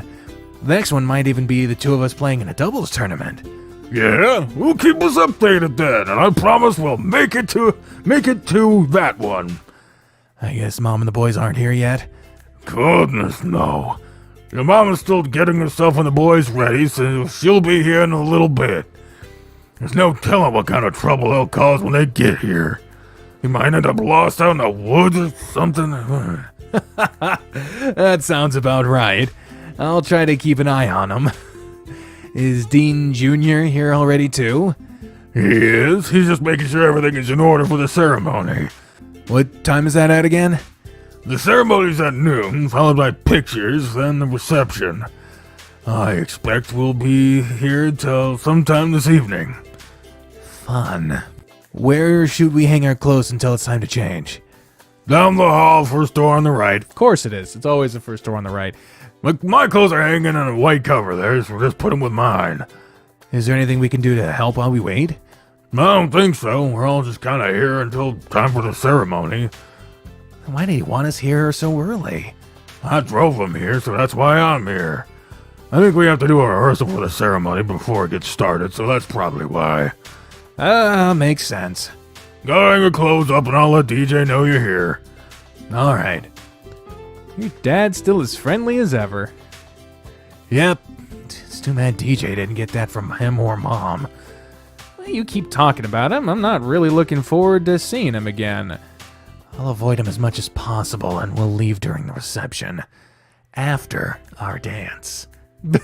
Of course. You followed Spencer to a small, simple room to hang your clothes. Then you returned to the main hall with him. Now what? I guess all we can do is wait. There isn't much else for us to do, and none of my other family seems to be here yet. We could always wander around outside. I wouldn't mind doing that a bit. I'd rather not risk getting sweaty and dirty right before the ceremony, though. So we should just hang around inside for now. Hell, you should be sitting down because your fucking ankle. Good point. Well, your dad's on his way back over here and he's with... Is that your brother? Oh, man. Oh, man, there he is. He's a thick boy, ain't he? Mr. Thickums over here. Hey there, bro. Sorry. I was originally gonna go with like the Alex voice from Tennis Ace. It's basically like a sharper version of Spencer's voice. It's my stand-in for a Solid Snake impression, but I can't give that to a guy with a fucking goatee like that. I just can't imagine Solid Snake saying, Bro, how's it going, bro? I can't. It just doesn't work. DJ approached Spencer and grabbed him in a tight hug. Spencer's tail drooped, but his brothers wagged furiously. And Adam, too! It's been years since I saw you last. You got a firm double paw handshake right after he released Spencer. I wasn't sure who Spence would bring for his +1. I can't say as I'm surprised it was you. Really? What's that supposed to mean? He's your best friend, and the two you were always doing stuff together, since nobody has heard you having any ladies in your life yet. Just because I don't talk about my personal life doesn't mean there isn't anything going on there. Whoa. No need to get defensive over it, Spence. I'm just playing. Really glad to see ya. We don't get much of a chance to talk or hang out anymore. Well, whose fault do you think that is? Jesus, Spence! Spence is here for blood. You know what? I think I have some other stuff I need to check on. Meet us in the main chapel at 10 for a quick rehearsal. Spencer, you should at least make an effort to get along with your brother today. It's a big day for him. He really is happy to see you. He mentioned a couple of different times that he was looking forward to seeing you. Look, son, I don't know what caused such a schism. Schism? Okay. Between the two of you, but you boys need to clear the air and talk it out. You're gonna worry your mother, and you do not want her getting involved. She's been trying this new thing with the boys where she makes them share a timeout t-shirt together whenever they fight. Don't you think for a second that she wouldn't force you and DJ into it and sit you in the backseat of the car until you sorted out your problems? Spencer glared at you and then sighed. I intended to behave, but his comments just rubbed me the wrong way. About bringing Adam? Yeah. Why's that? It just sounded demeaning is all. That's it? Are you sure you're not overreacting a little? He's your brother! Maybe a little. Why don't you two go get some fresh air? It's nice outside, so it might do you some good. Be back here in half an hour to get changed. You're about to do that before we saw you two. Then get going. I'll go talk to DJ. Alright. But before you go... Dean spread his arms out again, and with his head down and his tail wagging, Spencer walked into his father's arms. I love all my boys, Spencer, and I want you all to get along. So please try for me, okay? Okay, Dad. Good boy. He gave Spencer's head a good scratch and let him go. I'll see you guys in a little bit. Keep an eye on him, alright, Adam? Yes, sir. Outside we go. Yeah. Stupid DJ.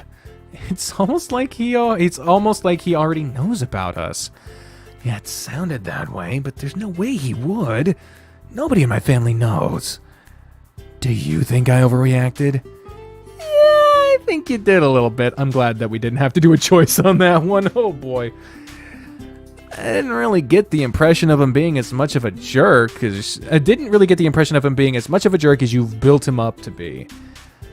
He did seem genuinely happy to see you. His tail was going 90 miles an hour there. Of course it would. He has to put it on a show for you and Dad. Is that really how you look at it? Why else would he act so happy to see me?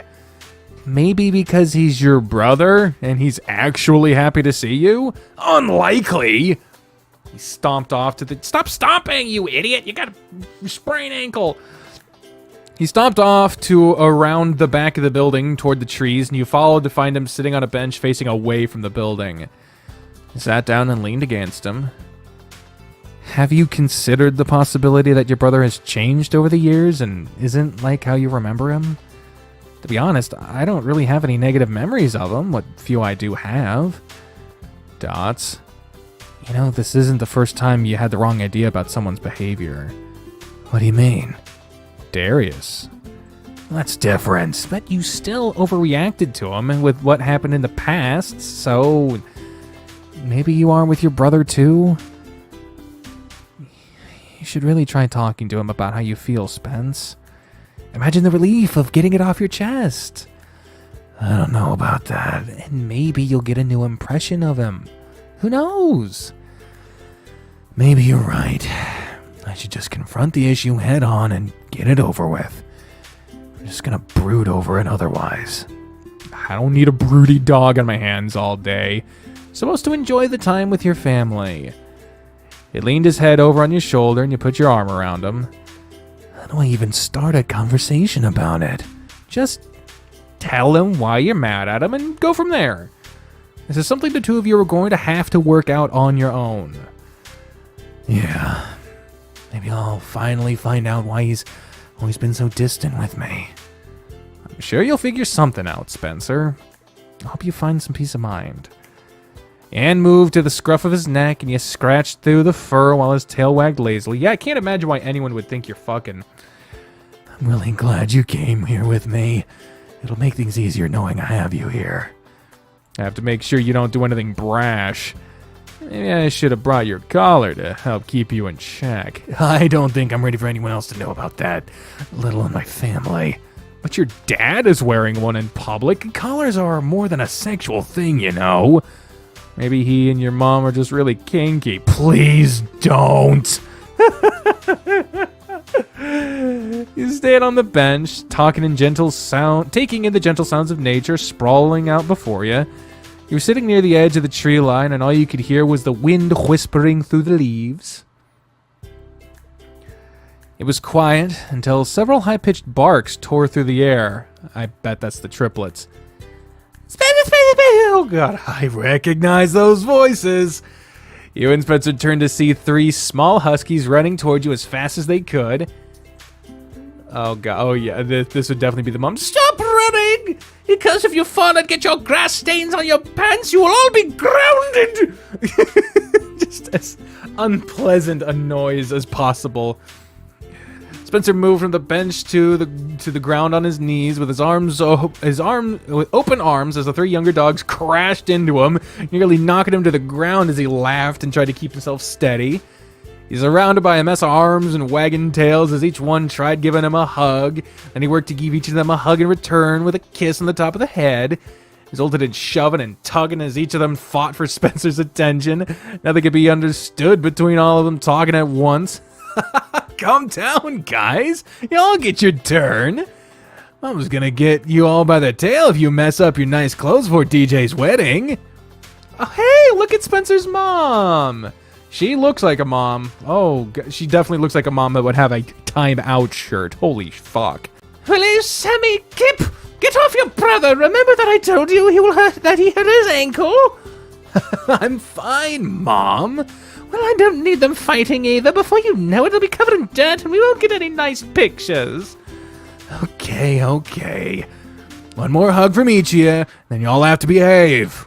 We can play more after pictures, okay?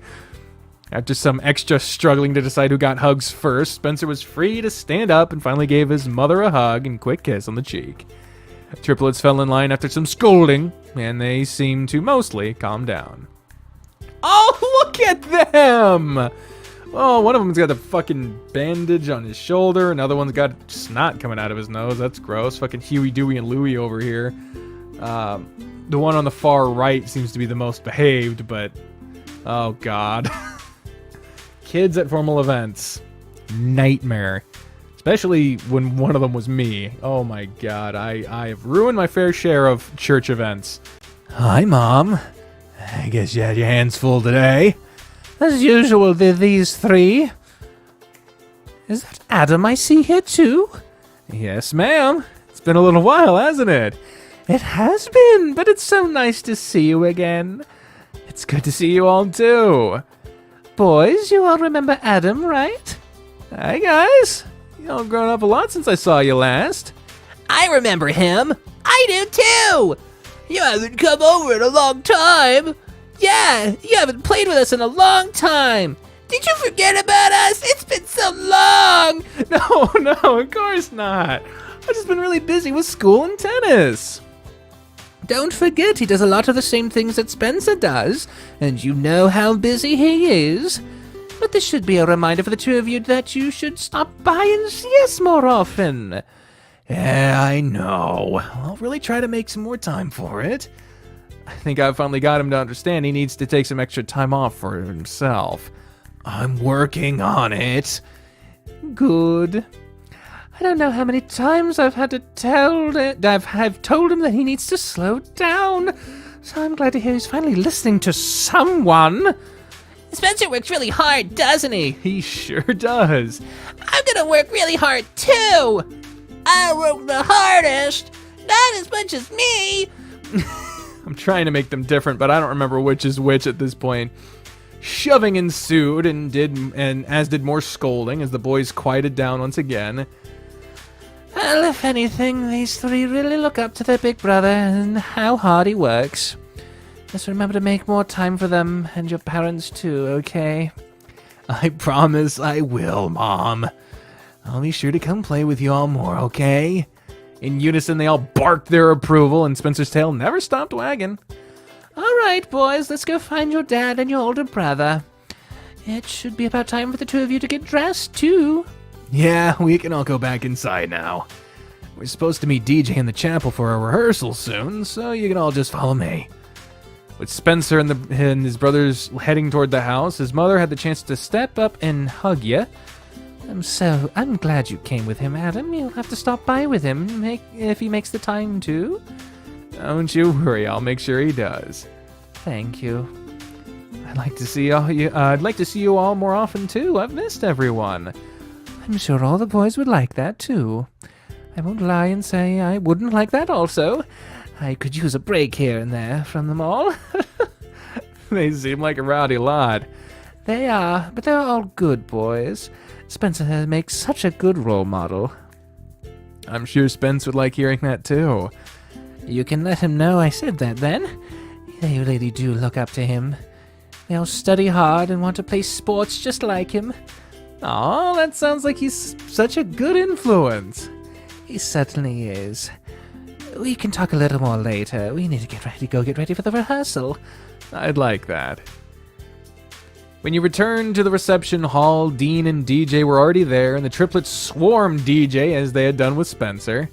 Whoa, look at you guys! I swear you've all grown since at least another foot since I saw you last. You're not causing Mom and Dad too much trouble, right? There was a variety of answers, which led to DJ laughing and ruffling head fur. Are y'all doing well in school? Fuck. All of them are part of the honor roll right now. All of you? Yep, just like their big brothers. That's great. I'm so proud of all of you. You all better keep up the hard work, you got that? If you guys do, you all get a reward from me at the end of the year. You heard Spencer snort. He looked like he was holding back from saying something. Think you can do that? Gleeful agreements were made, and the children dashed off to explore the area. Oh, there he is. I guess all of you should get dressed. I'll make sure those three don't cause too much trouble. Thanks, Mom. We'll talk a little more in a bit. He kissed her on the cheek, and with a pat to his chest, she turned and left. Oh. Everything's falling. Kepler, Orion, Calden, don't you dare! Let's go before it's too late. Oh, the back room is not found. Man, those three are growing like weeds. It feels like it was only a month ago and they were just tiny pups. Are you and the soon-to-be wife planning on starting a family? Oh, you fucking son! Did you get your hand off? I want to know if you really gave her a pounding, you know what I'm saying? We've talked about it. I don't know if we're ready just yet. I don't think anyone's ever ready for it. Me and your mom certainly weren't ready when we had you. Spencer was easiest since we had practice, but the triplets threw everything we already knew out the window. I can only imagine. At least you guys had Spencer there to help out. I don't know what we would have done without him. He really stepped up as a big brother when they were pups. Sometimes I regret moving out when I did. I would have liked to have done more with them too. I guess they had you though, Spence. You really set a good example for them, I'm sure. You wouldn't know anything about that, would you? What's that supposed to mean? Just that you wouldn't know what setting a good example means. Are you saying I didn't set a good example for you? Well, did you? Did you not? Well, did you not ever look up to me? Spencer, just tell him. You know what his deal is, Adam? Holy crap! Dad, what the fuck? This is not...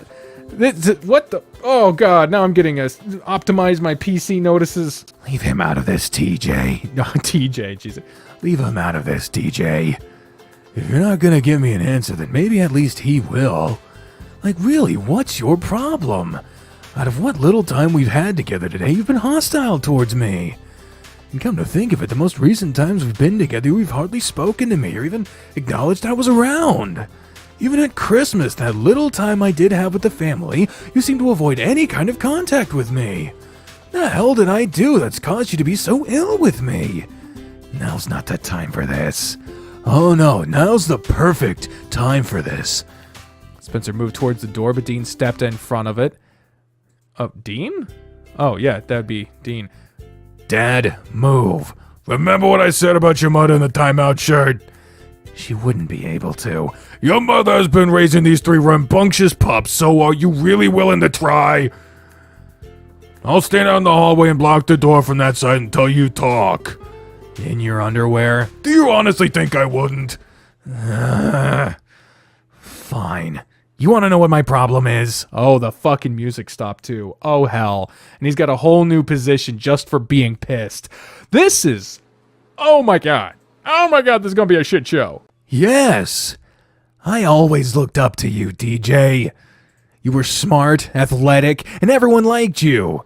I wanted to be like you, so I always did my best at everything. I got good grades, I played as many sports as I could, and I was a friend to everyone. I even took it a step further and was involved in tons of clubs and other things. To me, I was just like you, and that's what I wanted. Spencer, but I surpassed you. My grades were better. I did better in sports. I was getting praised for everything that I did, and it made me feel like I was on top of the world, but you seemed bitter that I got so much attention for doing everything you had already done. No matter how hard I worked or how much I tried, you never once acknowledged it with anything other than annoyance. I started to resent you for it, and I worked even harder. I vowed I'd give you a reason to acknowledge my achievements, but you never did. I started to wonder if I really had earned all the praise I got or if it was all really worth anything.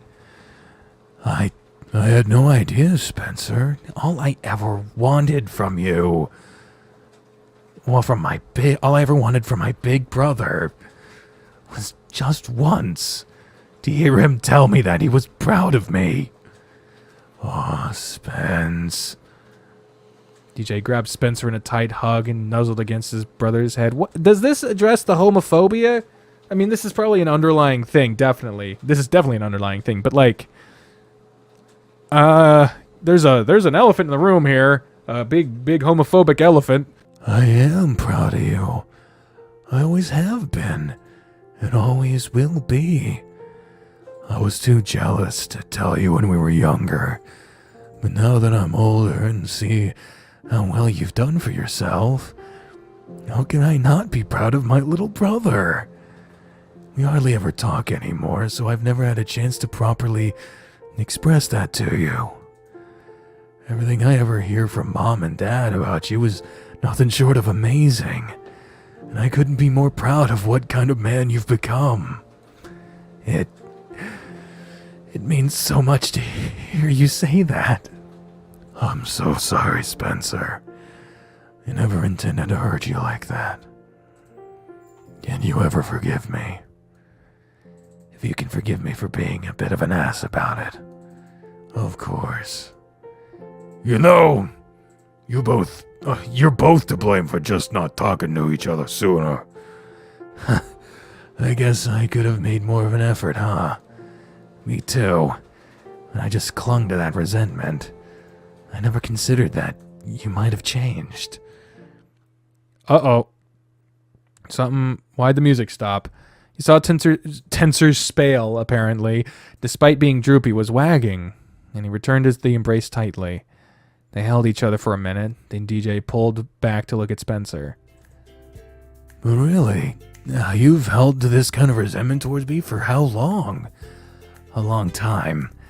It's part of what shaped who I am today. Is that a good thing? Mostly. Mostly? He tends to have a habit of pushing himself to his limits and leaving no time to relax. A bit of a workaholic, huh? Oh, yeah. I'm getting better about it. Because I keep getting onto you for it. Yeah. You certainly need to relax here and there, or you'll burn yourself out hard. Oh, God. Well, he's got the tux underwear. I mean, it's fitting. It is his wedding, after all, but good God. Boy, what in the world are you wearing? These are my pre-honeymoon tuxedo undies. I got them just for tonight. Are they meant to repel your soon-to-be wife?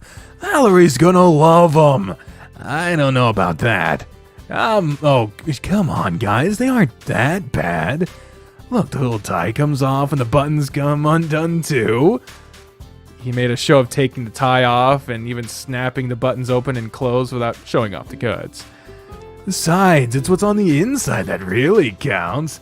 Even if she hates these when she gets them off. If she ever stops laughing long enough to take them off. I'm with Dad on this one. You guys suck. What are you, Adam? Well,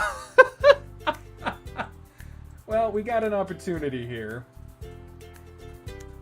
We can either side with them and whatever, but the fact that we're saying cute, that might go in a weird direction. But they're silly, just sort of sides with everyone, and it's not really interesting. I think the more interesting one would be to say that they're cute. Let's see what happens when we say they're cute. I don't know. I think they're kind of cute. Thank you. At least someone agrees with me.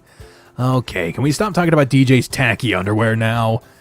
Yeah, let's leave my underwear alone and go back to how Spencer's a workaholic. Like, what do you even do for work, Spence? Currently, I work as a server at a bar. I make pretty good money on just tips alone, so it's good enough for now. A server at a bar, huh? What kind of bar? Just a bar? What's the name? I'm not telling you so you can come bother me while I'm at work. He wouldn't tell me and your mother either. We want to go see him at some point, but we don't even know where it is. Maybe he's embarrassed about it. Why would I be embarrassed about a good job? I don't know. Why would you be? Well, whatever it is, you really should take a little extra time off when you can. The triplets sure would like to see you more often, so if anything, do it for them. They'd really like to see you both more. I'm gonna try to start making time to see them at least once a month. I'll be making more time to see them. I'll be making more time to see them too. I miss them. We could even do something together, you know, just the 5 of us as brothers. Huh, that could be fun. Are we really not addressing the homophobia? Like, I remember that being one of the bigger issues. Maybe it'll come up later. Don't want to put the cart before the horse here. Don't want the drama of our fucking reveal our dance, whatever, to be undermined by a previous conversation. Your mom would be so happy to hear that. We could use a little time to ourselves every now and then. It's hard with these three. We'll help out then. I'm sure me and Adam could do more with them too, right? Definitely! We can start teaching them how to play tennis. You could put all the energy they have to good use. But good luck getting them not to chase the balls the whole time. Those boys will chase balls around the yard for hours at a time. I wish I still had that much energy. As you can tell, I've kind of let myself go. I've had a hard time finding time to make it to the gym lately. You're not the only one. Dean laughed and slapped his stow match. Then we got those two over there. Spencer, you look like you go to the gym every day. I have to stay in shape. I am aiming to be a professional tennis player after all. Really? Yeah, I love playing, and not to boast or anything, but I am pretty good. I can barely touch him when we play. He's a beast on the courts. Damn, I'll have to come watch you play one of these days. That's awesome to hear. Maybe we could get everyone out onto the courts, not just the triplets. Maybe we should get them out. I don't know about that. I've never even held a tennis racket.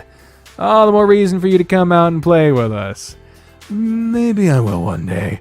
I have to do something to get back in shape. You could start going to the gym with us too. That seems more likely than playing tennis. I'll hold you to that then. You just let me know what times work for you, and I'll try to plan for it. Sounds good to me. I could go for something like that. Knock, knock. Are you men almost ready? Everyone's waiting for you. Oh man, we've been just standing here talking. We need to get dressed and go rehearse. We'll have the rest of the day to talk more, so I hope you're prepared for at least all the catching up we have to do, Spencer. Looking forward to it, DJ. Aw, well, that's nice. You stayed in the reception hall while the families rehearsed for the ceremony. There was no role for you to play other than that of a guest, so there's no need for you to be there. When they were done, Spencer found you and sat next to you. Oh, look at us in our suit. Is everything set? Pretty much. The ceremony starts in about 15 minutes, and it shouldn't last very long. I'll go ahead and apologize now for leaving you on your own. I'm sure I'll be dragged off to do all sorts of things while I'm here. Don't worry about it. I knew what to expect. He put his arm over your shoulder and you leaned against each other. How you feeling after that whole spiel with your brother? I guess you could say I'm feeling relieved. But there's this weird feeling, too. He's my brother, and I love him. Always have, always will. To finally hear him say that he's proud of me made me nearly lose it. Yet there's still this feeling of maybe he just said it to get on my good side. But he sounded and looked so genuine. He really looked like he meant it. I mean, if you haven't really talked to him extensively in such a long time, there's a good chance he's changed a lot. And you don't even know it. Yeah, I guess we'll just have to talk more, I guess. I don't feel as close to him as I do with the triplets, but I hope that changes.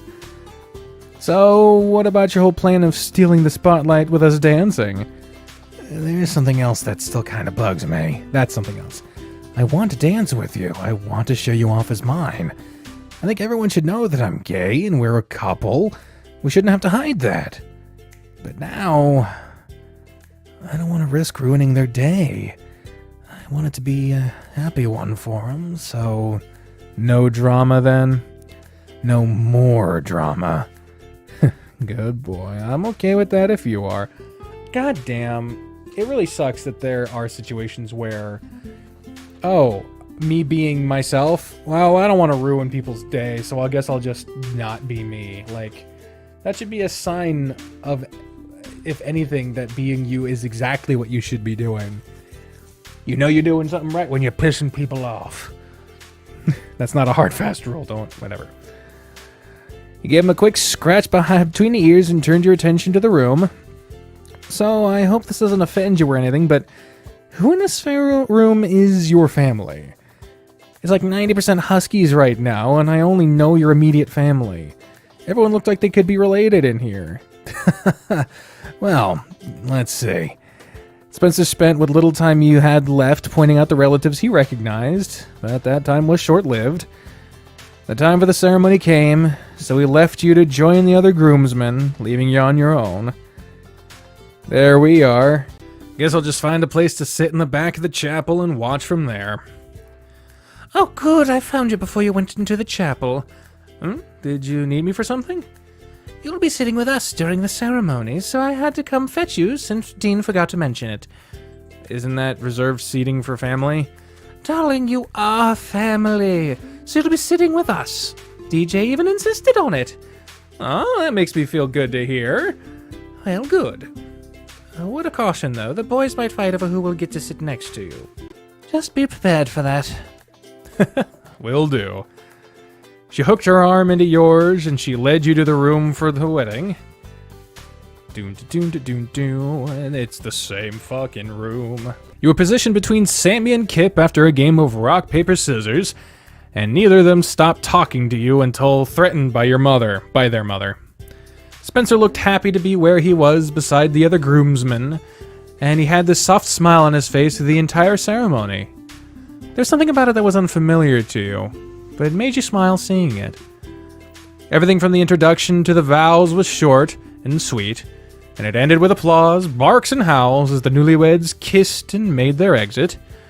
As soon as they were gone, the triplets were back to rambling along at you, and Willie was able to scamper over to you and be part of the conversation. You were among the last to leave the room with children in tow. They were peeled off by other relatives, and you were able to find Spencer again. Well, that was nice. I'm sure it was, what little we would have seen of it. Yeah, it was. It was I was feeling an odd sense of pride in seeing DJ up there. I'm glad he's found someone that makes him happy enough to want to spend his life with them. It really must be a nice feeling to have found that, huh? And you know... Before he could finish what he was saying, Dean popped in. Sorry to interrupt, but there's no time for chatting just yet. That's right. It's picture time before the boys get dirty. Yep, so we're all the first on the list to prevent just that. Both of you, come on. Me too? Of course you two. We have to get pictures with the entire family. Alright then. Spencer's parents took the triplets to get a set of pictures of just them first, so you and Spencer got to talk with the bride and groom while you waited. Oh, hey! It's the groom and the spawn of the hateful bitch side of the world, apparently. Congratulations, you two. Yeah, congrats! It was a really nice ceremony. Thanks, guys. It feels good to finally have tied the knot. It took him long enough to propose to me. And it took us even longer to plan the wedding. Quite true. It's a pleasure seeing you again, Valerie. It's been a little while. You look rather lovely. Thank you, Spencer. I don't think it's been that long since I saw you last. It's been a couple of years, hasn't it? Has it, though? Oh, no. I got a feeling maybe she went to the fucking, she went to the club, didn't she? She does look like a spiteful cunt, doesn't she? She grinned, and DJ quickly interjected after shooting her a look. Yes, it has been. Adam, I don't think you've ever met her, but this is Valerie. Valerie, Adam is a good friend of the family. These two have been friends for years. Oh, you're Adam. DJ has mentioned you before. I hope it's a good thing. He told me that you and Spencer are quite inseparable and always have been since you were kids. I guess so. Spencer is my best friend, after all. What else have you told her, DJ? Nothing important. Just some childhood memories is all. DJ, come here. Perfect timing. If you'll excuse us, it looks like we're needed. Valerie, you too. She needs you, not me. I can still talk to them for a minute. It's probably time for our pictures with the boys. Fine. We'll have to talk some more later. I wonder just what all he's told her. It didn't seem like he just told her anything bad. You fucking dense bitch. Maybe. What kind of bad things could he tell her? I don't know. You and Spencer watched his family swap people in and out for pictures with the triplets, and eventually Spencer was dragged into the chaos as well. The triplets clamored for his attention, and they all had to have a turn with a solo picture and a variety of group photos. Spencer handled most of it with smiles and laughter, but his stern side did have to come out to keep them in order. Picture after picture after picture was taken, and the last one to be set up was of the Calden family of 7. Aw, look at them. That's so nice. Look, that's such a nice family. Wipe your fucking nose, Skip. Or whatever the fuck your name is. Gross ass. Where did his fucking bandage go? Didn't he have a band-aid on? A different one? I don't know. Spencer's lucky to have such a big, loving family. They all look so happy together. It's all about looks. Have them get in this next one. One of the boys, which you couldn't remember, ran up to you and dragged you in. With some rearranging, you ended up next to Spencer. He grinned, putting his arm around your shoulder and pull you in close. Hey, there you are. That's nice. A couple more pictures were taken and the family shoot was done. Wait a sec, you two aren't done just yet. What else is needed? You two need a couple of pictures together too. It's been so a long time since we got a picture of you two together, and so we have to take advantage of the situation. If you guys want. I certainly want a picture of you two handsome men together. The collage won't be complete without it. Are you okay with a couple more pictures? I am if you are. I'd really like to have a nice picture of us together too. I think I'd like having one myself. And the two of you just stay over there. Put your arm over his shoulder. And yours around his waist. Get in there and get in there nice and close together. I'm sure we can manage something without your coaching. I swear, they're so weird sometimes. Maybe a little, but I can't say I'm against it. I feel so welcomed. It makes me feel really happy. They're setting us up for a fucking... Someone's gonna punch us in the dick, metaphorically, hopefully. I'm glad. I'm really happy about it too, since this means I could have such a nice picture with you. Before either of you realized it, he was behind you with both hands on your waist and his snoot was close to your face while you spoke. I love you, Spencer. I love you too. You forgot his parents were watching and that you were posing for a picture until the flash of the camera reminded you both where you were, and he released you quickly. There, we got some pictures together. You two got awfully close for that last one. Mom told us to get closer together. I did, but that was much closer than what I meant. I'm gonna go find Sammy, Willie, and Kip so we could spend some time together. Meet us back in the reception hall in an hour for lunch. Okay. That boy's always so easy to fluster. I don't think that'll ever change either. Well, since we have you here, I think now's a good time for us to catch up a bit. I like that. Conversation consisted of standard topics pertaining to things like school and sports and work as you refreshed them on how things have been for you. They were aware of certain aspects, such as losing your job and moving in with Spencer, but there were other things they had no idea about. So, how's it been living with Spencer? It's been almost 2 weeks, hasn't it? Just about. It's been good. He's a little bit of a swab, believe it or not. I believe it. I was always having to clean up after him or get onto him for making messes. He put all his time and effort into studying or practicing, so it's not like I could get mad at him for being lazy. It's the same way still. But so much time into work, school, and tennis, he just doesn't have time for it. I understand that, so I make sure to help him out with it. Well, don't you be the only one cleaning up after him. Don't worry, I make sure he helps too. You heard barks of laughter behind you, and that seemingly out of nowhere, the triplets swarmed around you, and were brought to order quickly by their mother. Where's your brother? Now pointed towards where they ran from, and Spencer appeared from around the corner of the building. I don't understand how you do it, Mom. Even I can barely keep up with them. It's a little different when it comes to keeping them in line. You just have to put your foot down. I suppose playing and disciplining would be different.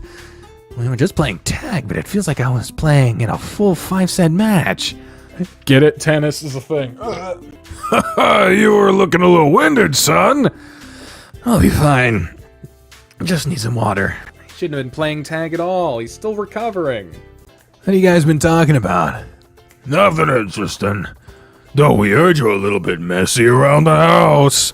Them things never change, do they? Dots. Adam.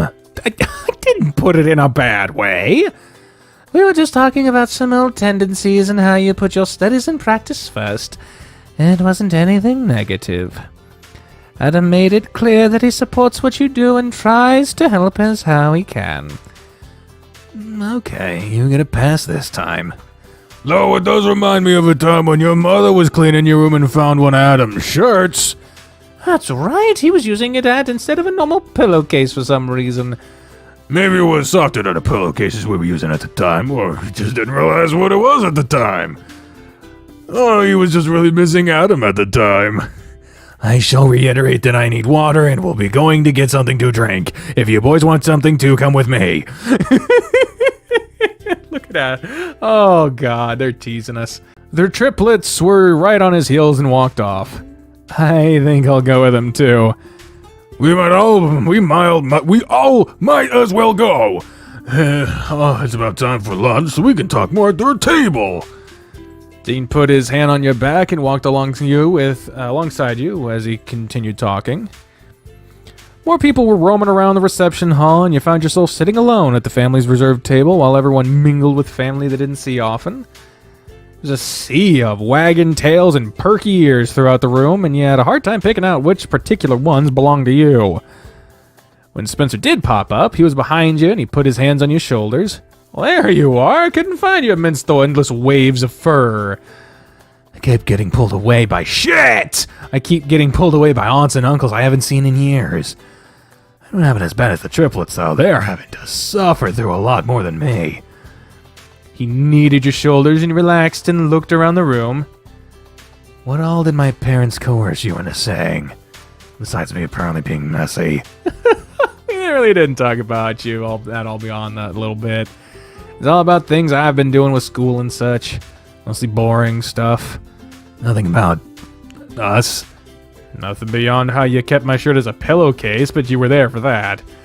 Why would Dad bring that up? I didn't even know they knew about it. Yeah, they probably know about a lot more than you realize. Kinda makes you wonder what else they're aware of. Yeah. You felt a tug on your leg, and you noticed under the table to find one of the triplets. Spencer noticed too and knelt down to talk to him. Kip, what are you doing under the table? I'm hiding from Aunt Amelia. She smells funny and keeps trying to give me a kiss. Kip, that's not very nice. Spencer glanced from side to side and whispered, She does always smell kind of weird, though, so I can't blame you for hiding from her. Spencer! It's true. She uses way too much perfume and it smells like an antique store couch. To be honest, I think her nose is messed up. There's no way she doesn't notice that she goes overboard. Kip clasped his paws over his snout and giggled. Where are the other two? Well, it was with Mama and Sammy's with DJ. Good enough. Well, you can stay hiding here until it's time for lunch. That way Aunt Amelia can't find you. Maybe I should hide from her under there as well. There's enough room for you. Kip scooted to the side and made room for Spencer. You aren't seriously going to hide under the table from your aunt, are you? I would if I wasn't wearing this suit. I'd like to keep it as clean as possible. Just drape the tablecloth over me. I will do no such thing. I can. Kip was quick to scramble from under the table and tug the tablecloth over Spencer, leaving nothing more than his tail exposed. Perfect! Good job, Kepler! Kepler. Are you really older than I am? Not by much. Spencer's tail wagged around slowly while he chatted with Kip under the table. Where's Spencer? He's under the table with Kip. Hey, we're hiding down here. Don't give away our position. Willie was behind his mother, and as soon as he heard what you said, he disappeared under the table. Spencer, Granny is looking for you. You need to go say hi to her. Ah, where is she? With DJ and Sammy over there. Why was he under the table? Kip was hiding from Aunt Amelia, and Spencer joined him. Ah, Dean's oldest sister. She does put on a bit too much of the awful perfume, so I can understand why. Kip and Spencer mentioned the same thing. He leaned on the table and watched Spencer kneel down and talk to an elderly canine in a wheelchair whose face lit up when she saw him. He rested his cheek in her hand, and we watched his tail wagging slowly. They look really happy to see each other. I think Spencer's always been her favorite grandchild.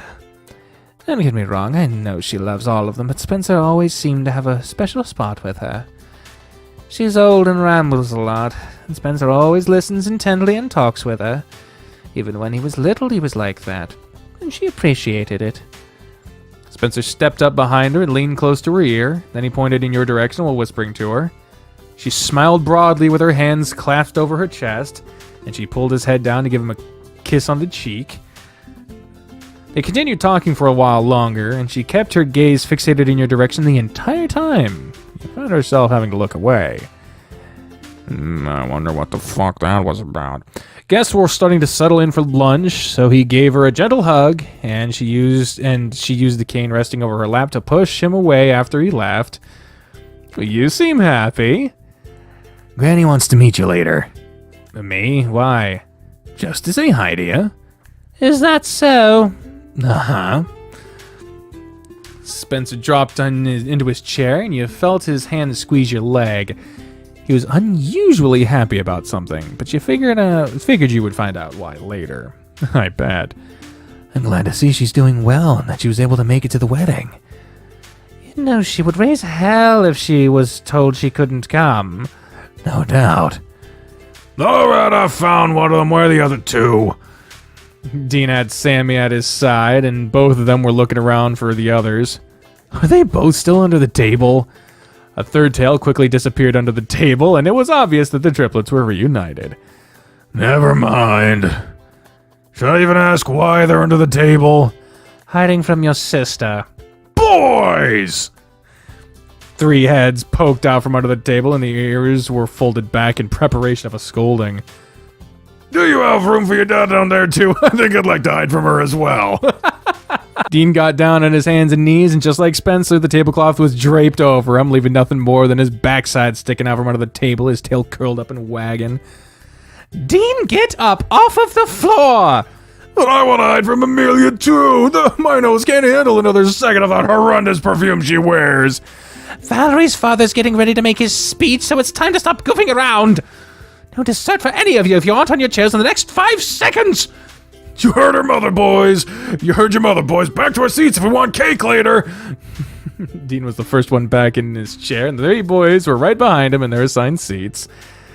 The rest of the guests in the room made their way to their tables, and the room quieted down as the bride's father went through a welcoming speech. It was a short message, thanking everyone for coming while offering his blessing to the newlyweds, and after a round of cheers and applause, the bride and groom were the first to move through the prepared lunch buffet. The triplets were ushered between their parents through the line, and you and Spencer followed along behind them. With plates full of mostly finger food, y'all returned to your table to chat while you ate. Hey guys, I have a question for the 3 of you. You think it'd be fun if you got to play tennis with me and Adam? Now? No, not now. Sometime really soon, though. We're thinking about teaching you guys how to play. I wanna be too. That sounds like a great idea. I know they all wanted to watch you play, and they'd have more fun playing with you instead. We talked about it earlier. It'd give you and Dad a break, and it would give me some time to spend with them. Maybe you can convince DJ to play with us too. Does that sound like fun to you guys? All 3 agreed in unison and turned their attention back to scarfing down their lunches. Have you tried any other sports with them yet? Nothing beyond playing catch in the backyard. They've not shown a lot of interest in anything yet. And this will be a good start. I have a couple of spare rackets, and I bet Coach Grifter has one we could borrow. I'll make some plans for taking them to the courts next weekend, if there's nothing you have planned. By all means, take them whenever you want, Spencer. The idea of even just an afternoon to myself sounds magnificent. Hear that, fellas? Next Saturday, we'll be hanging out, okay? Howls of joy, muffled by food, came from each of them, followed by one of them coughing after not swallowing their food properly. Spencer gave him some water and patted him on the back with a chuckle. Chew your food before you swallow, Sammy. We're not in any hurry. So, I've been wondering, how do you tell them apart? Easy. He put his finger between Sammy's eyes, and the smaller dog crossed them while trying to look at the finger, resulting in giggles from the other two, who in turn crossed their eyes. First of all, it's because I'm the most awesome older brother they could ever have! Barks of agreement followed that statement. Other than that, you can see their fur pattern on their faces is different for each of them. Oh, I didn't even notice that. I've just been... We all look the same to you. Yeah, a little bit, right? Little fucking racism, okay. I didn't even fucking notice their faces were different. I've been trying to match them with the colors of their ties. Don't trust that. Their ties are clip-ons, and I have caught them swapping them around and pretending to be each other. Your poor Uncle Jethro talked to William 3 times and thought he was talking to a different one each time. Jethro, huh? He isn't your brightest sibling either, though. He is the sweetest one, so don't say anything mean about him. I can imagine them pulling that in school. Oh, they have. Oh, it was like 5 different voices at the beginning of that. The teacher is new, though, and her eyes are sharp. They tried swapping shirts in the classroom, but as she noticed as soon as they got back to class. Put an end to that real quick. You guys can't be goofing off in school. Don't forget what DJ said about getting good grades. I'll make sure to reward you too, as long as you do well. That should keep them motivated. Speaking of school, how are things going for you, Spencer? Still at the top, I bet. Well, about that. Oh, letting your grades slip. No, nothing like that. Still got a perfect GPA. I'm just thinking about dropping out. Dean cocked his head to the side and your eyes went wide. Say that again? I didn't hear you. I don't think I heard you correctly. What did you just say? I'm thinking about dropping out once I finish classes I need for just my associates. Shock and surprise spread across both parents' faces. Where did this come from? Why would you want to do that? Dad heard this earlier, but I want to make a career out of playing tennis. And I don't think I can do that while also focusing on my grades and keeping a job. I need to divert as much time into playing tennis as I can. Is that really a good idea, Spencer? That seems like a little bit of a brash decision, especially from you. I fully support you wanting to play tennis professionally, but I wasn't expecting you to quit school for it. Are you really sure about this? I've put a lot of thought into it, and this is what I want to do. Dean shrugged and went back to eating his lunch.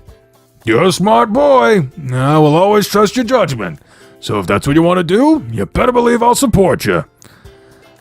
I don't like the idea of you quitting school, but I have to agree with your father. I know you wouldn't make a decision like this lightly, so I'm sure you have some sort of plan. If I'm not seeing good results playing tennis within the next 2 years, I'll finish my bachelor's degree. If all else fails, I'm sure Dad could give me a good position at the bank. For someone as hardworking and dedicated as you, the bank would be missing out on a valuable asset if they didn't take you. It sounds like you have plans at least. I suppose you're already aware of this Adam. Yeah, but I didn't think he was going to break the news just yet. I didn't plan to, but something told me it wasn't a bad time to bring it up. You know, we'd much rather you tell us these things than hide it from us anyway. As she said that, you caught a slight grin aimed at you. Okay. Your father and I will support you no matter what you decide to do. Or whom. I'm kidding. And that goes for all our boys. We just want you all to live life to the fullest and be happy. If this is what will make you happy, then we're behind you, Spencer. Yep, knowing my boys are happy and healthy and happy is enough to make me happy. I think cake would make me happy. You and me both, Kip. Dessert comes later, so you better eat some more lunch just in case you get hungry again. I can't argue with more lunch. Who wants to get seconds with me? Dean left the table, and Willie, Sammy, and Kip all followed him. Thanks, Mom. Yours and Dad's support means the world to me. We'll always support you, Spencer. does make it easier knowing that you have such a good friend to support you too. Friend, just friend, such a good friend. I'm not sure I could do this without Adam. You totally could. You're amazing. I am pretty amazing, but I still don't think I could do it without you backing me up. If you two need a moment alone, I can get more food too. Dots. Really, Mom? I just thought I'd check. I think I do want some more of those bacon and chicken bites though. She left the table too, and Spencer ran his paw down his face. I think I want some more too. I'll just be here if you'll bring me some back. You think your mom will make another remark like that? On second thought, I'll come with you. Minutes after returning, DJ's best man stood at the head table, tapped on his glass to call everyone's attention to him. It was time for him and the maid of honor to make their speeches for the bride and groom. After a short applause and the speeches ending, music started and the DJ announced that it was time for the bride and groom's first dance as newlyweds. Hey, what's up, cum stains? Let's time to cheer the bride and groom as they fuck! Get those cheeks on the floor. I've been waiting for this. Why now? I just want to see how bad DJ is at dancing before I show him up. I thought you were having second thoughts about that. If you mean about us dancing, I am. That doesn't mean I can't get out there and dance at all. Couple's dance was slow and somewhat awkward as DJ, who was clearly unpracticed, guided Valerie around the floor. It lasted the full duration of the song, and another series of cheering barks and applause broke out. DJ was now put in position to give a speech. The speech was much like Valerie's father's, but it led into just a little more... Oh, man... In case it wasn't painfully obvious, I only started taking dancing lessons recently. Someone named Mrs. Esperanzo or something like that. Ooh, I never would have thought that connection. Guess it's a good thing we weren't there for the past few weeks. Interesting lady. She really knew what she was doing. It turned out that I wasn't the first called-in she had experience with, and that gave me a little idea. Oh, God. You looked to Spencer and his mouth was hanging open as DJ approached your table. I thought it'd be fun to have a little dance competition with the other called-in, which just so happens to be my brother, Spencer. Now, this might just be a mistake because she praised him like he was some sort of dancing god, but I've never seen him dance before. I wanted to find out myself, so why not a better place than here? Unless performing in front of a bunch of people makes you nervous, bro, but something tells me that isn't the case. You fuck. She went to the fucking... That fucking... What was her name? Valerie? That spiteful cunt? DJ extended his hand to Spencer, and all Spencer could do was stare. Spencer's been taking dancing lessons too?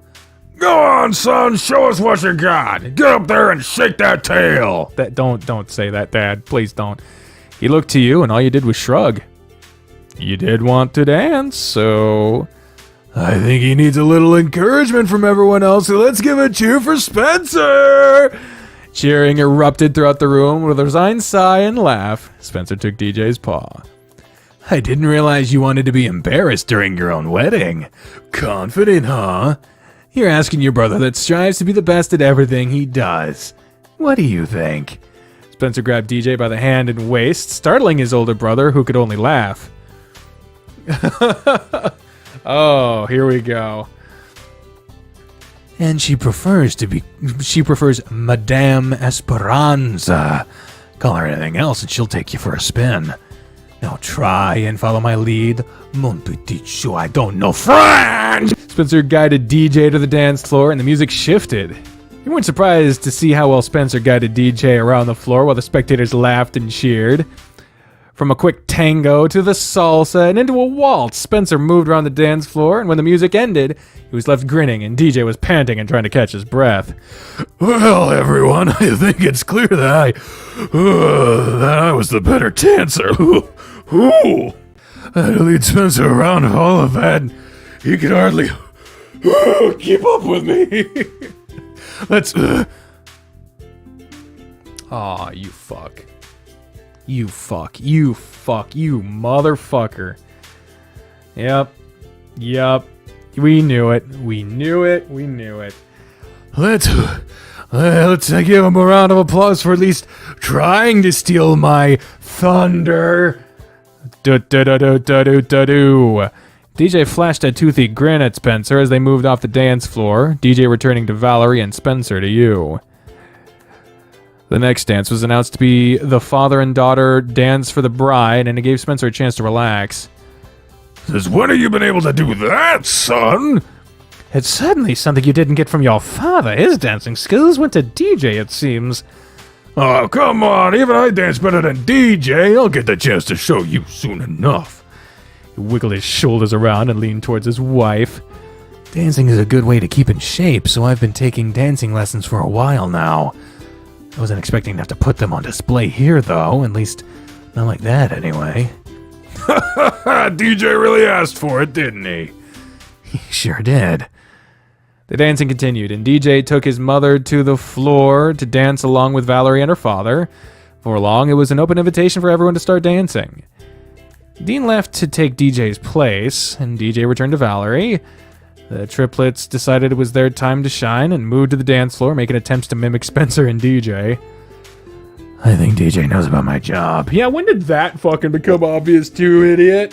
Why do you say that? How would he know? Ooh, I wonder how. I don't know, but some of the things he said during his speech. What, did fucking Valerie go there on her, like, bachelorette party or whatever? Who would have fucking thunk? Like me not being nervous to dance in front of a crowd, or him saying that I tried to steal his thunder. Are you sure that you aren't just being paranoid again? Come on. With it being this fucking obvious, you can't be doing this shit. You've always been kind of outgoing, so performing in front of people has never really bothered you. But what about stealing his thunder, the way he said it? Spencer, there's no way he knows about your job at the club. How could he possibly know? Unless your brother's bisexual and went there out of curiosity and saw you. I'd really rather not think of that. He's seen me dancing on stage in nothing more than a jockstrap. I highly doubt that's the case anyway. I don't have any other explanations for it. You dense motherfuckers! Really? How dense? While you pondered more on it, Spencer's mom returned to the table. Spencer, save me from your father's feet and join me in a dance. I guess I need to teach Dad how to dance properly with a lady. I'll be back at him. No worries, enjoy yourself. You enjoyed watching Spencer out dancing with his family, but two of the twins split from them to come join you. There were no questions asked as they grabbed your hands and pulled you onto the floor to dance with everyone else. Spencer's mother was passed to you, and Spencer diverted his attention helping Dean dance in a manner that didn't leave his partner with crushed toes. So, has any of Spencer's dancing rubbed off on you as well? He did drag me to one of the classes with him, but I doubt the lesson stuck. As mindful as you were, you didn't appear to make much a better partner than her husband or son. Seems Spencer should be teaching all of you right now. Seems so. He danced on with her and continued talking. You know, Spencer seems a little different from the last time he stopped by the house. How so? He seems happier. Really? He's always been cheerful and happy, but just acts more relaxed. I don't think most people would notice. Though, as his mother, of course, I would notice, and that there's something different. You wouldn't happen to know any reason for that change, would you? But me? Why me? You're his best friend, and you started living with him recently. If anyone would know, it would be you. Well, I don't know. He seems like normal Spencer to me. Your eyes wandered over to Spencer, and you noticed his ears were splayed out wider than you had ever seen them before. That's when Willie wandered over to you and tugged his mother's dress. What is it, Willie? Papa says it's time for Spencer to come dance with his boyfriend. With who? Willie pointed at you and then darted back over to where Dean was waving. Are you really sure that you don't know why my son has been acting so strangely? Oh, here we go. You see, they fucking knew. The music changed to something slow and you realized couples were pairing off to dance together. Sorry, Adam, but I'm here to trade partners with you. I think I can manage without stepping on any feet for this song. Looks like the two of you will have to dance together now. You two were pushed closer to each other at the center of the dance floor, and it felt like most of the room was staring at you now.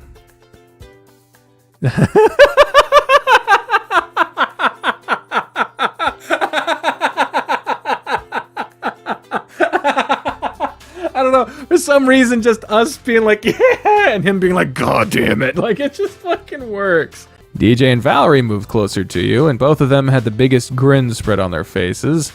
The same could be said for Spencer's parents, too. So, you wanna dance with me, Adam? You know I do, Spence.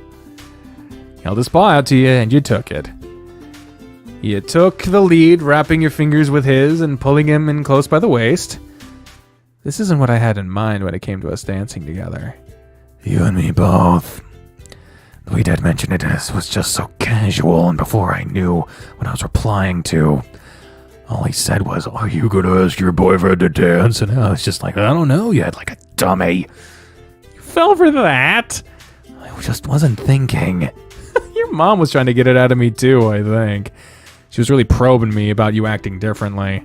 Just how long have they known? We'll find out after this dance is done, I suppose. After this is done, I suppose. Looks like they were in cahoots with DJ, even. Seems so. I can't believe it. On the bright side, that would mean all of them support us being together, right? Yeah, I guess it does. So how about we just enjoy the moment and worry with the hows after? Mm-hmm.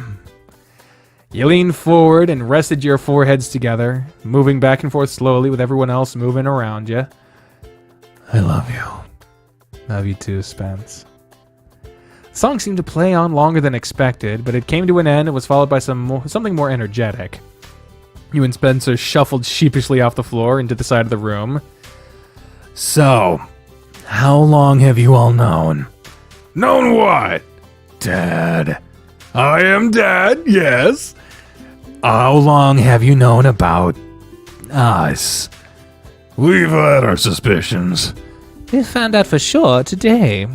How? Oh, please, Spencer, like you two haven't made it extraordinarily obvious. The two of you acted all lovey-dovey in the car before you even got out of it. Then me and DJ saw you two sitting on the bench together from the window right here. I saw that too. Your tail is always a dead giveaway when you're happy, Spencer. It was going constantly whenever you were with Adam. It's always been like that with him. What? Son, you loved that boy for as long as you known him. It's been perfectly clear to me and your mother. It's only a matter of when you'd realize it yourself and tell him. Really? You know, there was the one night I poked my head into your room to check on you, and you were curled up so close together. You've always been an affectionate dog, but you always showed something extra towards Adam. Remember during one of those first sleepovers you guys had, you busted his nose, Spencer? You had to go home early, and you were so upset that you made yourself throw up. I don't remember that. I remember the busted nose, but I never knew the rest. Oh yeah, I remember that too. He barfed out by the tree in the backyard. You were just beside yourself that you hurt him, and he had to go home without staying the night.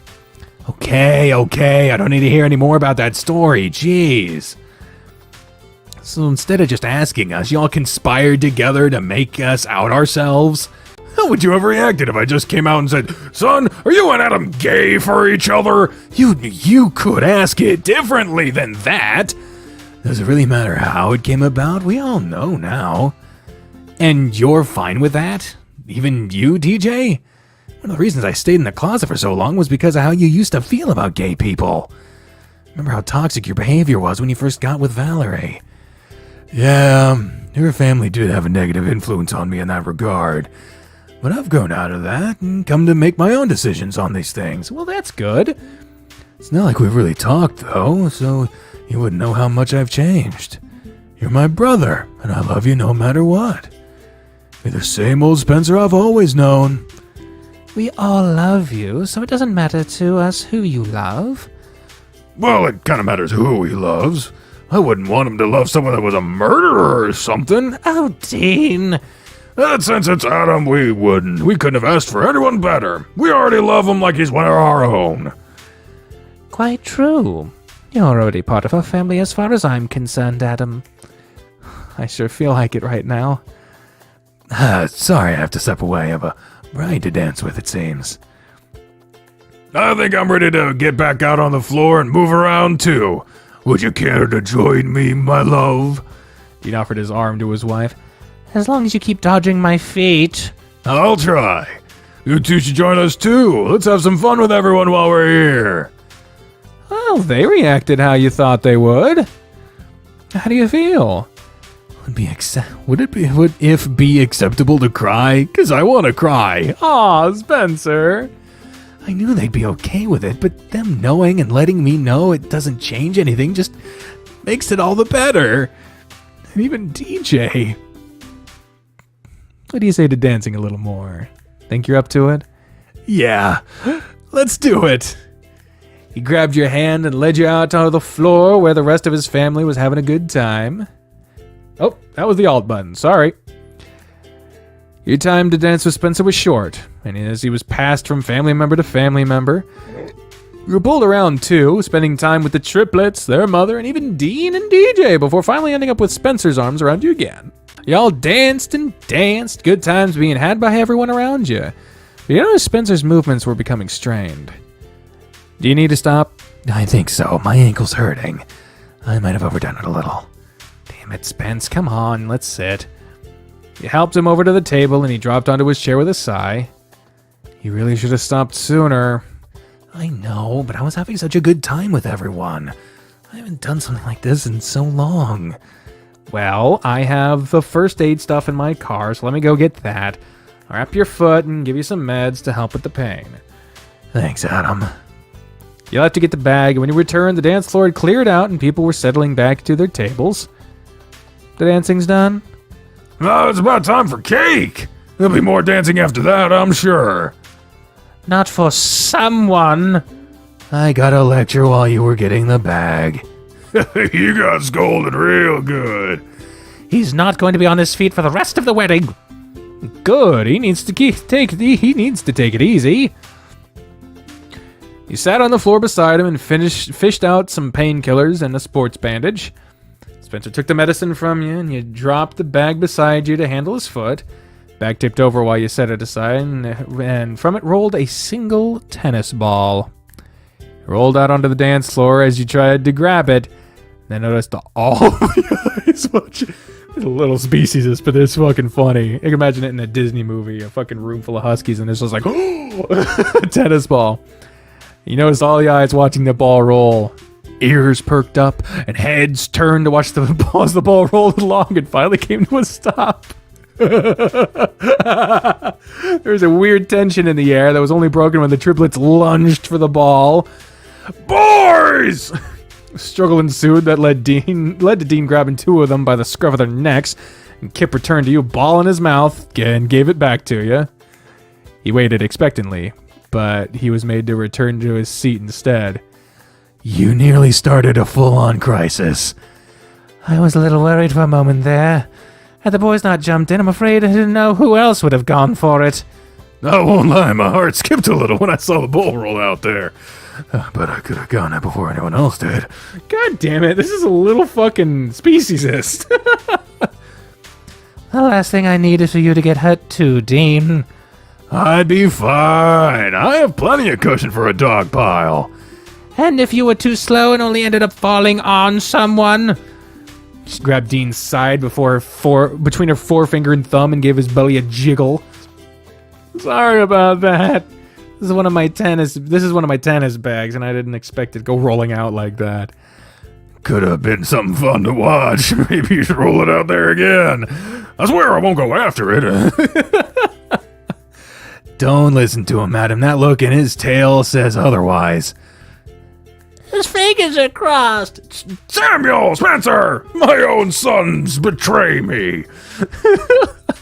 At least wait until you're all outside before you try to cause any mayhem like that. Maybe we could play catch after dessert if the boys all want to. Yeah, us? I do! Can we? Yeah, can we, Mom? But Dean, you're not one of the boys!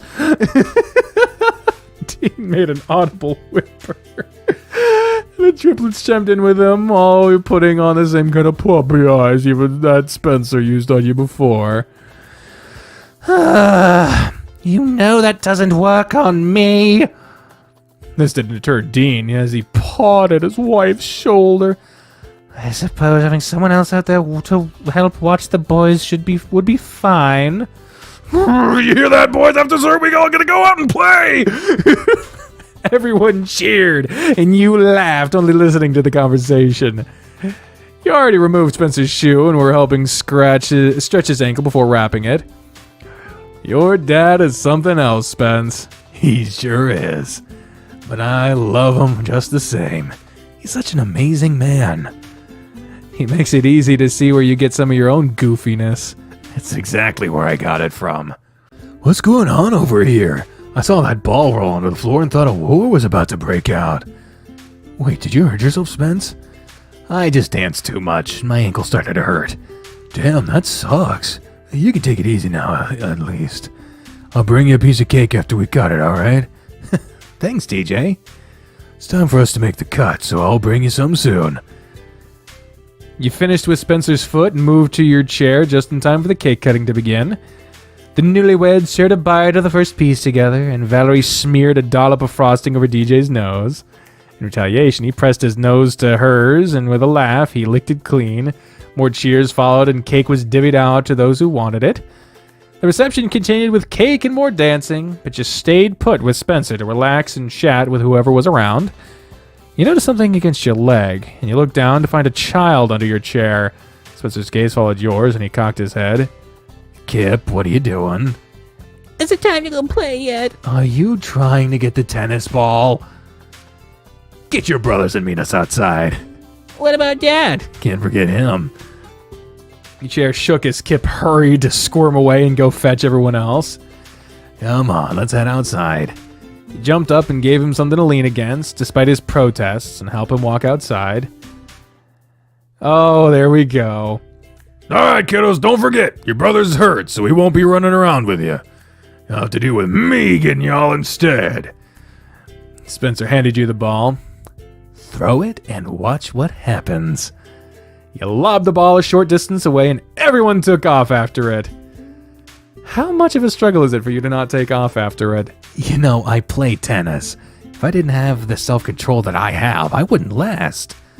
I bet you just use that urge to drive you across the courts to get every ball that's hit. Maybe I want to chase it a little. But I really don't want to hurt myself more. Thought so. It was a mad scramble to get the ball, and whichever of the kids grabbed it first, Dean turned his attention to that one and chased him with a howl. Hurry, Willie! Bring it back before Dad catches ya! Shrieking erupted from Willie as he ran from his dad and his other brothers in a game of keep away. He narrowly avoided being grabbed and made a mad dash back to Spencer, who immediately took the ball and threw it again. The next boy wasn't so lucky, since as soon as he grabbed the ball, Dean snatched him up and ran off with him. I got the ball! No, I got the ball! Papa, put me down! Dean howled with laughter and ran around with Kip raised over his head while the others chased him around. This went on, and DJ ended up joining in on the fun, resulting in a one-sided game with him and Dean passing the ball back and forth.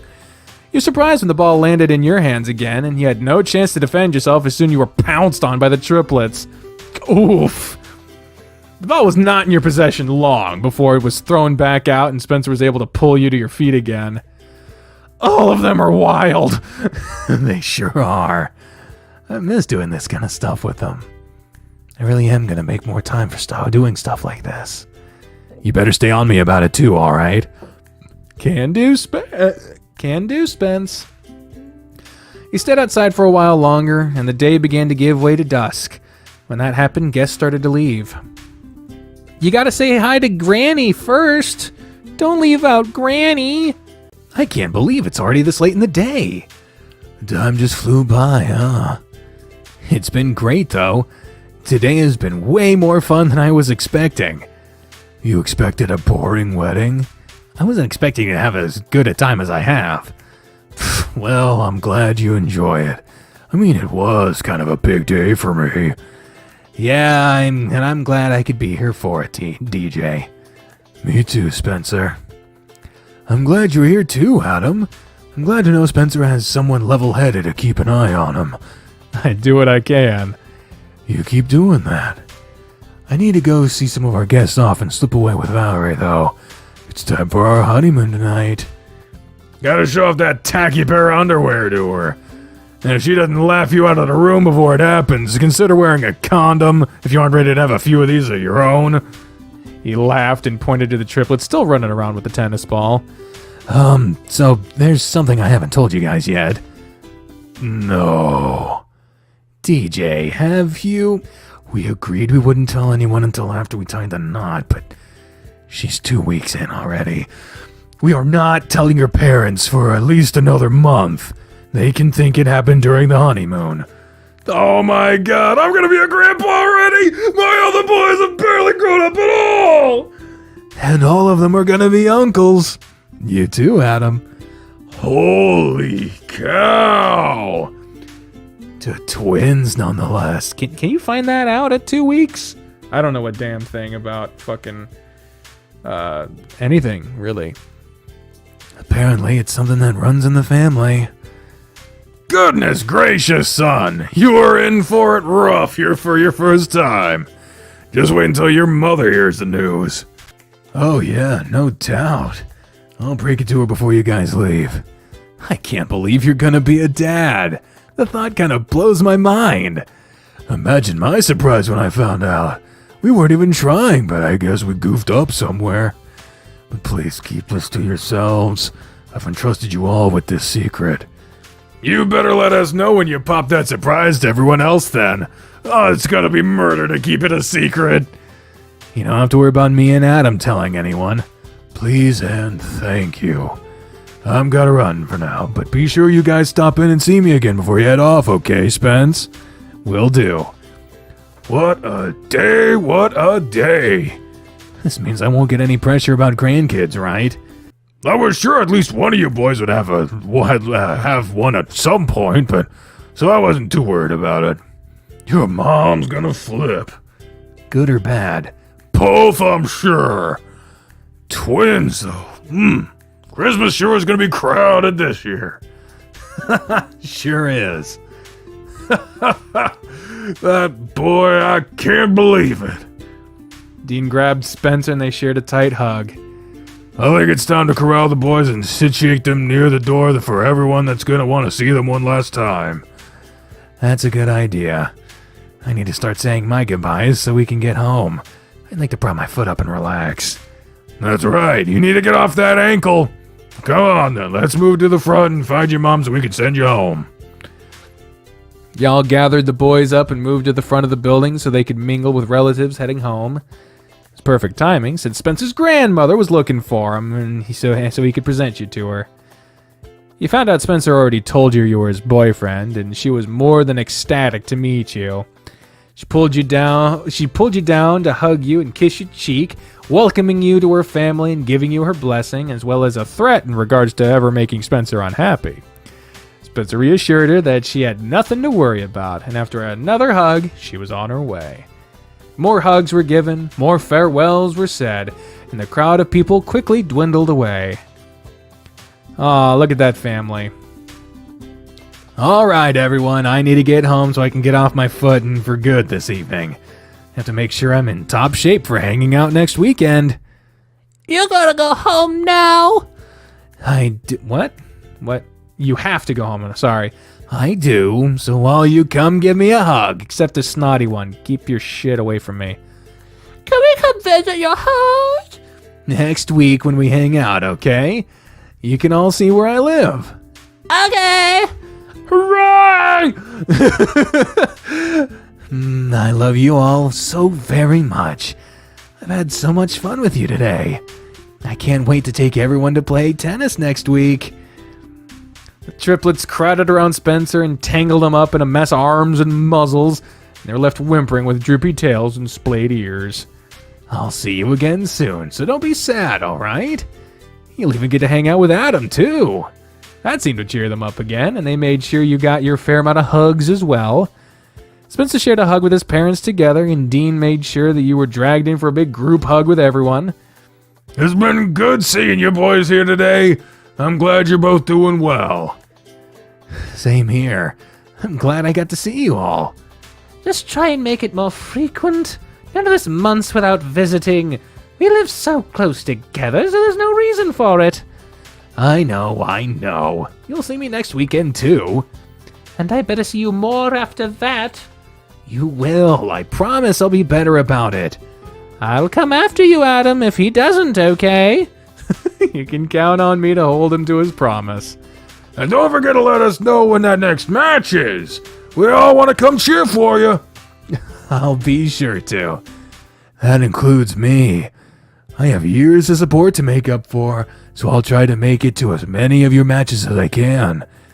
I don't even think I have your number, TJ. Well, I have yours. I'll text you. We can chat some more another day. Sounds good. All right, everyone, let's let Spencer go now. We don't need him standing any longer. You take care of yourself, Spencer. I will. I love you, Mom. I love you, too. I love you all, you guys, too. I love you too, Spencer. Me too, I love you. I love you. She kissed him on the cheek, and he was surrounded by another triplet hug before they walked off. I'm glad you two worked out your issues today. You made an old man happy. I'm here, both of you. Dean pulled Spencer and DJ into a three-way hug, and all wagging tails brought a smile to your face. I love you both so much. You guys take care of yourselves and stop being such strangers.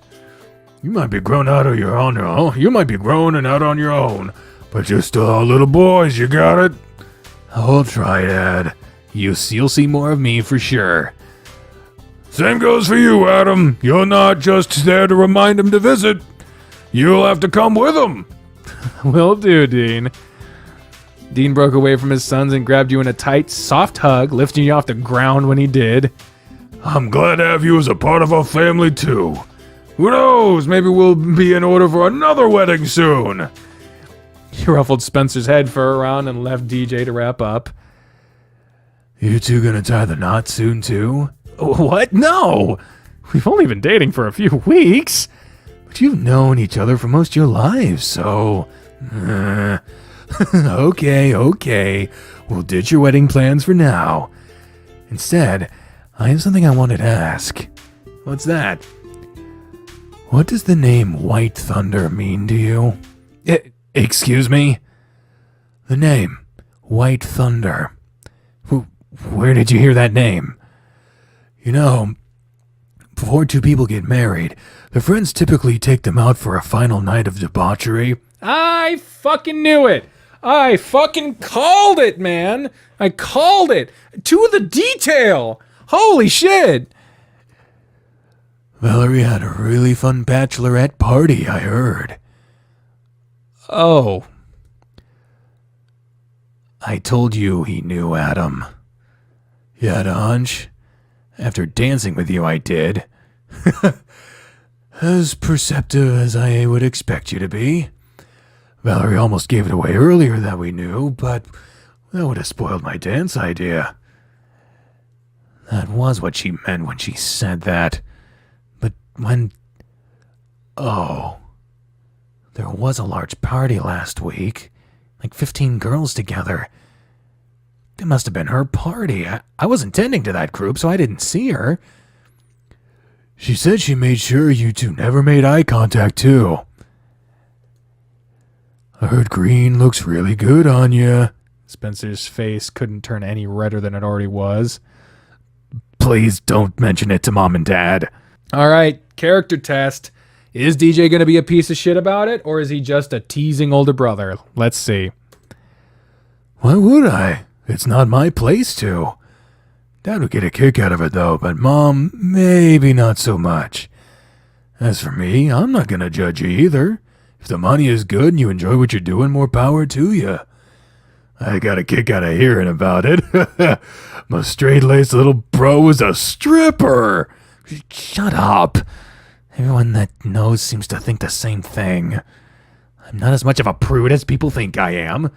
I never said you were a prude, but you could be kind of lame sometimes. Man, what a wild day this turned out to be. Tell me about it. I didn't expect things to go the way they did at all. Out of everything, though, I think I'm most glad I have my brother back. I don't think you understand what it means to me that we can finally talk again. You know, I'm really glad for that too. We have a lot to talk about. We do, but that'll have to wait for now. You need to go home and prop up that foot, and I need to go steal my bride away for the evening. Hopefully that underwear doesn't scare her off. If it does, I have a special pair of bright green underwear I'll put on to lure her back. Just don't! Spencer got another tight hug and some affectionate nuzzling from his brother. After giving you a hug as well, DJ was gone. I think it's time to finally get you home. After the day I've had, I'm more than ready to call it a night. I'll be sure to grab the brush too, and we can relax together for the rest of the evening. Sound good? Sounds perfect. You fell asleep the previous night with Spencer lying against your chest. The night was spent winding down with some competitive gaming, and it ended with you two snuggled up on the bed as you brushed him to sleep. Morning came and you woke up on your back with his muzzle under your chin and his arm across your chest. You rubbed your face against his head and sighed contently. His fur was soft from all the brushing and last night's shower, and it still had a light scent of lavender to it. What's with lavender in every fucking game? One arm was trapped under his pillow, but your other was free. You were able to reach across yourself and stroke his cheek, working your way up to his ear. When you grabbed his ear and rubbed it, he growled softly and nuzzled in closer to you. You rubbed and scratched around his ear slowly, really letting your fingers sink into his fur while you did. It feels so good. You like that, puppy? Why do you insist on calling me that? Something tells me you like it when you do. Guess I don't mind it sometimes. 'Cause you're my puppy, and I know what you like. Without the fear of waking him up, you were able to move your other arm from under his pillow. You now had two hands to work through his thick fur, and you weren't as gentle with your scratching anymore either. But Spencer was in no position to complain. He wasn't able to contain the constant growls of pleasure that slipped from his open muzzle. He even felt his tongue against your neck, having just fallen out. The blanket would move here and there with his tail's lazy wags, and his fingers would clench down on your chest whenever you found his sweet spot. What do you want to do today? Do we have to do anything other than this? I don't suppose we really have to. I certainly don't mind. You have work tonight, right? Mm-hmm. I'm gonna try serving for a little bit. And we'll just relax until you have to go in. We'll have some breakfast, chill, lunch, chill, and then you can go to work later. I do actually have something in mind for lunch, since we have some time together. Oh, what's that? You'll find out when it's lunchtime. I know you'll enjoy it, so you can just keep petting me for now.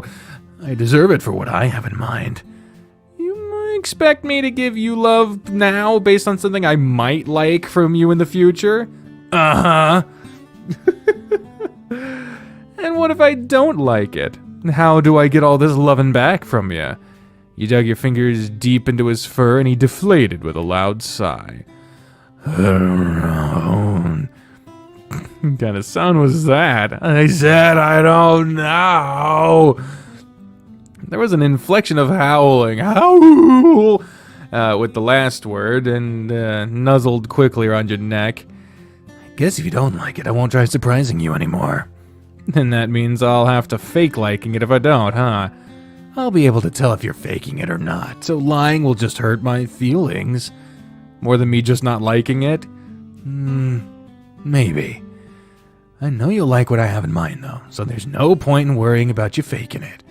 Always so confident. I'd like to think I know you almost as well as you know you. I wouldn't be surprised. We've been friends for such a long time. Did you ever think we'd end up where we are now? I never would have imagined a dream like this would come true. I really never would have thought it would come true either. You kissed his head and resumed scratching his head and ears. You could do this all day and I'd never get tired of it. Eventually you'd break the skin, I'm pretty sure. You don't want him to scratch all day. Are you comfortable like this? Very. Are you? Yeah, I'm fine like this. Throughout is always a weird word to look at, isn't it? The scratching session, you realize his... come on, man. His boner was rubbing against you. He made no attempt to hide it, so whether he realized it or not was unknown to you. Didn't seem to be on his mind, but after noticing it, you couldn't take your mind off of it. When his hand started moving around your chest and stomach, your dick decided it was interested. His hand only moved down to the edge of your... Gonna have to skip soon. We're moving back up, and he nuzzled hard into you again. His stomach growled angrily in protest of you being awake and not having put any food in it, and his hand was resting against it when it happened. Are you hungry? I suppose you felt that? Yeah, I can't say I blame it. The stomach is complaining that I haven't eaten yet. How about we handle that and then we can continue this after? You really are okay with just being lazy today, aren't you? I want to enjoy our time together as much as I can while I have it. It doesn't really matter to me how as long as I'm with you. Aw, Spence. What do you want to eat? Your ass! No. Can you make pancakes? Do you have pancake mix? Sure do. Of course you do, because you never go grocery shopping, but you have fucking every food ever. I think I can manage then. So as soon as you pull yourself off of me, he gave you a playful whimper and with much effort rolled away from you and sat up on the edge of the bed. Oh, hello there. Hi. Not you. Penis, it's a penis. It's a penis. It is a penis. Sorry. What is it with me and being oblivious to how hard I am sometimes? You're a love interest in a visual novel. Obliviousness is basically a requirement. Oh, that. I noticed it a little bit ago. I wasn't sure if you realized it or not, so I didn't say anything. I was enjoying the moment. I was so into what you were doing, I literally had no idea. He shook his hips and made his boner waggle around in the air. You like what you see? Or what you don't see, because this is censored. This is a censored. I liked what I felt, but I'm very much into what I see. You were sitting up now with your feet planted on the floor, sporting a modest erection yourself. You're the hottest guy I've ever seen, and getting to see you naked like this is always a huge turn on. Oh yeah? Double fruit bat action! Hell yeah! Oh yeah! He stood motionless aside from the wag of his tail, letting you rub your fingers over his body and through his fur. You know what? I think breakfast can wait just a little longer. Spence, okay. Yeah, okay. I'm skipping! Wow.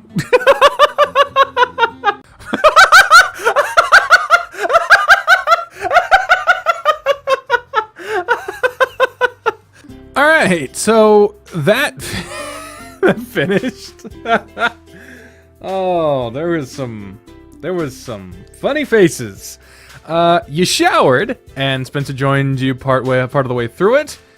Both of you took turns washing each other while carrying on a casual conversation, and then after drying off, you moved to the couch together. You lazed around on the couch for a while, watching TV while you spent your time petting and rubbing him, depending on however he decided to lie on you. He was affectionate the entire time, nuzzling against you when he could, while distracting you from time to time with just rubbing your fingers together so he could hold your hands. He acted like he was an oversized lapdog. You were dragging your fingers through the fur on his head when he rolled over onto his back to look up at you. What time is it? Almost noon. Okay, it's about time. Time for what? You wait here. It won't take me long. For what? You'll see. What is that dog up to? Spencer went to the kitchen, and you were left on the couch wondering what he was up to. You could hear him doing something. You weren't completely sure what it was. As to what it was, all you could do was wait. The wait wasn't terribly long before he popped back into the living room. Okay, all done. Done with what? Lunch! You made lunch? What'd you make? Come see. Here it is. Where?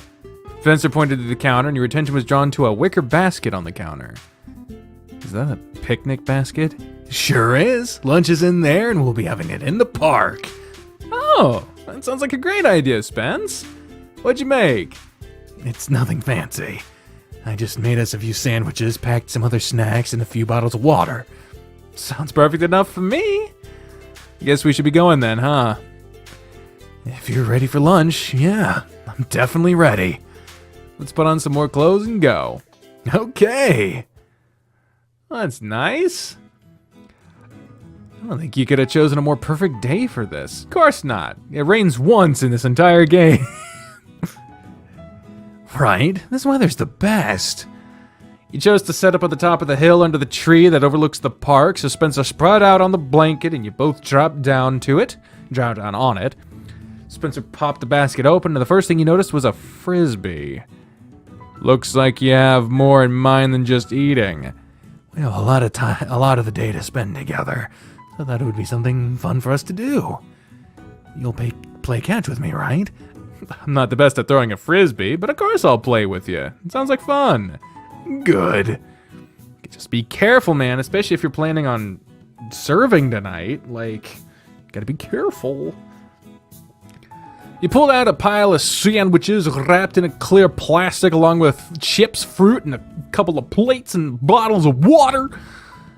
You helped him spread it out for easy access, and with everything laid out, lunch was ready. Help yourself to whatever you want. And are the sandwiches all the same? No, they are all cut in halves too, in case you want to mix and match. We have turkey and cheese, ham and cheese, and peanut butter and jelly. I even prepped little dishes of mustard and mayonnaise in case you want to put that on them. That's a perfect idea. With food in hand, you sat back and admired the view of the park while beside Spencer. You devoured the couple of sandwiches in no time and sighed. Those are some of the best sandwiches I've ever had. They were probably the most basic ones you've ever had, too. Maybe so, but you made them for me, and we're getting to enjoy them together out here in such a lovely day. It just made them taste all the better. Couldn't ask for more. I didn't know you could be such a sap. He laughed and gave him a gentle push. I have my moments. Spencer put his hand down on yours and moved closer to you so you could lean with your shoulders together. You both munched on the fruit he prepared and just spent time enjoying the moment. He swallowed down his fill of fruit, then he grabbed the frisbee and nudged himself against you, constantly fidgeting after. You side-eyed him and you noticed he was staring at you while fanning the frisbee around. You ready to toss the frisbee around? If you're done eating, no rush. You say that, but I get the feeling you're gonna explode if we don't get to some of that energy out of you. I've eaten plenty, and I'm ready to play if you really want to. Well, if you're done... I am. Let's put all this stuff back into the picnic basket first. He was clearly excited and was quick to haphazardly toss everything back into the basket. There's plenty of space around us here for us to throw it, so we can just leave the blanket and basket here. The frisbee was thrust into your hands and he started to undo his pants. What are you doing? I wore shorts under my pants just for this. Oh, that was smart. Now let's go. First throw is all you. Don't count on it being any good. I haven't thrown one of these in forever. I swear to God, if this is a quick time event, I'm gonna be pissed. Just throw it! He pulled back and threw the frisbee to Spencer. It was mostly on the mark, and landed just short of him, and he reached out for it and missed. Sorry. You can throw it a little harder. I can handle it. Just worried about it flying off to nowhere. I'll be able to get to it, so don't worry about that. This is a fucking disaster waiting to happen. I spent the whole wedding waiting for the shoe to drop, and it never did. So now I'm just like, I'm like pent up waiting for some shit to go wrong, but it's too close to the end of the route for things to go terribly badly. Ah, damn it. I'll be able to get to it, so don't worry about that. He threw it back to you, and you were able to lunge off to the side and catch it before it went sailing past you. And see if I can throw it to him. Throw it like that to him. You made the motion of throwing it a few times to make sure your form was okay, and he watched you intently.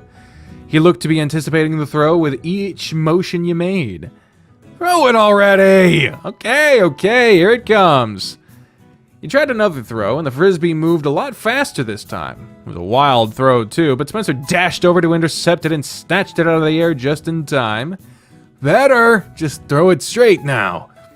Frisbee sailed right back to you, and you returned it again. After a few more throws, you seemed to get the hang of it. One throw, though. Come on, stop delaying so long and throw it back! Fine, catch! When you released the disc, it tipped up and sailed high into the sky. Spencer's eyes followed it the whole way, and when it started with its descent, Spencer made his move. Oh god, you're making special attention to it. He jumped up to, oh no! He jumped up to catch it successfully, but to your surprise, he didn't catch it with his hands. Oh, he caught it in his, oh my. Well, okay. I will say, the more they act like the animal parts of them, the less comfortable I get with this whole thing. But, moving along. He snapped it out of the air with his mouth and landed on the ground with a look of satisfaction and a madly wagging tail. Great catch, Spence! Let's try that again! He threw it back to you, and you let loose another bit of a crazy throw. Spencer took off after it, and then with an impressive jump, he caught it in his mouth again.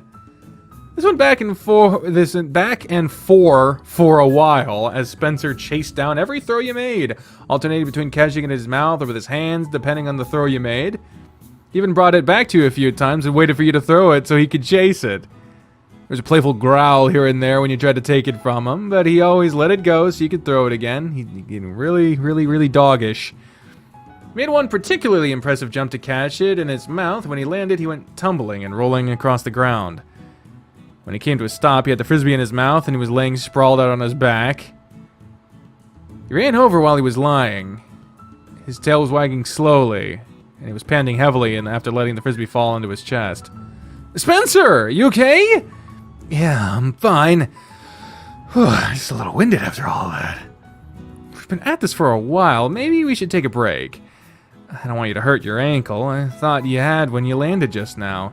Nah, I landed hands first and moved into a roll to lighten the blow. I'm not hurt just yet. Whew, that's good. He leaned over and scratched his exposed belly for a moment and made his tail wag even faster.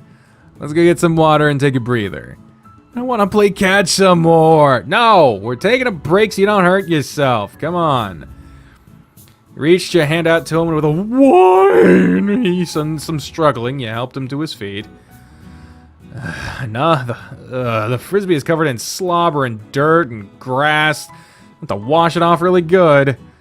All part of the fun. I can't believe it's been in your mouth while it's so dirty. It's not that bad. It's pretty bad. Put his arm around your waist and leaned on you while walking back to the tree where your basket was. He's hurt. He just didn't want to stop. He dropped down against the tree, and he followed along after, putting his pants back on. He was quick to fish out a bottle of water and chug all of it in one go. Feel better now? I've been feeling great, but that water was needed. I was having so much fun. I've been enjoying myself, too. Good. I hope you're ready for this times 10 when we hang out with my brothers. I'll run you ragged. I can't wait for that. I'm sure that'll be a lot of fun, too. I'm really looking forward to having fun with them, too. I miss getting to run around with them. We could bring them to the park sometime, and you can all run till you can't move anymore. Those three have endless amounts of energy and will be exhausted long before they even consider stopping. I'll be fine. You'll be the one chasing them. Not hardly. You'll be treated no differently than me when it comes to those three. Oh boy, what have I gotten myself into? You knew what you were getting yourself into. Did I, though? I've learned quite a bit more about you since we've gotten together. You leaned against the tree and Spencer flopped over on you with his head in your lap. Your hand went straight to his belly as soon as you both got comfortable. Aw, how nice. Like what? Let's see. You're a bit of a messy dog, and you aren't very good at cleaning up after yourself. It was never a priority since I lived by myself. It's not like I ever had time for guests. Still, it isn't something I expected from the perfect Spencer. It was also surprising to me to find out you can't really cook. I don't think it's too big of a deal. You know it's because my sense of taste sucks. I remember. That's why I try not to tease you for it now. It's something else I've learned. He scratched gently through the fur on his stomach and his hands tightened around you. Then there's the fact that you're really bad about overworking yourself and not taking a break when you need it. I don't like you pushing yourself to the point of exhaustion. I want you to take better care of yourself. But I'm taking a break right now. You are. You learned here lately that you need to slow down and take a breather from time to time. And I'm glad for that. I think I'm going to have to stay on you about it, but you're getting better. It's a habit that I think you'll be able to break soon. Sounds like all you've learned about me are bad things. Oh no, definitely not. Learned plenty of good things about you. Such as? I've learned more about just how passionate you can be about the things you love. You always put all you can into something, and you always do your best. I mean, I guess I've always known that, but I see it more than I used to. Then there's this whole side of you that I never knew existed. You're not just some prudish goody-goody. You know how to cut loose at times, just have fun. You can be a bit wild when you want to be. And there's way more dog in you than I would have guessed. I am a dog, after all. You are. There's just so much more to it than I would have ever thought. So much love and affection and playfulness in you that I never knew about. Again, it's some whole other side to you that I never saw before. And I love every bit of it. Hell, I love every bit of you. All the bad, all the good, everything, Spencer. I love you. And everything about you. You felt your eyes watering while you looked down into his endless blue eyes, gazing back at you. I love you too, Adam. Always have, and always will.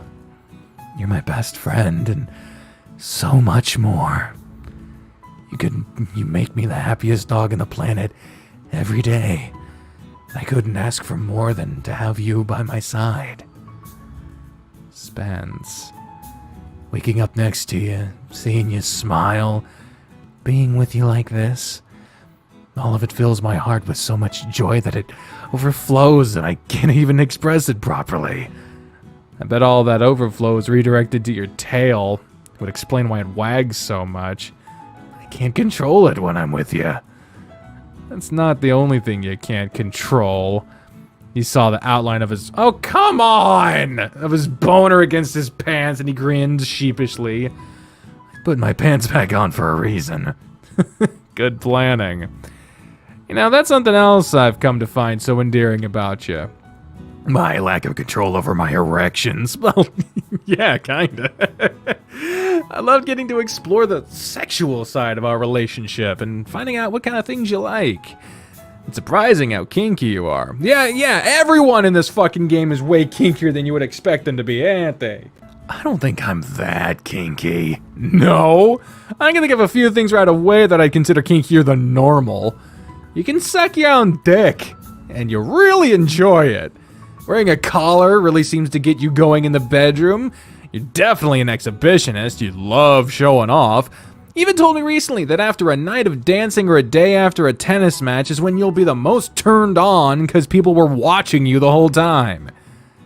Is that all? That's not much to go on.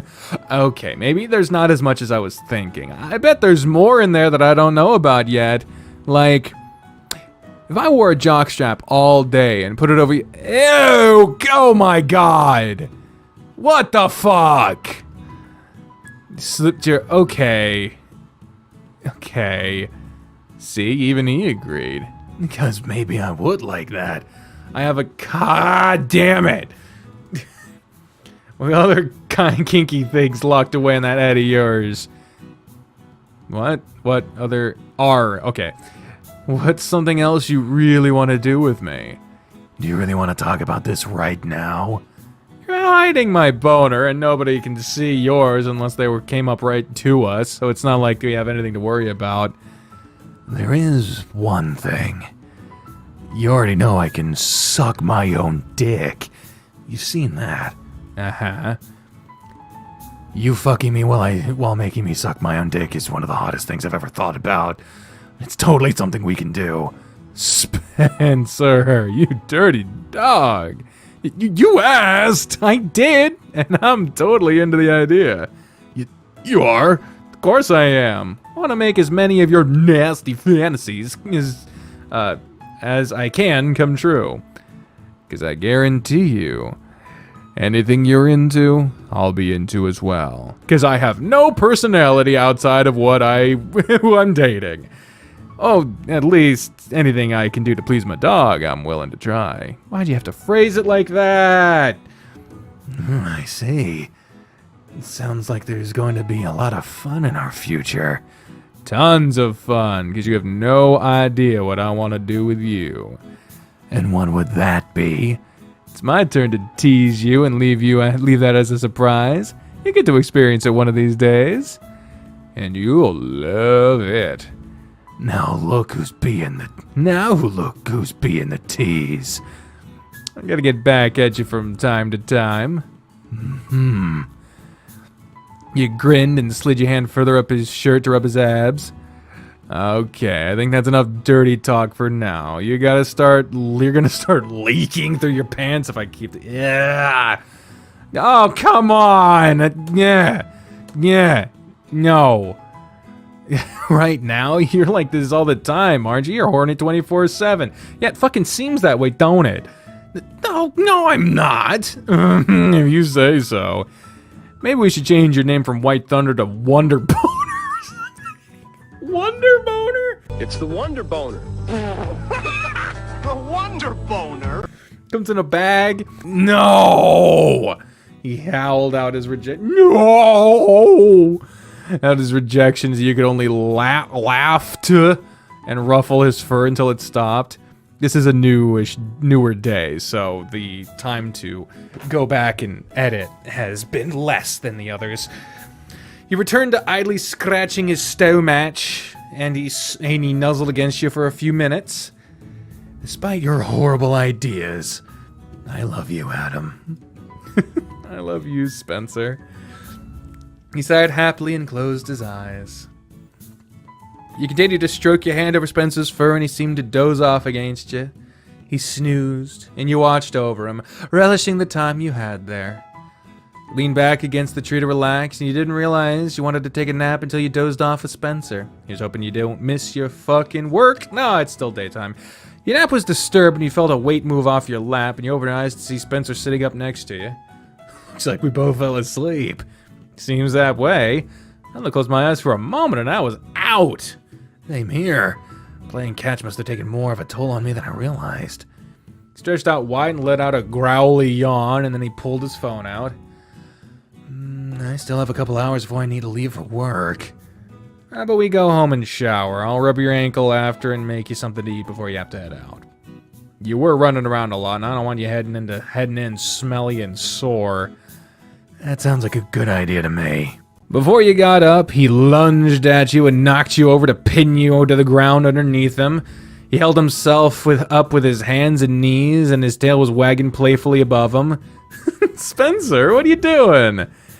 His reply came in the form of a deep kiss that left you breathless and staring up into his grinning face. Now we can go. He got an affectionate nuzzle, and then he helped you to your feet. Everything from the picnic was gathered up, and you left for home feeling like you were walking on cloud 9. That's nice. Oh, pretty sure I heard the front door close. You poked your head out of the bedroom door, and Spencer was hobbling towards you. Welcome home. Hey there. Looks like you're limping a bit, so hurry up and sit down. Let me help you out of your clothes. Thank you. He sat on the foot of the bed, and you helped him undress, stripping him all the way down to his underwear and letting him sprawl out on his back. That's much better. You knelt on the floor and grabbed his injured ankle and started the routine of stretching it and rubbing it. Whoa, I've been needing that. You said you weren't going to overdo it tonight, Spence. What's the big idea? I really didn't, I promise. I spent more time sitting than I did standing. I think I just went a little too wild at the park today. It didn't kick in until halfway through my shift, and after that, I didn't even leave the office again. Oh. Well, and that's still your fault. You kept throwing the frisbee, though. You didn't have to chase it. Yes, I did. You threw it, so I had to go get it. Pfft, not true at all, and you know it. You have no idea how hard it would be for me to not chase it, though. Dogs, I swear. You love me. Mm-hmm. You showed your love to him by continuing your rubbing of his feet and lower legs. What'd you spend your evening doing? Played games, watched TV, and did some homework. Oh yeah, the school exists. I forgot. It was pretty chill, but I did miss you. I'm sorry. I would have preferred to stay home with you, but I really needed to go in. It's okay, I know. I think I'll go with you tomorrow to the club. It'll be fun to spend the night there. Ooh, the last day of the route will be spent at the club, or at least a portion of it. Oh, if you want to, that'd be cool. Maybe I'll get up on stage and try something light as long as I can give myself a proper rest before then. Is that a good idea? I think it'll be fine if I'm mindful of what I do. Maybe. We'll see how your ankle's feeling tomorrow. Okay. How's it feeling right now? So good with you rubbing it. I'll be sure to do this again for you in the morning then. You kept at it for just a little bit longer, and when you peeked up over the tent of his underwear, you couldn't tell if he was asleep or not. Still with me, Spence? Okay, I think it's time for sleep. You crawled onto the bed next to Spencer, and he pulled himself up to you. Then he wrapped his arms around you while you were still on your side, facing away from him. He nuzzled into the back of your neck and exhaled slowly. Thank you, Adam. You're welcome. Now get some sleep now. You've had a pretty active day. Love you. Love you too. He gave you a gentle squeeze, and just minutes later, you knew he was out cold. A feeling of deep contentedness filled you to the core, and you were soon to follow as he held you close. You woke up to find your arms around something soft and warm, so you hugged it tightly and pressed your face into it. You realized you were hugging a pillow, not your boyfriend, so you rolled over to grab him instead and found the bed was empty. Oh, God. No Spencer? He came home last night, right? Yeah, because I rubbed his feet before bed. He had a nice boner, too. But he was so tired, I didn't mess with it. You rolled onto your back and yawned. I wonder where he is. Maybe the bathroom? As you pondered, the smell of food wafted into the bedroom and into your nose. Is he cooking? Oh boy, I should go and check it out, I guess. I hope there's some stomach medicine in his bathroom. He only peeked into the kitchen to see what was going on. Oh my God. Well, it's technically censored. You're good. Spencer was at the stove, rocking his hips back and forth with his tail swishing along with his movements. He would glance over at his phone on the counter from time to time to check back to what he was doing. Whatever he's making smells good, and it looks like he's enjoying himself. You could hear him singing quietly to himself while he danced around in front of the stove, and he remained hidden to watch him. Jeez, he's so damn cute and hot. Just look at him. Part of me really wants to walk up behind him and hug him and grope him, but I don't want to startle him. Really hate for him to get to burn himself because of me. I suppose if I make myself known. You debated on what to do and enjoyed the show a little longer before stepping into the doorway of the kitchen. Not only does something smell good, but something in here looks good too. You saw him flinch and he only turned his head slightly to glance at you. How long have you been standing there? Just a few minutes. I was having a good time watching you. He stepped up behind him and put your hands on his hips, tucking your fingers under the waistband of his jock. His tail wagged furiously against you, and you put your chin on his shoulder. So, what's going on in here? I wanted to make you something for breakfast today, so... You noticed there was a video playing on his phone of someone cooking, and he had a couple of pans on the stove with food cooking in them. French toast and scrambled eggs sound good? It does. It all looks pretty good, too. Good! I was watching this video of a guy making it, so I hope it turns out to be edible. I'm sure it'll be fine. Your hand slipped around towards the front of Spencer's body, and you worked your fingers through his pubic fur as you tugged him back against you. And what made you want to wear this outfit while making breakfast? I thought it might be something you'd appreciate waking up to see. Was I right? Yeah, absolutely. I do love getting up to see all of this in the morning. I apologize. You pulled a hand back to give his butt a squeeze and a rub. Maybe I'll make it a habit on the weekends then. That'd be a good habit to get into. When your fingers grazed against the base of his... Ay caramba, it's the fucking morning. His stiff shaft, he bumped his butt against you. All right, that's enough teasing. This food's about done, and I don't want it to burn because I let you get carried away. Okay. Now let you have a little more fun after breakfast. Get that food to the table and let's eat. You sat down and leaned on the table while watching Spencer. It wasn't like you never saw him in this outfit before, but there was something about it being in the privacy of his home that made it that much better. Did you sleep all right? Sure did. As soon as you were out, I was going right behind you. Having you with me sure makes going to sleep a lot easier. I know what you mean. Ever since you started sleeping with me, I've slept so much better for the most part. For the most part? I wake up a lot more often with morning wood than I used to, so that can be annoying sometimes. At least I'm here to help you out with that, so we can certainly fix the issue if it becomes too much of one. I'll remember that next time I wake up with one and you're still sleeping. He laid out a couple of plates of food and handed you an empty plate before joining you at the table. All right, give it a taste and see how it is. The eggs tasted fine to me, but the French toast I haven't tried yet. Looks pretty perfect. Don't imagine there's much you can do to mess up either of these things. It's pretty easy for me to over or under season something, since it's hard to know unless you taste it. You've made me a little nervous to try it. Just taste it. You took a bite of the eggs first, and there was nothing strange about it. The eggs taste just right. You added just enough salt and pepper to it.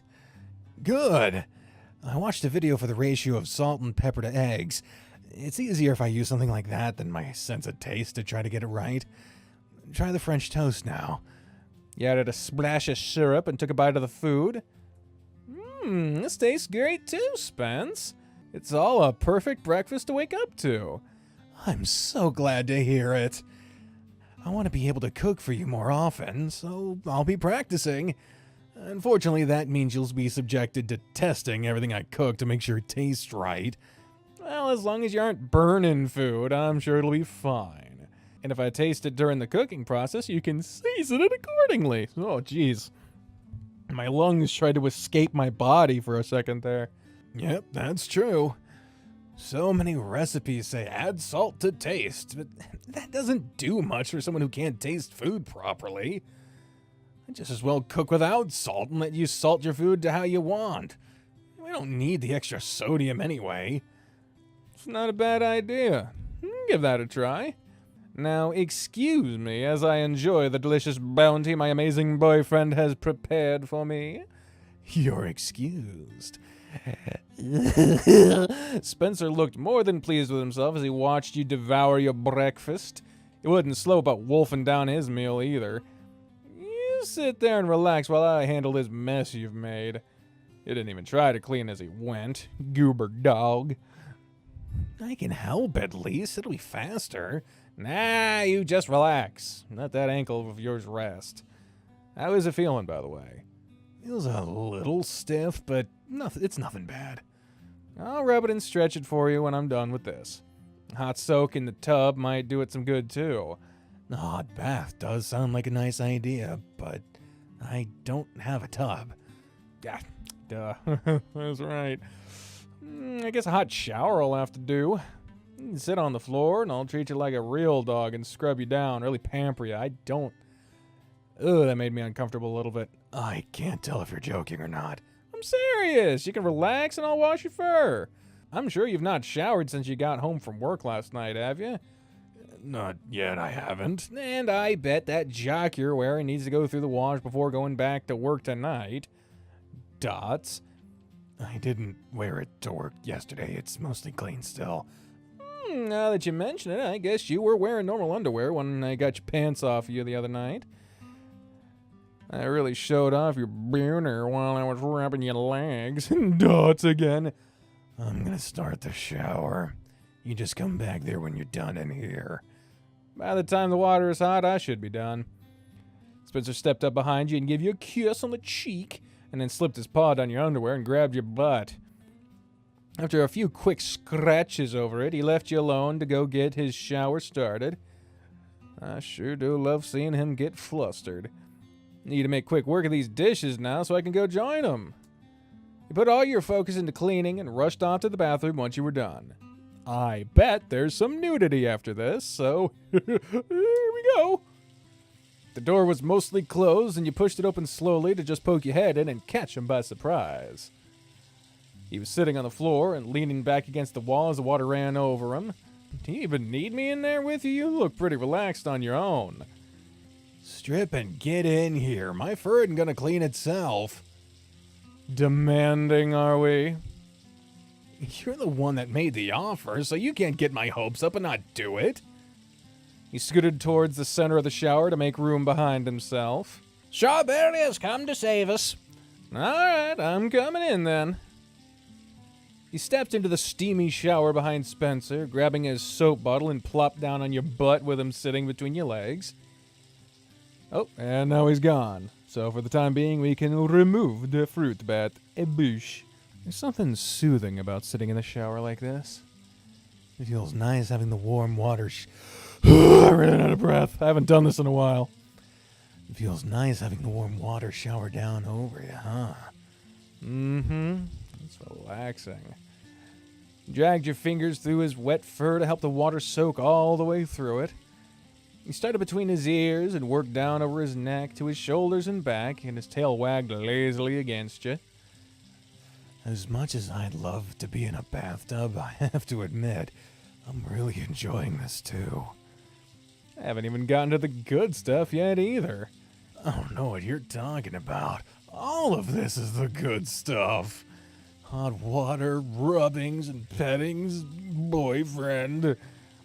I think it'll be even nicer once I start massaging the soap into your fur. You poured a generous amount of lavender-scented soap onto his head, and his ears flicked around as you started kneading into fur. Sorry.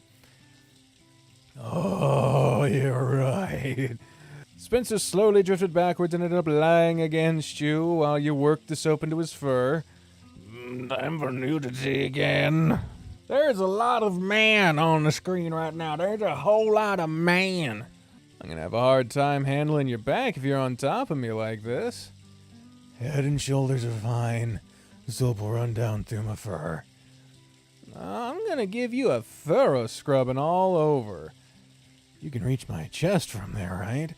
Yeah. Did you fucking arm look like he's gonna choke him out. He's so buff. When did the main character get so fucking jacked, dude? Take care of that first and let me enjoy this. I like being against you. Oh, fine. I'll do that instead. The back of his head ended up resting against your shoulder, and you moved your hands to the thick fur around his neck. You were a little rough with your task, but you were gentler when your hands moved around to his throat and the underside of his muzzle. You felt a constant vibration in his throat as deep growls let you know that he was enjoying what you were doing. Another glob of soap was squirted onto his chest, and you spent extra time massaging his pectorals. How does that feel to you? Your chest? Uh-huh. It feels good. I really enjoy getting to touch your chest. Well, I guess that goes for your whole body, really. What's your favorite spot to touch? My favorite spot? I don't think I have a favorite spot. I love all of you.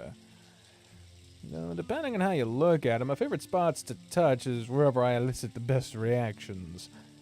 You took a moment to grind his nipples between your soapy fingers, and he groaned loudly. See? I got a great reaction, so it's my current favorite spot. I can tell you another spot that'll get a good reaction out of me, too. I don't think you have to tell me where that spot is. My hands will find it soon enough, because I'm gonna make sure all of you is clean. His body tensed when you gave his nipples another round of teasing, and you resumed rubbing soap through his fur. You took a little it's a B-E, you can't see it, of extra time running your hands around his chest, and then even more time walking your fingers through the fur that hid each one of his abs. I need to hit the gym again, or these guys are gonna start to disappear. Between playing tennis and dancing, I don't think you have to worry too much about that. Playing tennis and dancing aren't enough to keep them around. I need to do more. Even if I couldn't see your abs, I'd still love y'all just the same. I'm happy to hear you say that, but I do want to keep them how they are. This too? Your hand slid down over his stow match, and you played at trying to grab, with no luck, whatever extra fat you could find. That too. I like how my body looks, and I'd prefer to keep it this way. Would you prefer me to look a bit more like you? I have a bit of extra fat on me. Very little.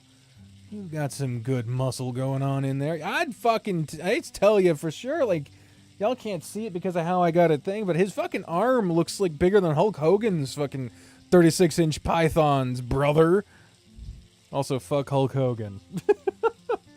What matters to me is that you're happy with how you look. If you're happy, then that's what counts. I'm gonna love you regardless. I didn't fall in love with you based on your looks. The way you just said that. Don't even. Your looks are just a perk for me, not why I love you so much. I do think you're hot too, you know. I've done my fair share of ogling you, but I'm far more discreet about it than anyone else. You should make it obvious sometimes. That way, if I notice, I can make sure to tease you a little bit. What, and have you putting on a show for whoever else is watching? Not hardly. Like you aren't always putting on a show for people. Well, that's my job, though. It doesn't change the fact that so many people have openly ogled you while you tease them purposefully. I suppose. Maybe I should just get up on stage again and put on a show while you're out serving. You don't have to do that. I get what you're saying. Wouldn't you enjoy watching it, though? I would, but I'm a jealous dog, and I want to keep you all to myself. I know that's hypocritical of me, but I can't help it. I'm trying, though.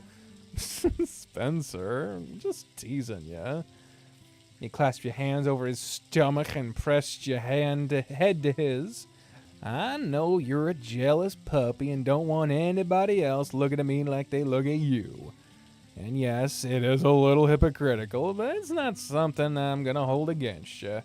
Personally, I don't mind as much that you like to show off for others. It's your body and you're proud of it. Show it all off if that's what you want to do, and is getting paid for it. Entrepreneur. I'll be there to support you, because I know at the end of the day you're mine, and that's what matters most. That's absolutely true. I'm yours and yours alone.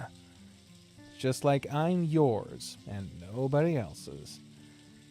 Pushed your fingers through the fur on his belly and worked down to his crotch to find him half erect. Not by the looks of what I'm seeing, but of course y'all can't see that. I suppose you like what I've been doing here, huh? Yeah, it feels great. Wonder how you'd feel if I told you about what I think we should do tonight. Oh, I'm curious to hear. I'm not sure I should, though. Might end up just thinking about it all day. And I don't know if you'll survive an all-day boner.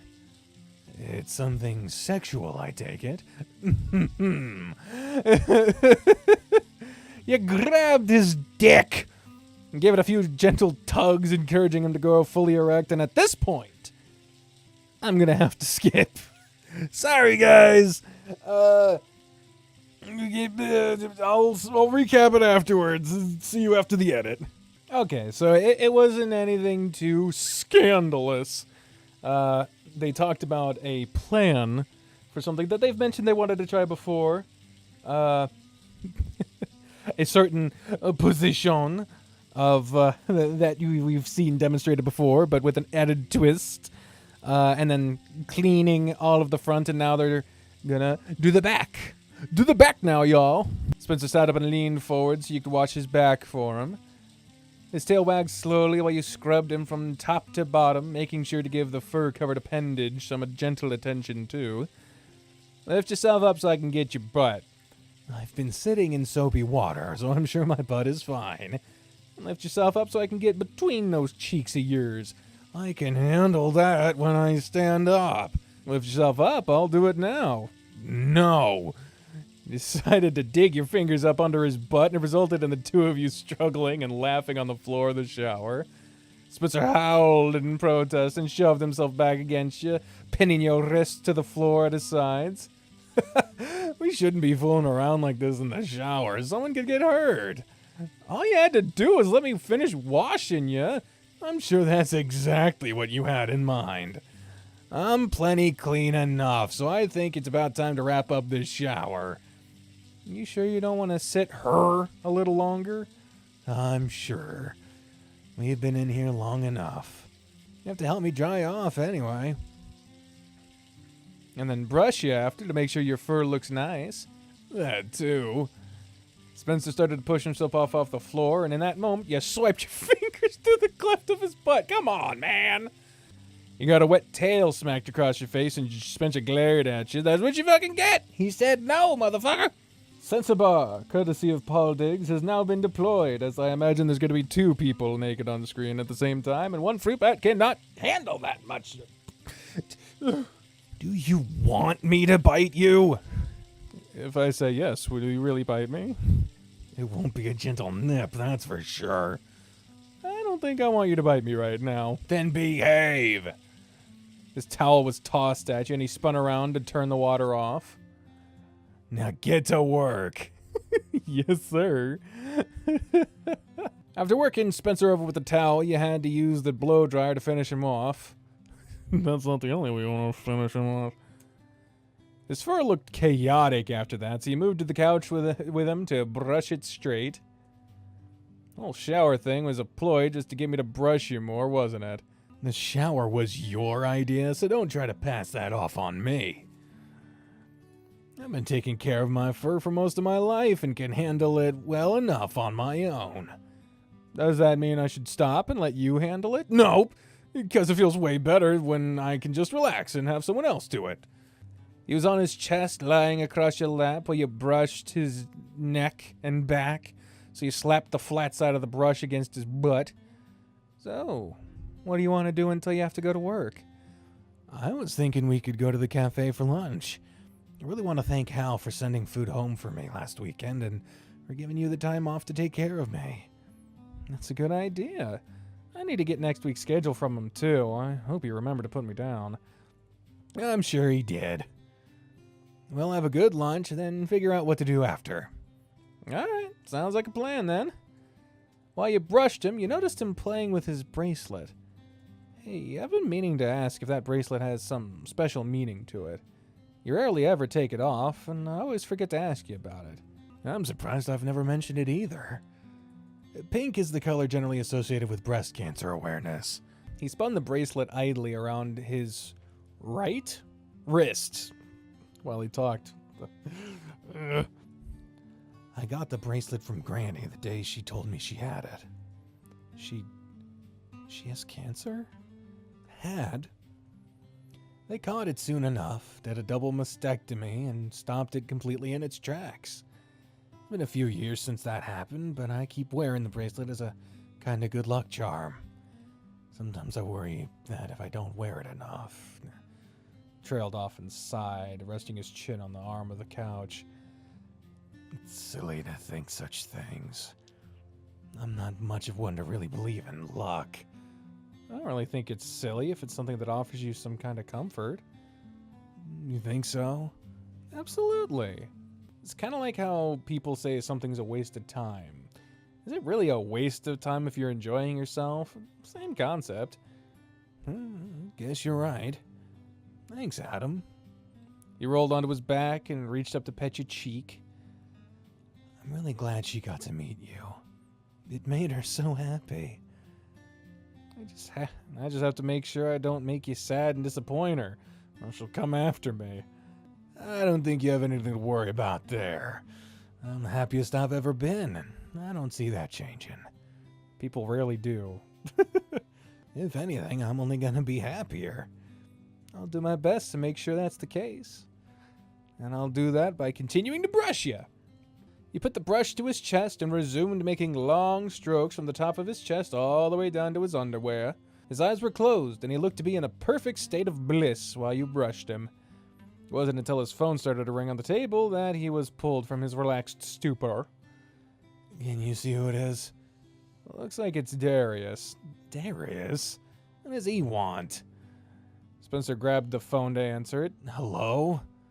Yeah, he's right here. Why? Oh, sure. I'll be back in a minute, Adam. He rolled off you and trotted off to the bedroom, shutting the door behind himself. What do those two have to talk about that's such a secret? Your boyfriend wasn't gone for long before he returned to the living room. Sorry about that. What did Darius want to talk to you about that I couldn't hear? He said it was something private, but it ended up just being a reminder for me to wear my suit to the club tonight. And he asked how much a private show would cost where I could take it all off. What'd you tell him? Let's just say I could probably make a couple of weeks worth of pay off of one show for Darius. I see. The only stipulation to you going for a show like that for him is that I get to be there too. I doubt he'd object. He dropped back onto the couch and fell across your lap once again, the back of his hands resting on his chest. How the fuck? Oh, yeah, that makes sense actually. Now, if you'd be so kind as to brush me a little while longer. I don't know if you need more. Your fur looks and feels amazing. Oh. Look at his fucking guilt-trippy face. Have I not been a good enough boy to deserve more? Don't look at me like that. Oh, whimpering. My heart can't take it. Fine, I'll brush you a little longer. Oh, for fuck's sake, you're so manipulative. I'll brush you in return. I'm not covered in fur, so that's not gonna work too well for me. I guess a full body massage we'll have to do instead. Well, that sounds a lot better. You can do that. After lunch, then. When do you want to leave for lunch? I guess in about an hour or so. There's plenty of time for you to brush me. I know you don't expect me to sit here and do this for another hour. Why not? What else do you have to do? Nothing, but that doesn't mean this is all I want to do. If that's how you feel, I guess you can stop now. He made a weak attempt at rolling off you, but you grabbed him and smacked the back of the brush against his stomach. Ash! And just lay there and enjoy this until I'm done with you. Until you're done with me, huh? Yes. What is it? You clamped your hand around his muzzle and locked eyes with him. Shush, you! Be quiet and enjoy it. Okay. If I decide I want to do something else, I'll tell you. In all honesty, I can't think of anything else I'd want to do right now that doesn't involve the two of us being naked and rolling around under the sheets together. We can relocate to the bedroom then. And ruin all the work that's gone into making your fur look as nice as it does right now. You have to wait. You have to wait now, puppy. You ran the brush down over his crotch and rubbed it around with light pressure. All you're gonna get from me until this evening is a heavy dose of teasing. Don't you growl at me. Swirled the brush around for a minute more while digging your fingers through his chest fur. When you pulled the brush away, there was no hiding the boner that, god damn it, that grew because you were teasing. Looks like oh, fuck you! Fuck you! I'm not saying that! Shut up! He tried to adjust himself, failed, and kept his hands resting over his crotch after. He's so cute. Why do you still look puzzled, though? He doubled over to kiss his nose, and he gave yours a lick as he pulled away. You know what? I just thought of something else we can do. Hopefully it doesn't involve teasing me more. It doesn't, so you can relax a little. You told me a few days ago about a hobby you wanted to pick back up, but we still haven't gotten around to finding the stuff for it. You mean my cross-stitching stuff? Yeah. We should find that, and you can show me how it's done. Sure, we can do that. There aren't many boxes it could be in, so it won't take long to find it. Let's go look. It'll be in one of the boxes in your closet. Let's just drag them all out then. Let's go 2 at a time, since there's only 2 of us. Who knows what else is in them, though? You're right, maybe I should do this alone. And me possibly miss out on something fun? Not hardly. You flung the closet open and grabbed 2 boxes from it. Kind of feels like Christmas. Who knows what treasures are inside? Why is he still confused? Just what are you hoping to find in these boxes? I don't know. You opened a box and Spencer peered over into it as well. Hey, you have your own box to go through. I'm just curious about what all's in that one too. Looks like this one is mostly full of books. Boring. There was a chance something was buried underneath the top layer of paperback books, so you moved them aside only to find more books. I recognize some of these. You used to have them on a shelf in your bedroom. I just noticed there is a poster on the wall that has nothing on it. Like right behind Spencer there. It's just an outline. I don't have enough shelf space for all of them right now, or else I would have them all out. Hey, I definitely remember this one. You pulled out a book called Counting the Stars and thumbed through the pages. You got that one for me for my birthday one year. Can't tell you how many times I read it. As you flipped through the pages, you found a piece of paper folded up in the middle of it. What's this? Not sure. Pulled the paper out and unfolded it, and there was something written on it. Happy birthday, Spencer. I saw this book at the store and remembered just how much you liked space, so I thought it would be a great birthday present for you. I hope you enjoy it. It sounds like it'd be really cool, so you have to tell me about it later and let me borrow it when you're done. Your best friend forever, Adam. I don't remember writing this at all. I suppose it meant something for you to keep it folded up in your book, huh? And now that you've read it, I remember it. I used it as a bookmark. Referring to yourself as my best friend forever always made me happy whenever I read it. And now look at us. You really are gonna be my best friend forever, aren't you? Absolutely forever. I can't imagine anything else. I can't either, so I really hope you mean it. I mean it with all of my heart, Spence. He reached out and gave his chin a scratch, and he wagged his tail wildly. So, what's in your box? More books and some miscellaneous things. I don't think there's anything in here that you'd find interesting. On to the next box, then. Closed up the boxes, put them aside, and grabbed 2 more. Hey, what? You kept your hand in the box, but a loud, drawn-out squeak cried from inside it. Spencer's ears perked up, and his eyes were fixated on the box. Really?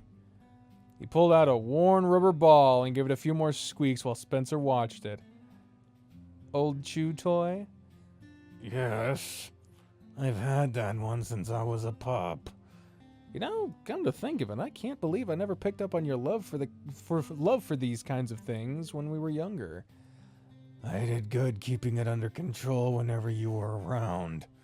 Still, we did spend a lot of time outside playing catch, didn't we?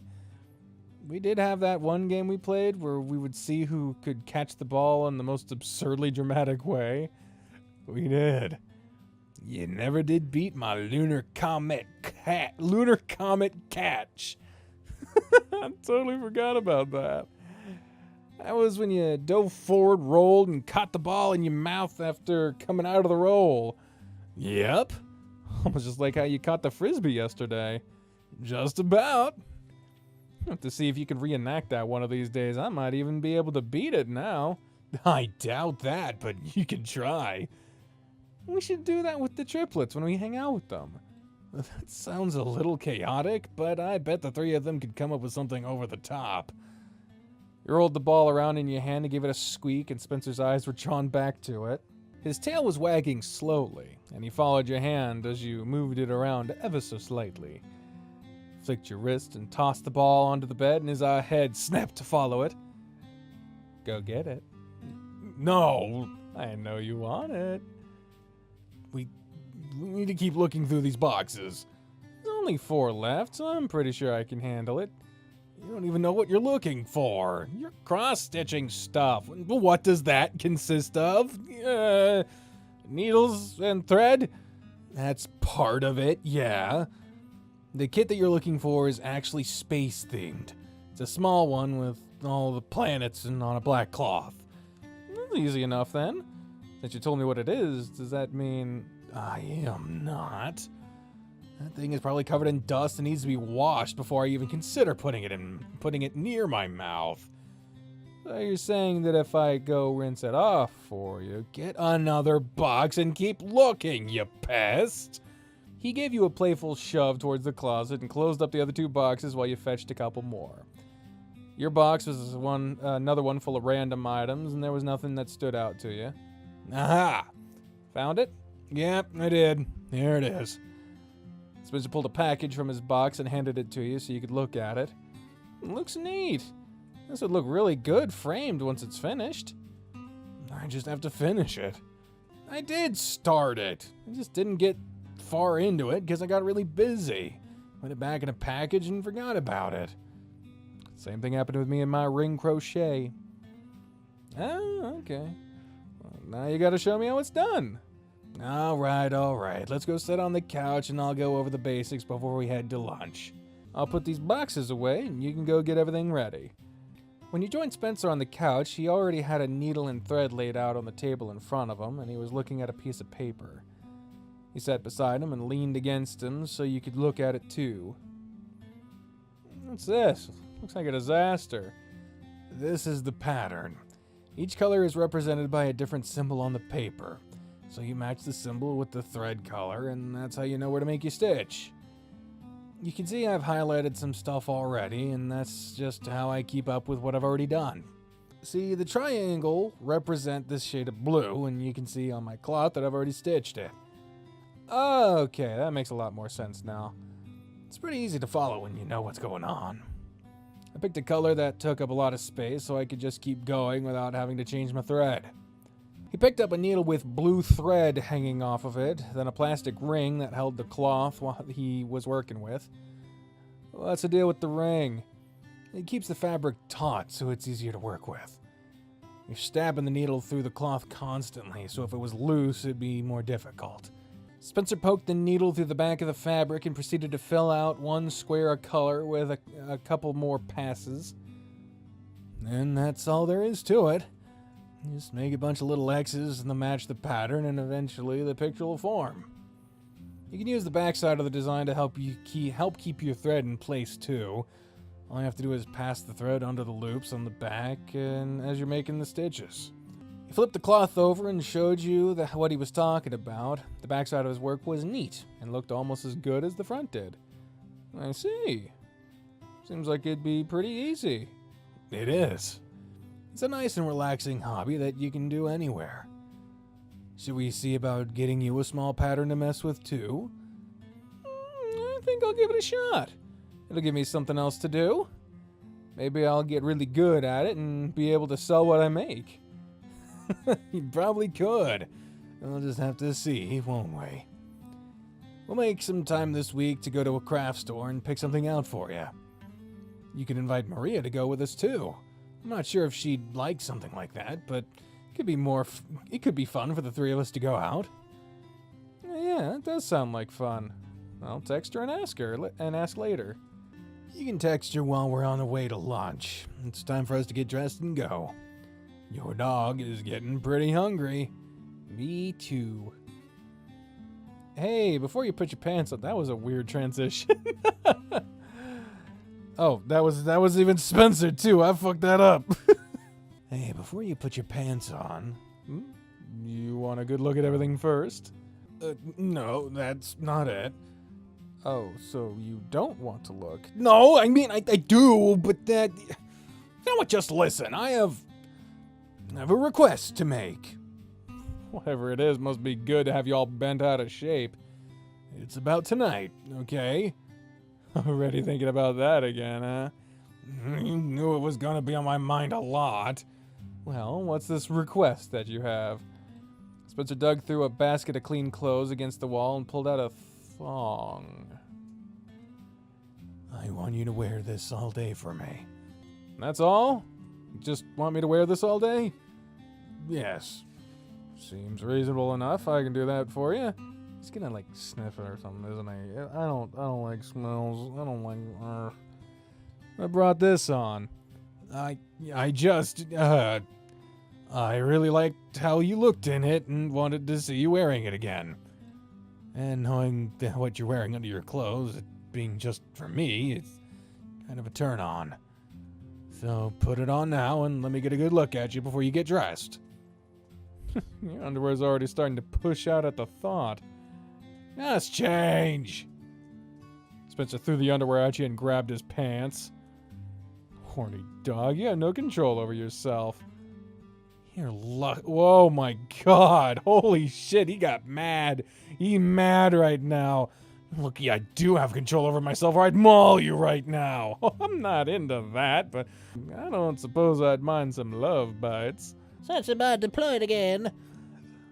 I'm gonna do more than bite you if you don't put it on now. Oh my, you promise? I swear it! Holy shit. As Spencer stalked toward you, you were quick to comply, pulling the thong on and letting the band snap around your waist. You made a few more adjustments to yourself until it was comfortable. How does it look? As good as I remember. Give me a spin. Yeah, that looks really good.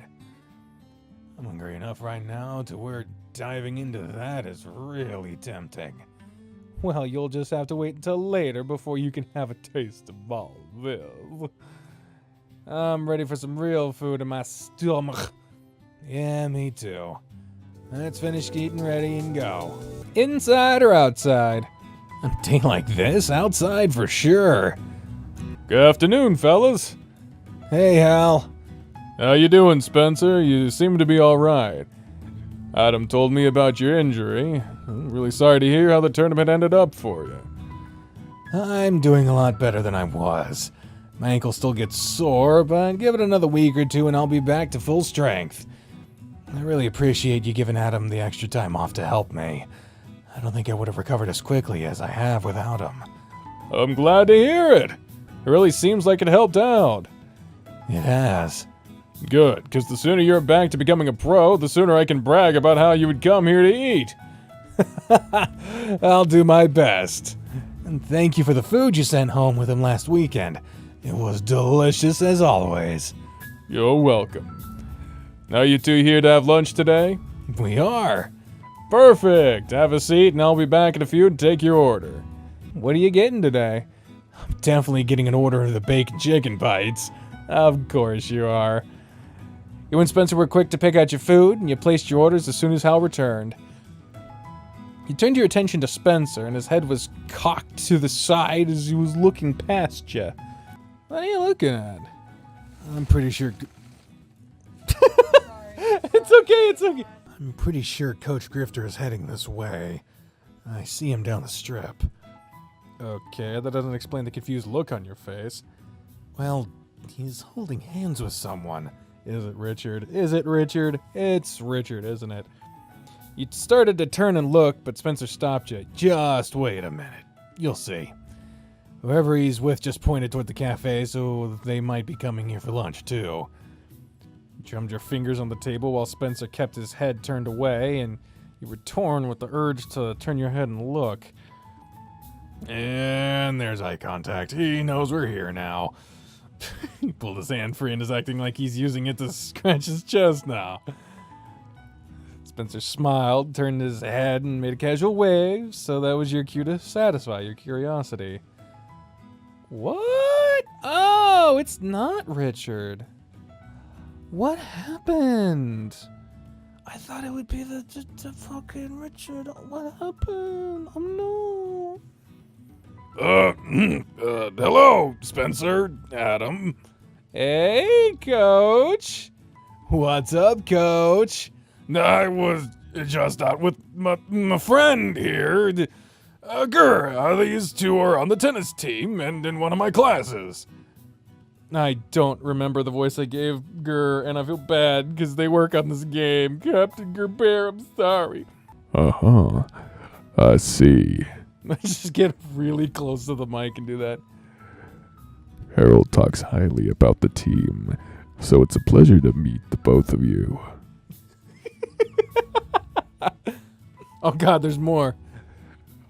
I'll have to come out and see how well he's trained you guys one of these days. God damn it, there's more! I suppose he's done a good job since you were... Oh shit. What's up, Bree? I'm considering something. Oh no. No. This is bad. Coach! God damn it. Get away from me. I suppose he's done a good job, since you just went to a big tournament, right, Spencer? You told me all about that. That's right. It didn't go as well as I wanted, but I don't think I would have gone as far as I did without him. He's a pretty great coach. Don't you agree, Adam? Yeah, he's awesome. He really knows his stuff on the courts. Yeah, he really knows how to handle a racket, doesn't he? You notice your coach jam his elbow into the other grinning bear's stomach. Anyway, don't let us interrupt your lunch. As you can see, we don't have any food yet, so you're not interrupting anything. How about I go inside and grab us a table? You sure? You want water to drink? Yes, please. Gur clapped his hand against Harold's back. It was a pleasure, you two. We'll have to chat again the next time we run into each other. You can tell me more about how amazing Harold is on the courts, if he hasn't let me come out to watch him by then. Oh, for God's sake. Picture me this. We have a daughter. Uh-oh. We name her Ella. Oh, no. We push her into Coachella? the athletic field. Coachella? She's not Coachella. Picture this. Coachella has a daughter, Ella Jr. She is now Newella. Nutella. And I fucked it up. Spencer, Yes? about what you saw, I was just trying to, my hand. Coach Grifter was fidgeting a lot and wringing his hands together as he struggled to get his words out. Couldn't even look at Spencer. It was an accident, and I didn't. What are you going on about, Coach? I didn't see anything. It didn't see anything weird. No. The bear sighed deeply and relaxed a little. Oh, I see. Besides, why would anyone think that boyfriends holding hands is weird? You let him deflate and then you did see it there. So he is your boyfriend? This dog? No, I mean, I don't think so. I don't know. Wait a minute. I'm not having this conversation with the two of you. You're my students. It's not like we're in class at the moment. For now, you're just Harold to us. Oh, Dots? Fine then. But still, please don't mention this to anyone. I don't want everyone knowing anything about this just yet. Why are you walking around holding hands in public? He just grabbed my hand and I didn't tell him no. It felt nice. Don't worry, it's nobody's business. We're going to just run around and tell everyone. What you do in your personal life is your business. Thank you. I hope that Gurr has been helping Harold through the not at all circumstantially tied visit from, Diana, I believe?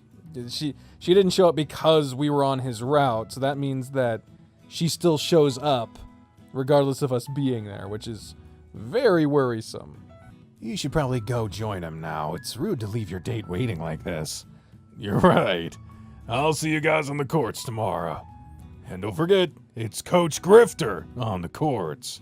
Of course. See you at practice tomorrow, Coach. He shook his head and ran his hand down over his face as he walked away. Well, that's not something I expected to see today. You and me both. You glanced through the window and saw Gurr wave to Harold as he walked into the building. He was smiling broadly as he reached across the table to pat Harold's hand as he sat down. His hand never withdrew either. They look cute together, though. I agree. Imagine how Darius would act if he saw that. This is why he will never know unless Coach makes it public. Poor man wouldn't hear the end of it. No doubt. Spencer grabbed your hands with both of his and held them up to his snoot and gave the top of your hand a kiss. I hope he can find the same comfort and happiness that I've found being with you. Though I doubt anyone will ever be as happy as I am. Except maybe me. Nuh-uh, not even you. He nuzzled against your hands, and you turned them over to let his snoot rest against your palms while you rubbed and scratched him. I don't know. I'm pretty sure I read somewhere once that petting dogs makes people significantly happier. I bet you've never seen the study about how much dogs like me get out of Christ. I bet you've never seen the study about how much dogs like me get out of having their favorite person pet them either. You can't say that I have, so you'll just have to take my word for it then. All I need to know is that the increased petting leads to both parties being happier, but dogs experience a much greater high from it. Uh-huh, I see. And who published this study? It was put out by the Calden family. Calden! Fucking. You smarmy sack of shit. It was put out by the Calden Family Home Research Center. A study done on at least 4 other individuals showed significant increases in happiness when receiving pets. I guess I'll just have to take your word for it then. Good. He rubbed against your hands more and jumped as the plate of food was put on the table.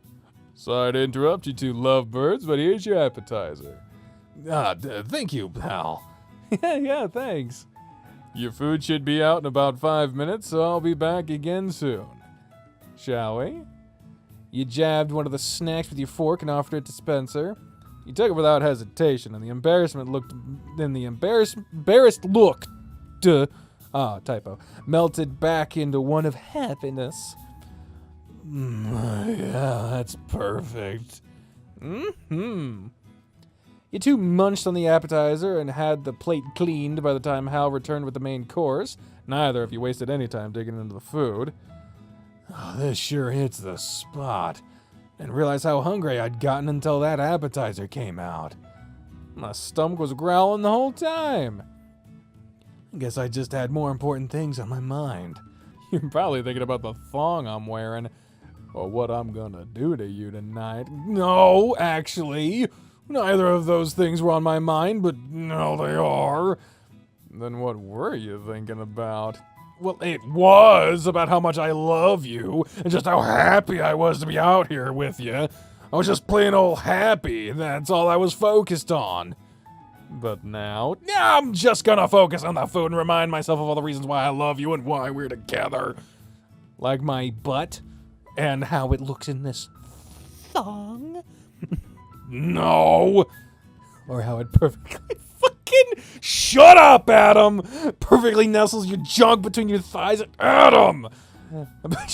Jesus fucking Christ! Adam, shut up! His coach, like right behind him, about to say bye, and then he's fucking saying all this shit. Now's your face against it, Spencer's... Ow! Spencer's eyes narrowed even more, and he shoved his food in his mouth, looking away from you while he ate. You grinned and rubbed your feet against his, and his eyes shifted back over to you without him turning his head. I have a boner now, just so you're aware. I figured it might happen with all those different ideas rushing through all at once. I wonder if I can notice it. Under the table, you pretended that you were going to lean over to take a look, and Spencer kicked your chair and adjusted how he was sitting. Don't you dare! I don't need other people looking under the table to try to figure out what you're doing. I'm sure it's subtle enough to where nobody would notice anyway, but still. But, you know, if you don't think about it, I'm sure you wouldn't get hard. Easier said than done. I try to think about something else, literally anything else, but then the other thoughts are just too strong.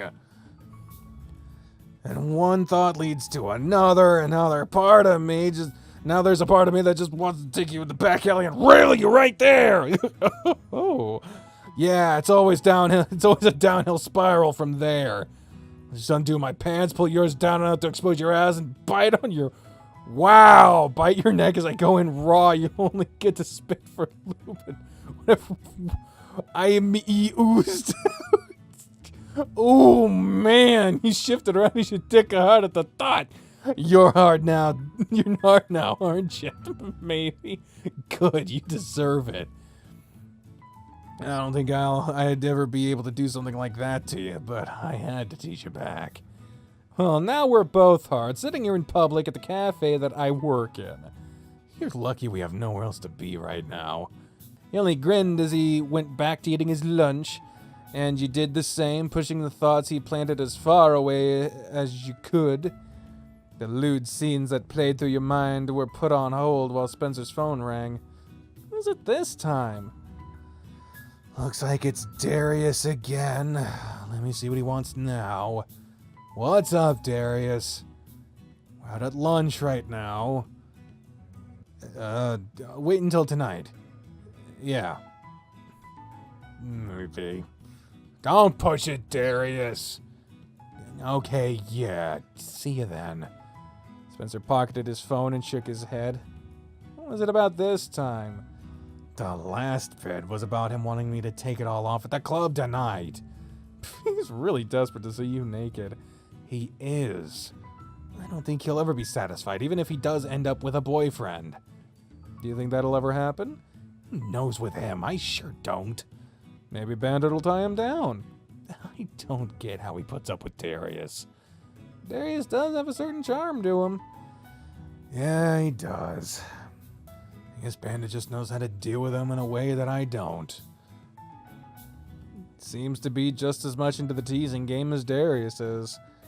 And shows no sign of jealousy in regards to how Darius behaves. Probably a big factor in them working out. I know if you acted like Darius, it would drive me insane with jealousy. I bet. I love you so much, though, that I could maybe get past it eventually, but I don't know. Well, it's not something you have to worry about. You won't catch me acting like Darius. You sure about that? You've been rather horny today. I mean in a sense of flirting with everyone. You're the only guy I need to flirt with. Good. It's not like you've been any less horny than I have either. Never said I wasn't. Spencer shoved the last of his food in his maw and leaned back in his chair with his paws resting behind his head. Ah, that was a good meal. What do you want to do before we head to the club? We still have a few hours still. I don't know. Could spend the whole time just teasing you. Hours of foreplay. No, thank you. I don't want any wet spots in my underwear. It's an annoying feeling to me. We can walk around at the park and talk until we decide on something. That works too. We can walk off the lunch we just ate. I don't want you walking around too much since you'll be on your feet at work tonight. Fair enough. I'll go pay and then we can go. You watched him through the window as he paid, and he spent a moment talking with Hal before turning to walk away. He waved to Coach Grifter and Gurr on his way out, and both of them returned the gesture. Okay, we're all set. Hal wanted me to tell you to be here for opening on Saturday, too. You're back on the schedule for mornings on the weekend. I'm glad he told you, because I forgot to ask. I'm going to put a reminder on my phone for it, so I go to bed at a decent time on Friday. You do that, and we'll head to the park. Okay. We've been to the park a lot lately. It's not a bad thing, is it? Not at all. It's a nice park. Honestly, wouldn't mind a daily walk through here. I'd really enjoy that too. Walking from home and doing a couple of laps can be done in under an hour, so it wouldn't be hard to do every day. As long as it's a day when you have the time for it, we'll do it. Put his arm around your waist and pulled you close. The weather was warm, and a light breeze rustled through your hair while you walked along the path through the park. Spencer's eyes were mostly closed, and his face was tilted towards the sun. You couldn't keep the smile off your face at seeing how happy he looked. What are you smiling at? You're so damned adorable sometimes. Only sometimes. He pushed towards you and nuzzled against you. Okay, you're pretty adorable all the time. Nuzzled back against him affectionately with a laugh. He left his hand resting against your shoulder, and you continued walking. You know, I don't think we really have to do anything else today. As long as I'm with you, that's all I need. I don't care if we're in the park, sleeping, watching TV, playing tennis, whatever. Whenever I'm with you, I couldn't be happier. Aw, Spence. Suppose that means we'll just be chilling until we have to leave. Let's go sit under our tree. We can talk and relax. Yeah. This is the most perfect spot in the park, isn't it? Yeah, sure is. There's something about it that makes it even more perfect. And what would that be? This is where we had our first kiss. Oh, yeah, it is. Make it sound like it was so long ago, but it's only been a few weeks. Still, I've known you for so much longer than that. How long now? 12 years? 13 years? Something like that. I was in... Oh, shit! I fucking skipped! I was in 2nd grade, I think, so 13 years is about right. Well over half our lives. Yeah. I can't even begin to imagine what my life would be like without you in it. Same here. I really hope that you'll always want to be by my side. Spencer, I don't think I could ever want anything other than to be by your side. I'm so happy to hear you say that. You dropped to the ground under the tree and reached out to him, motioning for him to join you. He lowered himself to the ground and sat with his back to your chest, and you wrapped your arms around him to hug him tight. Your chin rested between his ears, and his hands rubbed over yours.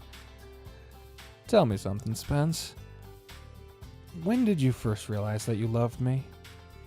You know, that moment will always stick out to me. Do you remember that time in high school when we had an argument with each other and didn't talk for a week? Yeah, I'll never forget that. It was over something stupid, wasn't it? A project we were doing? Really stupid. We were working on an assignment together and couldn't agree on a topic.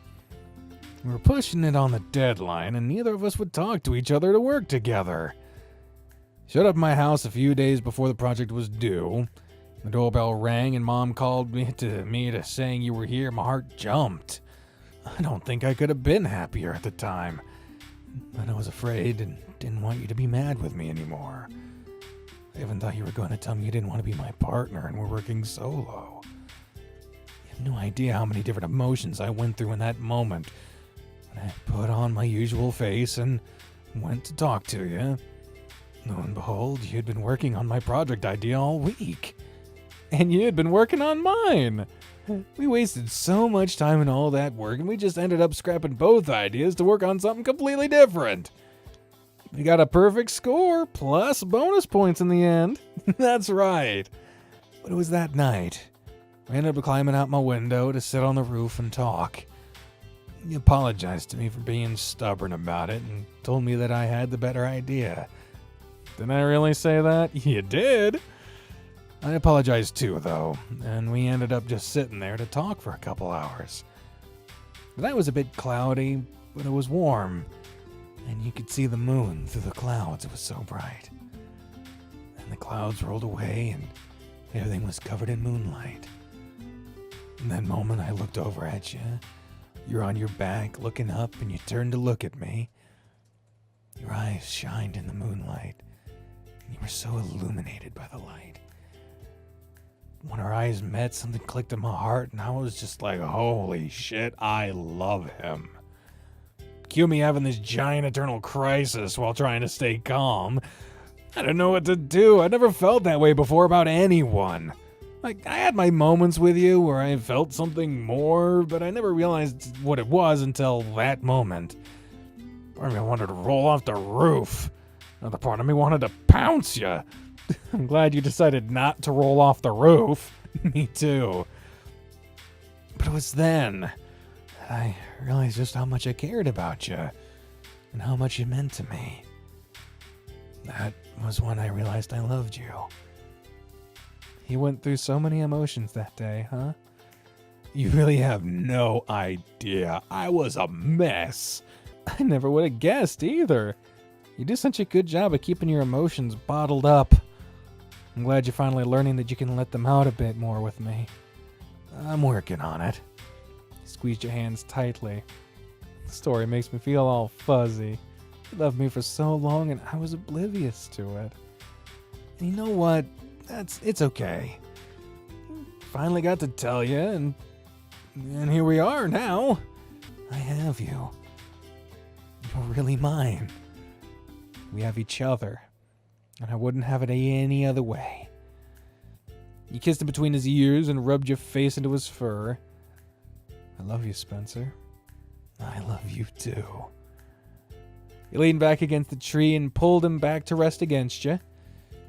His hands were stacked and lying just below his chest, and you ran your fingers through the fur on his arms.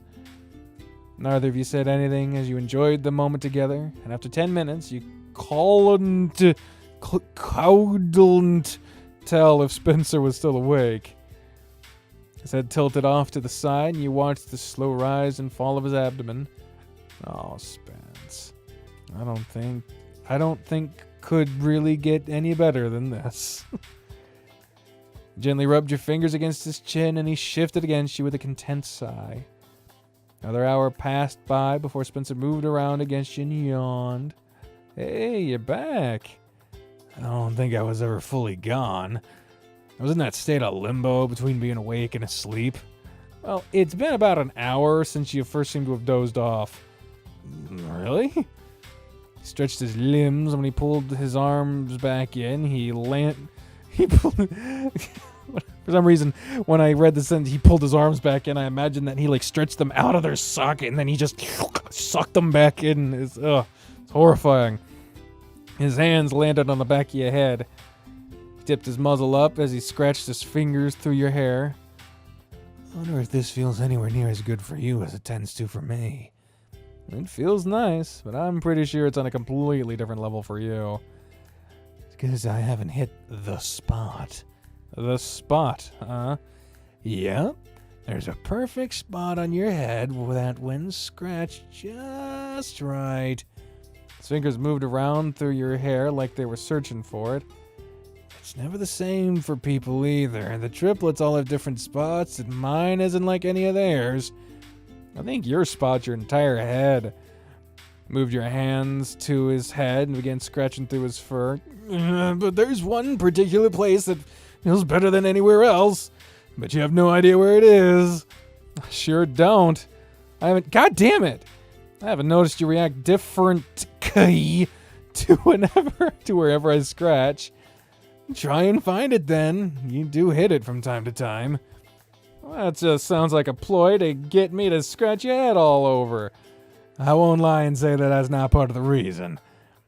He continued his search across your head to garner some kind of response from you, and you decided to play along and look for his spot too. The two of you were at an odd tangle of limbs as you scratched each other's head. Moved your fingers around slowly, and then you felt Spencer stutter when they got closer to his ears. You alternated between your left hand and your right hand, and you noticed that whenever you scratched closer to his left ear, his fingers faltered. A couple more experiments. You focused on one spot at the base of his left ear. Spencer couldn't keep up with your scratching your head anymore, and when you did that, pretty sure I found your spot. Yeah, you did. You saw his foot bouncing while you scratched him, and the speed of its bounce changed based on how fast you scratched. You got several minutes of entertainment out of teasing the dog and watching his foot spasm. So that spot really is more sensitive than the rest of your head? It sure is. And it's different between you and your brothers? Yeah. Willie's is right on the center of his head, Kip's is just a bit behind his right ear, and Sammy's is between his left eye and ear on the top of his head. Dad's is like the back right of his head, and DJ, I couldn't tell you. I see. It was always good to know for the boys, because it helped get them to sleep when they were little. And for Dad, no real reason other than the goofy face he makes when you hit it. It always makes everyone laugh, and he owns that. He'll have you scratch it just so he'll make that face, because he can't make it otherwise. I'll show you the next time we see him. I'll sneak up on him and just hit him and with it. Really catch him by surprise. I can't wait to see it then. It'll be great. Do you make a stupid face too? Why don't you try to find out? His hands were still against the back of your neck, and you scratched all around his ear to see if his face did anything abnormal. It didn't, but he had a hard time keeping his legs still. Didn't look like you make any kind of face I haven't already seen. But you have no control over your foot or leg when I do that. Yeah, it seems to be the case. I can't hold it still when you really get in there. For a change, it doesn't look like my scratching gave you a boner. For fuck's sake with the boners. It doesn't always give me a boner. From my experience, it always seems to. Well, not this time. He ruffled his head fur around and turned to hugging him tightly while scratching his neck and underside of his muzzle. Growled happily until you stopped, and he sat up and spun to face you. Let's walk a little bit more and head back home. By the time we get back, it'll be about time for me to start getting ready for work. You have to be there at 5, right? Yeah, that's when my shift starts. Sure. Ran your hand over his head a few times and chuckled. I'll brush you really good too, because your fur's a little bit of a mess right now. That would be appreciated. I'll get more tips if my fur looks good. I'm feeling pretty great after that rest. Were you not beforehand? Oh, I was feeling just fine, but I feel even better that I did. I think I was just a little drowsy after such a good lunch. I can see that. Even I need a little rest. Needed a little rest, sorry. I'm feeling way more energized and ready for the rest of the day now. I don't feel that way after a rest. I just feel tired. So let's get this walk going and head home. Spencer grabbed your hand and dragged you back to the sidewalk, keeping your fingers tightly wrapped with his while you resumed your walk through the park.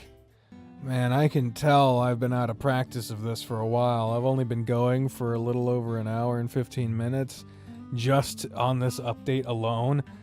And I've been feeling wiped for a while. Like, holy hell. That took a little bit longer than I meant for it to. Kinda dragged her feet. It's too nice of a day to pass up. It was, but now I need to change so we can go. You're gonna have almost no time left to brush my fur. Change quickly then. Oh god, I'm wearing the suit tonight, so it's not a quick process. Oh god, you'd better make it one. You're gonna wear the matching jock again, right? You're talking about the blue one? Fruit bat deployment! Oh yeah! Yeah. I like how it looks with the suit. Same here. He fished through the clothes basket and you watched his tail sway slowly while he hunted. I really need to fold these clothes. I'll handle it tomorrow.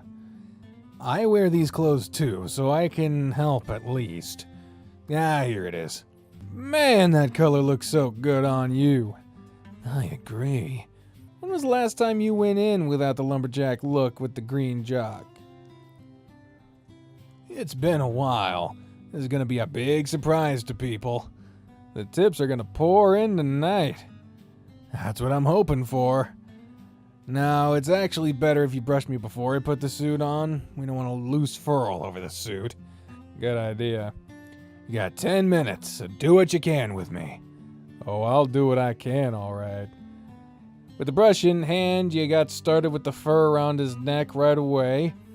You brushed with one hand and teased him with the other, playing with the strap of his jock, scratching his butt. What's your plan for the night? I'll start with serving, and then around 7 I'll put on a show. I'll serve a little while longer after that, then spend the rest of the evening in the office to give myself a rest. Sounds easy enough. It should be a smooth night. Just make sure you stop to rest if you feel any kind of pain, okay? I really don't want you to overdo it if you plan on getting back on the stage tonight. I'll be careful. I have a routine in mind that'll take a lot of the strain off my ankle. Gonna work that pole? Absolutely. I'm gonna put this upper body strength to good use tonight. I can only imagine how the grip strength works if you're covered in fur. I have no idea. Oh yes, I like how that sounds. I can't wait to see it.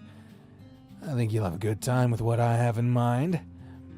Then I better make sure your fur's looking as perfect as I can get it. Focused brushing time, then we can go. He snapped his waistband and put your full attention on brushing him. You were stopped as soon as 10 minutes passed and Spencer retrieved his suit from the closet to get himself dressed. As soon as he was dressed, it was time to leave for Dynamite Springs.